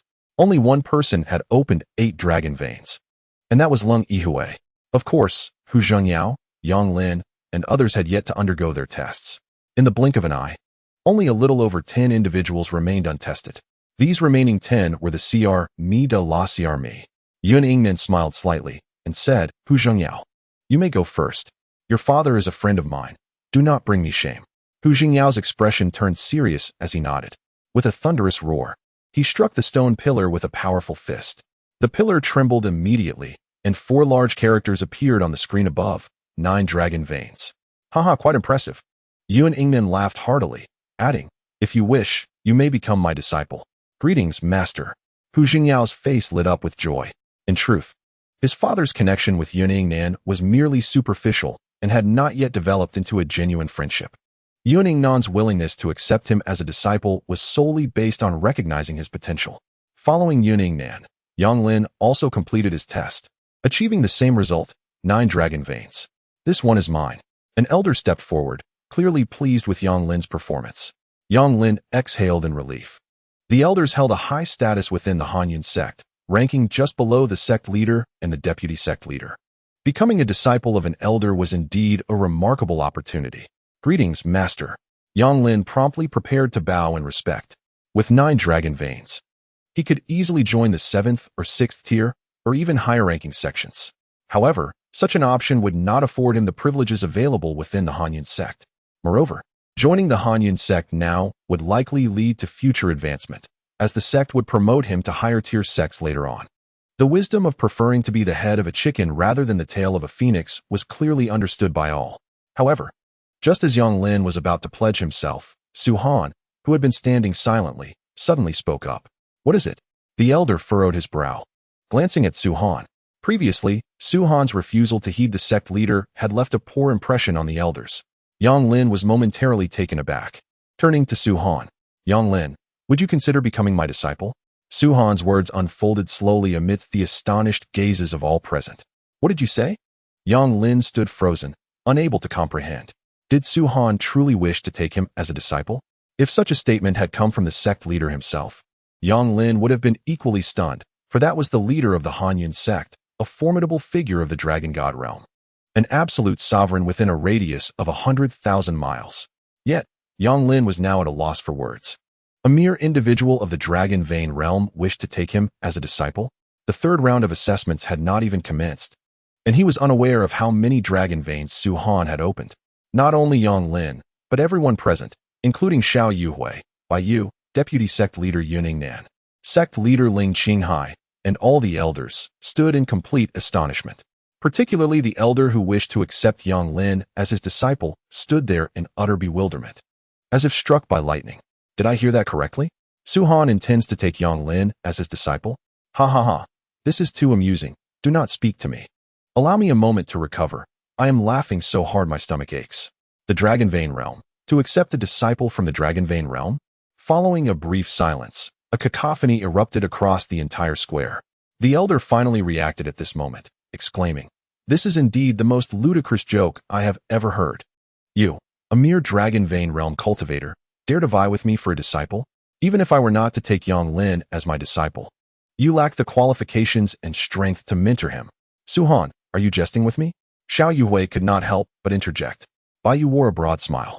He could not help but admire the formidable physique of Su Han, capable of integrating the blood of a 7th-tier beast in merely a minute. Yet, alongside this admiration for Su Han's physical prowess, Bai Yu was equally astonished by Su Han's intellect. Throughout history, there have been cases of disciples being accepted among peers. Yet never has anyone taken a disciple while still in the Dragon Vein realm. What could you, a mere Dragon Vein realm cultivator, possibly impart to others? Even you would require guidance from someone else. Su Han, you claim you wish to accept Yang Lin as your disciple? As the sect master of the Cold Cloud sect, Ling Qinghai felt compelled to inquire again. He could scarcely believe what he had just heard. Su Han chose to disregard him, continuing to gaze at Yang Lin. Asking once more, "I shall inquire again. Do you wish to be my disciple? Silence yourself." The elder was incensed, setting aside Su Han's Dragon Vein realm status. He had no right to contest with him for a disciple, even if he were in the Dragon Dan realm. "I shall opt for this elder as my master instead." Yang Lin shook his head. He found himself at a loss for words to express his current feelings. Had Su Han held the same status as the elder, he would have felt elated at being sought after. However, the fact that Su Han, a mere Dragon Vein realm cultivator and not even a disciple of the Cold Cloud sect, dared to claim him as a disciple was indeed excessive arrogance. Very well. Su Han bore no signs of displeasure at the rejection, but calmly remarked, "I hope you shall not regret this." Regret? Yang Lin raised an eyebrow, ultimately refraining from further comment. "Su Han, do you not think you are being overly presumptuous?" Chen Feng stepped forward at that moment, scoffing. "Yang Lin has opened 9 dragon veins. I dare say you possess fewer than he." "Enough." Su Han shook his head, not wishing to engage in a dispute with Chen Feng, deeming it pointless. Indeed, he was of the Dragon Vein realm. But whether he could teach a disciple was a matter only he could ascertain. "Enough of this matter," Yun Ingnan declared. "Those who have yet to be tested, proceed to the third assessment." "I shall." Chen Feng strode directly to the stone pillar, turning to Su Han with a cold smirk. "Did you not wish to wager with me? Then behold." Boom. As the words fell, Chen Feng struck the stone pillar with a punch, unleashing dragon power that radiated a brilliant golden light, as if he himself were a golden Buddha. The brilliance compelled those nearby to squint their eyes. Such strength? The crowd stared in astonishment.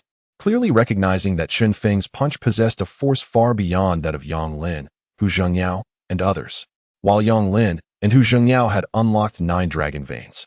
It was evident that Chen Feng had achieved an even greater number.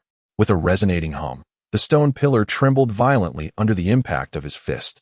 After a full half-minute, the screen above the stone column finally displayed a transformation, revealing a line of bold characters, 11 dragon veins. A wave of shock swept through the onlookers as they registered those words. 11 dragon veins? How could this be possible? Was it merely an illusion? Wasn't the pinnacle of the dragon martial continent limited to 10 dragon veins? How could anyone unlock 11? Gasps of disbelief echoed in the air, and the crowd regarded Chen Feng as if he were a creature of legend. In their understanding, the ultimate achievement was 10 dragon veins, and anyone capable of such a feat would undoubtedly become an extraordinary powerhouse, dominating the dragon martial continent. Yet now, Chen Feng had shattered their comprehension, surpassing the peak number of dragon veins, delivering a profound shock to their hearts. No wonder he dared to wager against Su Han. At that moment, everyone understood why Chen Feng had the audacity to gamble with Su Han. Earlier, Su Han had displayed remarkable might during the second trial, effortlessly sweeping them aside, instilling a sense of inexplicable dread. Yet, Chen Feng still had the courage to challenge him, leaving them puzzled. But now, that confusion was entirely resolved. What did Su Han's immense strength matter? He was merely at the dragon vein stage. Chen Feng had unlocked 11 dragon veins, surpassing even Xiao Yuhui's innate talent, and was destined to become an unparalleled force, quickly eclipsing Su Han. It was a spiritual body. At that moment, the head of the Hanyan sect, Ling Qinghai, was equally astonished. He exchanged a glance with the deputy sect leader, Yuning Nan, and they both burst into laughter. A spiritual body. In our Hanyan sect's assessment, we have discovered a spiritual body. Chen Feng, Ling Qinghai exclaimed. Would you be willing to become a disciple of our sect? I willingly accept and pay my respects, Master. Chen Feng promptly bowed, casting a subtle glance at Su Han, his eyes brimming with self-satisfaction and pride. The moment Su Han rejected Ling Qinghai, Chen Feng had already realized that the position of the sect leader's disciple would undoubtedly fall to him, for he had unlocked 11 dragon veins, an unparalleled feat. Upon hearing Ling Qinghai's words, others displayed envious expressions. 11 dragon veins indeed qualified one to become a sect leader's disciple. Su Han, it's your turn, Chen Feng sneered. Let us not forget our previous wager. If you lose, you shall forfeit your head. As Chen Feng spoke, all eyes turned towards Su Han. This was a precarious moment for him. He deserved it. Let him be arrogant once more. After all, he had previously dismissed the elders with contempt, even showing no respect towards the deputy sect leader. Even when the sect leader himself offered to take him as a disciple, he had refused, as if he were not merely at the dragon vein stage, but at the dragon emperor level, indeed exhibiting a degree of arrogance that was excessive. Chen Feng, indeed, conceals his true depth. Do you genuinely believe that Su Han would offer his head to Chen Feng? I find it highly improbable. He merely speaks in jest. The air was thick with taunts, and although Su Han bore no deep-seated grudge against them, his haughty demeanor was utterly detestable to them. Your brother-in-law appears to have inflated his own significance. Bai Yu glanced at Xiao Yuhui and remarked, for your sake, I might utter a word in his favor, at least to spare him his life. Bai Yu believed that with the influence of the Bai family, Chen Feng would likely grant him some measure of respect. After all, not everyone is as foolish as Su Han. Not necessary, Xiao Yuhui replied, shaking her head nonchalantly. He will not lose. Even now, you still believe he won't lose? Bai Yu frowned. You have an unwavering confidence in him. However, you must understand that Chen Feng has summoned 11 dragon veins, surpassing the limits of the dragon martial continent. Such an individual is exceedingly rare. What makes you think Su Han could possibly triumph over him? Just watch, Xiao Yuhui stated. Very well, I shall observe. Bai Yu scoffed, sensing an unusual sentiment from Xiao Yuhui towards Su Han, a feeling that intensified at that moment. As the conversation unfolded, Su Han had already approached the stone pillar. He raised his gaze slightly, studying the pillar for a while before ultimately shaking his head. Afraid, are we? Had I known this would be the case, I wouldn't have bothered in the first place. The mere presence of 11 dragon veins was enough to crush him. He likely had no desire to test his fate any further. Su Han's head shake led them to misinterpret his intention, believing he was too frightened to proceed and was contemplating how to beg Chen Feng for mercy. Chen Feng, too, shared this perspective. a cold smirk curling at the corners of his mouth. At that very moment, Su-Han slowly raised his right hand. As he lifted it, a brilliant golden light emanated from him, and he clenched his fist, delivering a powerful blow to the stone pillar. Boom! A resounding thud echoed from the pillar, and as Su-Han struck it, a cloud of dust erupted, enveloping both him and the pillar, obscuring them from the view of the onlookers. Crack! At a certain moment, a crisp sound emerged from within the dust. What is happening? Everyone fixed their gaze intently upon the swirling dust. As it began to dissipate, the sight revealed before them caused their eyes to widen in disbelief, rendering them utterly speechless. Roar! At that instant, a tremendous sound reverberated across the platform as the stone pillar fractured from the center, the thunderous noise marking the moment it split into two, crashing to the ground. In that fleeting moment, while dust filled the air, the entire platform fell into an eerie silence, so profound that one could hear a pin drop. Gulp!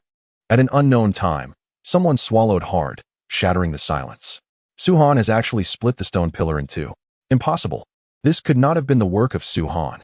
The stone pillar was enveloped in a radiant glow, rendering it impossible for Su-Han, with his current strength, to shatter it into two fragments.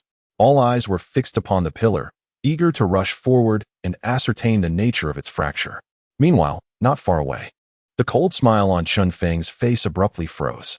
He refused to believe that Su-Han was responsible. Instead, he forced himself to accept that the pillar's breakage was a result of prolonged exposure to the elements. However, it was perplexing that the pillar had not fractured at any other time, even during his own attacks, yet succumbed precisely when struck by Su-Han. On the high platform, Ling Qinghai and the other elders sat in stunned silence. While others were oblivious, they knew that the pillar had been replaced just prior to the assessment. It was a customary practice of the Hanyun sect to substitute a new pillar for each evaluation. Clearly, the fracture was a direct consequence of Su-Han's assault. Beside Xiao Yuhui, Bai Yu stood with his mouth agape, unable to fathom the scene before him. What do you think? Xiao Yuhui's cherry lips curled into an exquisite smile. I told you he would win. Do you believe it now? Bai Yu remained silent, lost in thought. How many dragon veins? At last, someone voiced the crux of the assessment. The specifics of whether Su-Han's impact mattered less than the number of dragon veins he had unleashed took precedence. Yet, no one could provide an answer. When Su-Han unleashed his power, a flash of golden light enveloped him, unlike Chen Feng, whose aura fully consumed him. Furthermore, with the pillar now shattered, the illusory screen above dissipated, leaving no one aware of how many dragon veins Su-Han had actually manifested. Even Ling Qinghai, the sect leader, remained in the dark. Announce the results, Su-Han said calmly, stepping back. Young Yinan's face reflected his dilemma. How could he announce the results? The pillar lay in ruins. The illusory screen vanished. How could he proclaim anything? Several others had yet to undergo testing, but it no longer mattered. All attention was riveted on the duel between Su-Han and Chen Feng, awaiting the outcome. There was another pillar nearby. Perhaps Su-Han should be allowed to test again? Young Yinan glanced at Ling Qinghai.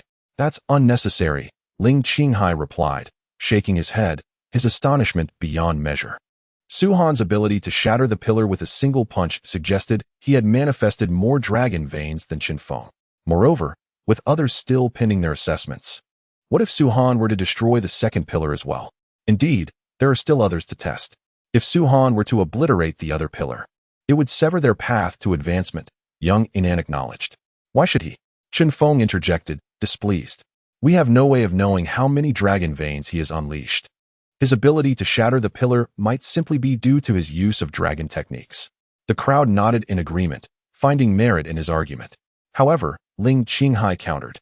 If he had employed dragon techniques, the pillar would have easily registered the assessment and absorbed his dragon power, making this scenario impossible.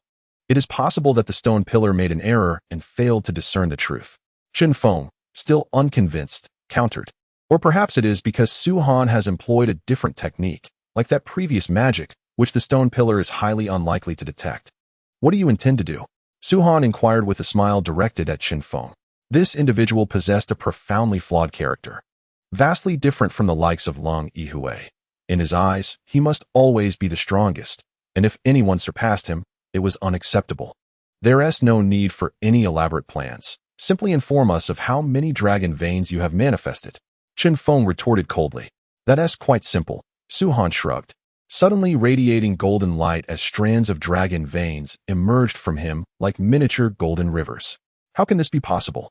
Witnessing the dragon veins emanating from Su-Han, everyone was left utterly astonished. He revealed not 20, but 12 dragon veins. While Chun Feng's 11 dragon veins had already sent shockwaves across the realm, Su-Han had astonishingly manifested 12. My apologies, I simply have one more than you, Su-Han stated nonchalantly. Despite the calmness of his words, the surrounding crowd was rife with incredulous expressions. If Chun Feng had showcased 5 or 6 dragon veins, then Su-Han's superiority of just one would indeed be inconsequential. However, with Chun Feng's 11 dragon veins already breaking the conventional limits of the Longwu continent, Su-Han's ability to surpass him by one left no room for disbelief. This individual.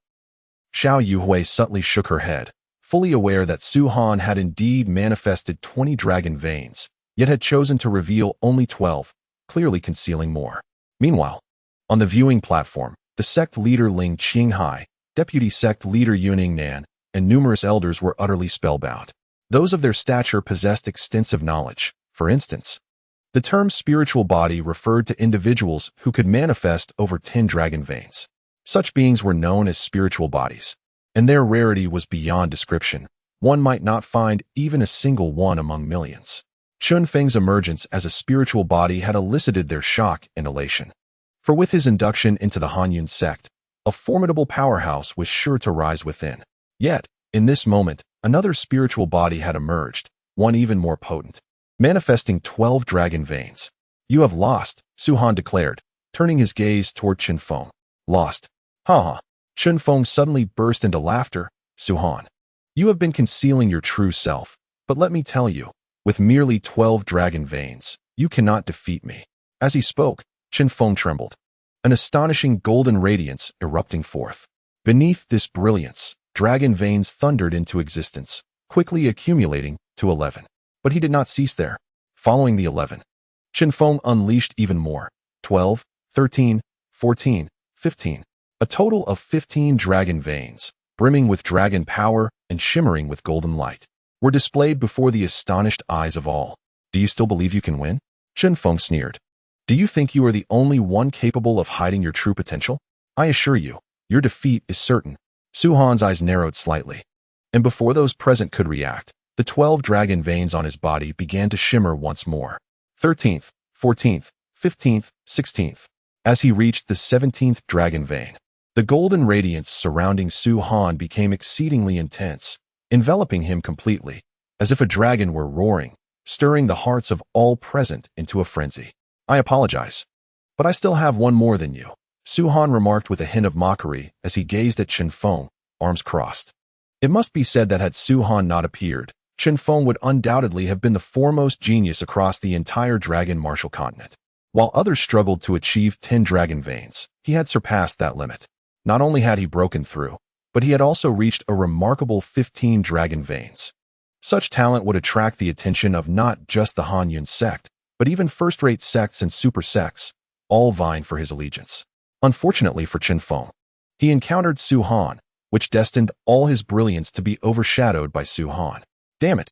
Chun Feng gritted his teeth, veins bulging on his forehead, fists clenched, and shouted hoarsely, "You bastard! I will see just how you surpass me." Boom! With his words, a golden light erupted from Chun Feng, signifying the emergence of another dragon vein. Following this, one after another, several dragon veins unfolded before the onlookers. 21.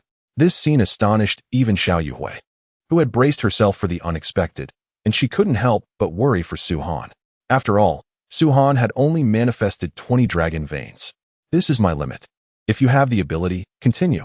Chun Feng's eyes glowed with a hint of red as he stared at Su-Han. Comparing dragon veins with me? You have truly chosen the wrong opponent. Su-Han slightly shook his head, and with a flash of golden light, it vanished, lacking Chun Feng's overbearing demeanor and dazzling brilliance. Su-Han's dragon veins, however, transformed into 22. At that moment, those who witnessed this spectacle were no longer merely shocked, but rendered speechless. They could hardly fathom that. For practitioners, dragon veins held immense significance, yet for these two, they seemed as common as cabbages by the roadside, erupting time and again. While others rejoiced at manifesting 8 or 9 dragon veins, these two had both surpassed 20. Words could not encapsulate the astonishment that gripped their hearts, leading to a profound silence throughout the venue, including figures such as Ling Qinghai and Yuning Nan, who occasionally gasped in disbelief. They understood the existence of spiritual bodies, but had never conceived of one capable of manifesting over 20 dragon veins. Still one more than you. I truly apologize. Su Han quipped, now somewhat intrigued by Qin Feng. Although he had opened meridians, Qin Feng had manifested genuine dragon veins, which, in a certain sense, highlighted Qin Feng's formidable innate talent. Given time, he could merge with not just the 6th-tier blood pool, but even the 7th-tier beast blood. I refuse to believe it. I refuse to believe it. Qin Feng's face contorted, revealing a grotesque expression. Su Han, I indeed opened 21 dragon veins, but that does not equate to your victory. The talents I possess are undoubtedly beyond your comparison. After speaking, Qin Feng suddenly patted his waist, and instantly a Dan furnace materialized. Following this, he retrieved several spiritual herbs and directly cast them into the furnace. What is he plotting? Witnessing this scene, everyone's eyes widened in astonishment. Is he attempting alchemy? Qin Feng is actually an alchemist? How is that possible? Alchemy demands an exceptionally formidable mental fortitude. It is said that to concoct elixirs, one must at least possess a cultivation level above the dragon spirit realm. Otherwise, one's mental energy would falter. Qin Feng's actions unmistakably indicated his intent to refine pills. And indeed, that furnace is a genuine alchemical furnace. To have opened 21 dragon veins is already astonishing, yet no one anticipated that he is also an alchemist. A dragon vein realm alchemist. The younger generation pushes the older generation aside. Ling Qinghai shook his head and whispered to Yuning Nan with a wry smile. I thought that at my age, breaking through to the dragon god realm would be impressive. Yet these two youngsters, Su Han and Qin Feng, either of whom could be deemed a rare gem among thousands. Yuning Nan added, however, from the current perspective, while Su Han has opened one more dragon vein than Qin Feng, the latter's identity as an alchemist seems far more valuable than that extra dragon vein. Barring any unforeseen circumstances, it appears Su Han shall lose. While uttering this, Yuning Nan silently resolved that even if Su Han were to truly lose, he must not be allowed to perish. A spiritual entity that has opened 22 dragon veins. He stands there like an immense treasure. How could Yuning Nan bear to watch Su Han perish? These two truly leave one speechless. Bai Yu gazed at Su Han and Qin Feng, remarking, their martial talents are unmatched, yet given their prior wager, it now seems that Qin Feng's status as an alchemist is far more precious than Su Han's additional dragon vein. If one were to assess, it appears Su Han is on the losing end. He will not lose, Xiao Yuhui interjected. Not lose? Bai Yu questioned, perplexed. Has Su Han opened even more dragon veins? I cannot say, but I do know that Su Han is also an alchemist, Xiao Yuhui replied with a smile. Nonsense. Comparing Qin Feng to Su Han in alchemy is akin to courting death. During her time at the Xiao family, Su Han once produced 20 bottles of top-grade elixirs, totaling 200 pills. 200 top-grade elixirs would require immense resources even for the Xiao family to procure, yet Su Han, unfazed, directly utilized these elixirs to secure a seat for Su Yunming. At that time, Su Han claimed that he had refined those elixirs. Xiao Yuhui was somewhat skeptical, but now, witnessing Su Han's calm demeanor, she finally believed. What of Qin Feng being an alchemist? What of him being a dragon vein realm alchemist? Can he truly concoct top-grade elixirs? Su Han, prepare to wait for me to claim your head. Qin Feng sneered, producing 2 crystal stones. This is not a spirit stone, but rather a crystal specifically designed to store flames. Upon taking it out, Qin Feng touched it, and immediately a searing heat radiated from it. Flames leapt forth from the 2 crystals with a whoosh, ultimately resting beneath the alchemical furnace. Alchemy, you say? Su Han felt an urge to laugh. What kind of elixir are you concocting? Su Han inquired. A low-grade elixir, the Dragon Chi pill. Qin Feng retorted with a scoff. I imagine that, given your status, you have heard of it, yet have never tasted it, have you? After all, such a pill commands a price of over 1,000 gold coins in the market. Indeed, I have never consumed it, Su Han replied, shaking his head. I would not deign to take such a lowly elixir, even if offered. At these words, Qin Feng's hands, which were engaged in alchemy, trembled slightly, nearly toppling the furnace. No need to feign indifference. Once I successfully refine the pill, We shall see how audacious you remain." With that, Chen Feng focused intently on his alchemical work. Although he was capable of success, he knew he must not allow himself to become too distracted, as his mental energy was insufficient for multitasking. Alas, once Chen Feng succeeded in refining the elixir, it would herald the demise of Su Han. It was a pity. Su Han had already awakened 22 dragon veins. If he were to perish now, the future of the dragon martial continent would lose a supremely powerful figure. Despite having no particular fondness for Su Han, his prodigious talent was indeed admirable. For the onlookers, this day was nothing short of a visual feast. The duel between Chen Feng and Su Han was merely a contest between two individuals, yet everything they exhibited resembled legend. Not only had Su Han opened more than 20 dragon veins, but Chen Feng had also attained the rank of alchemist while still in the dragon vein realm, capable of refining low-grade elixirs. With his innate talent and the identity of an alchemist, he would undoubtedly wield immense influence across the dragon martial continent in the future. Among the crowd, a man in his 30s had been fixated on Su Han, a smirk playing at the corners of his mouth. This man was Su Mingkai, the adopted son of Su Yunlai. Su Mingkai's talent could not be deemed exceptional, yet it was adequate. He had opened 8 dragon veins. Although he was older, it mattered little. Su Mingkai was aware that the members of the Su family harbored deep resentment towards Su Han. Even Su Yunlai held certain grievances against him. But what would the Su family think if they knew of Su Han's extraordinary talent? Alas, you are destined for death. The title of genius in the Su family shall fall to me, Su Mingkai mused inwardly. His ambitions were considerable. On the surface, he appeared unremarkable. Yet secretly he sought to control the entire Su family. If Su Han were eliminated, then, given a decade or so, he would possess sufficient strength to ascend as the head of the Su family. Of course, Su Han had already been expelled from the Su family. But to Su Mingkai, he was still a member. Should Su Han perish, his obstacles would be entirely removed. As time passed, half an hour slipped by unnoticed. At a certain moment, Chen Feng's eyes sparkled, and he erupted into laughter. "Su Han, just you wait and see." As the words fell, Chen Feng abruptly waved his hand, extinguishing the flames and retracting the alchemical furnace. Yet, in his grasp lay a pill still radiating warmth, the Dragon Qi pill. He waved the Dragon Qi pill before Su Han, then approached Ling Qinghai, saying, "I humbly ask for your esteemed appraisal." Ling Qinghai took the pill, nodded, and declared, "Indeed, it is the Dragon Qi pill. You have lost." At the moment Ling Qinghai spoke, Chen Feng suddenly turned his gaze, his eyes shimmering with a profound, killing intent directed at Su Han. Although there was no deep-seated enmity between them, Chen Feng perceived Su Han's displayed talent as a significant impediment to his own path. If Su Han were to survive today, it could lead to unforeseen complications in the future. The others, too, cast glances at Su Han, their eyes gleaming with schadenfreude. Lost. Yet, in response to their gazes, Su Han merely smiled and shook his head. "Half an hour, and you've produced but a low-grade pill. With such a pace, you dare to call yourself an alchemist? What do you mean by that?" Chen Feng's heart skipped a beat, a vague sense of foreboding creeping in. The others furrowed their brows, perplexed, silently questioning whether Su Han was also an alchemist. In the next moment, Su Han dispelled their doubts.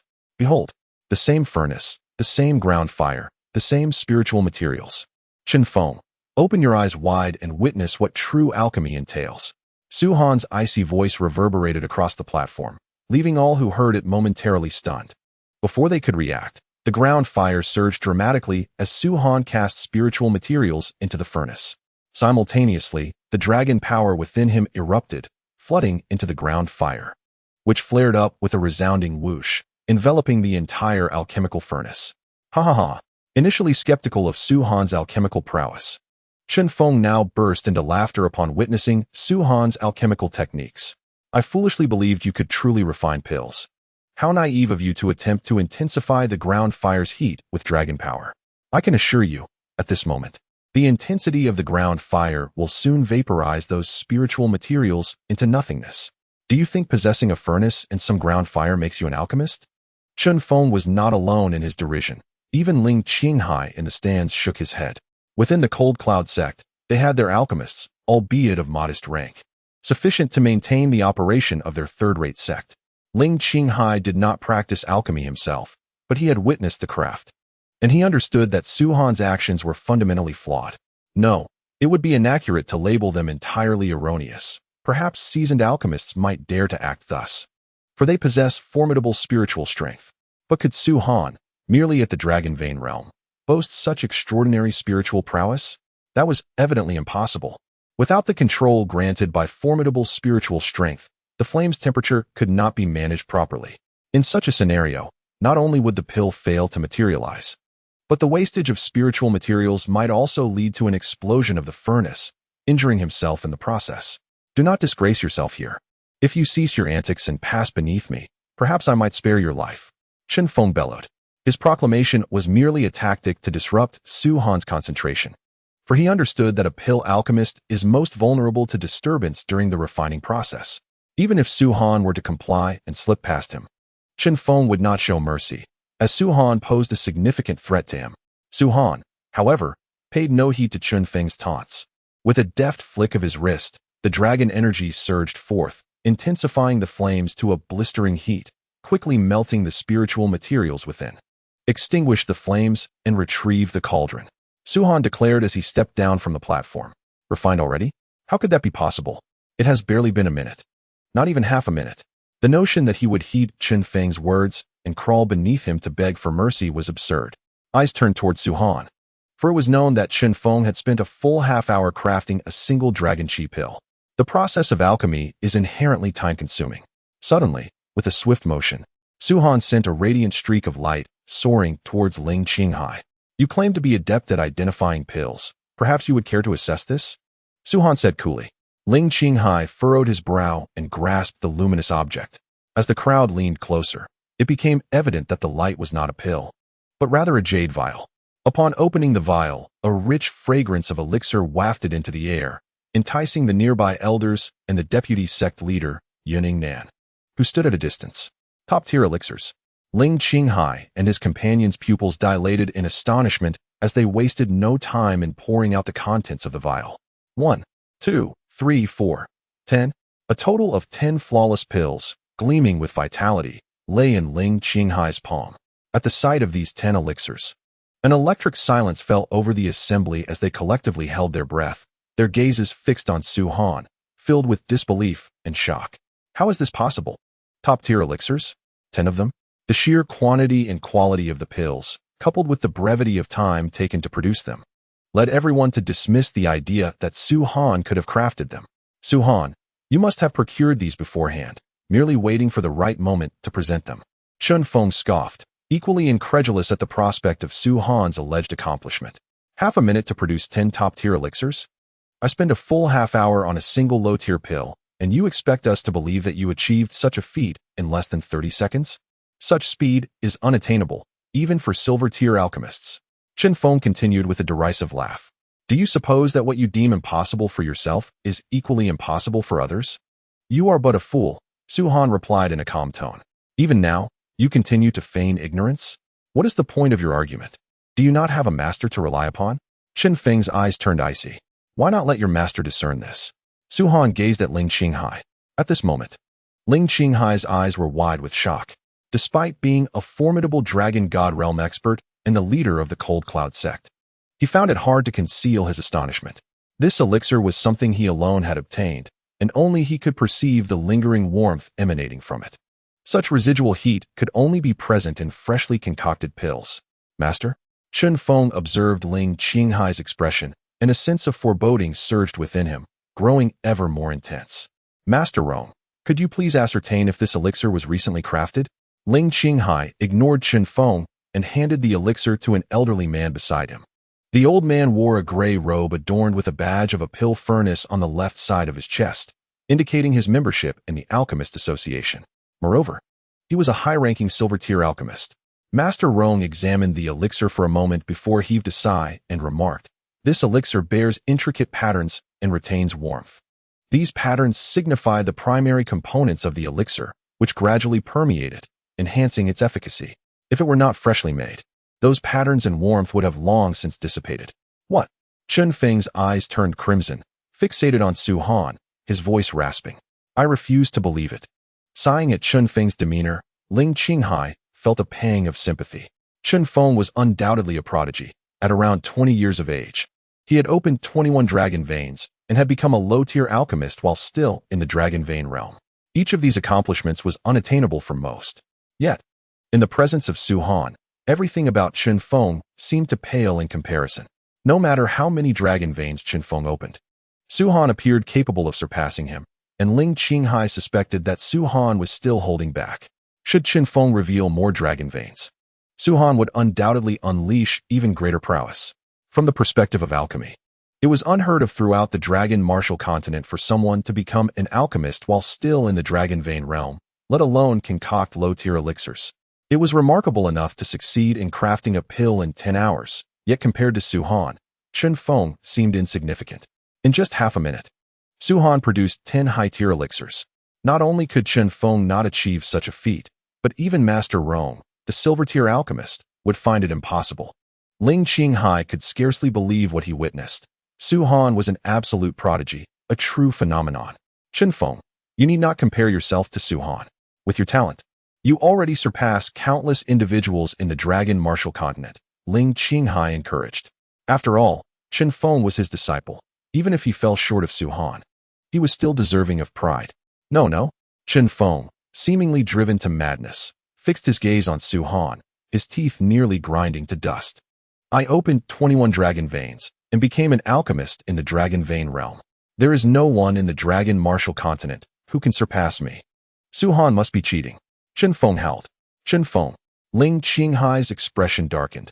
On the dragon martial continent, there are countless county cities, even more kingdoms, as well as empires and sects, including those super sects, with a population in the billions.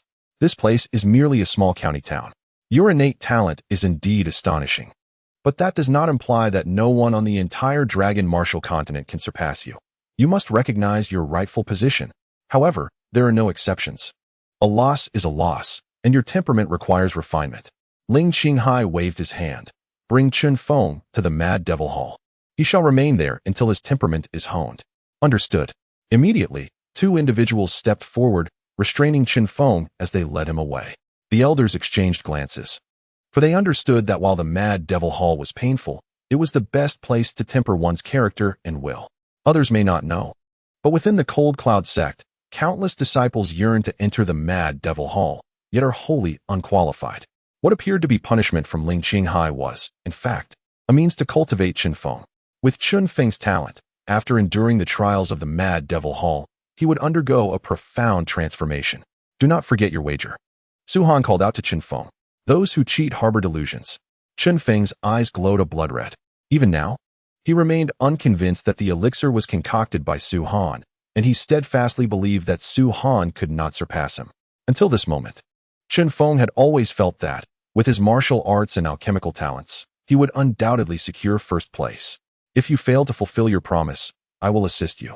Su Han's voice turned cold, but let me make it clear. Having the Chun family disqualified from Yuanshan County by me is an entirely different outcome than if you were to do it. Then I shall await the day. Chen Feng retorted. Once I emerge from the Mad Devil Hall, the first to fall will be you. Upon hearing this, a cold glint shone in Su Han's eyes. Were it not for the presence of Ling Qinghai and others protecting Chen Feng at that moment, he would have ensured Chen Feng's demise without hesitation. Enough. Ling Qinghai inhaled deeply. The results of this selection are as follows. Su Han in first place, Chen Feng in second, and Hu Zhengyao and Yang Lin tied for third. The others sighed, yet they were not disheartened, for they had anticipated this outcome. Those qualified to enter the Cold Cloud sect will be notified shortly. The rest may return.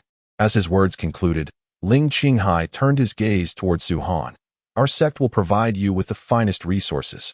If you are willing, we can also recommend you for admission into higher-tier sects, as long as you agree to become a disciple of our sect. We will spare no effort in nurturing you. It was evident that Ling Qinghai was truly reluctant to let go of such an extraordinary talent as Su Han. However, Su Han shook his head in refusal. Not only did he decline, but he also fixed his gaze upon Yang Lin. I offer you one more chance. Become my disciple and take me as your master. In his previous life, after Yang Lin's initial refusal, Su Han would not have approached him again. But this life was different, at least at this moment. The resources and manpower available to Su Han were exceedingly scarce. His interest in Yang Lin did not stem from the amount of dragon veins he had uncovered. but rather from his innate magical talent. Su-han could easily perceive that numerous magical elements surrounded Yang Lin, seemingly attempting to merge with his being. However, a layer of spiritual energy enveloped Yang Lin, and since he was cultivating techniques from the dragon martial continent, without proper guidance, those magical elements could not penetrate his body. Magical physique. This was the primary reason Su-han valued Yang Lin. Magic is a method of cultivation found on advanced planets, and when mastered to its utmost, it possesses the power to obliterate worlds and achieve the impossible. For instance, in the previous life, a 7th-tier magus could single-handedly sweep aside several ancient emperors, demonstrating its formidable strength. Those who practice magic are revered as mages. Even the simplest low-level spells can stand against the dragon blood realm, showcasing the might of magic. Amidst the gathering of thousands, Su-han sensed magical elements emanating from only a few individuals, with Yang Lin being the most potent among them. This was why Su-han had long sought to recruit Yang Lin. However, much like his rejection of Ling Qinghai, Yang Lin firmly declined Su-han's offer. I acknowledge your exceptional talent, but you are merely at the dragon vein realm. Perhaps in the future, when you surpass me, I will consider becoming your disciple, Yang Lin stated. To seek a dragon vein realm disciple as a mentor? Clearly, Yang Lin found such an idea disgraceful, as evident from his words. When I grow stronger. Su-han chuckled. There are countless individuals desiring to be my disciple, so remember what I am about to say. Go on, Yang Lin replied, arms crossed, seemingly intrigued. The others also leaned in to listen. One day, the Slaughter God Pavilion will stand at the pinnacle of the dragon martial continent, and at that time, you will be regarded as nothing but an ant in our eyes. Whether or not you are my disciple will no longer matter. What is significant is that you will never have the opportunity to join the Slaughter God Pavilion. His calm words carried an extreme aura of dominance and bluntness, resonating slowly from Su-han's lips. Slaughter God Pavilion? Everyone present heard this, yet they overlooked the other words and focused solely on the name of the pavilion. It was evident that Su-han intended to establish a sect named the Slaughter God Pavilion. Given Su-han's previously displayed extraordinary talent, no one dared to voice dissent, though they all felt he was exceedingly arrogant. After all, Su-han was merely at the dragon vein realm to establish a sect. One typically needed to reach the dragon pill realm. It was not that there was a strict requirement mandating one to reach the dragon pill realm to qualify for sect establishment, but rather that forming a sect involves completing a series of tasks, which necessitate the strength of the dragon pill realm to accomplish. The dragon martial continent was vast, with countless sections. Many had previously harbored ambitions of establishing their own sects. Some never succeeded, while others were quickly annihilated after their establishment. Su-han, do you truly understand what it means to be a deity? Ling Qinghai fixed his gaze upon Su-han and pondered, that which transcends the dragon martial continent, surpasses the dragon sovereign realm, and breaks through the confines of the dragon martial continent, can only be deemed as divine. Su-han responded with a faint smile. If it were not so, my sect would not be named the Godslayer Pavilion. Arrogance. Someone could no longer contain themselves, exclaiming, setting aside the divine beings and the dragon sovereign realm, even within the dragon emperor realm, and especially in the presence of a dragon god like our sect master, one possesses the power to upheave the very tides. You, a mere dragon vein realm practitioner, dare to speak of slaying gods. Su-han gently shook his head, choosing silence. In his previous life, similar words had been hurled at him, yet in the end, he presided over the holy domain, sweeping through the world. The name of the Godslayer Pavilion resounding far and wide. At that time, the Godslayer Pavilion was built upon countless corpses, having claimed the lives of millions. And no one dared to label Su-han as arrogant or conceited. Let us speak of this no more. Since the assessment has concluded, you shall return to the Cold Cloud sect with me, Ling Qinghai declared as he rose, a sweeping gesture summoning a formidable dragon force that enveloped Su-han, whose figure flickered and vanished. This was the might of the dragon god realm. As they beheld the disappearing figures of Ling Qinghai and Su-han, admiration glimmered in the eyes of all present. The dragon martial continent is divided into 7 realms, and upon reaching the dragon pill realm, a qualitative transformation occurs. As one ascends to higher realms, their power magnifies. Though Ling Qinghai had only recently attained the initial stage of the dragon god realm, traversing a distance of 10,000 miles took but a few minutes. Once Ling Qinghai had departed, an elder stepped forward to announce the pre-prepared list. Some joined the Cold Cloud sect with joyous hearts, while others, having failed the assessment, departed with a sense of regret. In the distant Shan County, within the Chun family residence, a guard burst into the hall, his face alight with joy. At that moment, Chun Yifu sat at the head of the table, flanked by numerous guest elders. They were aware that the results of the Cold Cloud sect's assessment would be announced today and had been awaiting eagerly. What are the results? Chun Yifu inquired as the guard entered. Reporting to the family head, a total of 153 descendants from the Chun family participated in the Cold Cloud sect's assessment. 146 did not pass, while 7 successfully entered the Cold Cloud sect. Among them, 2 were directly accepted as outer disciples, and the remaining 4 became registered disciples. The guard reported. And what of Fenger? Chun Yifu's focus shifted to Chun Feng. Prior to this, Chun Feng had assured him that he would enter the Cold Cloud sect and shine brilliantly in the assessment. Yet he had withheld the extent of his talents, intending to surprise Chun Yifu upon his return. Thus, Chun Yifu was particularly anxious about Chun Feng. The young master has successfully entered the Cold Cloud sect, having manifested 21 dragon veins, and the sect master personally took him in as a direct disciple. The guard exclaimed with delight. Ha! Chun Yifu's face lit up with elation as he sprang to his feet. That rascal has been teasing me all along. I didn't expect he possessed such abilities. 21 dragon veins? The visiting guests exchanged astonished glances, unable to conceal the shock in their eyes. They could hardly fathom the extraordinary talent required to manifest 21 dragon veins. Report to the family head. The young master has not only opened 21 dragon veins, but has also become an alchemist, crafting a low-grade dragon chi pill in merely half an hour, remarked one of the guards. What? This time, even Chun Yifu was taken aback. A dragon vein realm alchemist? The hearts of the visiting guests tightened in trepidation, secretly relieved that they had chosen to align themselves with the Chun family rather than one of the other 3 prominent families. Had they erred and become associates of the Su family, they would surely be cursed with misfortune. In the same distant county, however, it was the Su family. Has Ming Kai become an inner-sect disciple? Su Yunlai exclaimed joyfully. At last, someone from our Su family has entered the Cold Cloud sect. This indeed was cause for celebration. Seated in the position of family head, Su Yunshin smiled before adding, yet those 2 rascals, Ming Hui and Ming Xian, have yet to return. If they remain absent for a few more days, I shall personally inquire with the Xiao family. Now that the Su family had produced an inner-sect disciple, although still somewhat inferior to Xiao Yuhui, they clearly no longer felt the same dread as before. Let it be known, we shall host a grand banquet for 3 days to celebrate Ming Kai's achievement, declared Su Yunpeng to the guard. Understood, the guard promptly acknowledged before preparing to depart. But at that moment, Su Yunlai suddenly interjected, wait a moment. Yes, family head, the guard replied. After a moment of contemplation, Su Yunlai finally asked, is there any news of Su Han? Brother, why do you persist in worrying about that troublemaker? Su Yunpeng retorted, displeased. Su Yunshin added, though Su Han possesses some talent, he has already strayed once, and since he has been expelled from the family, you ought to relinquish any lingering thoughts of him. Su Yunshin remained silent, merely gazing at the guard.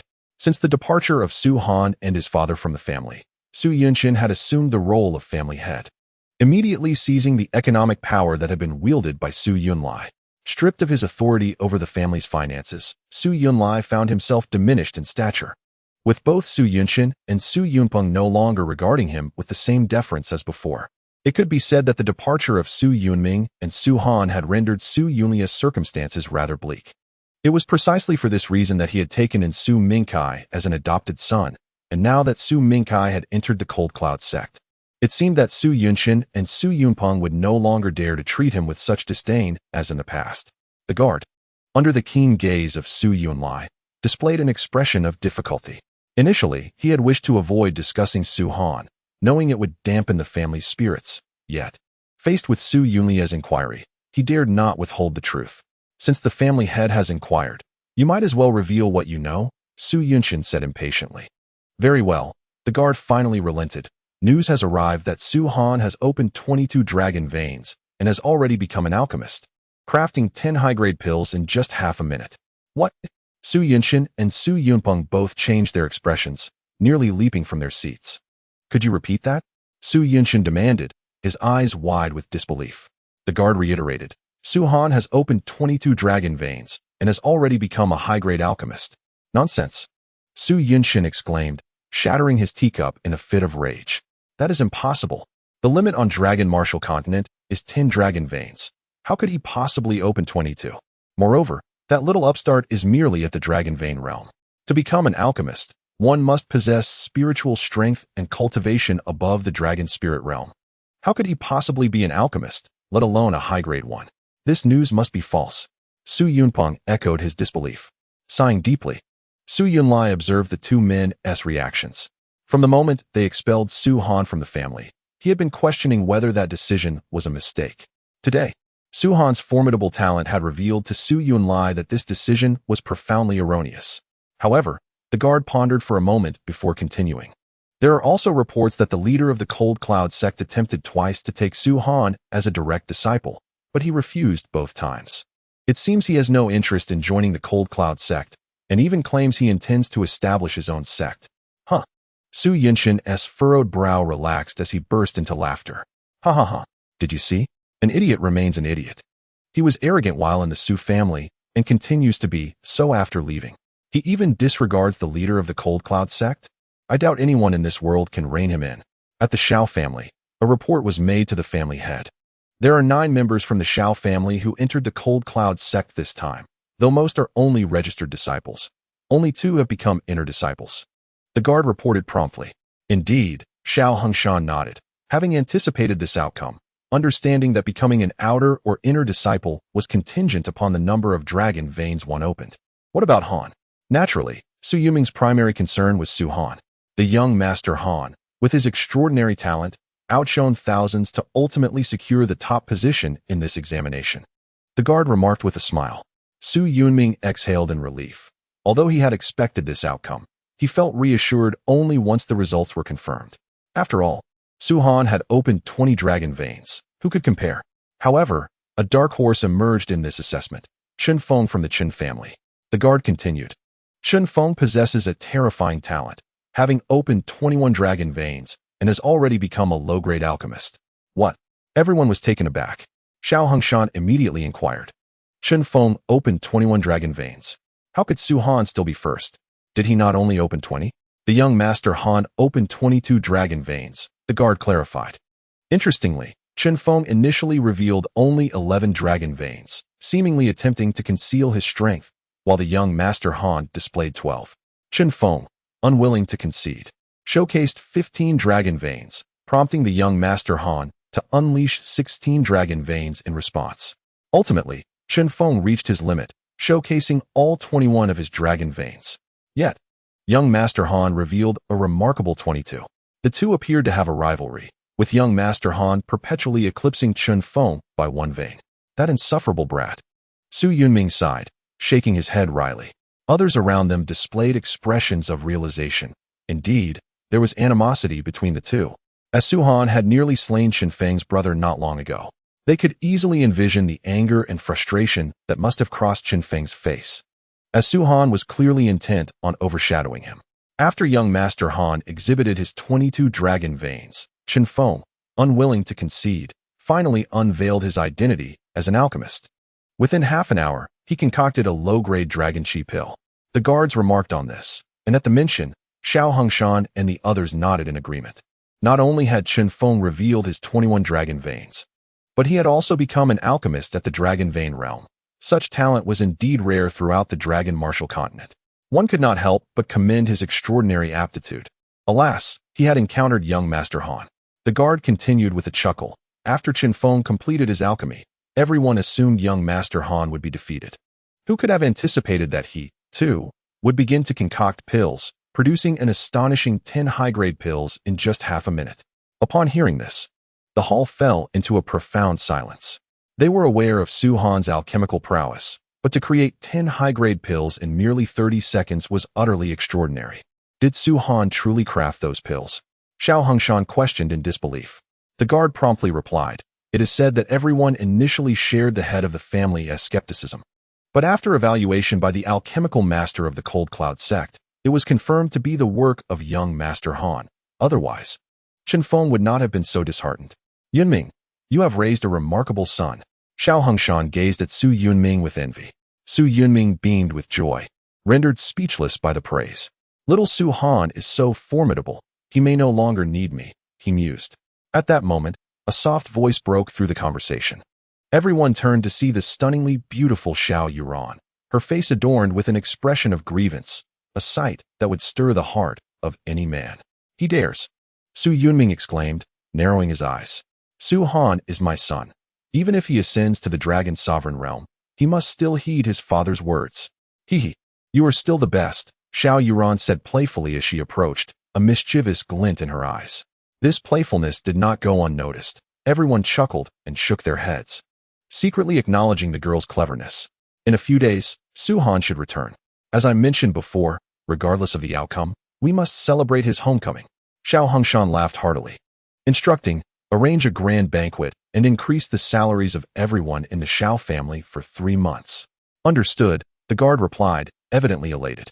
It was noteworthy that such rewards were only seen when Xiao Yuhui entered the Cold Cloud sect. As the Xiao family celebrated, Su Han had already arrived at the Cold Cloud sect alongside Ling Qinghai. Others followed behind, but Ling Qinghai was the first to bring Su Han, moving with unmatched speed. The Cold Cloud sect was vast, with countless structures, far surpassing the 4 great families of the distant mountains. Although situated atop a mountain, the surroundings of the edifice were adorned with a profusion of flowers and grasses, emanating a fragrant aroma. Precious spiritual materials, which the distant mountain residents deemed rare, were abundantly visible. As Su Han traversed the area, he encountered numerous medicinal gardens, dozens in total. Among these, the majority ranged from low to high-grade gardens. Yet there were also 4 inferior silver grade, 2 medium silver grade, and 1 superior silver grade garden. However, he did not come across any golden grade gardens, indicating that such spiritual materials were also highly esteemed by the Cold Cloud sect. Could it be that this young man has witnessed extraordinary sights? Within the Cold Cloud sect, he displayed not a hint of astonishment at the plethora of medicinal gardens. Ling Qinghai occasionally glanced at Su Han, having initially brought him here to showcase the sect's profound heritage. To Ling Qinghai, Su Han, at merely 20 years of age and having spent his life in the distant mountains, would surely be awestruck by the sight of such an abundance of gardens and structures. Should he reach a certain level of appreciation, perhaps he might reconsider and join the Cold Cloud sect as his disciple. Clearly, Ling Qinghai was reluctant to easily relinquish the prospect of such remarkable talent. Yet, disappointment lingered.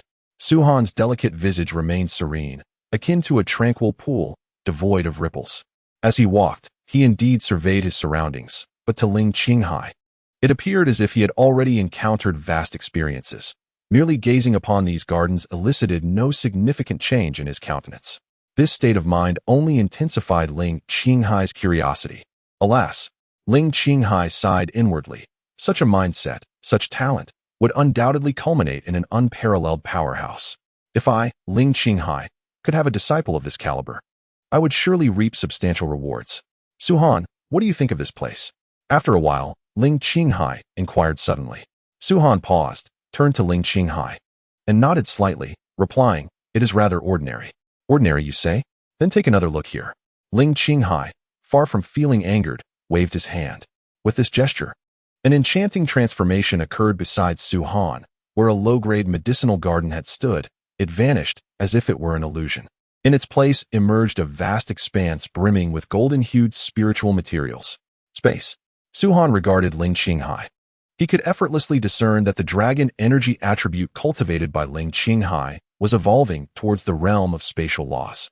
Ling Qinghai, evidently unaware of the meaning behind Su Han's words, paused in surprise and chuckled wryly. What I intended for you to see was this area of golden grade spiritual materials. Su Han's gaze swept across the golden grade materials, his expression unchanged as he remarked apathetically, merely a collection of golden grade spiritual materials. They are not particularly precious. In comparison to these golden grade materials, your understanding of spatial laws holds far greater value. Spatial laws? What do you mean? Ling Qinghai expressed his confusion, having never encountered the term spatial laws before. In a moment of contemplation, Su Han could not clearly elucidate his thoughts. After a brief pause, he remarked, during your cultivation, you should consume various world spirit herbs, fragrant flowers, and other spiritual entities, or elixirs crafted from these ingredients, for they shall enhance your cultivation speed and elevate your prowess. Upon hearing this, Ling Qinghai was momentarily stunned, rooted in place. He was indeed unfamiliar with the concept of spatial laws and had never ingested the world's spirit herbs that Su Han mentioned. Yet, inexplicably, upon hearing Su Han's words, he experienced a sudden epiphany, as if grasping something elusive, yet unable to articulate this sensation at that moment. Noticing Ling Qinghai's expression, Su Han continued, "This illusion, was it conjured by you?"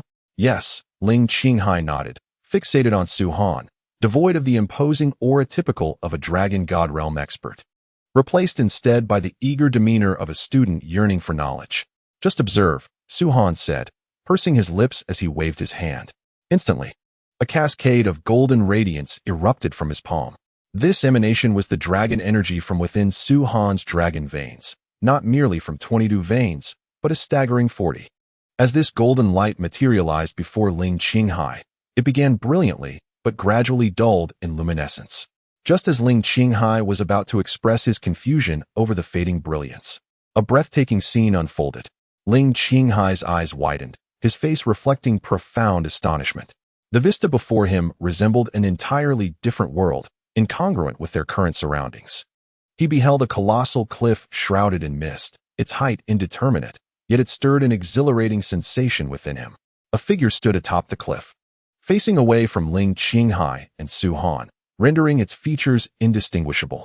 With a mere wave of its hand, the cliff and the mist vanished, replaced by a vast ocean, with the figure now standing upon a small island amidst tumultuous waves threatening to engulf it.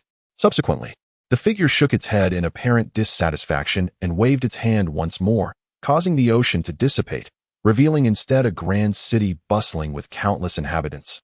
The figure now stationed atop the city walls. Ling Qinghai's gaze remained fixated on the transformation of the scene, or rather, on the motion of that figure's hand. With each wave, the scenery morphed into another realm, and with each gesture, the clarity of Ling Qinghai's insight deepened. Unbeknownst to him, as his understanding deepened, a vortex materialized around him, voraciously consuming the ambient spiritual energy, even withering the lower-grade spiritual entities in the vicinity, all of which were drawn into Ling Qinghai's being. As time passed, Ling Qinghai sensed he was on the brink of capturing that elusive feeling, yet it remained just beyond his grasp. At a certain moment, a sigh echoed through the air. The sigh jolted Ling Qinghai awake, and with that sound, the scene shattered, vanishing into the ether.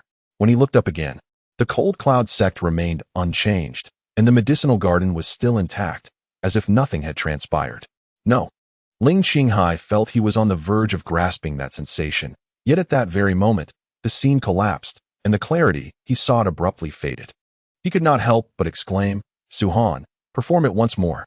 Ling Qinghai fixed his gaze upon Su Han, his understanding ebbing like a receding tide. At his level, he naturally understood the rarity of such enlightenment. From the beginning of his cultivation to his current status in the dragon god realm, he had never experienced this feeling, only heard tales of it. However, Su Han shook his head. "Perhaps another time." "No, do not wait for another opportunity. It must be now. I implore you." Ling Qinghai's eyes reddened. "If you can perform it once more, I shall reward you handsomely." "I cannot," Su Han reiterated, shaking his head once again. His words were sincere. To conjure that scene, he had drawn upon the essence of 40 dragon veins, and attempting to manifest it a second time was simply impossible. The dragon essence was one matter, but the crux lay in the mental fortitude required. The scene, which Su Han referred to as the Void Realm, demanded an extraordinary level of spiritual power to manifest. Although Su Han possessed a realm of understanding beyond ordinary comprehension, his rebirth granted him a spiritual strength far superior to most, yet it still could not sustain a second manifestation of the Void Realm, unless his mental energy were to recover instantly. Moreover, the Void Realm he had just conjured was not an illusion, it was indeed real. This meant that the figure within it had once truly existed. That individual was Mo, one of Su Han's closest friends in his previous life. A figure of astounding power, ranked 10th among the formidable beings of the sacred domain, capable of sweeping away all with a mere wave of his hand. Yet, within that scene, under Mo's countless gestures, his body had disintegrated. Thus, Su Han had sighed. The collapse of Mo mirrored Su Han's own experience. Both consumed by inner demons during their cultivation, leading to the shattering of their souls and the eternal slumber of their bodies. I have been reborn. What of you? Su-Han gazed skyward, his elongated, dark eyes seeming to pierce through the fabric of reality. Su-Han, I demand enlightenment. You must perform it once more. Ling Qinghai's hoarse voice suddenly echoed. Su-Han turned to see Ling Qinghai's eyes bloodshot, his disheveled hair and billowing robes exuding an aura that suggested he might strike. Calm yourself. Su-Han's brow furrowed as he bellowed, extending his right hand to deliver a sharp slap to Ling Qinghai's face. If others had witnessed this, they would be astounded. After all, Ling Qinghai was the sect leader of the Cold Cloud sect, a powerhouse of the Dragon God realm. How audacious of Su-Han to strike him. Ling Qinghai stood momentarily stunned, the malevolent aura around him dissipating. He remained frozen, hand pressed to his cheek. And after a lengthy pause, a wry smile crept across his face. Thank you. Ling Qinghai was not filled with anger. Instead, his gaze towards Su-Han was imbued with gratitude. At that moment, he had regained his senses, realizing that he had nearly succumbed to madness. Had it not been for Su-Han's timely intervention, delivering a swift slap, he might have faced a mental collapse, forever ensnared in a state of lunacy. The thought of his previous, ghastly demeanor sent a shiver down his spine. However, he could not help but inquire, what exactly was that technique you employed? The void world. Su-Han replied. It can also be described as the law of space. You are in the Dragon God realm and have begun to touch upon the essence of the realm. As you cultivate further, your dragon energy attributes will gradually manifest. Though you may not be aware of it now, I can assure you that your attributes are evolving towards the law of space. Thus, when I invoked the void world, it sparked your understanding. Is that so? Ling Qinghai exclaimed, a sense of realization washing over him. He found it unfathomable that Su-Han, merely at the Dragon Vein realm, possessed such profound knowledge. Could he truly be at the Dragon Vein realm? Why did he exude the air of an ancient and formidable being? No wonder he was reluctant to become my disciple, Ling Qinghai thought, taking a deep breath. Su-Han glanced at Ling Qinghai and suddenly smiled. If you desire, I can offer you the opportunity to become my disciple. What say you? Ling Qinghai abruptly looked up, displaying no sign of anger, but rather an expression filled with anticipation. Becoming your disciple would allow me to once again witness the void world? He queried. Indeed, Su-Han nodded. Not only to observe the void world, but if you become my disciple, I can facilitate your breakthrough to the mid-stage of the Dragon God realm within 3 months, and to the late stage within a year. In a maximum of 5 years, you could step into the Dragon Emperor realm. What? Ling Qinghai was utterly stunned. Under ordinary circumstances, he would have dismissed Su-Han's words as absurd and, in a fit of rage, could have struck him down. After all, the Dragon Emperor realm was the second highest level within the Dragon Martial continent. In the current era, with the Dragon Sovereign absent, the Dragon Emperor reigned supreme. Even the weakest Dragon Emperor could wield immense power, capable of reshaping the world with a mere gesture. Yet, at this moment, having witnessed Su-Han's capabilities, Ling Qinghai found himself unable to fully disbelieve his claims. Deep down, he harbored an inexplicable conviction that Su-Han was indeed speaking the truth. I do not wish to impose upon you. The choice is yours to ponder, Su-Han concluded, gesturing towards the medicinal plots with a smile. These are the consequences of your actions. Should the members of the Hanyun sect inquire, do not place the blame upon me. Only then did Ling Qinghai turn his gaze. Observing that over 10 medicinal plots had transformed from vibrant vitality to ashen desolation. His lips twitched painfully at the sight. This, Ling Qinghai winced, feeling a deep pang in his heart. This was a significant loss. Though they were merely low-tier plots, each contained nearly 1,000 spiritual herbs, sufficient for nurturing newcomers of the Hanyun sect. In such a brief moment, had he truly destroyed nearly 10,000 spiritual herbs? Ling Qinghai could hardly believe it was his own doing, for he understood that even during regular cultivation, achieving such devastation in mere breaths was beyond his capability. The sole explanation lies in the clarity experienced moments ago. It is precisely for this reason that Ling Qinghai once again comprehended the significance of such enlightenment. However, the thought of truly becoming Su-Han's disciple was something he could not readily accept. After all, Ling Qinghai was a formidable powerhouse at the Dragon God realm, the sovereign of the Cold Cloud sect, a dominant figure whose word was law. Those wishing to be his disciples could be said to have trampled his doorstep. Thus, to suddenly bow to another as a master was indeed a difficult pill to swallow. Furthermore, while it was not out of the question to take a Dragon Emperor realm expert as a mentor, To submit to someone of the dragon vein realm was utterly preposterous. As for the matters concerning the medicinal garden, Ling Qinghai promptly summoned someone to address them. Meanwhile, Su Han was invited to the reception hall of the Cold Cloud sect. At this juncture, Ling Qinghai no longer regarded Su Han as a junior. He sometimes pondered whether Su Han might truly be a manifestation of some ancient entity. The formidable realm required to wield the void world was something Ling Qinghai deeply understood.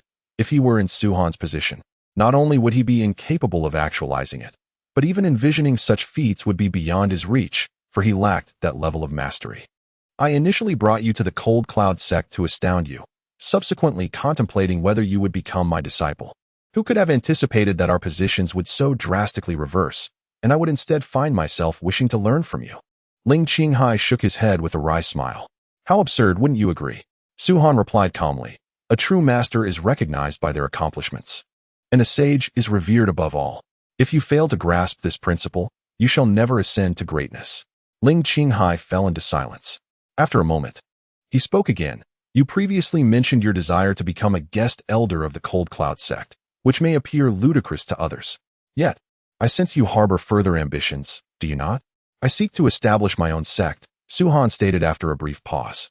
I require your assistance in obtaining a sect establishment token. Very well, Ling Qinghai replied with a decisive nod. Before breaking through to the Dragon God realm, acquiring such a token might have posed significant challenges, but after his breakthrough, he would indeed qualify for an 8th rank sect establishment token. An 8th rank sect establishment token was essential for founding an 8th rank sect.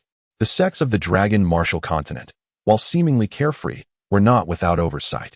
This governance was exercised by the 10 super sects of the continent, each of which held a transcendent position. Even first-rate sects were perceived as little more than slightly larger ants in their eyes. To establish a sect, one must obtain their permission, after which they would issue the sect establishment token. Ling Qinghai was determined to elevate the Cold Cloud sect to an 8th rank sect, and the greatest advantage of such an elevation was the ability to oversee the 10 nearest 9th rank sections. For instance, the current Cold Cloud sect was under the jurisdiction of the 8th rank sect, Flowing Snow sect. Upon ascending to an 8th rank sect, Ling Qinghai would possess the capacity to grant 10 9th rank sects, one of which was precisely what Su Han sought. I can provide you with a founding decree. Yet to establish a sect, it is imperative to complete the founding tasks in addition to possessing the decree. Each prestigious sect issues distinct founding tasks, and given your current prowess, you may find it exceedingly challenging to fulfill them, Ling Qinghai remarked. Isn't there still the Cold Cloud sect to assist me? Su Han responded with a smile. Ling Qinghai furrowed his brow and sighed. The founding tasks strictly prohibit assistance from other sects, which you can verify. Furthermore, to establish a sect, one must possess the cultivation of a dragon pill realm. Your dragon vein realm seems rather insufficient. Rest assured, this is not a concern for you. As for assistance from the Cold Cloud sect, it is not entirely altruistic. There are certain items I find tedious to procure. Thus I shall purchase them directly from the Cold Cloud sect, which should hardly be considered assistance, Su Han replied. Ling Qinghai nodded. That is indeed acceptable. After all, possessing substantial financial resources is a form of strength in itself. In addition to this, I require your help with another matter, Su Han continued. Speak freely. The Cold Cloud sect is the only sect within 100,000 miles, and the number of geniuses therein is beyond dispute. I wish to select 50 disciples from among the disciples of the Cold Cloud sect to join the sect I aim to establish, Su Han stated. 50 individuals? Ling Qinghai's brow furrowed once more. You must be aware that the disciples of the Cold Cloud sect are chosen through rigorous selection. Even if I were to consent, the elders would likely never agree. Ling Qinghai perceived that Su Han's intention to acquire 50 disciples would likely entail selecting the most exceptional talents, such as Lung Yihui, Hu Zhengyao, and Yang Lin. While the Cold Cloud sect boasted many disciples, those possessing such extraordinary talent were few and far between. Moreover, if Su Han were to extract from the pinnacle of genius, it would create a vacuum among the younger generation of the Cold Cloud sect, which would not sit well with the elders, nor with Ling Qinghai himself. Do not worry. My request for these 50 slots does not hinge solely on the most gifted individuals. I have my own methods of cultivation. Should I find someone appealing, I would gladly accept them, even if they possess only 5 dragon veins, Su Han chuckled. Really? Ling Qinghai expressed skepticism. Su Han nodded. You need not be concerned. When the time comes for me to select disciples, you may observe. If you are unwilling, I shall not press the matter. Furthermore, I do not seek these disciples without recompense." As his words echoed, Su-han waved his hand, and an abundance of items materialized in the hall. The items were divided into two piles, one radiating a silvery white glow of weapons, and the other resembling a small mountain of jade vials. Upon witnessing the sheen of the weapons and jade vials, Ling Qinghai was momentarily entranced. "These are all silver-grade weapons." After a lengthy pause, Ling Qinghai exclaimed in astonishment. In the Dragon Martial Continent, if one were to consider what was most precious, the answer would undoubtedly be geniuses. Yet above geniuses, there exists an even more extraordinary class of individuals, the alchemists and blacksmiths. Particularly, blacksmiths hold immense value. While pills are consumable items, weapons can be utilized repeatedly. Unbeknownst to others, Ling Qinghai was acutely aware that within the ranks of the Hanyun sect, there existed a cadre of over 10 alchemists, among whom was a distinguished senior-grade silver alchemist. In stark contrast, there was but a single blacksmith, and he was merely a junior-grade silver craftsman. Despite this hierarchical disparity, the latter enjoyed an extraordinarily elevated status within the Hanyun sect. Even the esteemed Master Rome, a senior-grade silver alchemist, would defer respectfully to this craftsman, for it was he who forged Master Rome's alchemical furnace, while a junior-grade silver craftsman could only forge weapons of the same caliber. Ling Qinghai was astounded to behold 10 superior-grade silver weapons among the armaments presented by Su-han. How could he not be taken aback? It is well known that the market price for superior-grade silver weapons had soared to several million gold coins each, far surpassing the value of comparable alchemical potions. Even the Hanyun sect would have to procure such weapons, as their sole craftsmen could not possibly produce them. These weapons, along with those potions, represent my sincerity. What do you think? Su-han remarked with a gentle smile. He had never encountered 10 superior-grade silver weapons in one place before. The worth of these weapons alone must surely exceed hundreds of millions of gold coins. Ling Qinghai inquired, "And what grades are those potions? Could they all be high-grade?" "Among them are high-grade potions, alongside junior-grade silver potions, which number perhaps a few dozen. The intermediate-grade silver potions total around 20, and like the weapons, there are also 10 superior-grade silver potions, amounting to a total of 100 potions," Su-han replied calmly. This was a preparation he had meticulously arranged during his time with the Shao family, awaiting the opportune moment to unveil it. In the process of crafting these potions and weapons, Su-han had nearly exhausted his savings. However, the returns were monumental.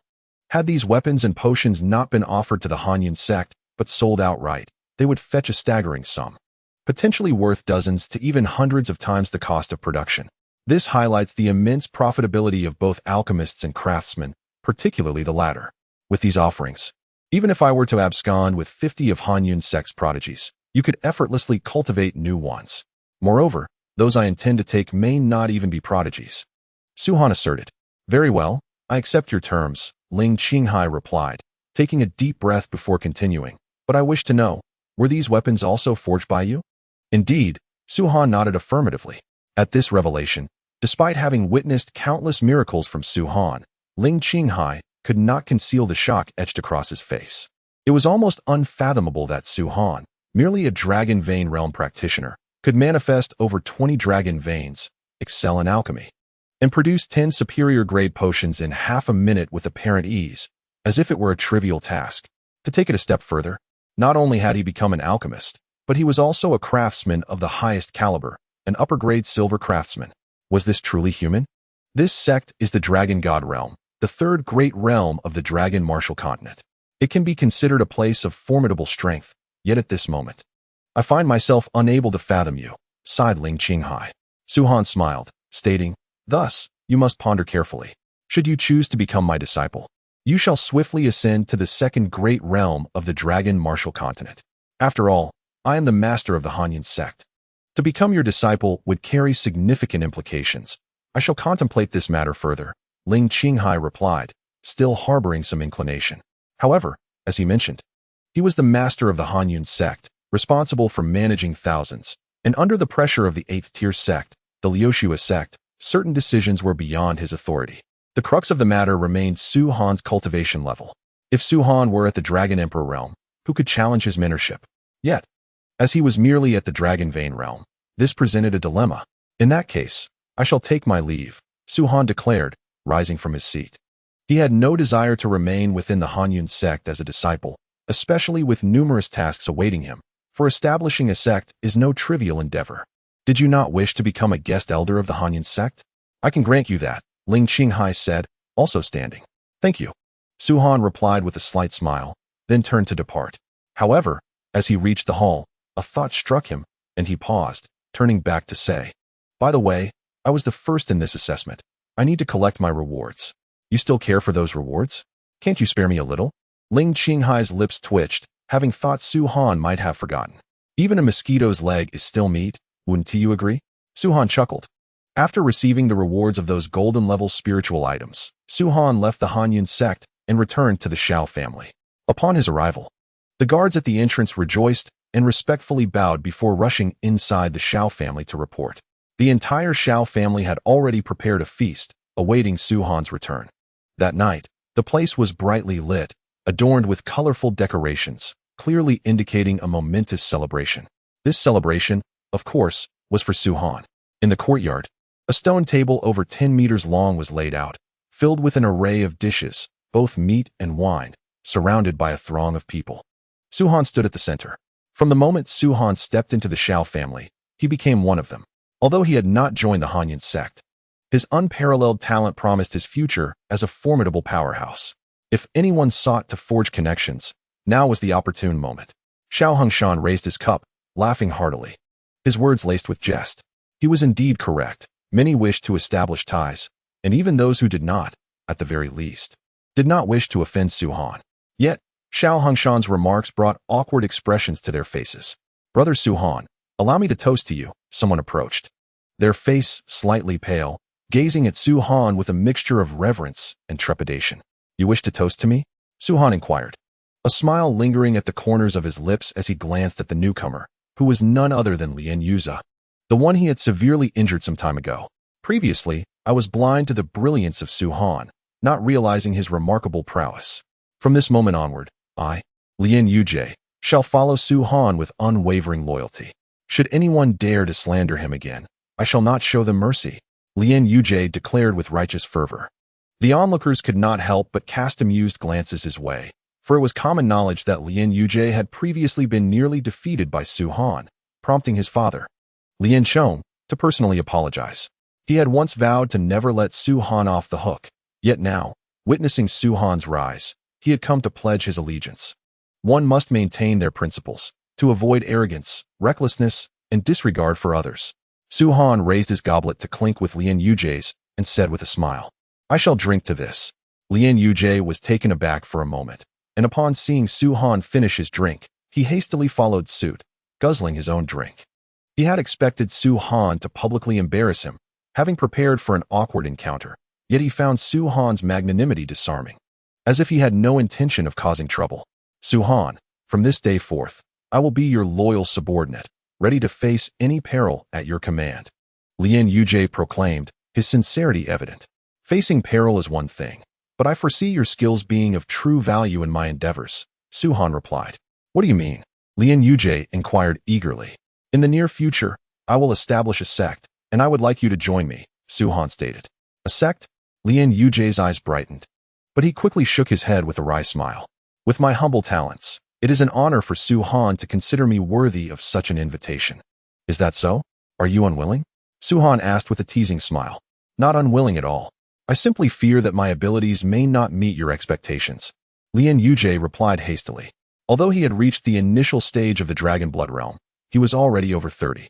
At his age, possessing 8 or 9 dragon veins would indicate some talent, but being in the initial stage of the Dragon Blood realm suggested limited future potential. He believed in Su-Han's ability to establish a sect, yet lacked confidence in his own gifts. "You must have heard of the magic I wield, correct?" Su-Han suddenly inquired. Lien Yujie paused momentarily before nodding. "I have heard of it." His heart raced at the thought. The magic Su-Han had displayed, summoning a giant rock golem, had astonished everyone on the platform. Not only chasing the late-stage Dragon Blood realm cultivator Li Qing, but also holding his own against the esteemed intersect elder, the Dragon Spirit Realm Master, Ping Yuzi. If he could learn such magic, what did it matter if he lacked dragon veins? He could still become powerful. Could it be that I possess such magical talent? Lien Yuje's eyes widened in astonishment.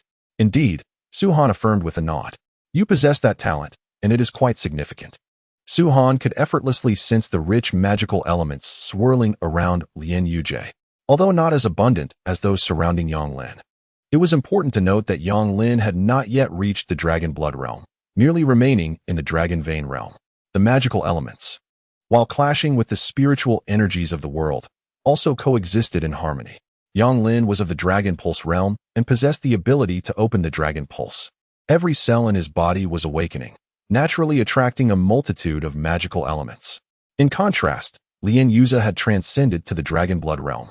With his Dragon Pulse completely sealed, yet he was still surrounded by an abundance of magical elements, indicating his magical talent surpassed that of Yang Lin.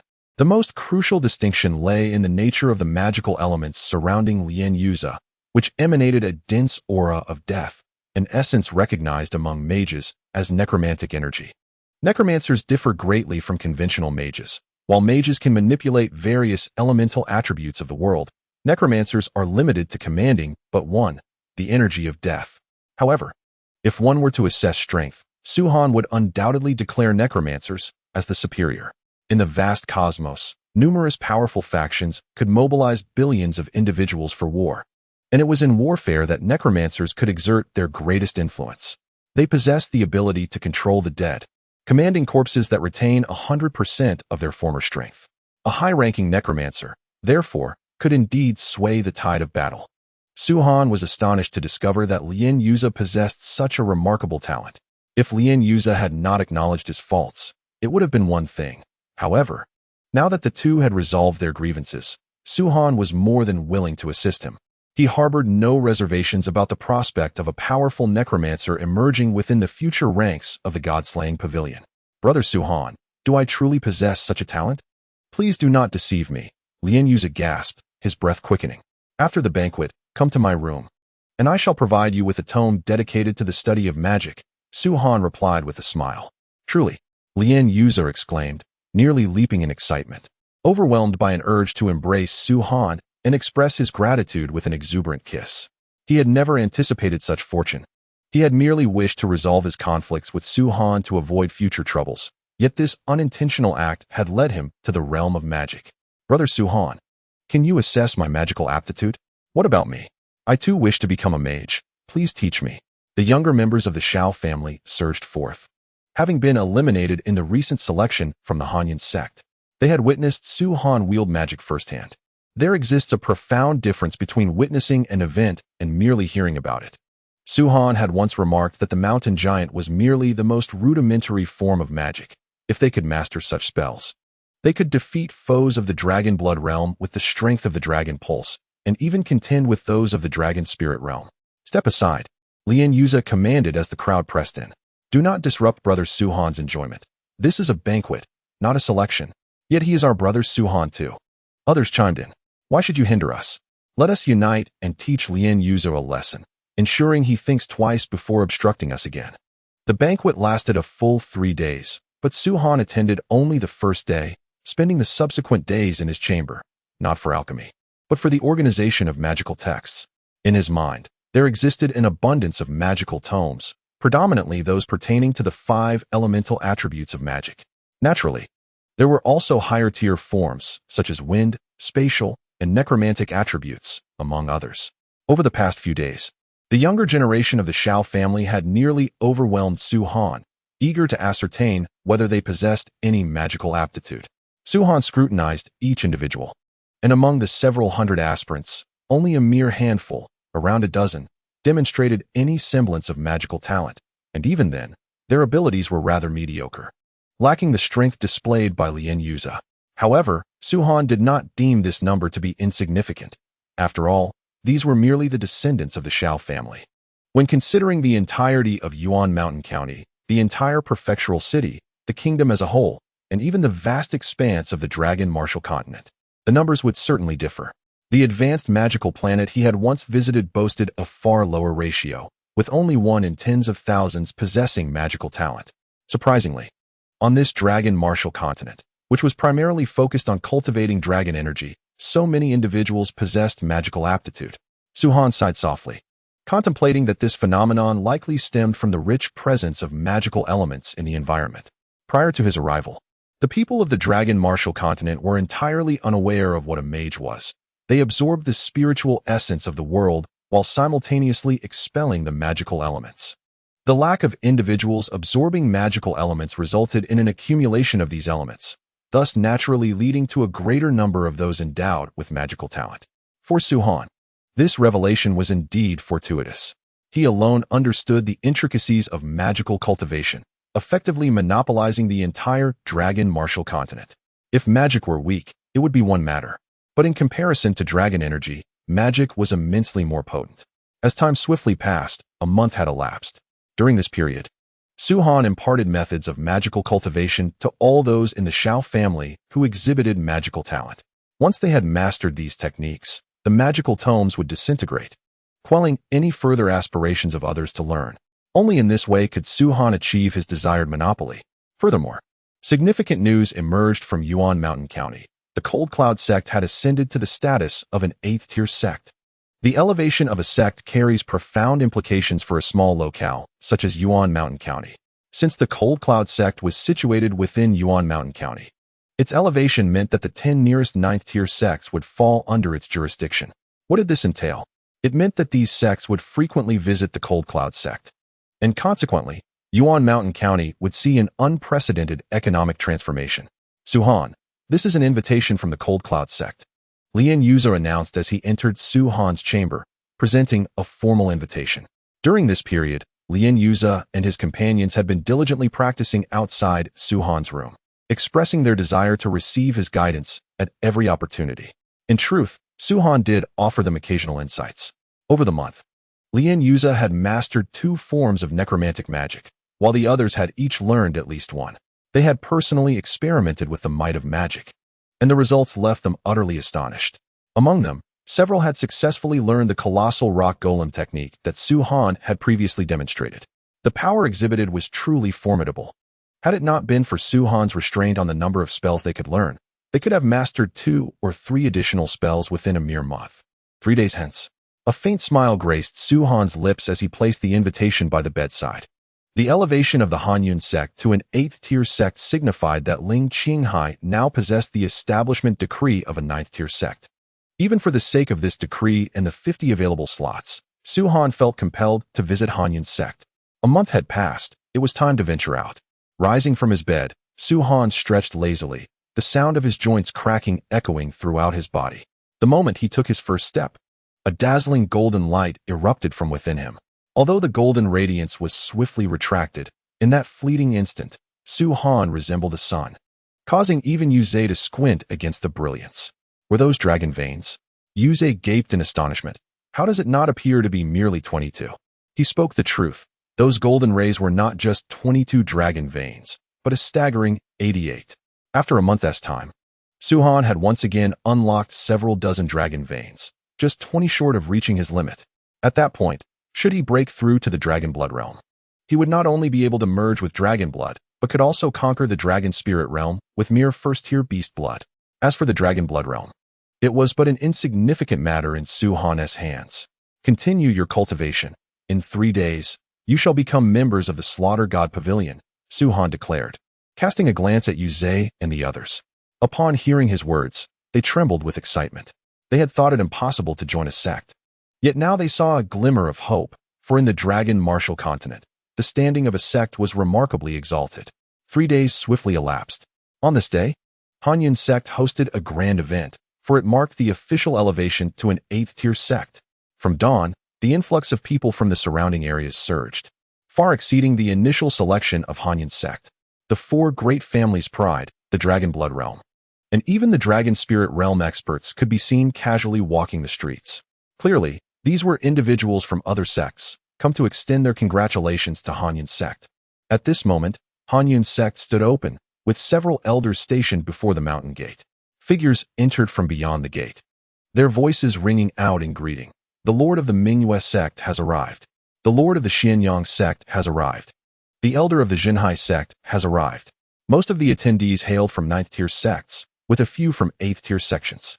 The ninth-tier sects were predominantly represented by their lords, while the eighth-tier sects sent some elders to convey their congratulations. In addition to these sects, there were also a number of rogue cultivators.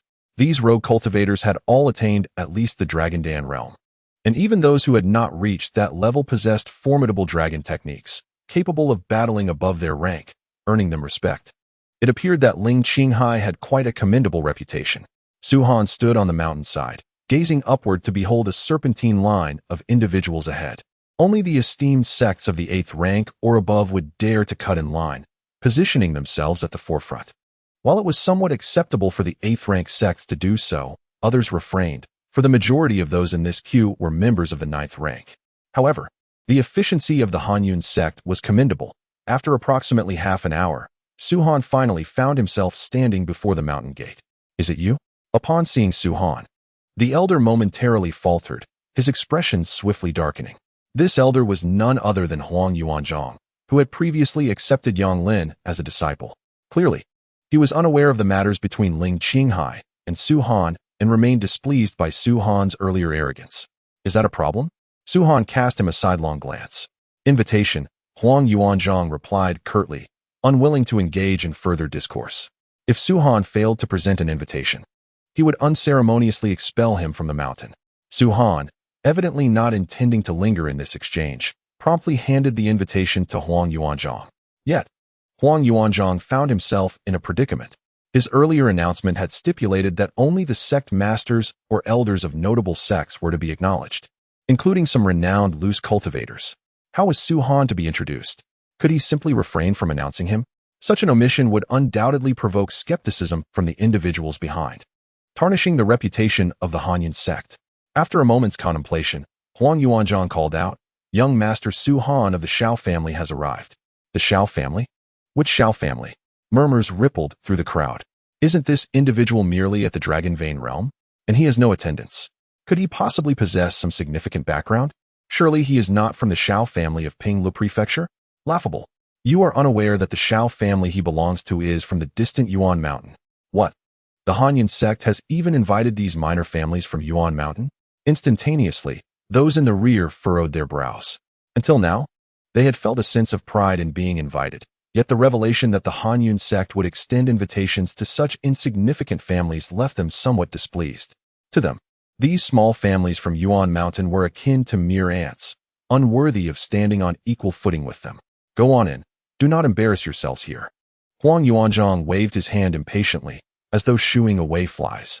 Su Han frowned, about to respond when, suddenly, numerous figures from within the Hanyun sect began to materialize, with Ling Qinghai leading the charge.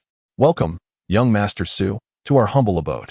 Ling Qinghai approached Su Han directly, his broad smile leaving everyone present momentarily speechless. The sect master had personally come to greet him? This was unprecedented.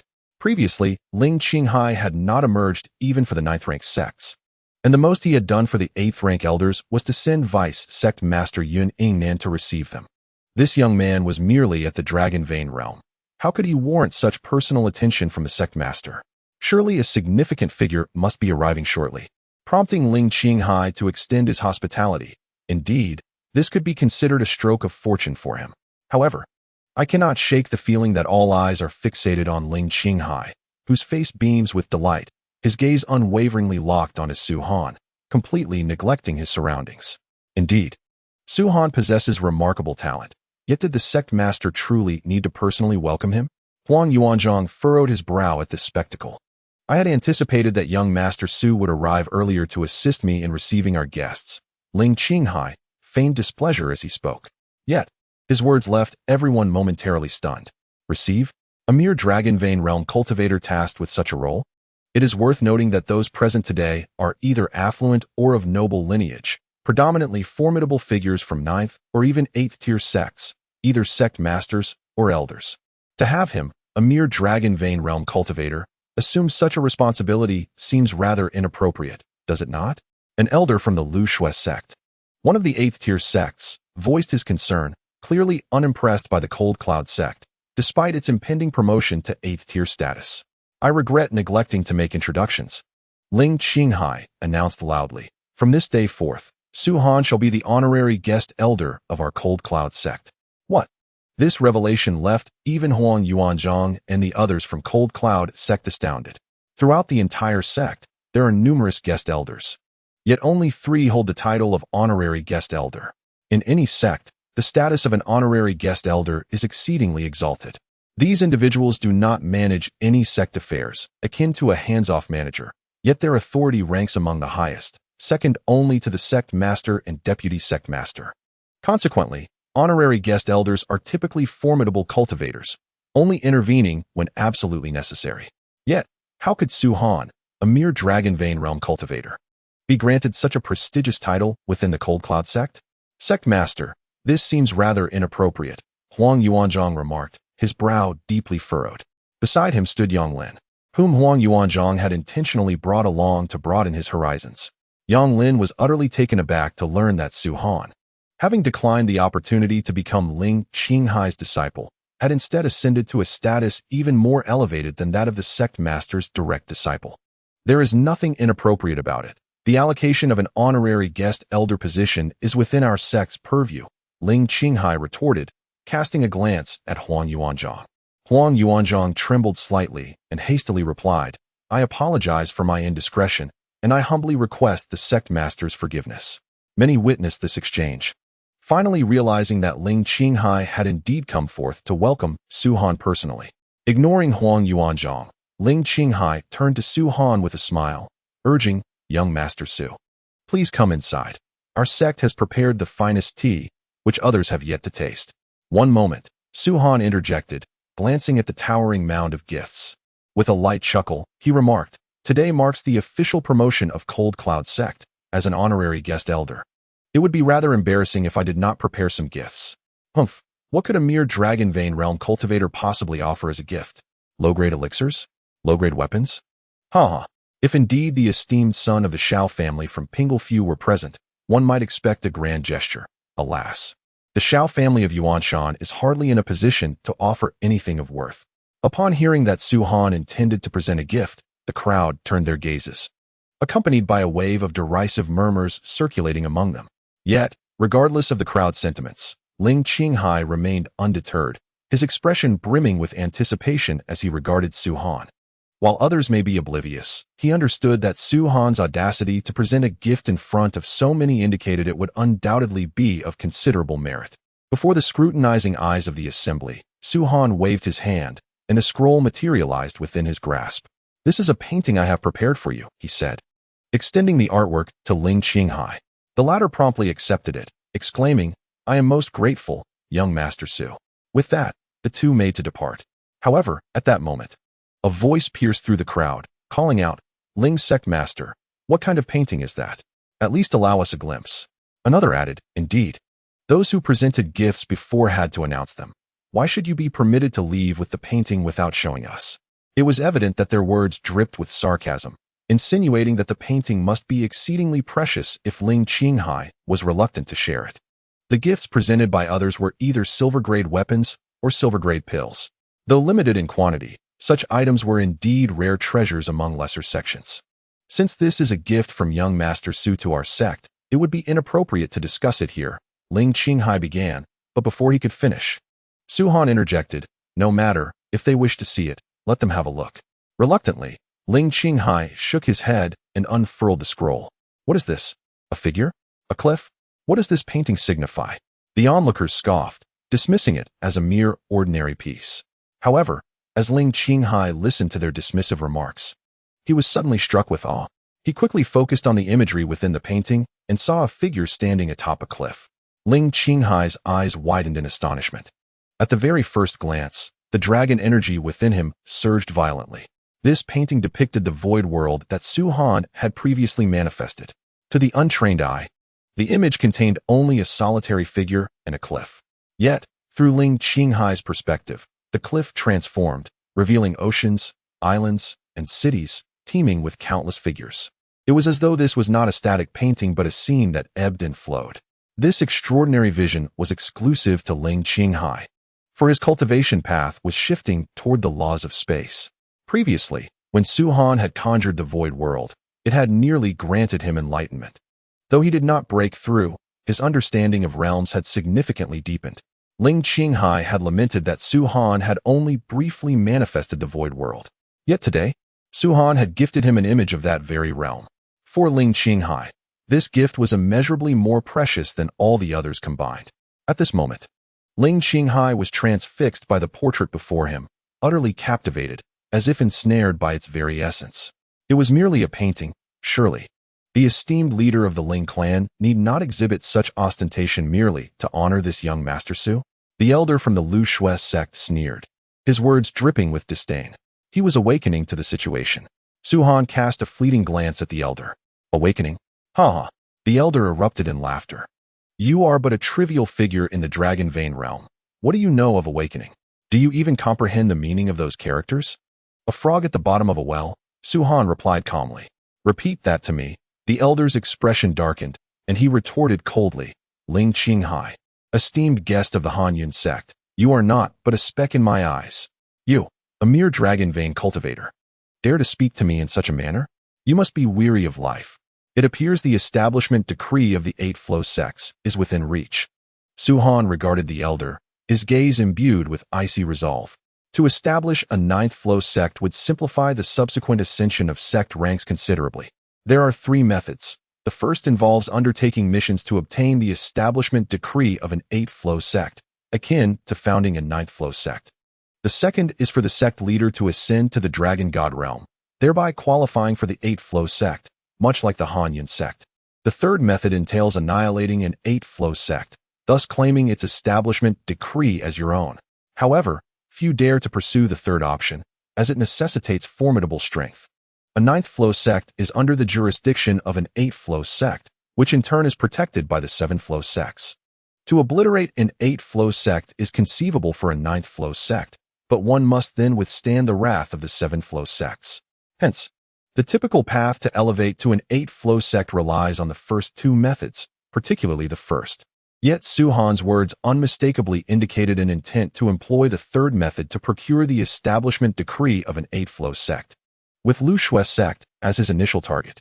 You insolent wretch, were it not for the ascension day of the Han Yun sect, I would ensure you comprehend the consequences of such brazen words. The elder was incensed. Boom. At that moment, a formidable aura erupted from Ling Qinghai, who had remained fixated on the portrait.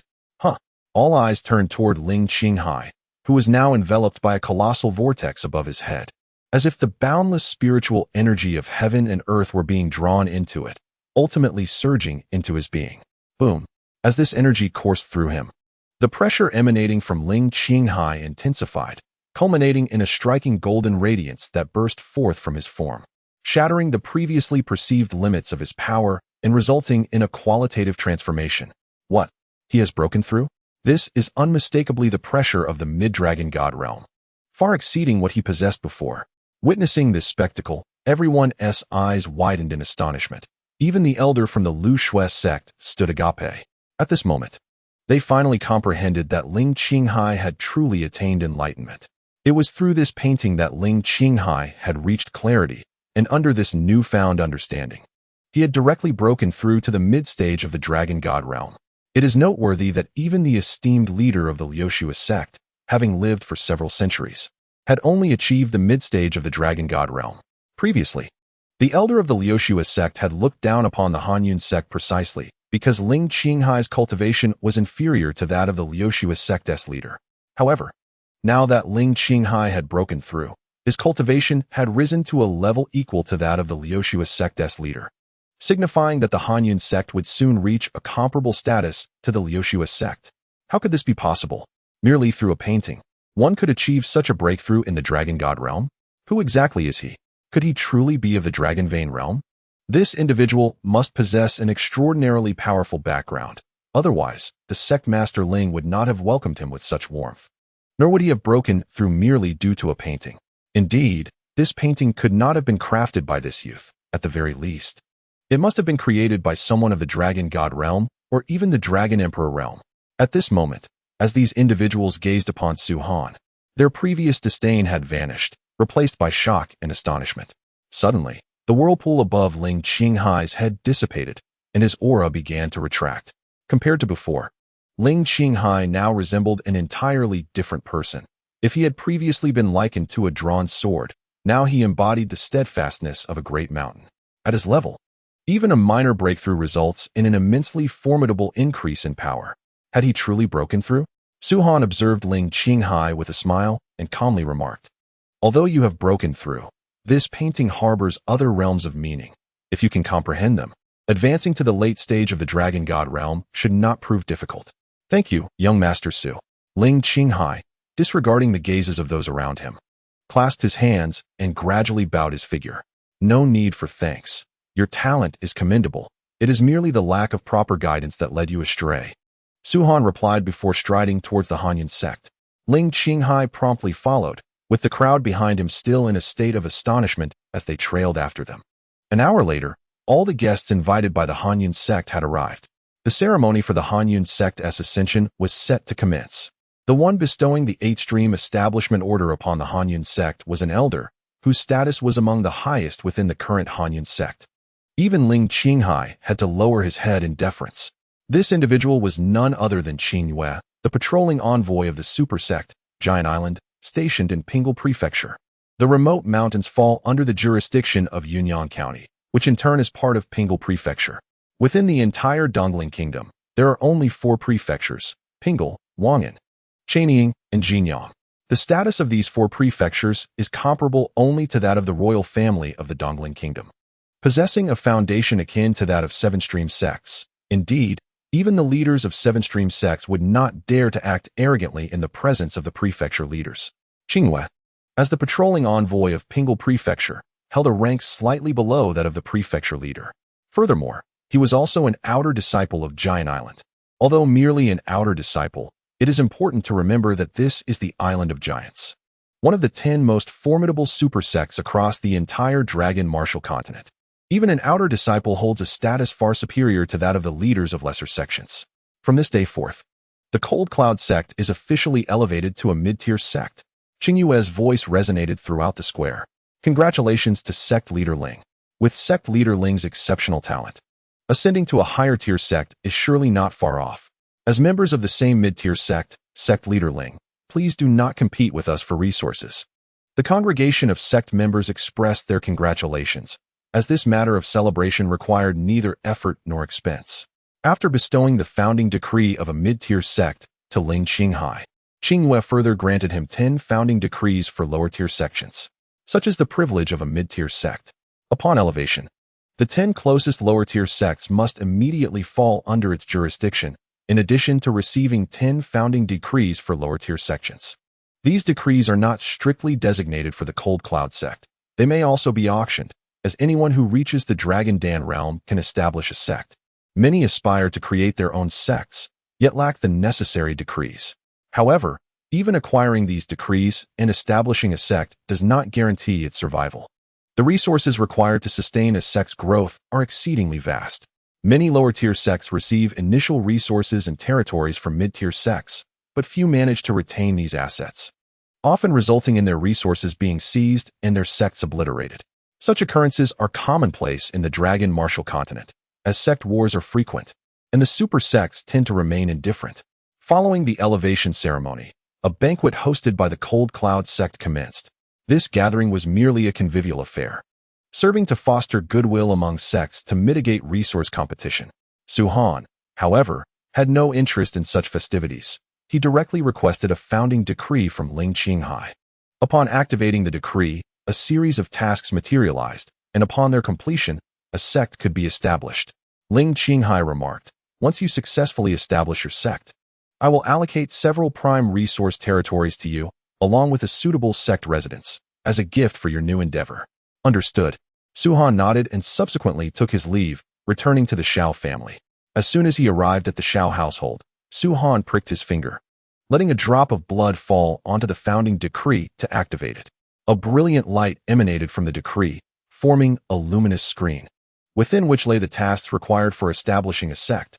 1. 100 low-grade silver weapons, 50 mid-grade silver weapons, and 10 high-grade silver weapons. 2. 500 low-grade silver elixirs, 200 mid-grade silver elixirs, and 50 high-grade silver elixirs.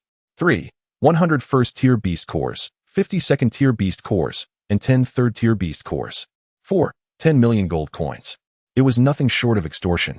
Upon encountering the tasks required for establishing a sect, even Su-Han could not help but roll his eyes in exasperation. In his previous life, the formation of a sect did not necessitate any such tasks. As long as one possessed formidable strength capable of safeguarding the sect from annihilation, one could establish 100 or even 1,000 sects without attracting any attention. It can only be said that the regulation of the 10 super sects within the Dragon Martial continent is exceedingly stringent. Should one choose not to undertake sect tasks or acquire the sect establishment decree, the formation of a sect remains possible, yet upon its establishment, it would be the 10 super sects that would first take action against you. Su-Han calculated briefly. The monetary value of the items required for these tasks approached nearly 1 billion gold coins. It is no wonder that so many individuals have reached the Dragon Pill realm, yet have not established a sect. Aside from the difficulty in obtaining the sect establishment decree, it is likely that the immense financial resources demanded by these tasks are beyond their means. Su-Han shook his head, recalling that the esteemed Ping Yuzi of the Cold Cloud sect, despite his cultivation in the Dragon Spirit realm, had only amassed 20 million gold coins over the years.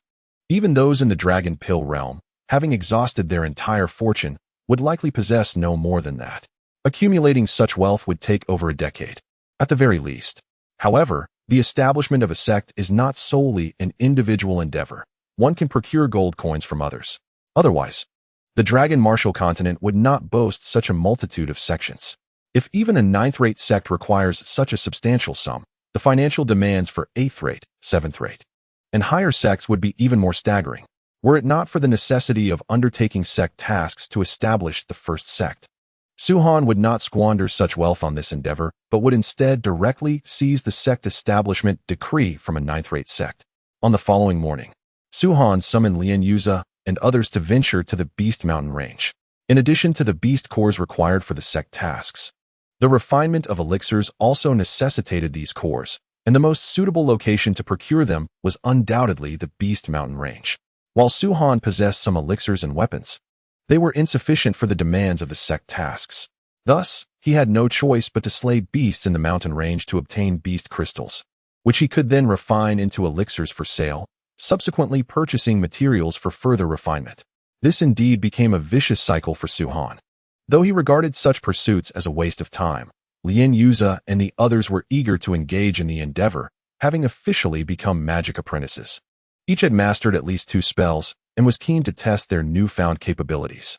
Among mages, there exists a hierarchical classification, from lowest to highest. They are magic apprentices. Mages, grand mages, magic tutors, great magic tutors, holy magic tutors, and magic gods. Within each level, there are further tiers, ranging from 1st to 7th, totaling 7 tiers. Although Lien Yuza and the others had learned several magical skills, the magical energy they absorbed was merely that of first-tier magic apprentices. In addition to Lien Yuza and the others, Su-Han also summoned Hu Feng, Pang Qing, and others, including his father, Su Yunming. It is noteworthy that Hu Feng and others have achieved significant breakthroughs in their cultivation, thanks to the elixirs bestowed by Su-Han. His father, Su Yunming, has completely transcended to the Dragon Spirit realm, reaching the initial stage of the Dragon Dan realm. Su-Han's intention is to have Su Yunming temporarily assume the position of the sect master of the God-Slaying Pavilion. Naturally, he remains the mastermind behind the scenes, with Su Yunming merely serving as the figurehead. After half a day's journey, the group arrived at the edge of the Beast Mountain range.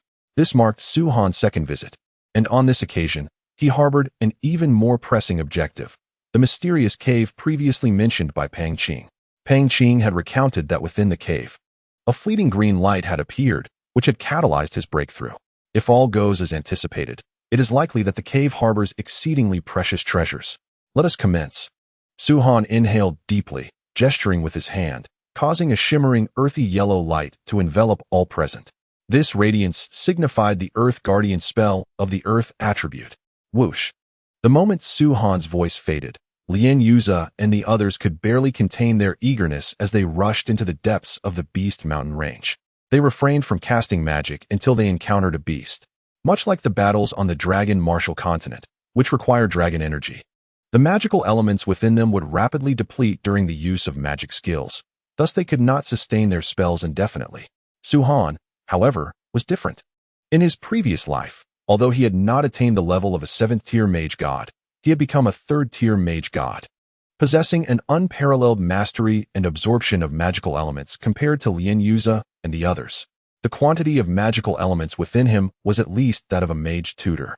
If Lien Yuze and his companions were to rely solely on their limited magical elements to maintain the Earth Guardian, they would likely exhaust Su Han's magical reserves. Roar. As the group ventured deeper into the Beast Mountain range, the roars of various beasts echoed around them. Whoosh. At a certain moment, a shadow suddenly descended from the trees, darting directly towards Lien Yuze. A black-winged serpent?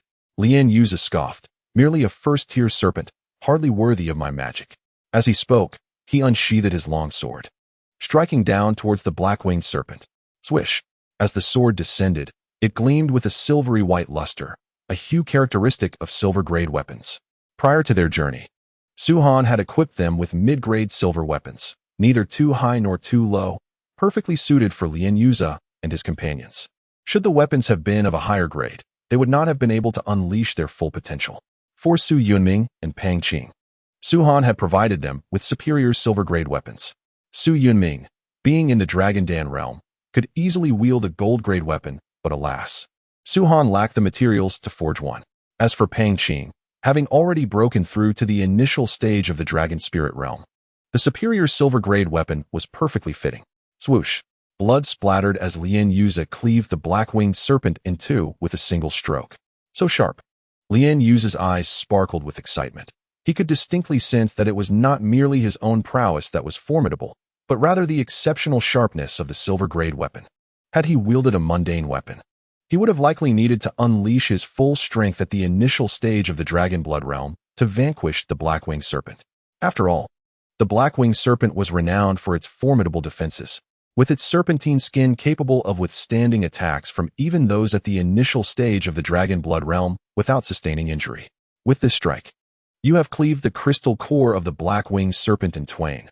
This demon crystal shall be attributed to you, Su Han remarked. That was not my intention. Lien Yuze chuckled, his gaze towards Su Han now devoid of the previous animosity, replaced instead by exhilaration and gratitude. Without Su Han's guidance, he would never have mastered magic or acquired a silver-grade weapon. Even a mid-tier silver-grade weapon commands a value of approximately 2 million gold coins. As the group ventured deeper, they encountered an increasing number of demonic beasts. However, they were merely at the periphery of the demonic Beast Mountain range, where most of the beasts encountered were only of the 1st tier. Die! At one moment, a junior member of the Shao family shouted, the glint of his sword flashing as he shattered the shell of a terrestrial turtle. Another one. The Shao family junior stored the turtle's demon crystal, a flush rising to his cheeks. With this addition, he had collected a total of 53 1st-tier demon crystals, still needing 47 more to meet the sect's mission target of 100. Lien Yuze laughed heartily. With this silver-grade weapon, slaying these 1st-tier demonic beasts is exceedingly simple. I hardly need to employ any magic at all. Indeed, even the remaining 47 will not take half an hour, another voice chimed in. During this time, Su Han and Hu Feng had not intervened. It was solely Lien Yuze and the junior members of the Shao family who engaged in the slaughter of these 1st-tier demonic beasts. As they would say, against these 1st-tier beasts, there was nothing that could not be resolved with a single strike of the sword, and if there were, then certainly with two. The sect's mission requires 100 crystals, but since we have the opportunity, let us gather as many as we can. After all, you will require them for your cultivation in the future, Su Han advised. Now that we have mastered magic, what do we need these demon crystals for? Lien Yuze inquired. Do you think that mastering magic renders demon crystals unnecessary? Su Han smiled and shook his head. While magical elements do indeed conflict with the spiritual energy of the world, the dragon veins you have opened can also store magical elements. This means that the higher your cultivation, the more magical elements you can accumulate. Ah, I see. Lien Yuze and the others nodded in understanding. Warriors cultivate dragon energy, and their dragon veins are specifically designed to store it. Likewise, mages have their own means of storing magical elements, known as magic cores. However, one must achieve the rank of a grand mage or higher to truly condense a magic core. Prior to that, it exists only as an illusory magic core. Yet, for Lien Yuze and his companions, beyond the illusory magic core's capacity to store magical elements, their dragon veins could also serve that purpose. This is akin to possessing two sanctuaries for the storage of magical elements. In comparison to the sorcerers encountered by Su Han on that advanced celestial sphere, the duration of combat experienced by Lien Yuze and his companions is significantly superior among their peers. This constitutes yet another remarkable advantage for Lien Yuze and his comrades in their magical cultivation. At this moment, a resounding roar suddenly reverberated before them. Following the echo of that roar, a colossal figure, measuring no less than 3 meters, emerged into their line of sight. It was a second-tier magical beast, the rampaging demon lion. Lien Yuze and his companions' expressions sharpened. The rampaging demon lion holds a preeminent position among second-tier magical beasts. An ordinary Dragon Blood Realm warrior would have no choice but to flee upon encountering it.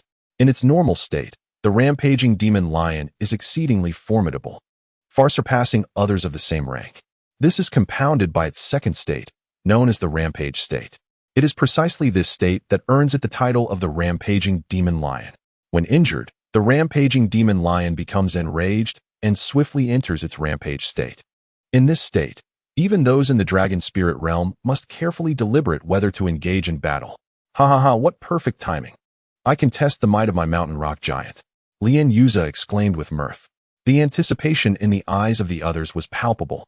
Had they encountered the rampaging demon lion before mastering magic, they would have undoubtedly fled in terror.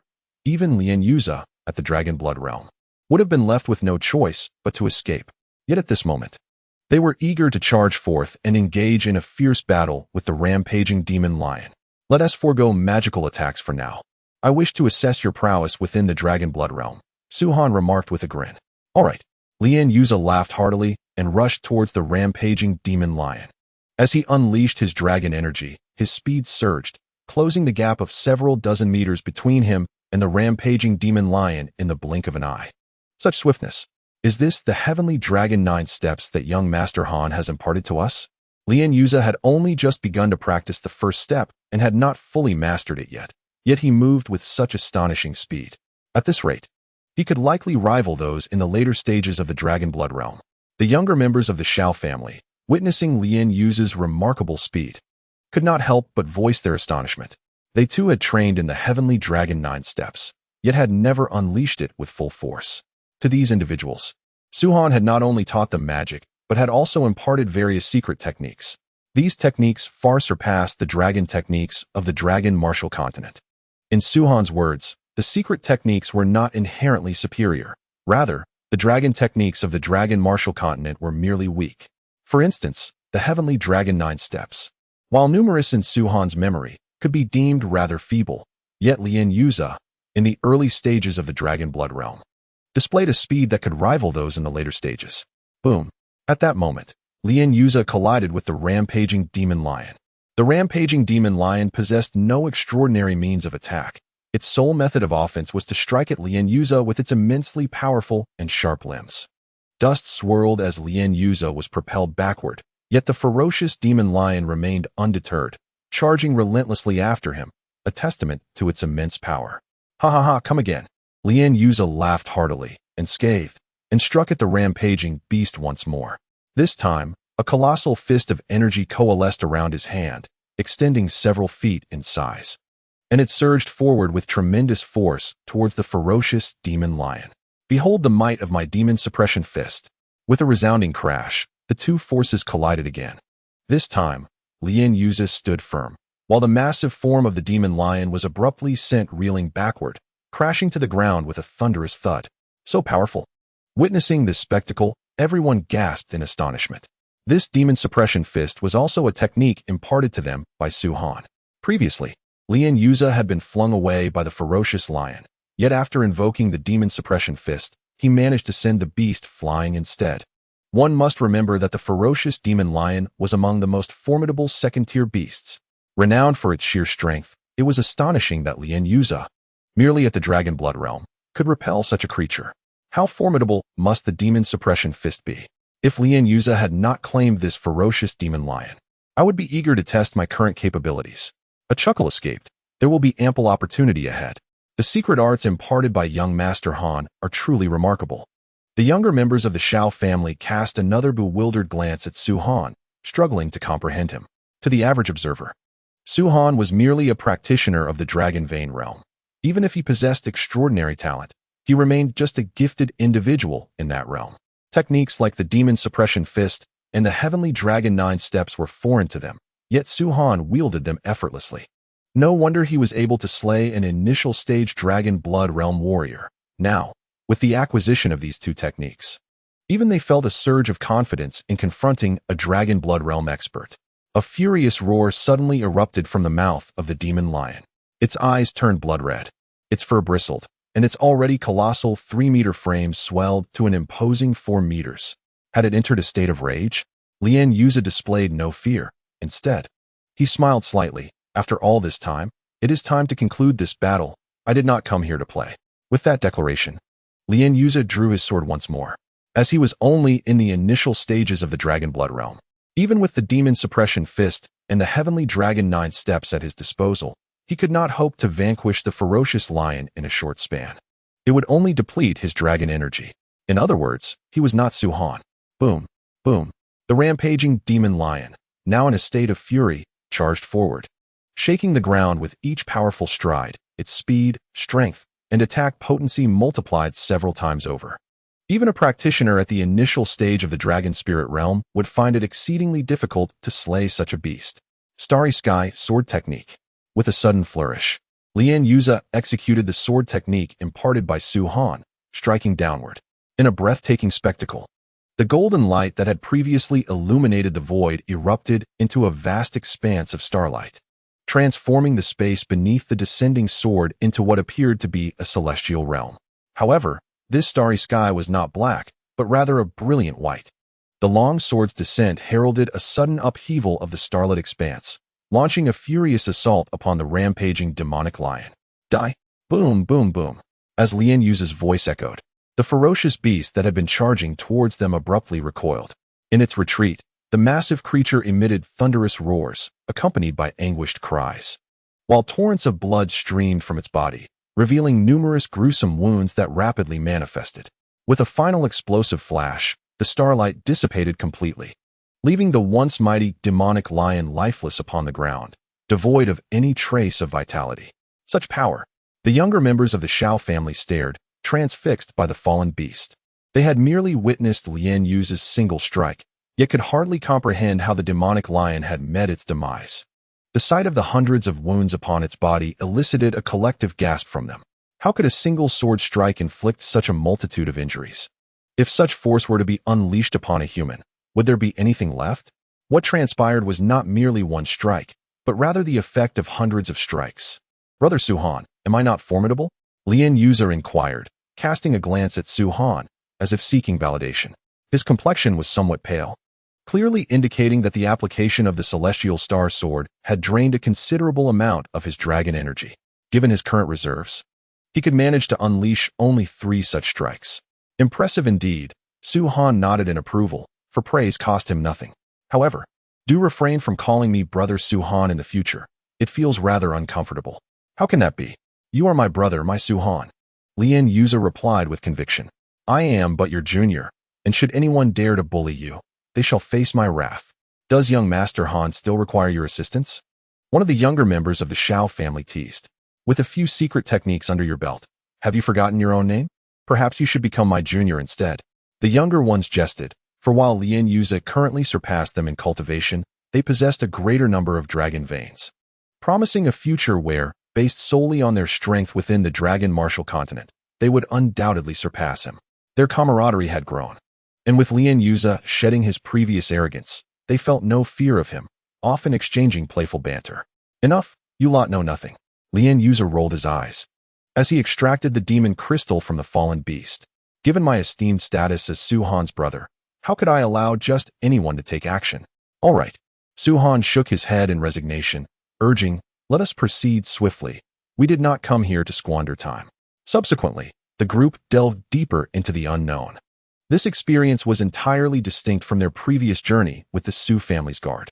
Although the Su family's protectors predominantly possessed the strength of the Dragon Blood realm, the younger members of the Shao family, despite mainly being of the Dragon Vein realm, wielded formidable secret arts imparted by Su-Han, complemented by overwhelmingly powerful magic.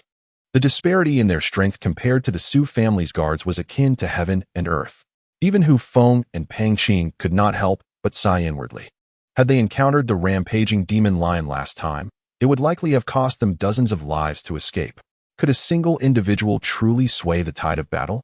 Pang Qing glanced at Su Han, exchanging a knowing look with Hu Feng, and remarked softly, I have a feeling that even if we were to face that previous horde of beasts again, we could effortlessly retreat unscathed. In fact, without needing young Master Han to intervene, we could vanquish those creatures entirely. We have yet to witness the full extent of magic's power. I find myself rather eager to see it. Hu Feng echoed his sentiment with a quiet sigh. As the group ventured further, an increasing number of magical beasts came into view. The first-tier beasts posed little challenge, easily dispatched by Lien Yuza and the younger members of the Shao family. As for the second-tier beasts, any that crossed their path met a swift demise, their beast crystals quickly claimed by the group. Even Hu Feng and Pang Qing found themselves without the opportunity to strike. Su Han maintained his position at the rear, calmly observing their actions. After a substantial passage of time, as dusk approached and the sun dipped below the horizon, the vibrant evening glow painted the sky. Su Han's spatial ring was now brimming with an abundance of beast crystals. The first and second-tier beast crystals required for their sect's mission had long been gathered, with plenty to spare. However, they had yet to acquire a single third-tier beast crystal, as such creatures were seldom found in their current vicinity. Let us roast the meat of this rampaging demon lion. It shall serve as our dinner this evening, Su Han declared. Everyone, stay alert. The night is when the magical beasts emerge. Have you not always lamented the lack of beasts to slay? The opportunity has now presented itself. Haha. I shall conserve my energy, and then we will revel in a massacre. Lien Yuza exclaimed, brimming with enthusiasm. After an afternoon of relentless hunting, he still felt unsated. Reflecting upon their past encounters, where they would flee at the sight of second-tier beasts, it was incomprehensible how liberating it felt to slay with such ease now. Before long, the meat of the rampaging demon lion was expertly roasted. Once they finished their meal, the group prepared to advance once more. At that moment, however, figures emerged from the surrounding thickets, clad in uniform white garments. Each bore an emblem upon their chest, yet the emblem lacked any distinguishable markings. Su Han and his companions quickly discerned that these individuals were also affiliated with a sect, albeit one that had yet to be established, which explained the absence of identifiable symbols on their emblems. Are you all here for sect missions as well? Haha, what a pleasure to meet you. Lien Yuza exclaimed with mirth upon spotting the newcomers. How ridiculous. Can't you sense the murderous intent emanating from them? Hu Feng remarked, rolling his eyes. Even Lien Yuza was momentarily taken aback, his brows furrowing immediately. Are you also here on a sect mission? A middle-aged man stepped forth from the crowd. His white garments stained with blood, and even his face bore traces of it, evidently having slain numerous demon beasts. What do you want? Su Han inquired nonchalantly. Get lost. A mere dragon vein realm cultivator like you isn't worthy to converse with our sect. Summon your superior to come out. The middle-aged man retorted harshly. What did you say? Lien Yuza's eyes widened, and he suddenly unleashed the might of the dragon blood realm. Old mutt, dare to insult my brother? Do you believe I want to cut your tongue out? Lien Yuza seethed. Dragon blood realm. The middle-aged man smirked coldly. With your level of strength, our sect could easily crush 10 of you with a single slap. Damn it, I will kill you today. Lien Yuza was utterly enraged. I'll say it once more. Summon your superior, or none of you shall leave this place alive. The middle-aged man stated coldly.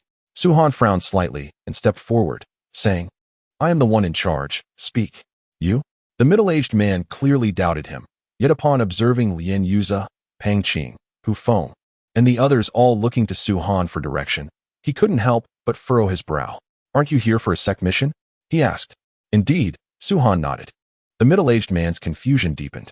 You are tasked with a sect mission, and yet a dragon vein realm cultivator is leading?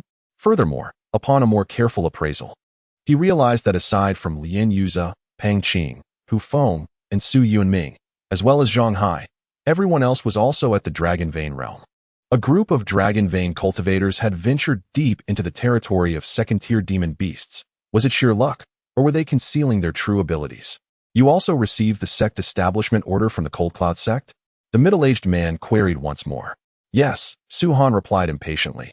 Did you not have something to say? If so, speak quickly. Do not waste my time. Haha, it seems you truly do not know the meaning of death, The middle-aged man laughed heartily, then barked. I am Mei Jitian, the vice-sect master of the blood demon sect. If you wish to live, hand over all the demon crystals in your bags. Otherwise, we shall not hesitate to slaughter you all. Mei Jitian. Su-han's brow furrowed as he fell into contemplation. Do you know me? Mei Jitian inquired. No, I do not know you. Su-han shook his head, adding, however, I find your name rather fitting. What do you mean? Mei Jitian was momentarily taken aback. Ha! He failed to grasp the meaning, yet Lien Yuza and the others burst into laughter. What are you laughing at? Mei Jitian barked angrily. Mei Jitian, ha! I see you have but a few days left to live. Lien Yuza laughed heartily. A descendant from the Shao family also mocked. Do your parents possess any culture? It's evident that from the moment you were born, they cursed you to death. Scoundrel! Mei Jitian's anger surged, and he shouted, Dare to mock our sect? Even if it means killing you today, I will ensure you die without a complete corpse. Blood demon sect, is it? I remember that after the establishment of the Butcher God Pavilion, the first to fall would be your blood demon sect. A cold light gleamed in Su-han's eyes as he waved his hand and commanded, Kill. Let them perish. Lien Yuza charged forward, executing the heavenly dragon 9 steps. His figure almost instantaneously appearing before a mid-stage dragon blood realm man, who did not even have time to react. Bang! Blood splattered, and brain matter exploded as Lien Yuza's fist brutally struck down the mid-stage dragon blood realm opponent. What? How can he be so fast? The onlookers were stunned, realizing that despite being only in the early dragon blood realm, his speed had clearly matched that of a late-stage dragon blood realm fighter. Witnessing Lien Yuza's swift execution of a mid-stage dragon blood realm adversary, the members of the blood demon sect changed their expressions, disbelief etched upon their faces. They numbered nearly 100, greatly outnumbering Su-han and his companions, and the majority were in the dragon blood realm, with very few at the dragon vein realm. After all, for any sect, those at the dragon vein realm are like delicate flowers in a greenhouse, needing nurturing rather than combat. Even bringing them here was merely a burden. Among them, a middle-aged man stood with the highest cultivation level, which Su-han identified as late-stage dragon spirit realm. Clearly, the sect leader of the blood demon sect must be at the dragon pill realm, and likely the only one within the sect at that level. With such strength, even if a sect were to be established, it would be swiftly annihilated. Su-han shook his head and remarked, If we are destined to be quickly extinguished, then your fate is even more dire. The middle-aged man waved his hand, commanding, Kill. Instantly, numerous figures surged towards Su-han and his companions. A flurry of sword lights and blade glimmers flashing as they charged. Su-han showed no intention of engaging. Among them, the only individual who piqued his interest was the middle-aged man, Mei Jitian. If he did not make a move, Su-han could hardly be bothered to act. Moreover, there was Su Yunming, whose cultivation at the Dragon Pill realm was sufficient to slaughter all these foes. It was unfortunate that Mei Jitian failed to recognize Su Yunming's true prowess. Swish, swish, swish, as countless blades and swords descended. Lien Yuza and the others immediately drew their swords, unleashing their dragon energy to cleave upwards. Crack, crack. The sound of sharp breaking resonated through the air. The faces of the blood demon sect members paled in disbelief as their weapons shattered in that instant. Impossible. What kind of weapons are these? Low-grade silver? Or mid-grade? How could a mere group of Dragon Vein Realm fighters be equipped with such superior gear? The members of the blood demon sect could hardly fathom it. All their weapons were of high quality. Although they did not reach the silver-grade tier, they were very satisfied. After all, merely completing a sect task required nearly 1 billion gold coins, and to equip so many with even one high-quality weapon was commendable. Yet, Lien Yuza and his companions wielded nothing less than silver-grade weapons. With such scant resources, how dare you speak of establishing a sect? With a cold smile, Lien Yuza charged forward, striking fiercely at one of the assailants. The latter's expression shifted dramatically as he hurriedly raised his already shattered weapon to defend himself. But how could his feeble armament withstand Lien Yuza's high-grade silver sword? The blade sliced through with a sickening sound, blood splattering as the man was cleaved in two. You seek death, Mei Jitian bellowed in fury, launching himself at Lien Yuza with a powerful punch. Su-han and the others merely stood by, observing without any intention of intervening. This blatant disregard for his prowess only fueled Mei Jitian's rage. He unleashed the full force of his late-stage dragon spirit realm cultivation. Do you truly believe no one can slay you? Die! As the words left Mei Jitian's lips, his fist struck Lien Yuza with tremendous force. Although Lien Yuza wielded a silver-grade weapon and had learned several secret techniques from Su Han, he was merely at the early stage of the Dragon Blood realm. In a direct confrontation without the use of magic, he was no match for Mei Jitian's might. With a resounding thud, Lien Yuza was sent flying, crashing into the ground several meters away, creating a crater on impact. The members of the Blood Demon sect exhaled in satisfaction, having witnessed Lien Yuza previously dispatch 2 of their own Dragon Blood realm warriors. Yet, before they could revel in their triumph, Lien Yuza astonishingly rose from the very pit he had created. What? This fellow can withstand a blow from the Vice Sect Master and remain unscathed? Impossible. Even a late-stage Dragon Blood warrior would be slain by such a strike. Mei Jitian's expression darkened further. He could see that Lien Yuza had suffered no injuries and stood there, vibrant and unharmed. Something clicked in Mei Jitian's mind as he scrutinized Lien Yuza. He realized that the earthy yellow glow surrounding Lien Yuza had vanished. It was that yellow shield that enabled him to withstand my attack without injury. Mei Jitian mused inwardly. Just as this thought crossed his mind, he noticed Su Han raise his slender, pale fingers, gently flicking them toward Lien Yuza. Buzz. A humming sound resonated as the previously vanished yellow shield reappeared around Lien Yuza. What? Mei Jitian was utterly astonished. Had he not witnessed it with his own eyes, he would never have believed that the impenetrable shield allowing Lien Yuza to endure a late-stage Dragon Spirit Realm attack without harm originated from a mere Dragon Vein Realm cultivator. The other members of the Blood Demon sect were equally stunned, their eyes wide with disbelief. How can we fight this?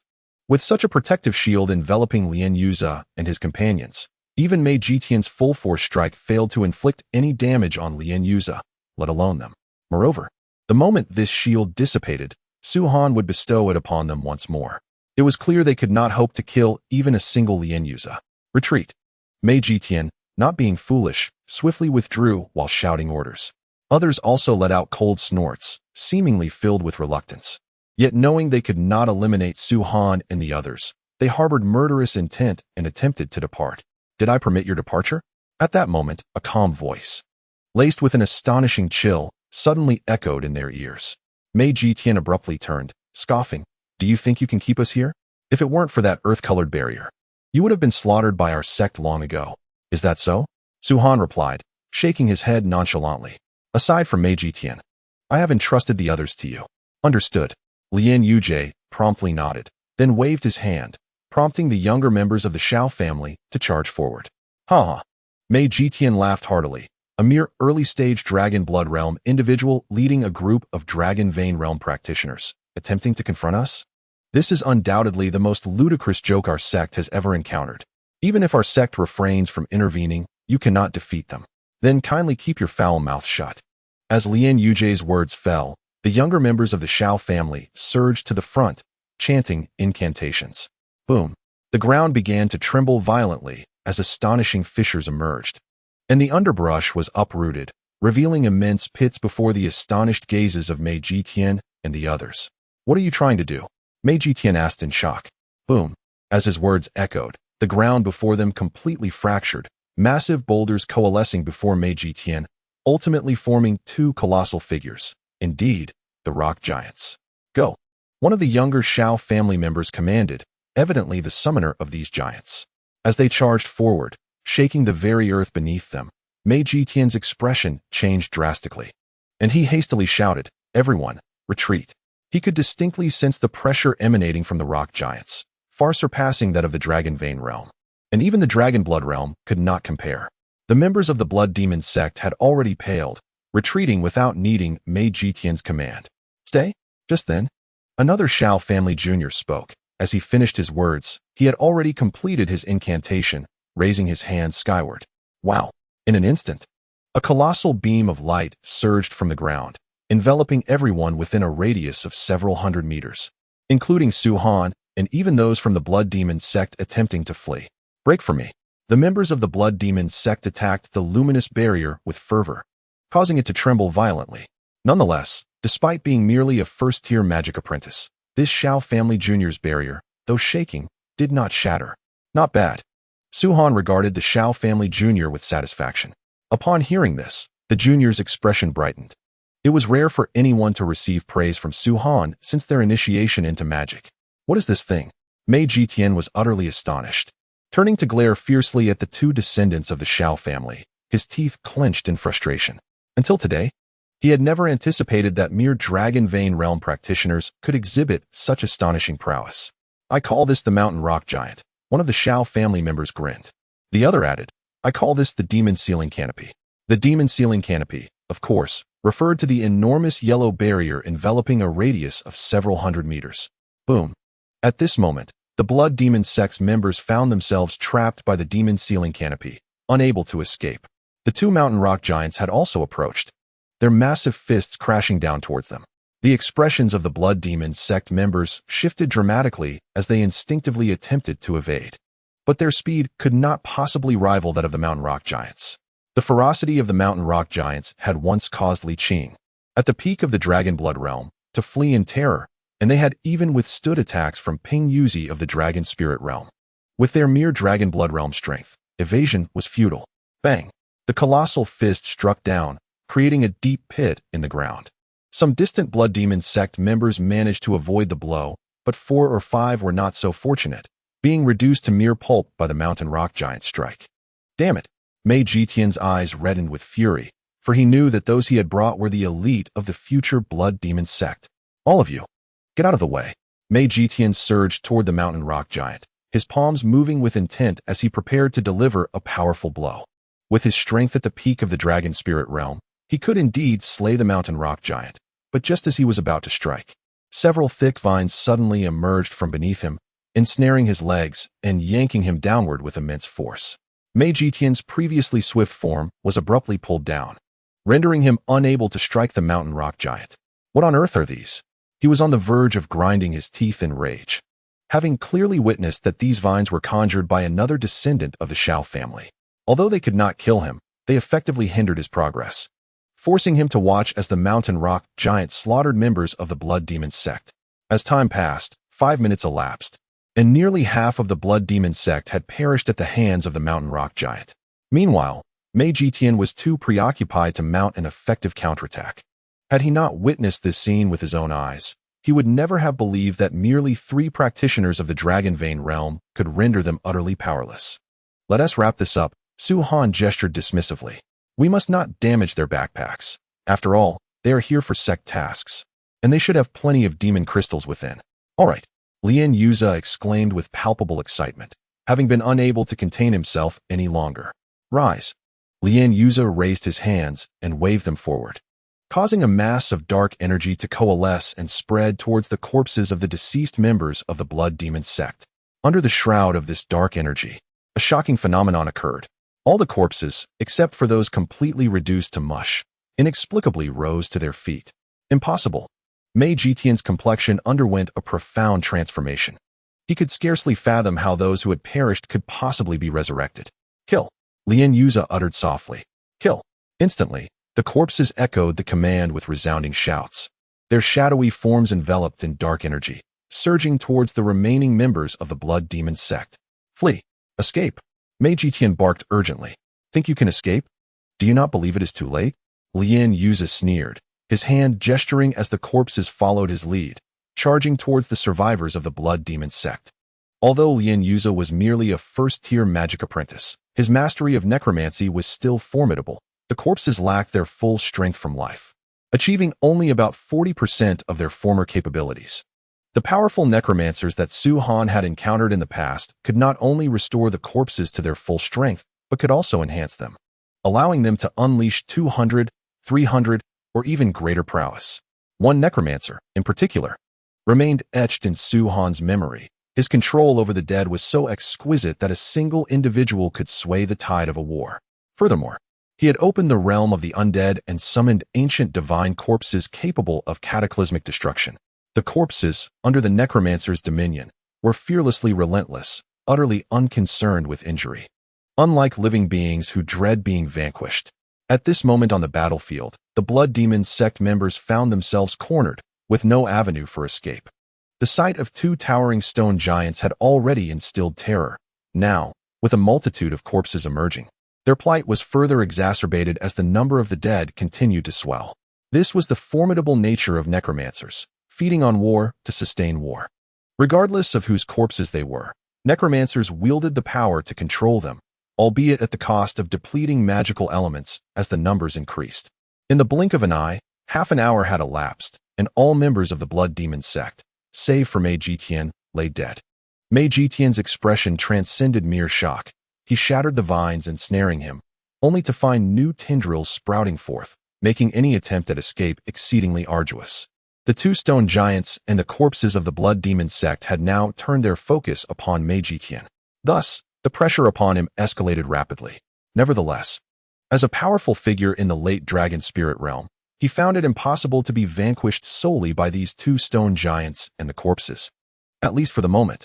Allow me. Hu Feng stepped forward, a faint smile gracing his lips. After watching for so long, I find myself itching for action. Very well. Su Han nodded slightly.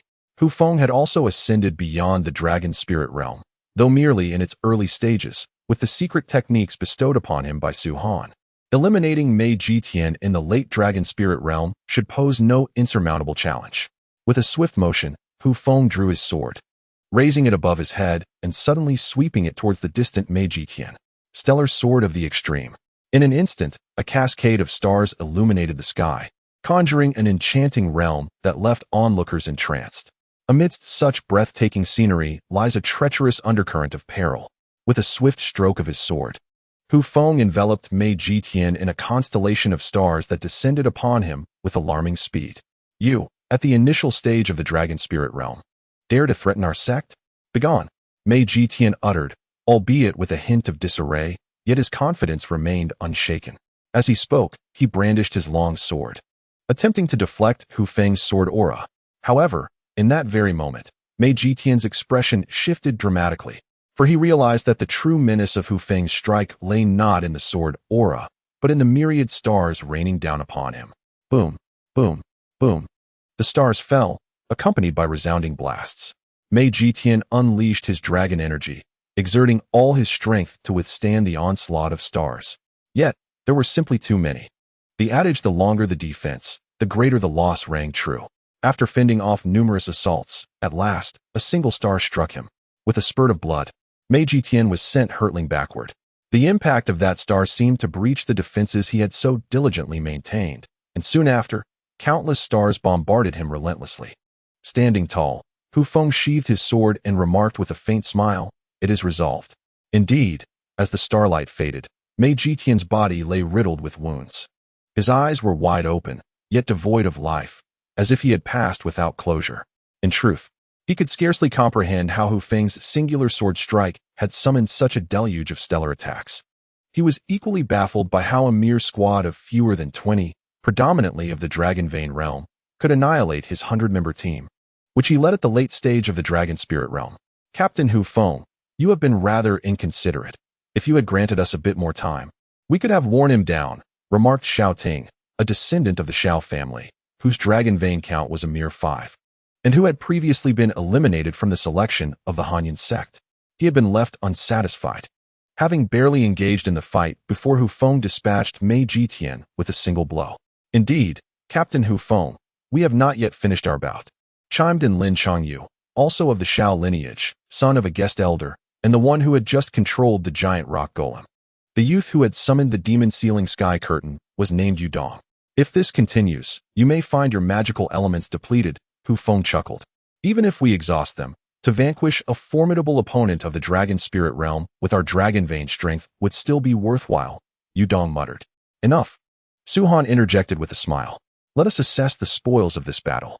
Hu Feng is correct. Your magical elements are likely running low, and we must conserve our strength for the continuing fight ahead, rather than squander it on Mei Jitian." Upon Su Han's words, the others fell silent.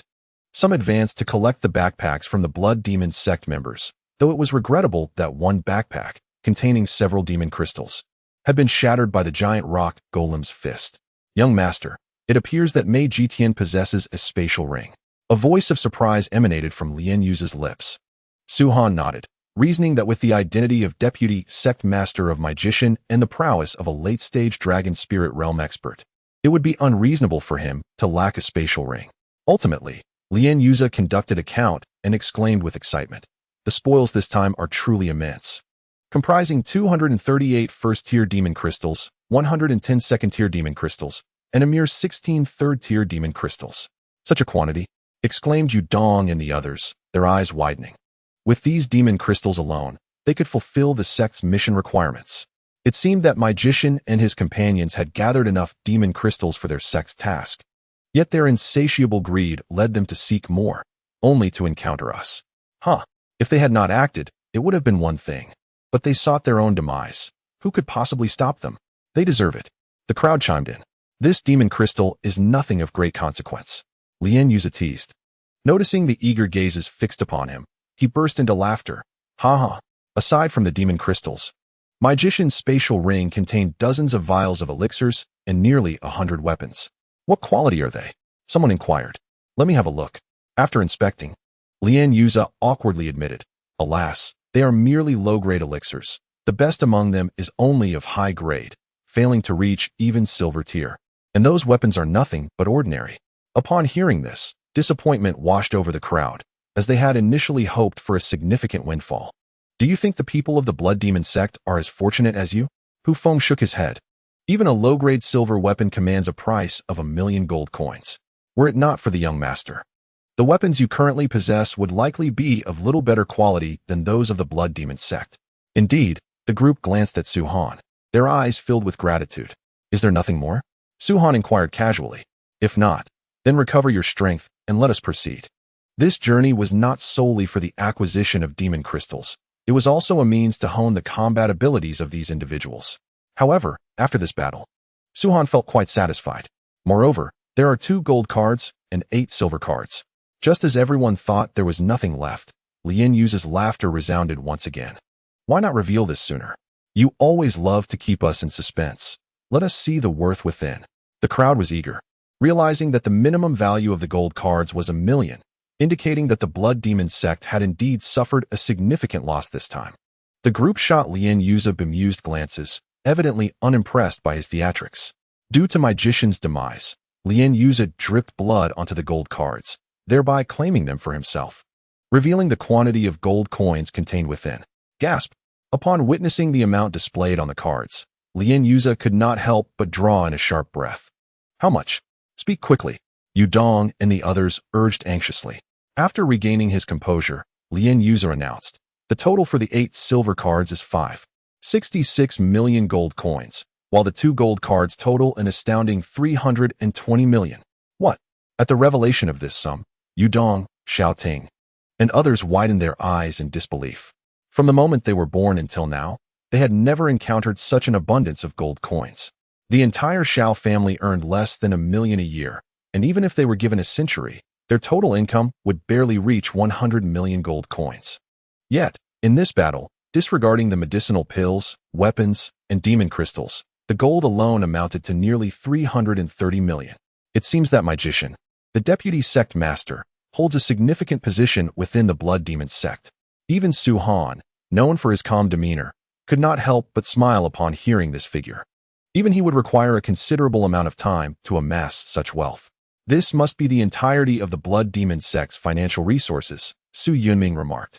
Su Han shook his head. "That should not be the case. The Blood Demon sect has surely gathered all the necessary items for their sect mission, or rather, the gold needed for those items. Moreover, Magician is merely a deputy sect master. The bulk of the wealth likely resides with the sect master of the Blood Demon sect." The others nodded in agreement. This battle has finally enlightened them on the most efficient means of acquiring wealth, not by slaying individuals, but by annihilating a sect. The foundation of a sect is evidently formidable, far surpassing that of the families in Yuanshan County. Even a newly established sect possesses immense financial resources. However, the Blood Demon sect is merely sewing garments for our benefit. Su Han's gaze flickered, a cold glint igniting within. Once the God-slaying hall is fully established, the first target will be the Blood Demon sect. Upon hearing this, the group trembled with excitement, eager to take action immediately. For the next half-month, they spent their time within the Beast Mountain range. During this period, Su Han's spatial ring, along with the one obtained by Lien Yuza, became nearly filled with demon beast crystal cores, totaling tens of thousands. This implies that they had slain an astonishing number of demon beasts during these 2 weeks. The majority of these were first-tier demon beasts, comprising about 80%, with over 2,000 second-tier beasts and more than 500 third-tier ones. As for those above third tier, Su-Han and the others had yet to engage with them. Fourth-tier demon beasts are akin to humans at the spirit pill realm, possessing strength that dwarfs that of third-tier beasts, rendering retreat the only option for Su-Han and his companions upon encountering them. Regrettably, they did not come across another horde of demon beasts like the last time. Su-Han shook his head slightly. Hu Feng could not help but chuckle. Young master, your words seem rather outlandish. When we last encountered a horde of demon beasts, we nearly perished there. Others would likely wish to avoid such encounters. Yet you seem to yearn for it. We did not possess the strength we have now, did we? Su-Han replied with a faint smile. True, Hu Feng nodded. Well then, Su-Han declared, our expedition in the Beast Mountain range concludes here. There is no need to continue further. Is that sufficient? Indeed, it is about time. We have been hunting for half a month. Hee, but it has been quite exhilarating this time. Tens of thousands of demon crystals, altogether worth over 100 million gold coins. The demon crystals are of little significance. Robbing is a far swifter means to acquire wealth. Everyone exhaled a sigh of relief. For the past fortnight, their nerves had been taut, for they were situated in the Beast Mountain range, where a monstrous creature might emerge from the shadows at any moment. This time, their spoils included not only those demon crystals, but also a bountiful collection of spiritual objects. These treasures were fiercely guarded by the beasts, and after vanquishing them, the group seized the opportunity to claim these spiritual items as well. Among these, the most precious were 4 specimens of the purple gold tier, each guarded by no fewer than 3 third-tier beasts. Without the intervention of Su-Han and Su Yunming, the group exhausted every ounce of their strength to acquire these 4 treasures. Beneath these 4 purple gold tier items lay hundreds of golden tier treasures, followed by over 2,000 silver tier items, as well as a plethora of lesser treasures. Although they could not rival the vast medicinal fields cultivated by the Hanyan sect, the quantity was still quite gratifying. It was time to investigate that mysterious cave. Su-Han turned to Pang Qing. Lead us there. Very well, Pang Qing replied, his expression grave. He recalled the cave vividly, for it was there that he had reaped significant benefits, breaking through to a new realm. Yet, Pang Qing was also aware that despite the multitude of beasts surrounding him at that time, none dared to enter the cave. After lingering outside for a while, they retreated in fear like a receding tide. It was clear that something within instilled great terror in them. He had marked the cave's location, which lay within the territory of second-tier beasts. After traversing for about half a day and slaying nearly 100 beasts, they finally arrived at the cave. Is this the place? Su Yunming inquired. Indeed, Pang Qing nodded. In my attempt to evade the beasts, I leaped into the cave, and even now, I feel a shiver at the thought. Su-Han stood still for a moment, contemplating, before resolutely jumping inside without further ado. The cave was engulfed in darkness. Nothing was discernible. Although sunlight streamed in from outside, it seemed as if this place were cut off from the world, the rays failing to penetrate its depths. How intriguing, Su-Han mused, a smile playing on his lips. In his previous life, he had explored countless mysterious locales, and he felt no inclination to retreat. Light the torches and remain cautious. If anything seems amiss, we shall withdraw immediately, he instructed. Understood, responded Yu Dong and the others. As they ventured deeper, a chill breeze swept through, and the sunlight at the entrance vanished entirely. Suddenly, a flash of green light darted through the cave. What was that? The group exchanged anxious glances, halting in their tracks. That's the green light, Pang Qing exclaimed excitedly. If anyone sees that green light, take a moment to assess your cultivation. See if you have made a breakthrough. I've broken through. Me too. I've even opened up a dragon vein. Excited exclamations of surprise echoed among the group. Everyone witnessed the radiant green light and felt the surge in their cultivation. This breakthrough arrived without any prior indication. Had it not been for Pang Qing's reminder, they would have remained oblivious to their advancement. The most astonishing revelation was that my magical prowess had also ascended. A voice filled with elation broke the silence, clearly that of Xiao Ting. At that moment, Xiao Ting's face was alight with fervor, as he distinctly sensed the acceleration of magical elements coalescing within the ethereal magic core inside him, signifying his advancement to the rank of a second-level mage apprentice. Following his exclamation, Yu Dong, Lin Changyu, and the others hurriedly checked their own progress, only to discover, to their astonishment, that they too had attained the status of second-level mage apprentices. What could this green light possibly be? Su Han furrowed his brow deeply. Previously, he had awakened 88 dragon veins, yet now he could clearly perceive that his 89th dragon vein was shimmering with golden light. Moreover, the magical elements within him surged dramatically, reaching the pinnacle of a magus, with only one step remaining to ascend to the illustrious rank of archmage. Such an occurrence had eluded him even in his past life. Though Su Han had experienced numerous fortuitous encounters before, such as obtaining the Holy Spirit fruit of the 9 heavens, which had propelled his cultivation without the need for further training. That was a result of consuming a celestial treasure, not merely the sight of a green light that had facilitated his breakthrough now. Peng Qing, have you experienced a breakthrough as well? Su Han inquired. Peng Qing shook his head. No, my cultivation remains unchanged. As expected, Su Han inhaled deeply. Peng Qing had already witnessed the green light once before and had advanced then, so seeing it again would yield no further benefit. Yet, for some inexplicable reason, Su Han felt an eerie sense of familiarity upon witnessing that light. This sensation was peculiar and difficult to articulate. Strange occurrences often herald hidden truths. Su Han pondered for several minutes before taking another step forward. Initially, he had no intention of delving deeper, given his current low level of cultivation.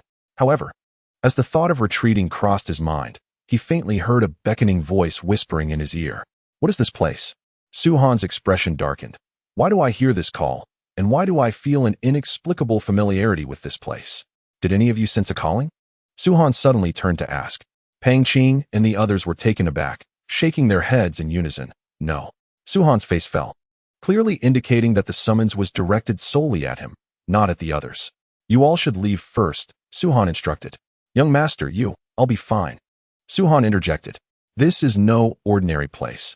If you venture deeper, you may encounter danger. Wait for me at the cave entrance.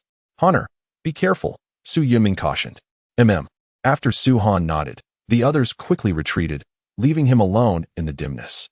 In silence, he stepped forward, resolutely advancing into the unknown. As time passed, in the blink of an eye, half an hour had slipped by. Throughout his journey, Su Han encountered no crises. Instead, he frequently observed the green light, which only intensified as he ventured deeper, ultimately illuminating the entire cavern. Alas, despite the abundance of this verdant glow, Su Han's cultivation remained stagnant, with not a trace of advancement. Suddenly, a brilliant green radiance appeared ahead, taking the form of a rectangular portal. A teleportation gate? Su Han's pupils constricted. Upon witnessing this portal, the familiar sensation surged within him. The calling sound in his ears grew increasingly clear, yet the words remained indistinct. Though I have never set foot in the Dragon Martial continent, I can distinctly feel that this portal is summoning me, or perhaps it is the other side of the portal that beckons me. After a moment of contemplation, Su Han's expression turned resolute. I am determined to discover what lies beyond the teleportation array. With that thought, he plunged directly into the portal.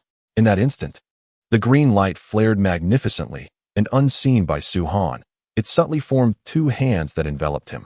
If anyone had been watching from the front of the teleportation array, they would have been astonished to see the portal transform into a figure, as the hands crafted from green light embraced Su Han tightly upon his entry. The moment he stepped into the teleportation array, Su Han found himself in another realm. Upon witnessing the scene before him, he stood frozen. It was a vast expanse of whiteness, devoid of sky or earth, merely a blank, endless void. Above this ethereal landscape stood 72 figures, resembling humans yet adorned with enormous black wings. Dark blood angels? Su Han's eyes widened in shock. He recognized these figures. In his previous life, he had encountered dark blood angels, whose formidable power defied description. One had once obliterated a high-level planet with a mere gesture. Any being who reached the level of a dark blood angel possessed strength comparable to that of ancient emperors in the Holy Domain, with only Su Han, the sovereign of the Holy Domain, capable of firmly suppressing them. However, during his time in the Holy Domain, he had only encountered a single dark blood angel, leading everyone to speculate that, akin to ancient emperors, their numbers were likely limited. Yet here, there were a staggering 72. As if that were not enough to astound Su Han, his gaze was drawn to the 3 figures at the center. These three figures also bore magnificent wings, not of black but of white, with an astonishing 12 pairs. From a distance, their wings seemed to blanket the sky, rendering the figures they were attached to diminutive by comparison. Blazing seraphim. Suhan's expression darkened profoundly. The three figures before him were none other than the radiant seraphim. In comparison to the dark blood angels, the power of the radiant seraphim was far more formidable, for in his previous life, Suhan had heard that the radiant seraphim were the evolved forms of the dark blood angels. To ascend to the rank of radiant seraphim, one must undergo no less than 10 arduous evolutions, rendering such an evolution merely a possibility. The evolution of the dark blood angels resembled the cultivation practices of humanity, fraught with tremendous peril. Suhan himself had perished due to a misstep in his cultivation, resulting in the annihilation of his soul. The dark blood angels faced similar dangers. Yet the perils they encountered during their evolution were even more terrifying. A failed evolution would inevitably lead to death. It is evident that after enduring such myriad crises, the strength of a successfully evolved radiant seraphim must be extraordinary. In his previous life, while presiding over the holy domain, Suhan had never encountered a radiant seraphim. Everyone believed them to be mere legends. However, upon his rebirth, he found himself face to face with not one, but three. Yet, he sensed no overwhelming pressure emanating from them. Suddenly, Suhan was struck by a realization. Despite being so close to the radiant seraphim, he felt no pressure whatsoever. Not even from the dark blood angels. It was as if neither group had noticed his presence. Could it be that he was simply too weak? His body trembled as he comprehended a crucial truth. Although these dark blood angels and radiant seraphim appeared to exist within this world, they were, in fact, situated in a deeper realm. If the Dragon Martial continent was considered the first world that Suhan inhabited, then the place where he currently stood was the second world. The domain of the dark blood angels and radiant seraphim constituted the third world, a realm within a realm. Suhan felt an unsettling chill creep over him. In his previous life, at the apex of his power, he had created a world, and even a realm within a realm. Yet, the extent of his layered creations amounted to merely 2 worlds. Here, however, there were 3. No, not 3 worlds. He had arrived here via a portal which did not encompass the Dragon Martial continent. Thus, it could be considered merely 2 worlds after all. A glimmer of realization sparked in Suhan's eyes. A realm within a realm was designed for those of lower cultivation levels. Setting aside the radiant seraphim, the mere existence of the dark blood angels was sufficient to shatter that world. Even the world he had once created could not accommodate beings of such caliber. If this truly was a realm within a realm, how powerful must the creator of this world have been? At this thought, Suhan felt a wave of icy dread wash over him. He had believed himself to be at the pinnacle of the world, yet upon rebirth, he found himself confronted with such terrifying figures. Certainly, this does not imply that this individual surpasses Suhan of yore. In terms of cultivation strength, such distinctions cannot be discerned merely by observation. The most straightforward method remains to engage in combat. What are they doing? Suhan fixated intently on the dark blood angels and the radiant blazing angels. He observed that the dark blood angels had encircled the 3 radiant blazing angels, and beneath them lay a colossal stone platform. The platform was entirely obscured by an emerald glow, rendering it impossible to discern what lay atop it. The hands of the dark blood angels extended outward, crimson blood energy coursing into the bodies of the radiant blazing angels, while the hands of the radiant blazing angels mirrored this motion as blood energy flowed down their arms and ultimately settled upon the stone platform. It appeared akin to a sacrificial rite. Suhan's brow furrowed in concern. This is not right. At a certain moment, Suhan's body jolted, his eyes widening in disbelief. To his astonishment, each of them bore a transparent chain. A tempest surged within Suhan's heart as he found it nearly inconceivable to behold this scene. He witnessed that all 72 dark blood angels and the 3 radiant blazing angels were indeed bound by an ethereal chain. The chain flickered in and out of visibility, a mere instant of glimmer before vanishing again. Had he not been observant, he would have never detected it. The realization dawned upon him that someone had managed to bind chains upon both the dark blood angels and the radiant blazing angels. A chill ran down his spine as he comprehended the implications. The creator of this realm was undoubtedly far more powerful than his former self, possessing strength that was incomparably greater. For, at his peak, He could have only managed to bind chains upon 10 dark blood angels at most. 72 was an unattainable feat, let alone the 3 fully evolved radiant blazing angels.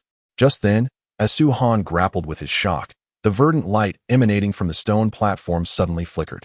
Witnessing this, Su Han hurriedly retreated, casting a glance back to see that the teleportation array remained intact, which offered him a modicum of reassurance. Meanwhile, the green light upon the stone platform pulsated incessantly, swirling like mist, until it erupted with a thunderous roar, akin to the sound of celestial thunder. In that moment of explosion, Su Han's pupils constricted, his eyes turning blood red, as an indescribable tide of murderous intent surged forth from his heart. For at this very moment, he finally discerned what lay upon the stone platform. It was a figure, as if sculpted by the heavens, embodying the essence of eternity and intricately carved, resembling a dream or an illusion. A woman. No. Su Han involuntarily recoiled, trembling as he beheld the figure, unable to accept the reality before him. It was impossible, it could not be. Suddenly, he erupted into a hoarse scream. He clearly saw the visage of the woman. Breathtakingly beautiful, a beauty that words could scarcely encapsulate. Even in repose, devoid of expression, her closed eyes and stillness rendered the entirety of existence pale in comparison. At this moment, Su Han finally comprehended the source of the familiar green light, as well as the reason behind the indistinct calls that perpetually echoed in his ears. In the 3 lifetimes of Nianjun, there shall be a rebirth. On the other side of the peach blossoms resides your visage. A small boat carried a woman leaning against a young man, her fair hand cradling a somewhat worn book. As her cherry lips parted, she recited the verses inscribed within. Qing Yao lived, but 2 words, Su Han. In a scene reminiscent of hell, the woman was drenched in blood, clutching the young man's hand, while he wielded a long knife. With one stroke, I cleave the heavens. With another, I sever 3 lifetimes. If there is a next life, remember a woman named Lu Qing Yao. Beside an ancient black coffin, the woman spoke calmly, and as her words fell, her slender figure gently stepped forward and slowly lay within the coffin. Memories of the past flickered before Su Han's eyes.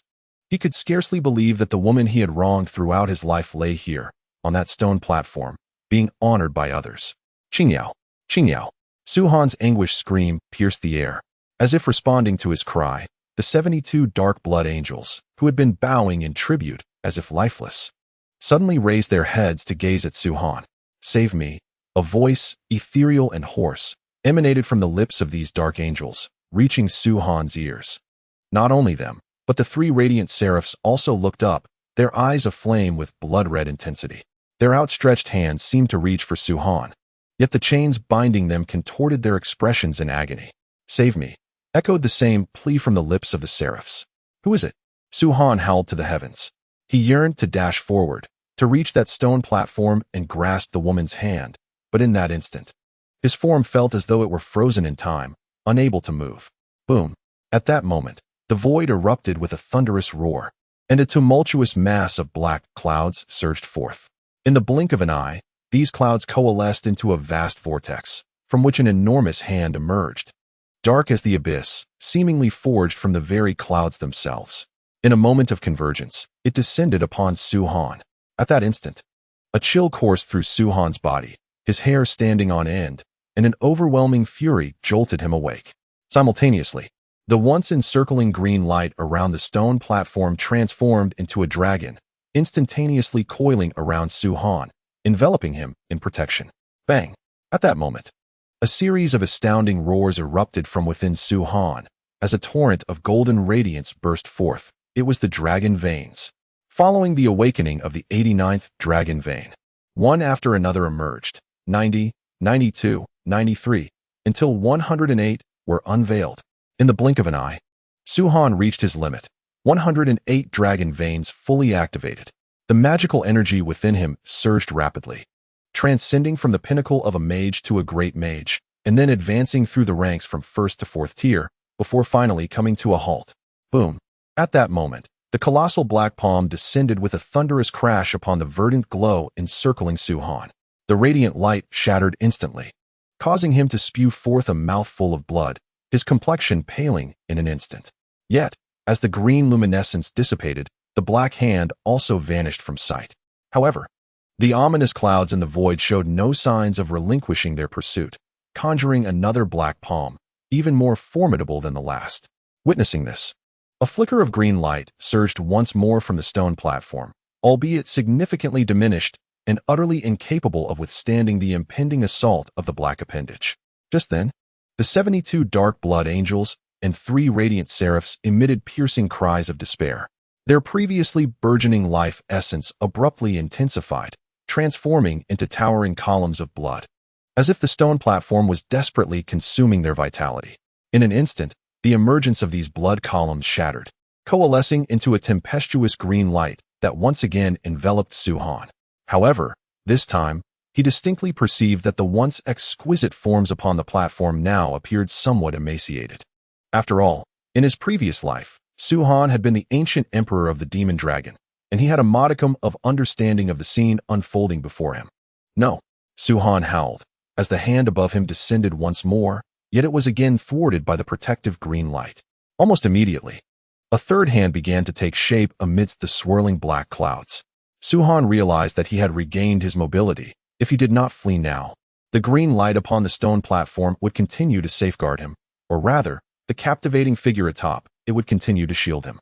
Yet, if this continued, with the diminishing green light and the waning life force of the dark blood angels and radiant seraphs, the figure that haunted his dreams would inevitably crumble.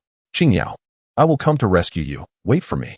Su-Han gritted his teeth, raising his gaze toward the void.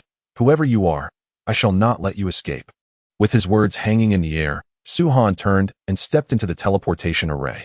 After his departure, the black clouds in the void thickened ominously. This time, instead of a hand, a massive human visage emerged. Though termed a face, its features were indistinguishable. Only a vague outline was discernible. My breakthrough.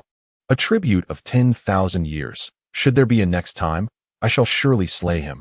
A thunderous voice resonated from the mouth of the visage. And as the words fell, the black clouds swiftly dissipated. On the stone platform, the dark blood angels and radiant seraphs reverted to their original forms, resembling marionettes. As they continued to channel their vitality toward the figure above, that figure lay serenely, seemingly timeless and unyielding. No one noticed that after the visage's proclamation, the woman's eyelashes fluttered ever so slightly. Meanwhile, upon stepping into the portal, Su-Han found himself back in the cavern once more. However, as he had just materialized here, the teleportation array suddenly transformed into a burst of green light, gradually contracting until it coalesced into a figure. This figure bore an uncanny resemblance to the one lying upon the platform. Qingyao and Su-Han were momentarily stunned. He reached out, yearning to grasp Lu Qingyao. Lu Qingyao, too, was agile, her exquisite visage adorned with a smile that seemed to embody both solace and a tinge of regret, as if she were sighing.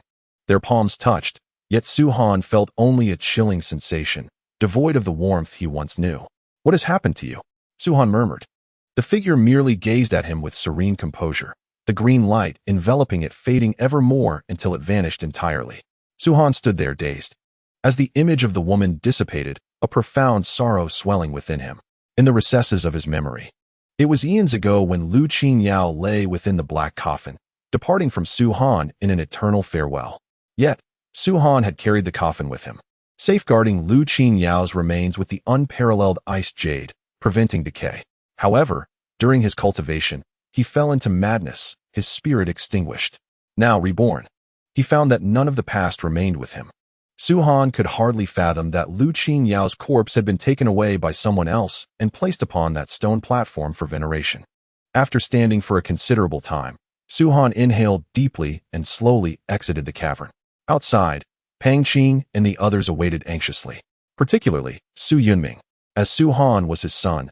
Had it not been for Hu Feng and the others restraining him, he would have rushed in without hesitation. He has emerged. Young master is out. At that moment, Yudong suddenly exclaimed. The crowd hastily turned to see Su-Han's figure gradually stepping forth from the cave. Young master, what did you discover? Surely there were no extraordinary treasures within. Even Yu Zhe inquired with anticipation. Nothing, Su-Han replied, shaking his head before striding towards the distance. What is wrong with young master? He appears to be in an unusual state. The others exchanged concerned glances. Roar. Suddenly, a tremendous roar echoed through the air. As the sound reverberated, a colossal figure surged towards Su Han with astonishing speed. This creature measured about 4 meters in length, its body bristling with sharp spikes. Should it collide with him, the impact alone, not to mention the spikes, would be fatal. Young master, be cautious. It is a third-tier demon beast. The giant spike demon rhino.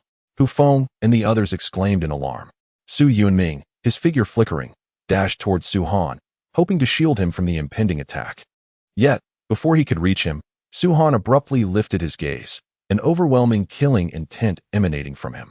In that instant, Su Han drew his blade and struck down, then sheathed it with a fluid motion, as if he had practiced this sequence countless times. Having completed his actions, he did not spare a glance backward and turned to walk away. Sizzle. It was only then that a sound of sizzling emerged from the giant spiked demon rhino, which was still charging toward him. The expressions of Hu Feng and others changed dramatically as they beheld the colossal figure of the giant, thorned demon rhinoceros, which was cleaved in two from its head to its tail. Hiss! Upon witnessing this scene, everyone widened their eyes in astonishment, drawing in a sharp breath. They had not even seen how the giant thorned demon rhinoceros met its demise. They only observed Su Han draw and sheath his sword, and then, from 10 meters away, the beast was rendered into two halves.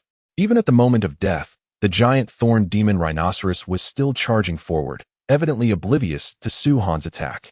Is this truly formidable?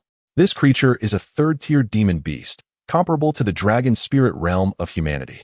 To vanquish such a foe would demand our utmost effort. Yet the young master executed it with such finesse. How potent must his strength be? He is still merely at the dragon vein realm. All gazed at Su Han's silhouette, rendered speechless by their astonishment. They acutely sensed that Su Han's recent strike did not employ any dragon techniques or magical spells. It was merely the most elementary form of attack. Yet, this seemingly simple attack instantaneously annihilated a beast renowned for its defenses. Unbeknownst to them, prior to entering that teleportation array, even with Su Han's prowess of 88 dragon veins, he may not have been capable of such a feat. Even if he could slay the giant thorned demon rhinoceros, an instantaneous kill would be improbable without the use of magic or secret techniques. However, in that second world, the verdant light encircling Lu Qingyao enveloped Su Han, elevating his dragon veins to a remarkable 108. Were Su Han to independently cultivate these dragon veins, achieving even over 100 would be exceedingly arduous, requiring immense resources. If translated into gold coins, unlocking a single dragon vein would likely demand no less than 10 million coins. Moreover, as the number of dragon veins increased, so would the monetary requirements. By the time one reached 100, the cost for an additional vein could soar to 100 million coins. Yet, the green light from the stone platform, which could be attributed to Lu Qingyao, facilitated Su Han's endeavor. The principle of investment and return is invariably proportional. The further one progresses in unlocking dragon veins, the greater the financial cost, yet concurrently, the strength of the newly unlocked veins increases. With Su Han's current capabilities, he could effortlessly slay not just a mere giant thorned demon rhinoceros, but even the most formidable of third-tier demon beasts, such as the flame giant tiger, in an instant. At this moment, Su Han had fully unblocked his meridians, and as he moved, a barely perceptible vortex hovered above his head. This vortex, though small, perpetually absorbed the spiritual energy of the heavens and earth, flowing into Su Han's body. Upon returning to the Shao family, Su Han delegated a series of tasks.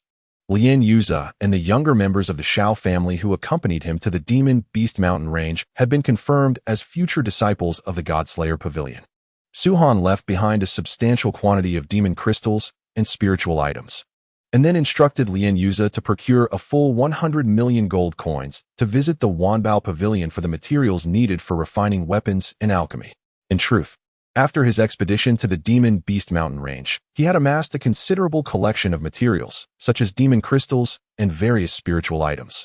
If it were another alchemist, the quantity of these materials would likely fall short of the demands of the sect's tasks concerning the required elixirs. However, Su Han was different. He had achieved mastery in the arts of alchemy and forging, and at this moment, his cultivation had surged to an astounding peak of 108 meridians. For elixirs below the golden grade, his success rate could reach an impressive 100%. The fields of alchemy and forging are often costly primarily due to their low success rates. Nevertheless, These professions remain exceedingly popular within the realm of Longguo. At present, the demon crystals were gathered, and gold coins were in hand. What remained were the elixirs and the weapons.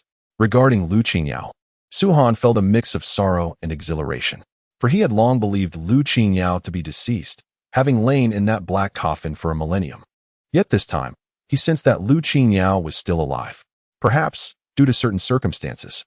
She had been resurrected by a formidable being who had created a realm within a realm. Although he was currently in mourning, as long as Lu Qingyao was alive, he would possess immense motivation. In the blink of an eye, another half-month had passed. One day, visitors came to the Xiao family. The esteemed first guest of the Liang family had graced the Xiao residence, indeed a moment of great honor for the Xiao family. Within the grand hall, Xiao Hongshan regarded the middle-aged man below, whose countenance was somewhat grim, and offered a polite remark. However, it was not merely pleasantries. In terms of strength, the Liang family far surpassed the Xiao family.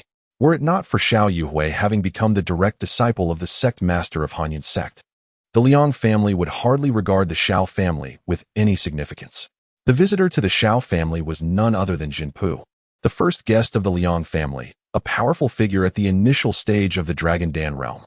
Accompanying him were two pinnacle experts of the Dragon Spirit realm, along with several individuals from the Liang family at the initial and mid-stages of the Dragon Spirit realm. One could discern the profound foundation of the Liang family merely by their presence. As the head of the Xiao family and its strongest member, Xiao Hongshan's cultivation merely reached the pinnacle of the Dragon Spirit realm, a level beneath that of the Liang family's guest, let alone compared to the head of the Liang family. With the Liang family's resources and cultivation, they could easily establish their own sect. Yet they had chosen not to do so. The establishment of a sect demands immense financial resources, and without formidable strength to protect it from annihilation, few would undertake such an endeavor. In addition to Zhenpu and his entourage, the Su family's Su Yunshan, Su Yunpeng, and Su Yunlai from the distant mountains had also arrived at the Xiao family. Might I inquire the purpose of your visit to the Xiao family? Xiao Hongshan asked. Do you not know why we have come? Zhenpu's expression turned somewhat icy. A jolt ran through Xiao Hongshan's heart. Yet his demeanor remained unchanged as he continued to smile. I truly do not know the reason. Logically, given the status of the Liang family, you should have little interest in visiting the Xiao family. Humph. Zhenpu let out a cold snort and said, several months ago, my family's young master, Liang Xiaowei, came to Yuan Mountain with the intention of participating in the Han Yun sect's assessment. However, before the assessment could commence, he mysteriously vanished.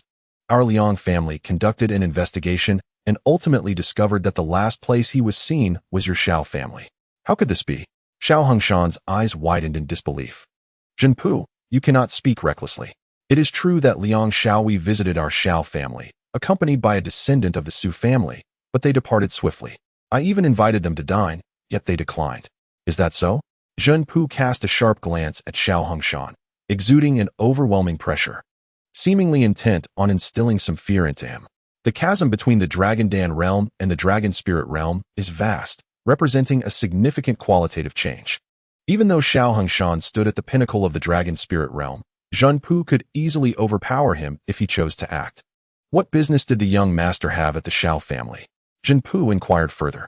It appears he had heard tales of my daughter's exceptional beauty and sought to propose to her.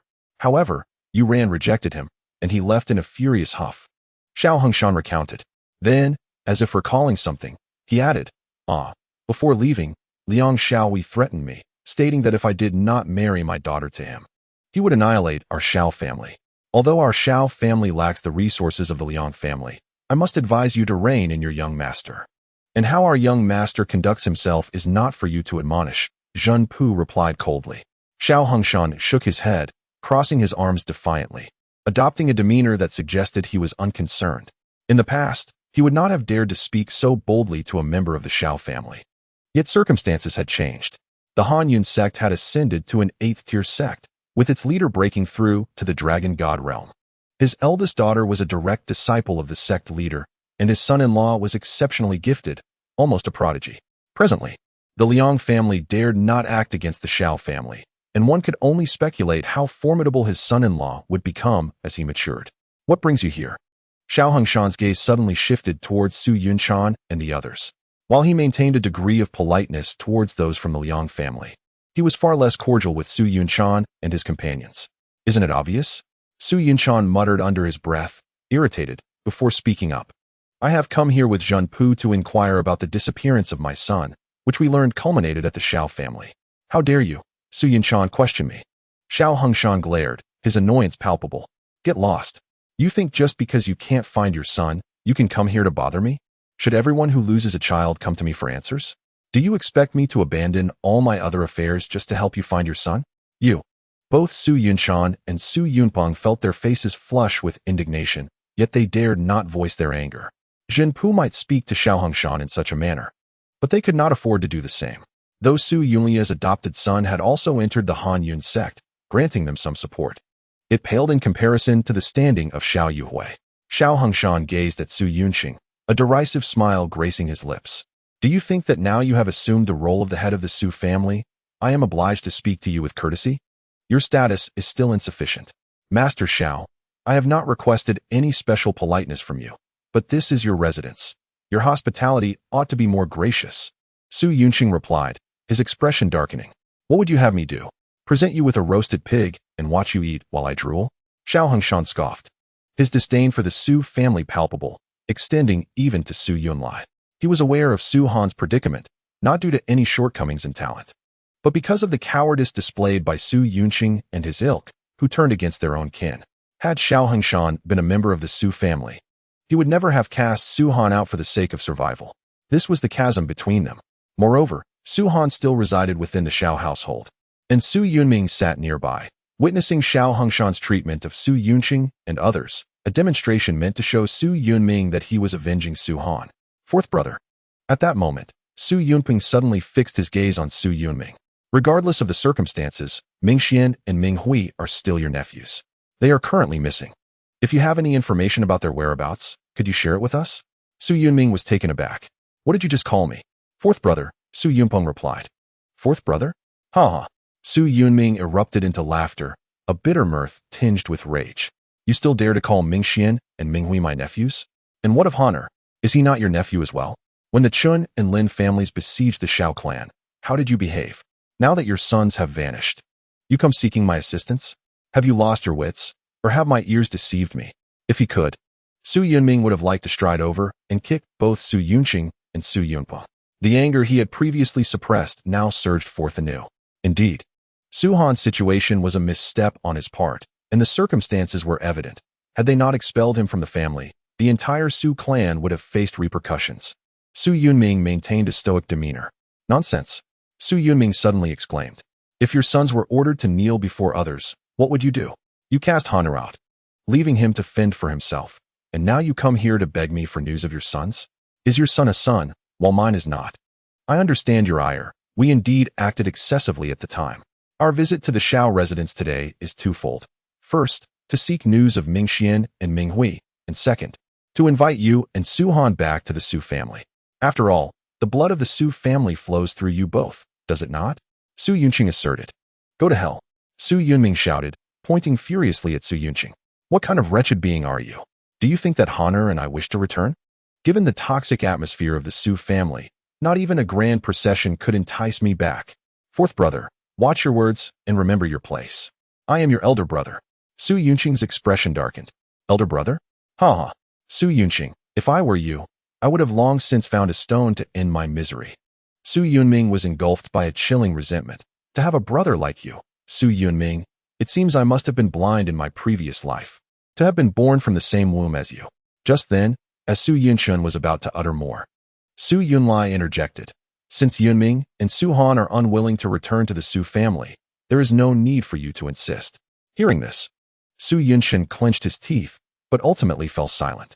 Su Yunming cast a glance at Su Yunlai, took a deep breath, and declared, Su Yunlai, I shall address you as elder brother just this once, and this is the last time. From the moment my brother Han and I departed from the Su family, we have become strangers to it. Do as you wish, Su Yunlai sighed, as if aged by countless years. He understood that everything was irretrievable, regrets were futile. Is everything settled?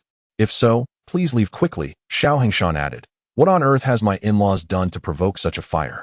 I truly do not wish to see you all. With Xiao Hengshan's expulsion, Su Yunshin and the others found themselves at an impasse, unwilling to depart without answers. Su Yunshan's gaze turned towards Zhenpu. Xiao Hongshan, my Liang family has investigated thoroughly. The last known location of the young master was the Xiao family. If you do not provide me with an answer today, what will you do? Before Zhenpu could finish, Xiao Hongshan's expression shifted abruptly, his earlier cordiality vanishing entirely. Zhenpu, my courtesy towards you does not imply fear. While the Liang family is indeed a prominent clan in the county, my daughter is a direct disciple of the Cold Cloud sect's master, a prodigy of unparalleled talent. You must be aware of the master's formidable strength. Dare to act against my Xiao family, and you shall see. Zhenpu was left momentarily speechless, astonished by the swift change in Xiao Hongshan's demeanor. Show them out. Before Zhenpu could utter another word, Xiao Hongshan rose, waving his hand dismissively and turning to leave. Everyone, please, he gestured towards Zhenpu and Su Yunshan. Humph. What grandiosity from the Xiao family. Zhenpu stood, coldly retorting, Xiao Hongshan, do not assume this matter will end here. The master of the Cold Cloud sect is indeed formidable, and my Liang family would not dare provoke him. However, I have heard that he is a man of principles. Should I uncover that the Xiao family harmed the young master, even the Cold Cloud sect's master would not intervene. At that point, do not expect my Liang family to show mercy. Xiao Hongshan paid him no heed, seemingly unperturbed. After Zhenpu's words, he departed, harboring anger yet feeling restrained. If it were merely the other three prominent families of Yuanshan, it would be one thing, but who could contend with Xiao Hongshan's fortunate daughter? Are you not leaving? Zhenpu had exited, yet Su Yunshan and the others remained seated. Yinming, we apologize for what transpired earlier. Please allow Su Han to return, leave.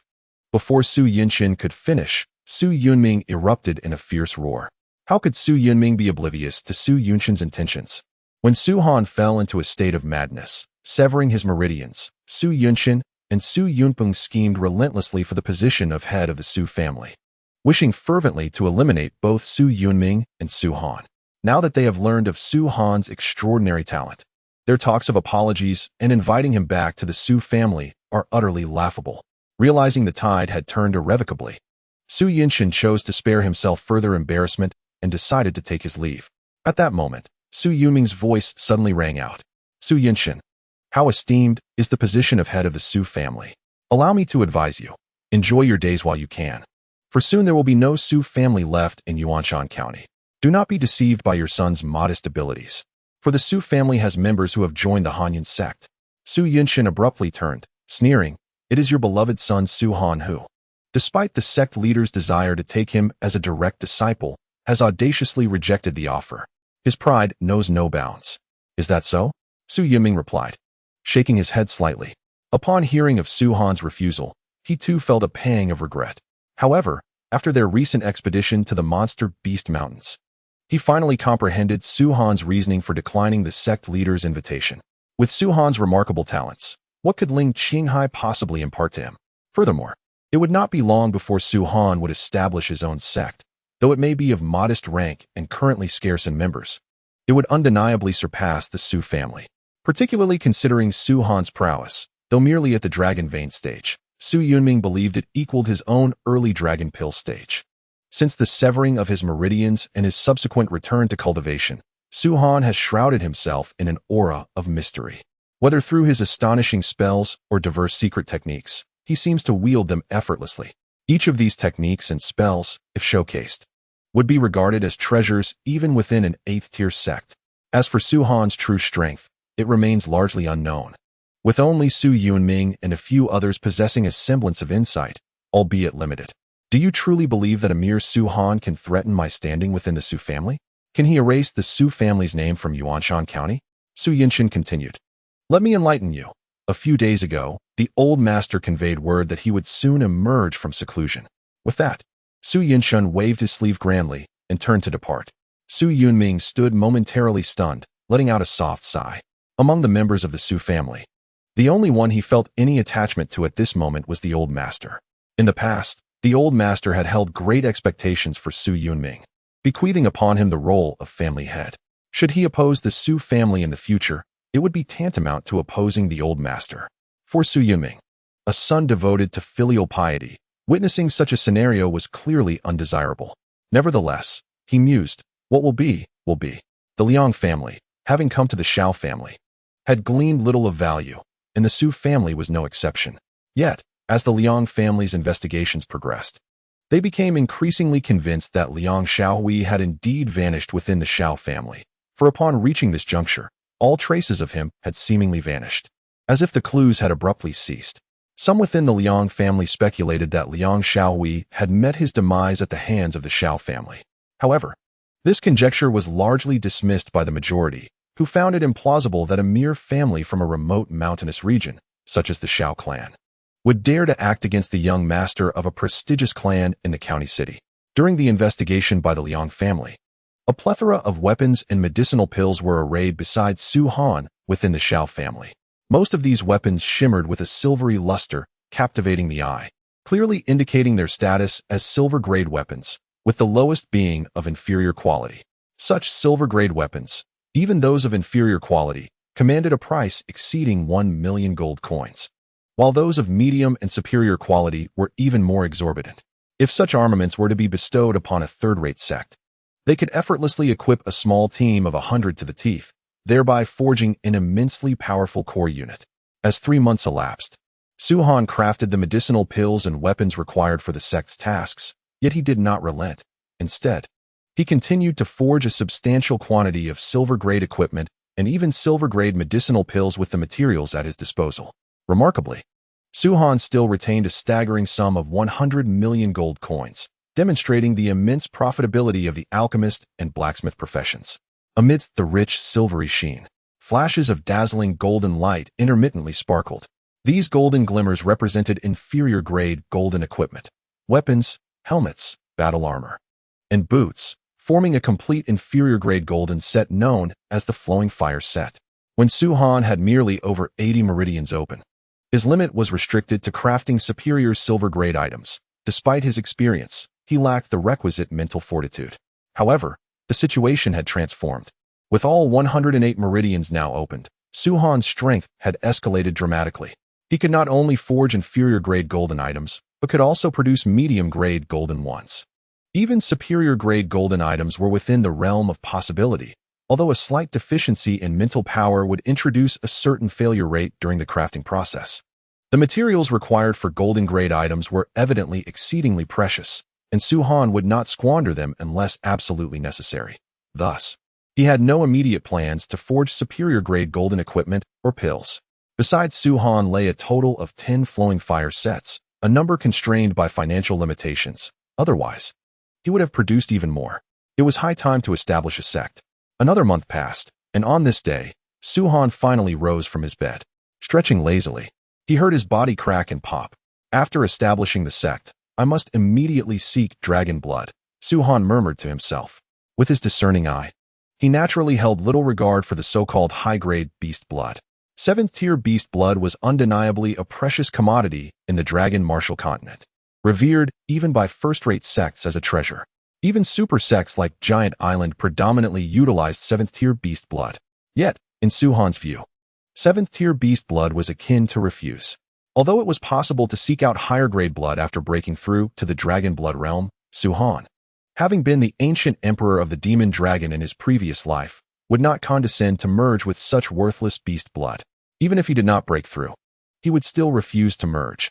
This was the pride of the ancient demon dragon emperor. With a sweeping gesture, Su Han collected all the elixirs and equipment into his spatial ring. He then departed from the Shao family, setting his course towards the Cold Cloud sect. To fulfill the sect's mission, it is imperative to deliver the required items to the affiliated sect. For instance, should Su Han wish to establish a sect, he must present his offerings to the Cold Cloud sect. Naturally, the Cold Cloud sect would subsequently pass these items to the 7 minor sects it oversees, which in turn would transfer them to the 6 minor sects, and so forth, in a continuous cycle until these items ultimately reach the hands of the major sections. Consider the vastness of the dragon martial continent and the multitude of sects it harbors. Merely to establish a 9th-tier sect demands a tribute of nearly 1 billion gold coins worth of items. What then of the 8th-tier and 7th-tier sects? Ultimately, these items find their way into the possession of the top 10 super sections. Just imagine the immense financial power these super sects must wield. Even Su Han, despite his own stature, felt a surge of indignation at the unscrupulous practices of these supersections. In his previous life, while establishing his own sect, he had never engaged in such sect-related tasks. The Cold Cloud sect, now elevated to an 8th-tier sect, exuded a newfound grandeur. Its formidable radiance enveloping the entire mountain peak and consistently emanating an astonishing aura. Previously, the guardians stationed at the mountain gate were of the Dragon Blood realm, but now they had been replaced by those at the pinnacle of the Dragon Blood realm, with the leader being a Dragon Spirit realm cultivator. Should an attack be launched against the Cold Cloud sect, these individuals might not prove significantly effective. However, under the protective brilliance established by Ling Qinghai, they at least had ample time to relay messages. Young Master Su, upon seeing Su Han's arrival, the leading Dragon Spirit realm individual promptly rose and addressed him with a hint of deference in his tone. He had once held Su Han in low regard. Yet on the day the Cold Cloud sect ascended to an 8th-tier status, Su Han presented a painting. That very painting enabled the sect master, Ling Qinghai, to directly break through to the mid-stage of the Dragon God realm, allowing him to stand shoulder to shoulder with the master of the long-established 8th-tier sect, the Flowing Snow sect. It is noteworthy that the master of the Flowing Snow sect took a century after entering the Dragon God realm to achieve the mid-stage, whereas Ling Qinghai accomplished this feat in merely half a year. This remarkable advance was entirely due to Su Han's painting. The guards had witnessed this extraordinary event, and even now, the aura of mystery surrounding Su Han lingered in their minds. After all, he was merely a Dragon Vein realm cultivator. The most significant aspect was that Ling Qinghai had personally declared Su Han an honorary guest elder of the Cold Cloud sect, a position of considerable power, second only to the sect master and deputy sect master, which compelled their respect. Su Han nodded slightly. I seek your sect master. Young Master Su, please follow me. The Dragon Spirit realm man responded promptly, addressing Su Han as young master rather than guest elder, which reflected a deeper respect. Given Su Han's youth, the term guest elder seemed inappropriate. Referring to him as young master showcased his extraordinary talent. Su Han naturally would not quibble over a mere title and proceeded directly into the Cold Cloud sect. What an imposing presence. It is truly unimaginable that a mere figure of the Dragon Vein realm could exert such pressure upon me. This young Master Su is indeed extraordinary. Upon Su Han's entrance into the Cold Cloud sect, the guards stationed there began to engage in hushed discussions among themselves. When they gazed upon Su Han, it was as though they were facing an immovable mountain, particularly due to Su Han's perpetually tranquil demeanor, which suggested he could maintain an unshakable calm at any moment. After escorting Su Han into the main hall of the sect, the captain of the Dragon Spirit guards withdrew. As he walked, everyone who encountered Su Han hastily greeted him with respect, including several elders. It is worth noting that these elders held a position of great esteem within the Cold Cloud sect. Yet, regardless of their status or the illustrious reputation of Su Han as an honorary guest elder, they treated him with the utmost reverence. As Su Han arrived at the conference hall, he unexpectedly encountered an old acquaintance. This elder, with hair ashen and frail, trembled slightly upon seeing Su Han and promptly bowed his head, respectfully stating, I have the honor of meeting young Master Su. After speaking, the elder brushed past Su Han, intending to depart immediately. Wait, Su Han said with a faint smile, turning to address him. Elder Ping Yuzi, we are acquaintances, so there is no need for such avoidance. The elder in question was indeed Ping Yuzi. Upon hearing Su Han's words, Ping Yuzi's lips twitched involuntarily, yet he halted, revealing a smile more sorrowful than tears. I have no means to evade. There are merely matters requiring my attention. Do not forget that you still owe me 30 million gold coins, Su Han remarked playfully. Ping Yuzi's heart raced at the reminder, and he awkwardly replied, I cannot forget. Then go about your business, Su Han said. Yes, Ping Yuzi quickly acquiesced, seemingly eager to escape as he hurried away, unleashing his dragon aura and employing a swift technique as if fleeing for his life. Su Han watched in astonishment, bemused by the elder's reaction, pondering why he would flee when he posed no threat. Shaking his head, he entered the conference hall. Ling Qinghai had long anticipated Su Han's arrival at the Cold Cloud sect and had been waiting for him. For others, it might have been uncertain whether Ling Qinghai would make an appearance, especially given the numerous matters requiring his attention as the head of the sect following its recent elevation to the 8th rank sect. However, with Su Han's visit, he felt compelled to be present, preferring to wait for Su Han rather than making him wait. Haha, young Master Su. What brings you to the Cold Cloud sect at such leisure? Ling Qinghai greeted with a smile as Su Han entered. Is it not permissible for me to visit without reason? Su Han replied with a grin. Of course, you are welcome, Ling Qinghai said. However, you must have been occupied with sect duties lately, so it is rare for you to visit us. Please, stay here today. I shall have preparations made for a banquet. And it would be an excellent opportunity for you to meet the senior members of the sect, considering you are an honorary elder of the Cold Cloud sect. Staying is unnecessary. I indeed have a few matters to discuss today. With a wave of his hand, Su Han summoned a cascade of light that illuminated the floor of the conference hall. The silver radiance glimmered like the moon in the night sky, leaving Ling Qinghai momentarily speechless. Are all these weapons of silver grade? He swallowed hard. Previously, Su Han had presented a staggering 100 pieces of silver-grade equipment to the Hanyan sect, and now, not long after, he revealed yet another impressive array. The sheer number of these silver weapons must surely number in the hundreds. Moreover, these are weapons. There is a profound distinction between equipment and weapons. The crafting of weapons, regardless of their tier, is inherently more challenging than that of equipment. Consequently, the value of weapons is significantly greater than that of other gear. The items required for the sect's missions are exclusively silver-grade weapons, not mere equipment. Everything you need for the sect's tasks is right here. Please verify, Su Han stated calmly. Upon hearing this, Ling Qinghai's body trembled with astonishment. Hundreds of silver-grade weapons, along with a substantial quantity of elixirs and remarkable demon crystals. In comparison, the mere 10 million gold coins seemed trivial. Have you crafted all this during this period? Ling Qinghai inquired. Indeed, Su Han affirmed with a nod. Ling Qinghai was utterly astounded. How could all these items be assembled in such a short span? 3 months? If it were anyone else attempting to forge these weapons, let alone concoct elixirs, it would likely take over a year just for the hundreds of weapons. Setting aside Su Han's exceptional crafting speed and success rate, Ling Qinghai was perplexed about the source of such an enormous sum of gold coins.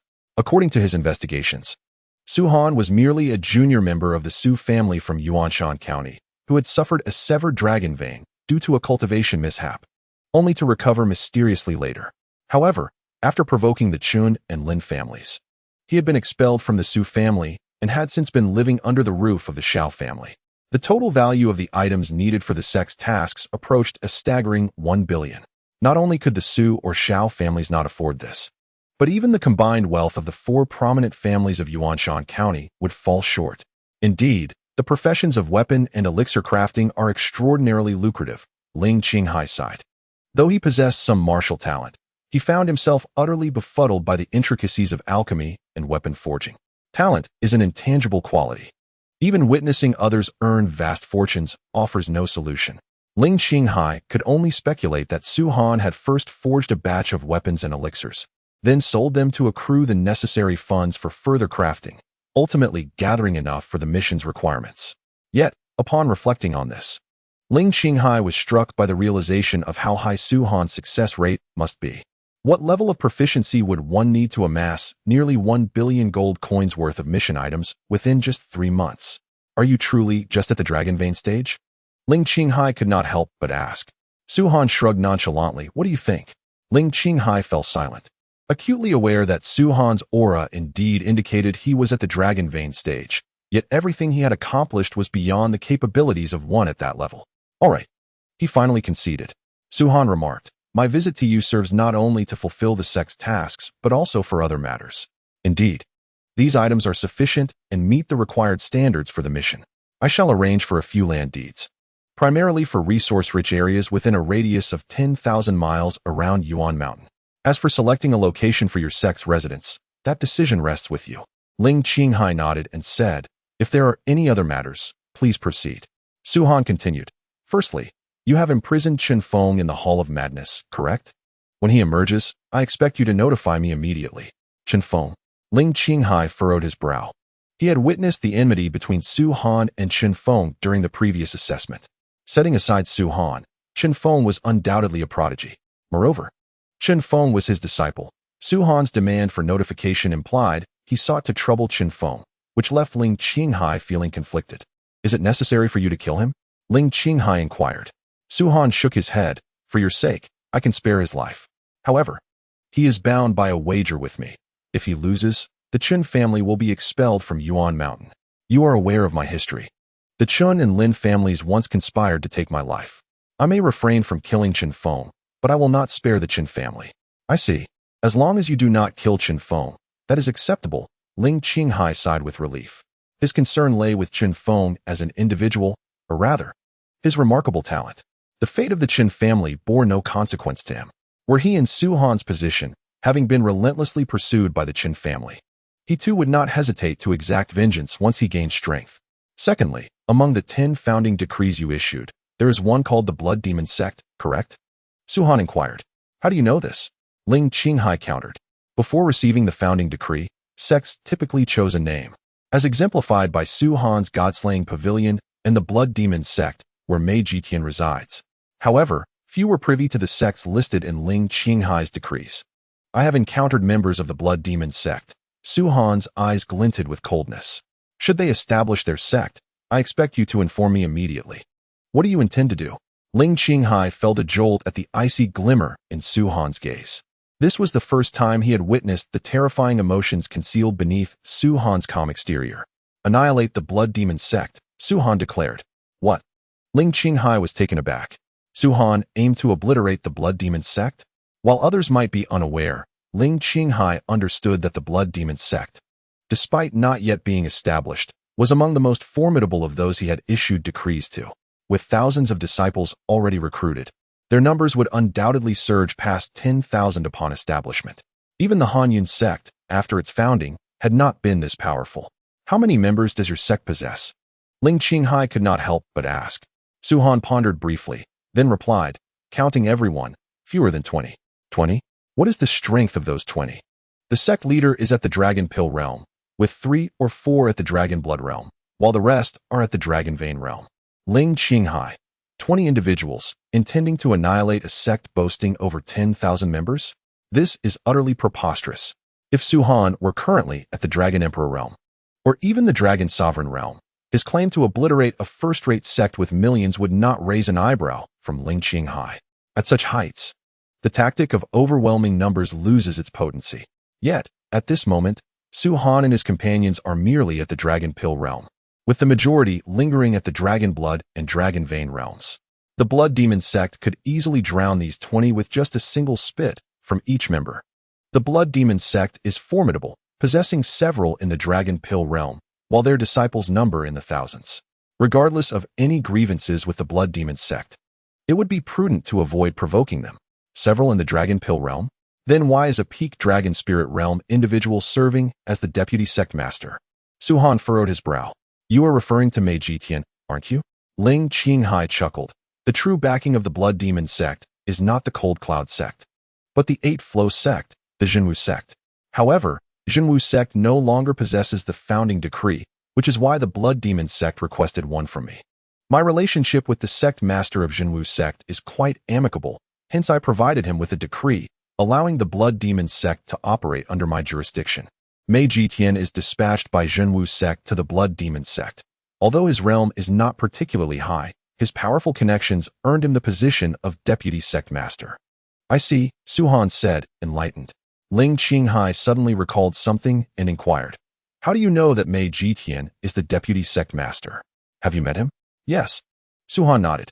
Previously, we ventured into the Monster Beast Mountains and encountered a team of 100 led by Mei Jitian, which resulted in a minor conflict. Fortunately, you returned unscathed.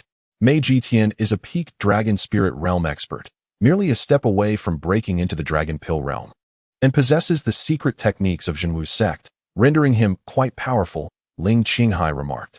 I killed him, Su Han replied nonchalantly. Ling Qinghai, were it not for the identity of the person before him, he would have been tempted to spit in disbelief. Killed? You killed him? How can you jest? That was a peak Dragon Spirit realm powerhouse, merely a step away from breaking into the Dragon Pill realm. Furthermore, with the secret techniques bestowed by Jinwu Sect, he stands far superior to his peers, nearly invincible. And you claim you simply killed him? You might have slain him, but your casual demeanor baffles me. Ling Qinghai was utterly confounded by Su Han, as it appeared that even if Su Han had slain a Dragon God realm expert, he would maintain this composed disposition. So, you personally dispatched Mei Jitian? Ling Qinghai queried. Su-Han shook his head. No, it was one of my subordinates who did so. I see, Ling Qinghai responded. Comprehension dawning upon him. Su-Han had previously mentioned that within his newly established sect, there was a Dragon Pill realm member. It seemed that individual was responsible for Mei Jitian's demise. However, Su-Han's next statement nearly caused Ling Qinghai to cough up blood. He was not even qualified to prompt my intervention. Forget it, forget it. Ling Qinghai waved his hand, having grown numb to the shocks that Su-Han delivered. He immediately said, since you have already slain Mei Jitian, it is undoubtedly a situation of no return. Moreover, Jinwu sect must be aware of this matter. If you truly intend to take action against Blood Demon sect, it is likely that Jinwu sect will intervene as well. Jinwu sect? Su-Han's lips curled into a smirk. It is merely an insignificant third-rate sect. It matters not. Is there anything else? Ling Qinghai inquired. At that moment, he felt an overwhelming urge to slap Su-Han and then tell him to stop boasting. However, for reasons unknown, he sensed that Su-Han's words were not mere bluster, but rather conveyed a sense of truth. Then there are the 50 slots, Su-Han stated. I knew you would mention that, Ling Qinghai sighed. I have already prepared the people for you. All members of Han Yun's sect, aside from the elders, have gathered in the square, approximately 40,000 in total. Then let us proceed. Su-Han rose. Ling Qinghai quickly added, I must clarify that you promised me you would not select any of the sect's talented individuals. This is a matter of 50 slots. If you go back on your word, not only I, but the elders of the sect will not consent. Rest assured. Su-Han smiled and then walked towards the exit. Ling Qinghai shook his head in resignation and followed him. At the Han Yun sect square, thousands had already assembled. Standing in the center, from a distance, it appeared as a sea of dark heads. These individuals were disciples of Han Yun sect, summoned to the square just 10 minutes prior. What is happening? Why have we been called here? There must be something significant. I heard all those below the elder rank have been summoned.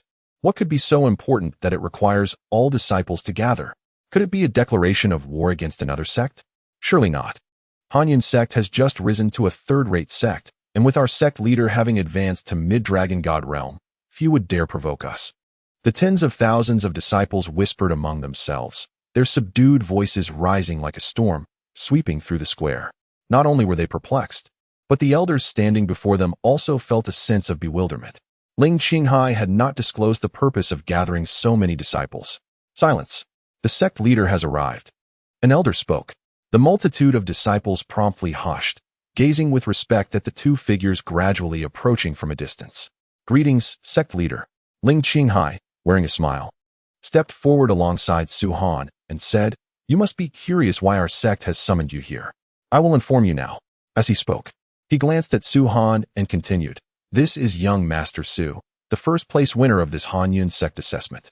I believe you have all heard of him. He is Su-Han. So it is he. I have heard his talents are extraordinarily exceptional. Exceptional? It is beyond mere exceptional. It has reached a terrifying extent. Indeed, he has opened 22 dragon veins and is a top-tier alchemist in the dragon vein realm. Calling him terrifying is no exaggeration. A multitude of gazes converged sharply upon Su-Han. Had he not been the reborn Su-Han, he would surely have succumbed to such overwhelming pressure. Yet, he remained remarkably composed, offering a slight nod to the disciples and greeting them with a simple, hello. What was his purpose for being here? Could it be that he wished to join the Cold Cloud sect once more? Even if that were the case, was it necessary for such a large contingent to welcome him? Yang Lin pondered this from the forefront of the crowd. Although he held a certain admiration for Su-Han's talents, he believed that Su-Han lacked the requisite strength to take on disciples. Aside from Yang Lin, others participating in the assessment, such as Hu Zhengyao and Lung Yihui, were equally perplexed, uncertain as to why the sect leader had orchestrated such an elaborate display. Young Master Su not only topped this examination, but is also on the verge of establishing his own sect, named the God-Slaying Pavilion, remarked Ling Qinghai. These words detonated like a bombshell amidst the throngs of thousands. What? Is he not of the Dragon Vein realm? How could he possibly establish a sect? Has he already ascended to the Dragon Pill realm? It cannot be so swift. His aura still emanates from the Dragon Vein realm. What does his sect establishment have to do with us? Ling Qinghai raised a hand to quell the uproar, and the cacophony of voices diminished significantly. Young Master Su has come here to select 50 individuals from among you to join the God-Slaying Pavilion, he continued, as the God-Slaying Pavilion has just been founded. It possesses abundant resources. Those fortunate enough to join will receive superior training compared to what is available in the Cold Cloud sect. Upon hearing this, the countenances of over 40,000 disciples darkened instantly. So, it was merely a selection of candidates.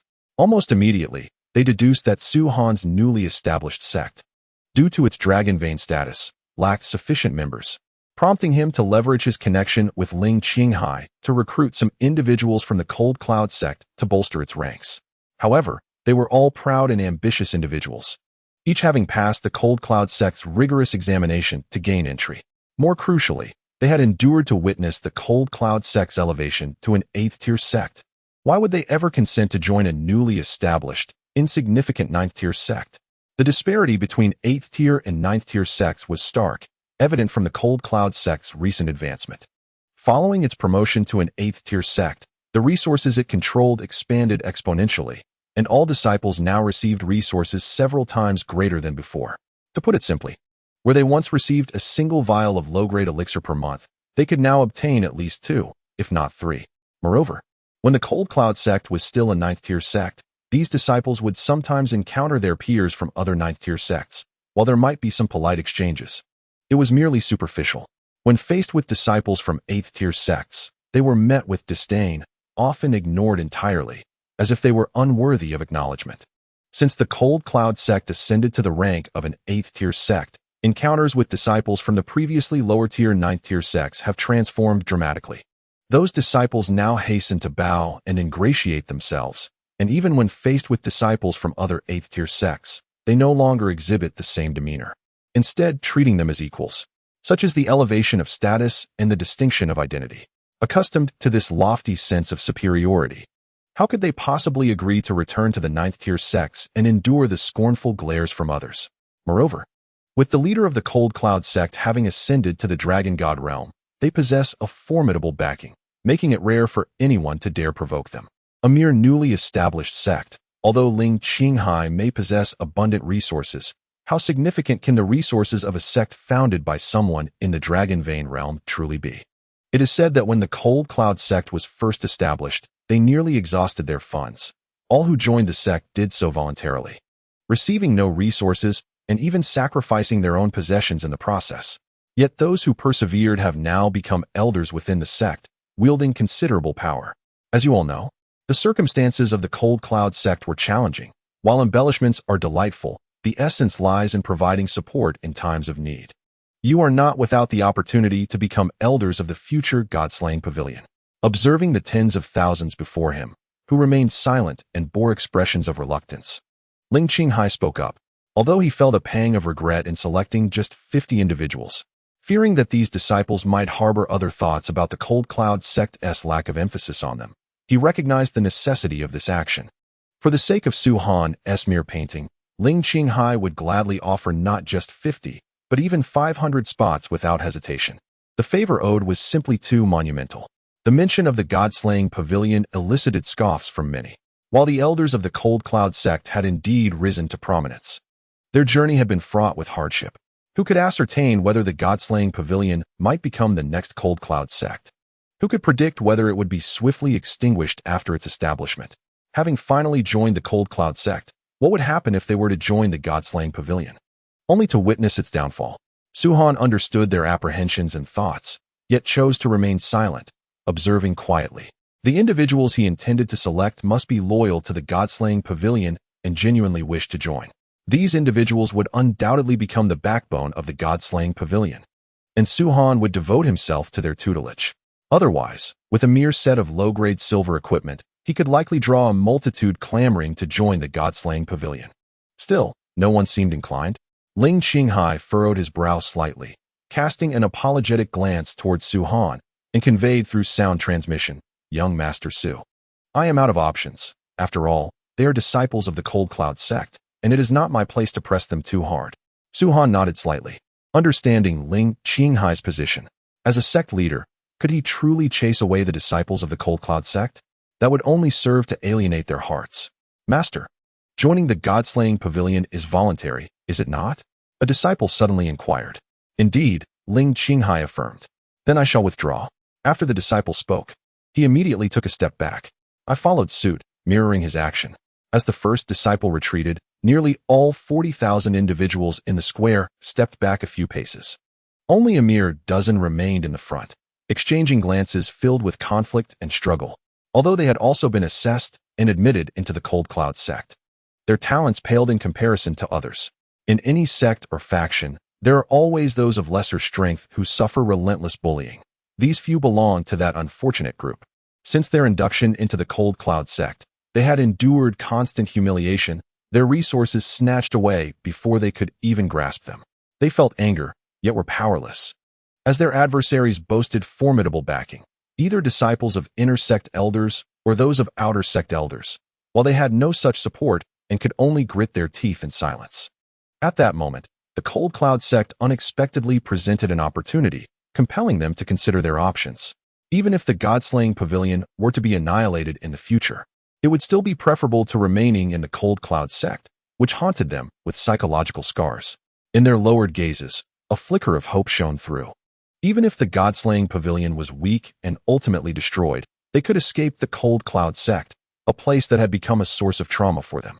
Conversely, should the God-slaying pavilion survive and thrive, they could eventually rise to prominence. After a brief moment, someone suddenly exclaimed, "I am willing to join the God-slaying pavilion." Su-han looked up sharply, noticing that the speaker was a somewhat frail, pale-faced youth.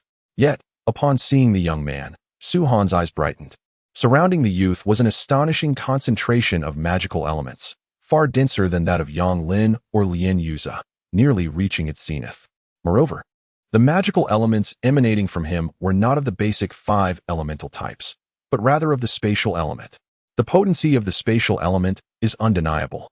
In his previous life, Su-han had witnessed a holy magic master wielding spatial elements, effortlessly creating a colossal rift in space that spanned thousands of meters. Its might capable of contending with ordinary 5-elemental magic gods. Had the multitude not retreated, Su-han might have had to search diligently to find him. Instead, he now stood directly before him, a serendipitous encounter. Most importantly, this individual was eager to join the God-slaying pavilion. Excellent. Even with Su-han's composed demeanor, he felt a surge of joy upon meeting the youth, though he did not outwardly express it. A super talent in spatial elements. Even in the high magic realms of his past existence, such individuals were likely to emerge only once in a million. "What is your name?" Su-han inquired. I am called Lu Yun," the youth replied, somewhat nervously. Though slightly older than Su-han, the disparity in their statuses was unmistakable. For Su-han was the master of the God-slaying pavilion, while Lu Yun was merely a disciple of a sect. Despite his youth, Su-han exuded an aura that made Lu Yun feel as though he were being scrutinized by an extraordinary beast, enveloping him in an overwhelming sense of pressure. "Come here," Su-han said with a gentle smile, beckoning Lu Yun closer. Taking a deep breath, Lu Yun stepped beside Su-han.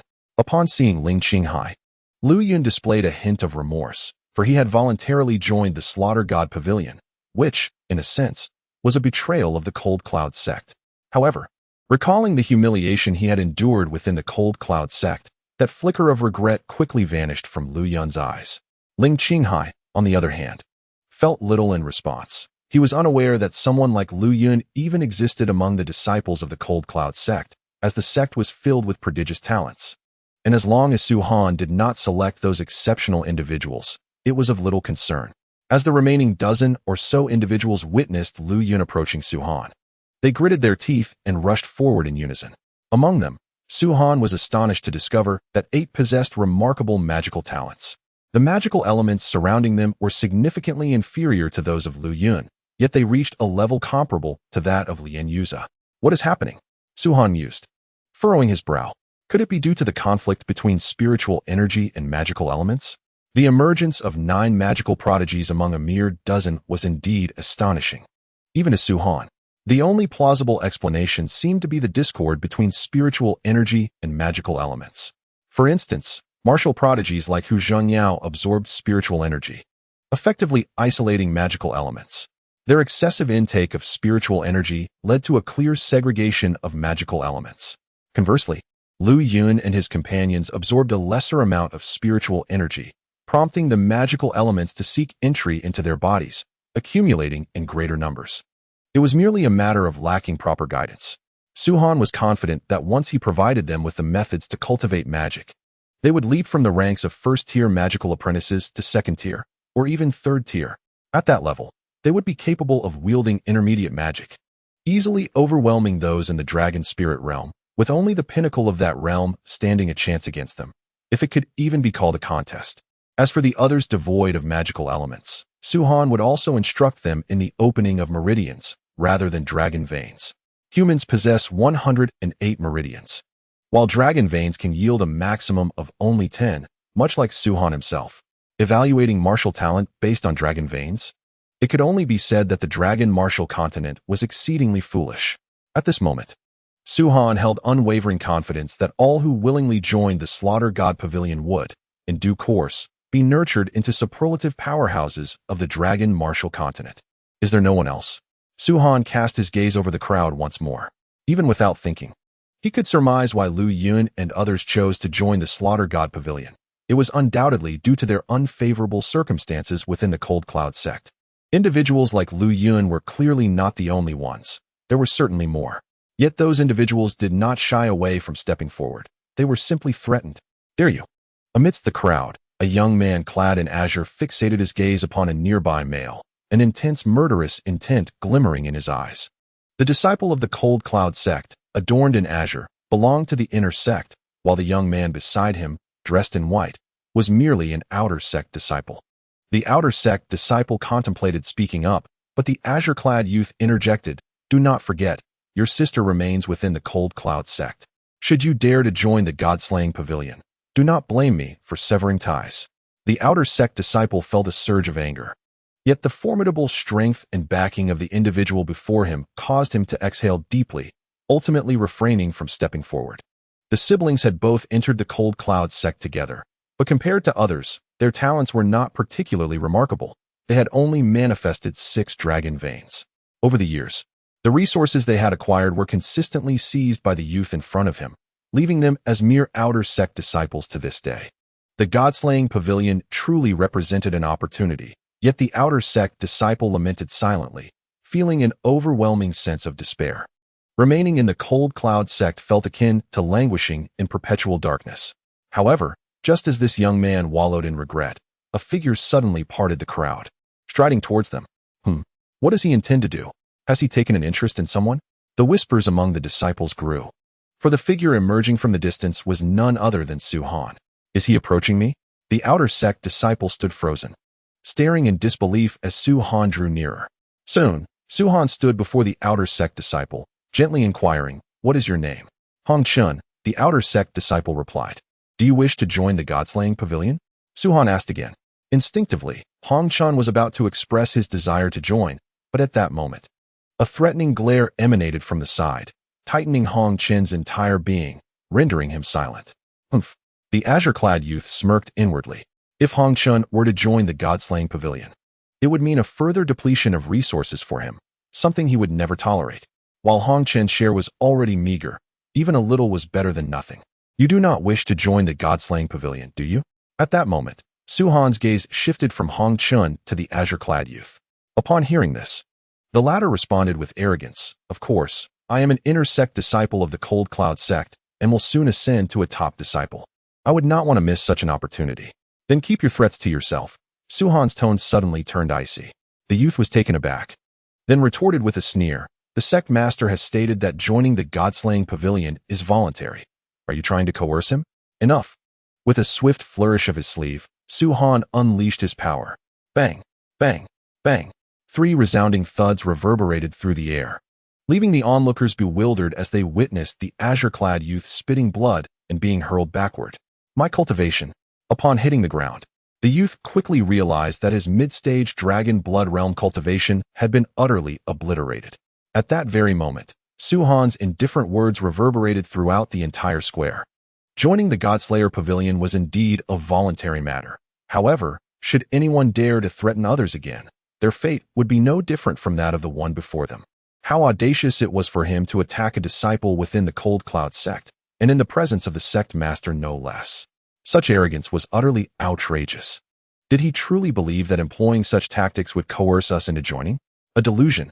Upon witnessing Suhan's lightning-fast strike, The many disciples of the Cold Cloud sect were momentarily taken aback, only to then reveal their fury, their gazes directed at Su Han, filled with hostility.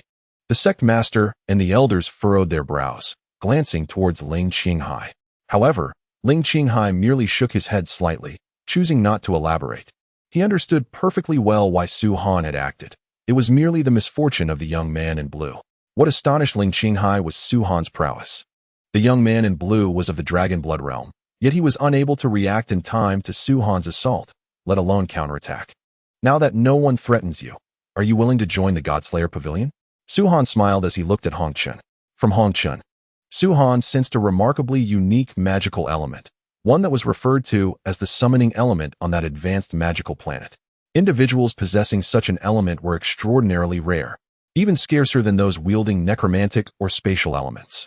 In his previous life on that advanced magical planet, the appearance of someone with this element would immediately attract the attention of various factions. If they could not seize them, they would resort to any means to eliminate them. The threat posed by such individuals was immense.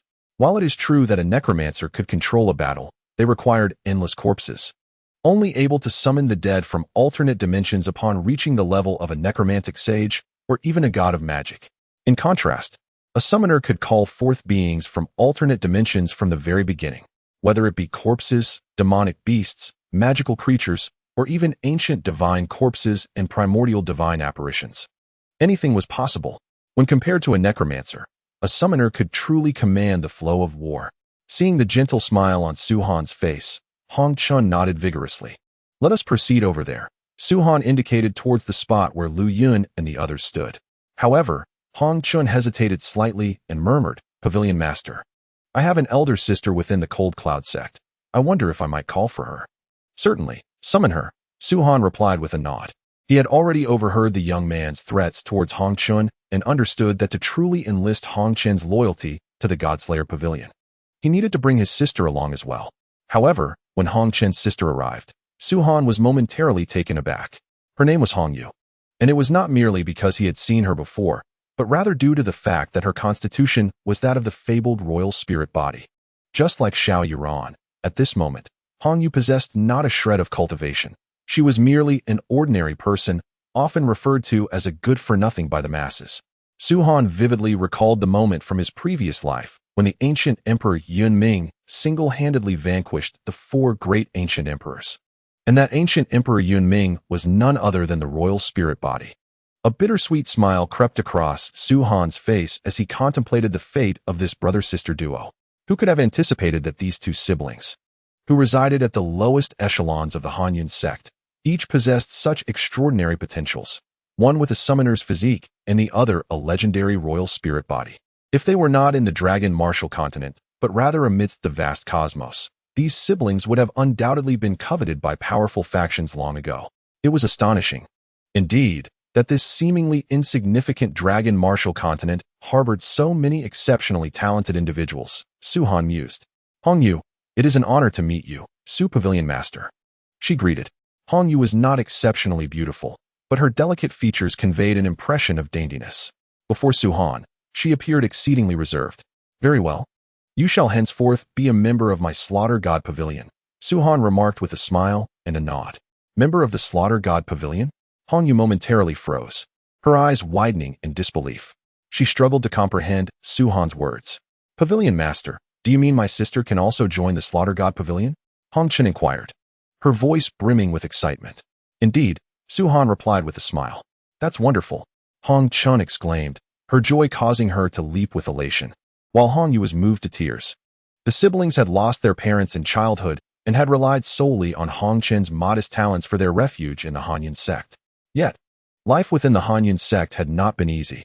Previously, Hong Chun had feared that Su Han would not permit her to bring her sister along, as many viewed Hong Yu as a burden.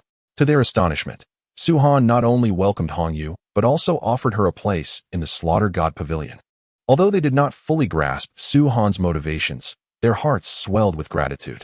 In the following hours, Su Han selected several dozen disciples, each of whom, like Hong Chun and Lu Yun, had been struggling within the Han Yun sect and sought a chance to change their fortunes. Of course, these individuals also possessed magical talents. The Han Yun sect was vast, with over 40,000 disciples, and the underprivileged were certainly not limited to just 50. However, Su-Han's selection was decidedly discerning. Among the 50, he discovered 5 individuals with summoning abilities, bringing the total to 6 when including Hong Chun. Notably, Hong Chun's summoning prowess was significantly stronger. Is this the criterion for accepting disciples into the Slaughter God Pavilion? Even the inept are welcomed? Is the Slaughter God Pavilion merely a refuge for the incompetent? Mocked some disciples of the Hanyan sect, sneering at the company of Lu Yun and Hong Chun. Look at the kind of people he has taken in. In our Hanyan sect, they are the dregs, but in the Slaughter God Pavilion, they are treated like lords. Humph, this is the disparity between third-rate and second-rate sections. The expressions of Hong Chun and Lu Yun darkened at the disdainful gazes directed their way. Just a bunch of frogs in a well. Soon, you shall surpass them. Su-Han's calm voice resonated in the ears of all present. The words served as a reassuring balm, prompting everyone to take a deep breath, their eyes reflecting unwavering determination. They silently vowed that if Su-Han held them in regard, they would not disappoint him in return. After the selection was complete, Su-Han turned to Ling Qinghai. Is this the disciple you wish to choose? Ling Qinghai furrowed his brow. Although Su-Han had not selected any prodigies, which eased his concerns, he found it difficult to comprehend why Su-Han would overlook the talented in favor of those with comparatively lesser potential. Su-Han nodded, unwilling to offer an explanation. For in the days to come, these 50 individuals would soon demonstrate through their abilities why Su-Han had chosen them. This is your selection. Do not blame me later. Ling Qinghai muttered under his breath. Su-Han smiled slightly. Perhaps in your eyes, they are nothing, but in mine, they are unparalleled geniuses. All right, as you say. Ling Qinghai waved his hand in resignation. Now that the selection is complete, shall I dismiss them? Yes, Su-Han affirmed. Just then, a melodious voice suddenly emerged from the crowd. Everyone looked up to see Xiao Yuhui gracefully stepping forward. Her stunning beauty and statuesque figure sent many disciples into a frenzy, with nearly all eyes fixated on her, filled with admiration. Not only was Xiao Yuhui strikingly beautiful, but she also possessed extraordinary talent, drawing attention wherever she went. Even within the esteemed Cold Cloud sect. Yuhui, is there something you need? Ling Qinghai inquired with a smile, appreciating this gifted female disciple. Is it true that the Slaughter God Pavilion only accepts 50 individuals? Xiao Yuhui asked, directing her gaze at Su-Han. What is it? Su-Han responded. Xiao Yuhui bit her lip, hesitated for a moment, and then took a deep breath. I wish to join the Slaughter God Pavilion. What? Surely I did not mishear. Senior Sister Yuhui wants to join the Slaughter God Pavilion? What merits does that pavilion possess? Murmured the disciples in disbelief.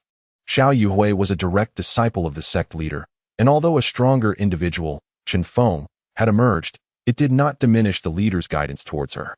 Was Xiao Yuhui truly considering a betrayal of her sect? At the instant Xiao Yuhui's words fell, a wave of astonishment rippled through the tens of thousands of disciples. They gazed at her in utter disbelief, unable to fathom why she would relinquish her status as a direct disciple of the sect leader to join a newly established, lesser sect. What advantages could the Slaughter God Pavilion possibly offer? Not only the disciples, but Ling Qinghai, too, wore a frown. Xiao Yuhui's talent had previously placed her at the pinnacle of the Cold Cloud sect, and now, following Chun Feng's arrival, she ranked second. The crucial point was that Xiao Yuhui was Ling Qinghai's direct disciple. Her declaration to join the Slaughter God Pavilion felt like a slap in his face. Had anyone else been selecting disciples instead of Su-Han, Ling Qinghai might have already erupted in anger. Master, it is not a matter of your teachings being inadequate. Rather, Yuhui has her own aspirations, and she hopes you can understand. Xiao Yuhui gently bowed towards Ling Qinghai, expressing her apologies. Once a teacher, always a father.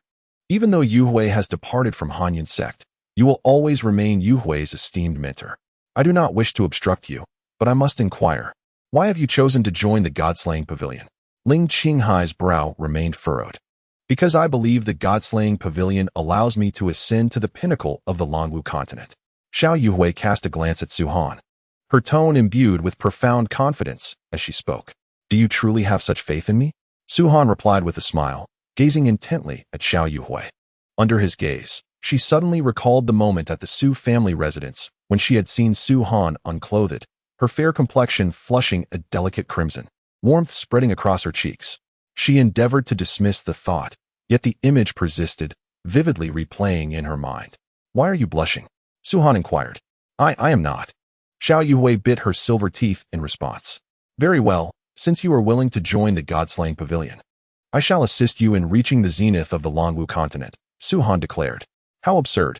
Are you not afraid of overextending your tongue? Reaching the pinnacle of the Longwu continent?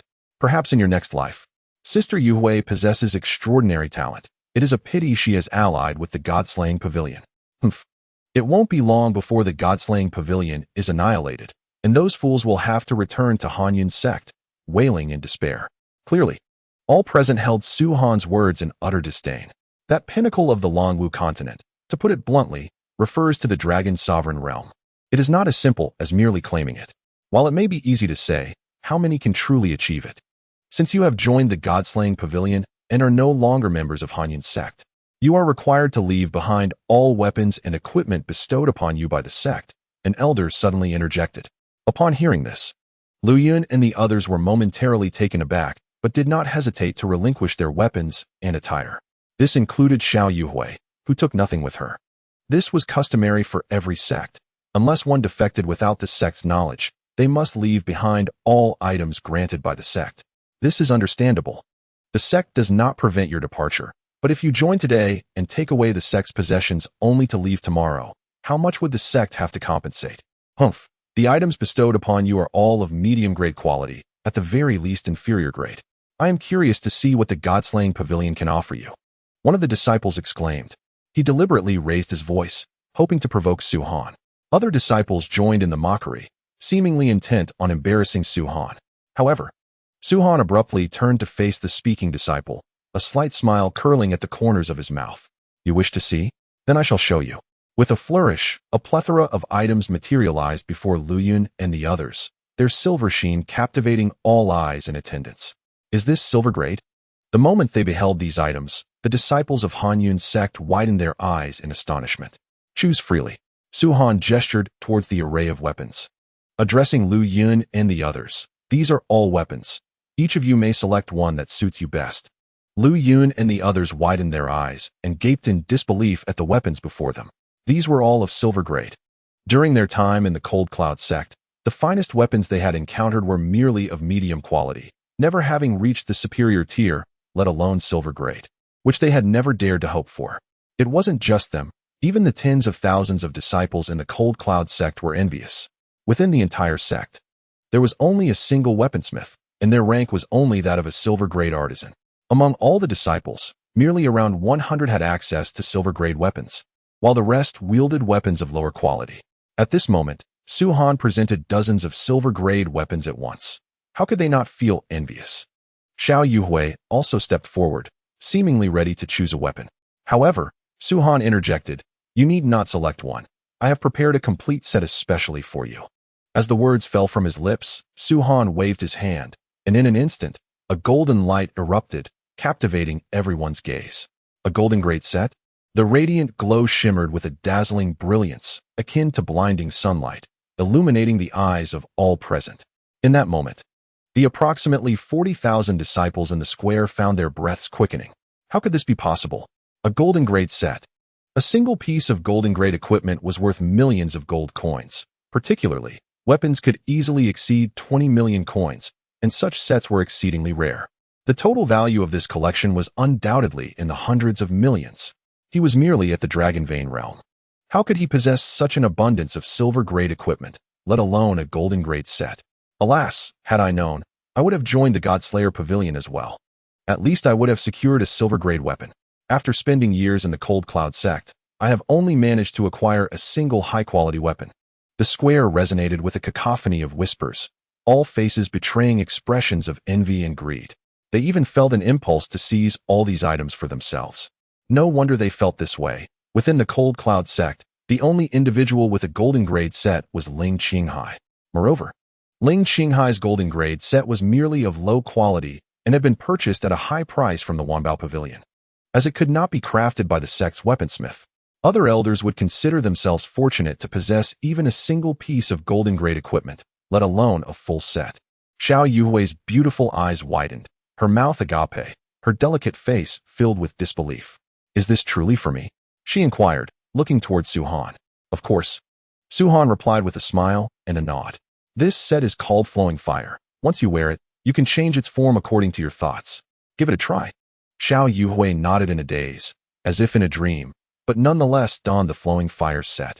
As she put it on, the originally golden light suddenly transformed into a striking crimson.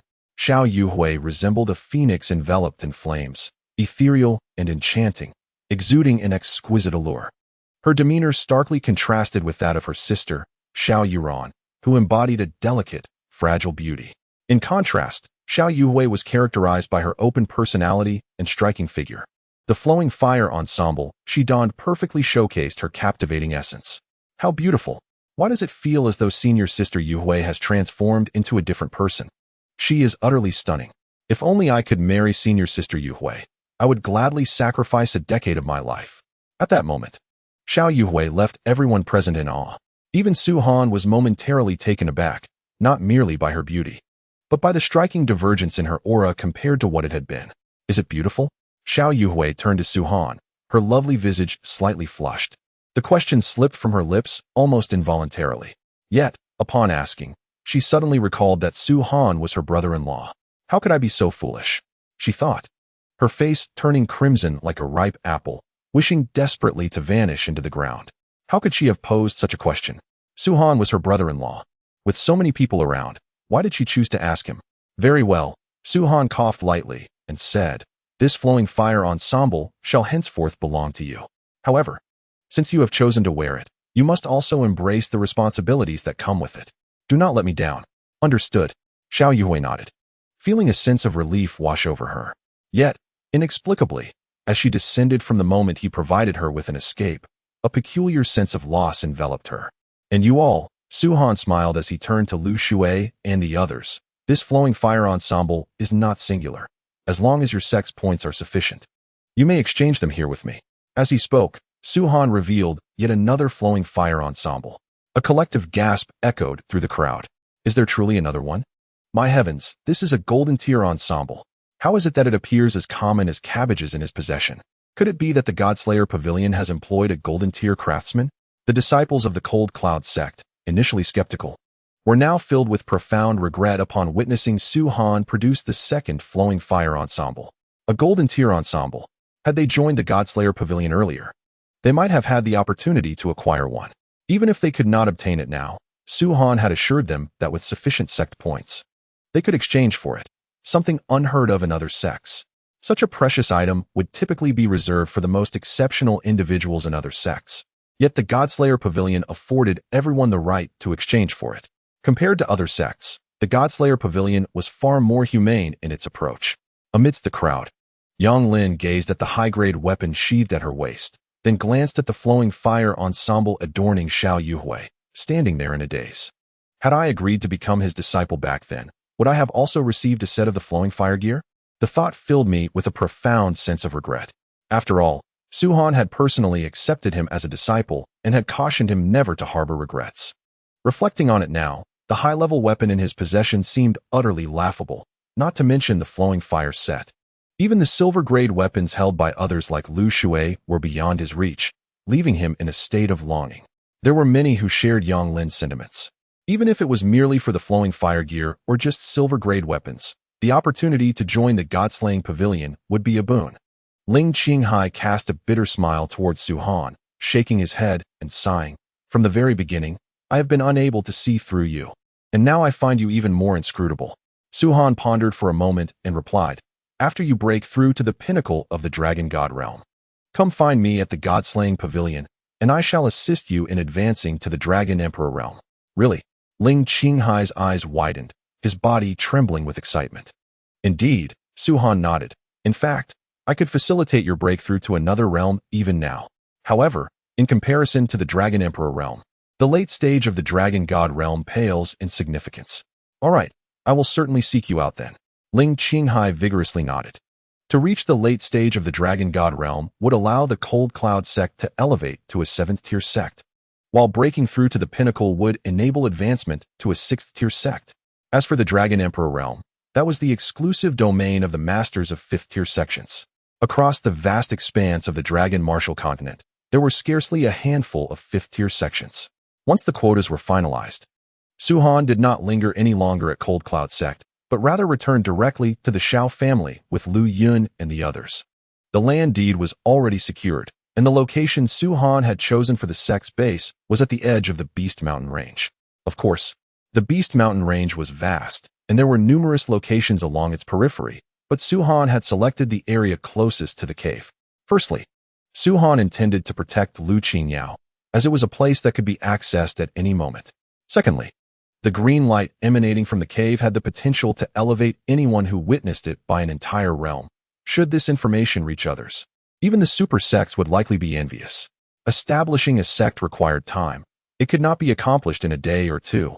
So Lu Yun and the others would temporarily stay at the Shao family. Naturally, Shao Hongshan was more than willing to accommodate this. Shao Hongshan had grown increasingly fond of his son-in-law Su-Han. As long as Su-Han did not sell out the Shao family, he would not hinder him in any endeavor. Has my sister joined the God-slaying pavilion as well? In the room, Shao Yuran sat on Su-Han's bed, pouting playfully. Then I want to join too. I want to join. You may join, but only after your physique has fully recovered, Su-Han chuckled. No, I want to join right now. Little Su-Han, you can't leave me behind.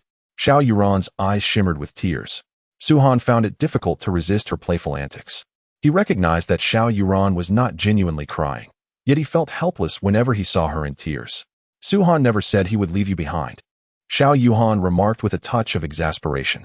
Gazing at her enchanting younger sister, Xiao Yuhui was reminded of her conversation with Su-Han at the Cold Cloud Sect, and an overwhelming sense of guilt began to swell within her. Humph, wretched Su-Han, do not be swayed by my sister's beauty, she thought indignantly. I may not be able to cultivate, but I assure you, I am not any less attractive than she is.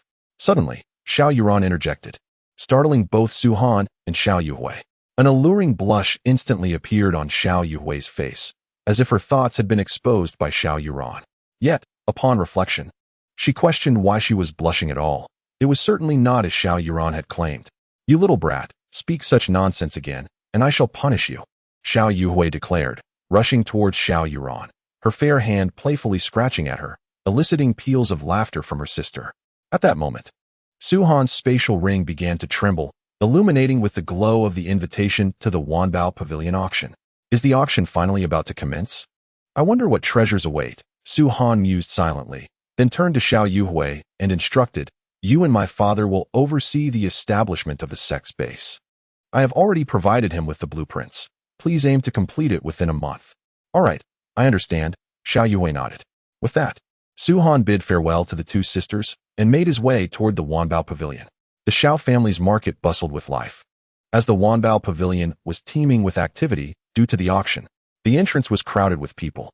Anyone who could attend the auction was either wealthy or noble. The Wanbao Pavilion had never failed to impress its patrons. Although it was merely a small auction in the remote Yuan Mountain County, the pavilion itself was a formidable force, rivaling the top 10 super sects across the Dragon Martial Continent. It consistently showcased enticing items. Auctions of this nature often involve transactions worth millions of gold coins, rendering the smaller families of Yuan Mountain County mere bystanders. Even the prominent families within the county were relegated to the lower tiers of competition, with the most formidable contenders typically hailing from well-known, lesser sections. Occasionally, even the presence of mid-tier sects could be felt. The auction in this remote county could attract figures from both the 9th and 8th tier sects, underscoring the profound influence of the Wanbao Pavilion. Standing at the entrance of the pavilion was Yun Qianqian, her slender figure adorned with a radiant smile, welcoming the arriving guests. As patrons passed by, they could not help but steal glances at her, for her beauty rivaled that of Xiao Yuhui and Xiao Yuran. Young Master Su has arrived? Upon seeing Su-Han, Yun Qianqian's beautiful eyes sparkled, and she quickly approached him. There are quite a few people here, Su-Han remarked with a smile. This is nothing. If young Master Su were to visit the auctions in the kingdoms, or even the empires, that would be truly crowded, Yun Qianqian replied softly. Su-Han chuckled and shook his head. Kingdoms? Empires? Can they possibly compare to the auctions within the Star Realms? Even the most modest auctions within the lower Star Realms can attract the participation of millions, and when it comes to the auctions held by kingdoms and empires, they pale in comparison, akin to a small sorcerer overshadowed by a great one. Come, let me escort you inside. I have prepared a private box for you. As Yun Qianqian and Su Han entered the Wanbao Pavilion, the crowd behind them began to murmur in intrigue. Who are these individuals? Why would the esteemed young lady of the Yun family personally lead them? Their status must be exceedingly high. Perhaps they are affiliated with an 8th-tier sect. On the surface, the Wanbao Pavilion appears to be merely a few stories tall, yet the venue for the auctions lies underground. The area surrounding the pavilion has been extensively excavated, creating an underground hall that accommodates a staggering 100,000 seats, along with 100 private boxes encircling it. Those who attend the auctions are invariably wealthy and influential, but only those permitted into the private boxes truly possess significant status. Were it not for the Wanbao Pavilion's deliberate reservation of these boxes, one could acquire a box at a cost of approximately 2 million gold coins. Consider this. Merely attending an auction for a few hours could entail an expenditure of 2 million gold coins. Who, if not a major power, could bear such a burden? Master Su, your box is right here, Yun Qianqian announced, guiding Su Han to one of the private boxes. Thank you, Su Han replied, nodding as he stepped inside. Surprisingly, Yun Qianqian did not depart. Instead, she inched closer to Su Han, her voice a gentle whisper. Do you still possess that purple gold level dragon technique you sold previously? A wave of alluring fragrance enveloped Su Han, and he could feel the enticing warmth of Yun Qianqian's breath. The proximity between them was intimate, and had it been anyone else, they would have certainly succumbed to temptation. If not possessing it, they would have claimed otherwise. Clearly, Yun Qianqian did not seek the dragon technique for herself. Rather, she aimed to unsettle Su Han's composure and extract information from him. A beauty trap, perhaps? Su Han's eyes narrowed as he suddenly stepped forward, closing the distance until he was directly against Yun Qianqian.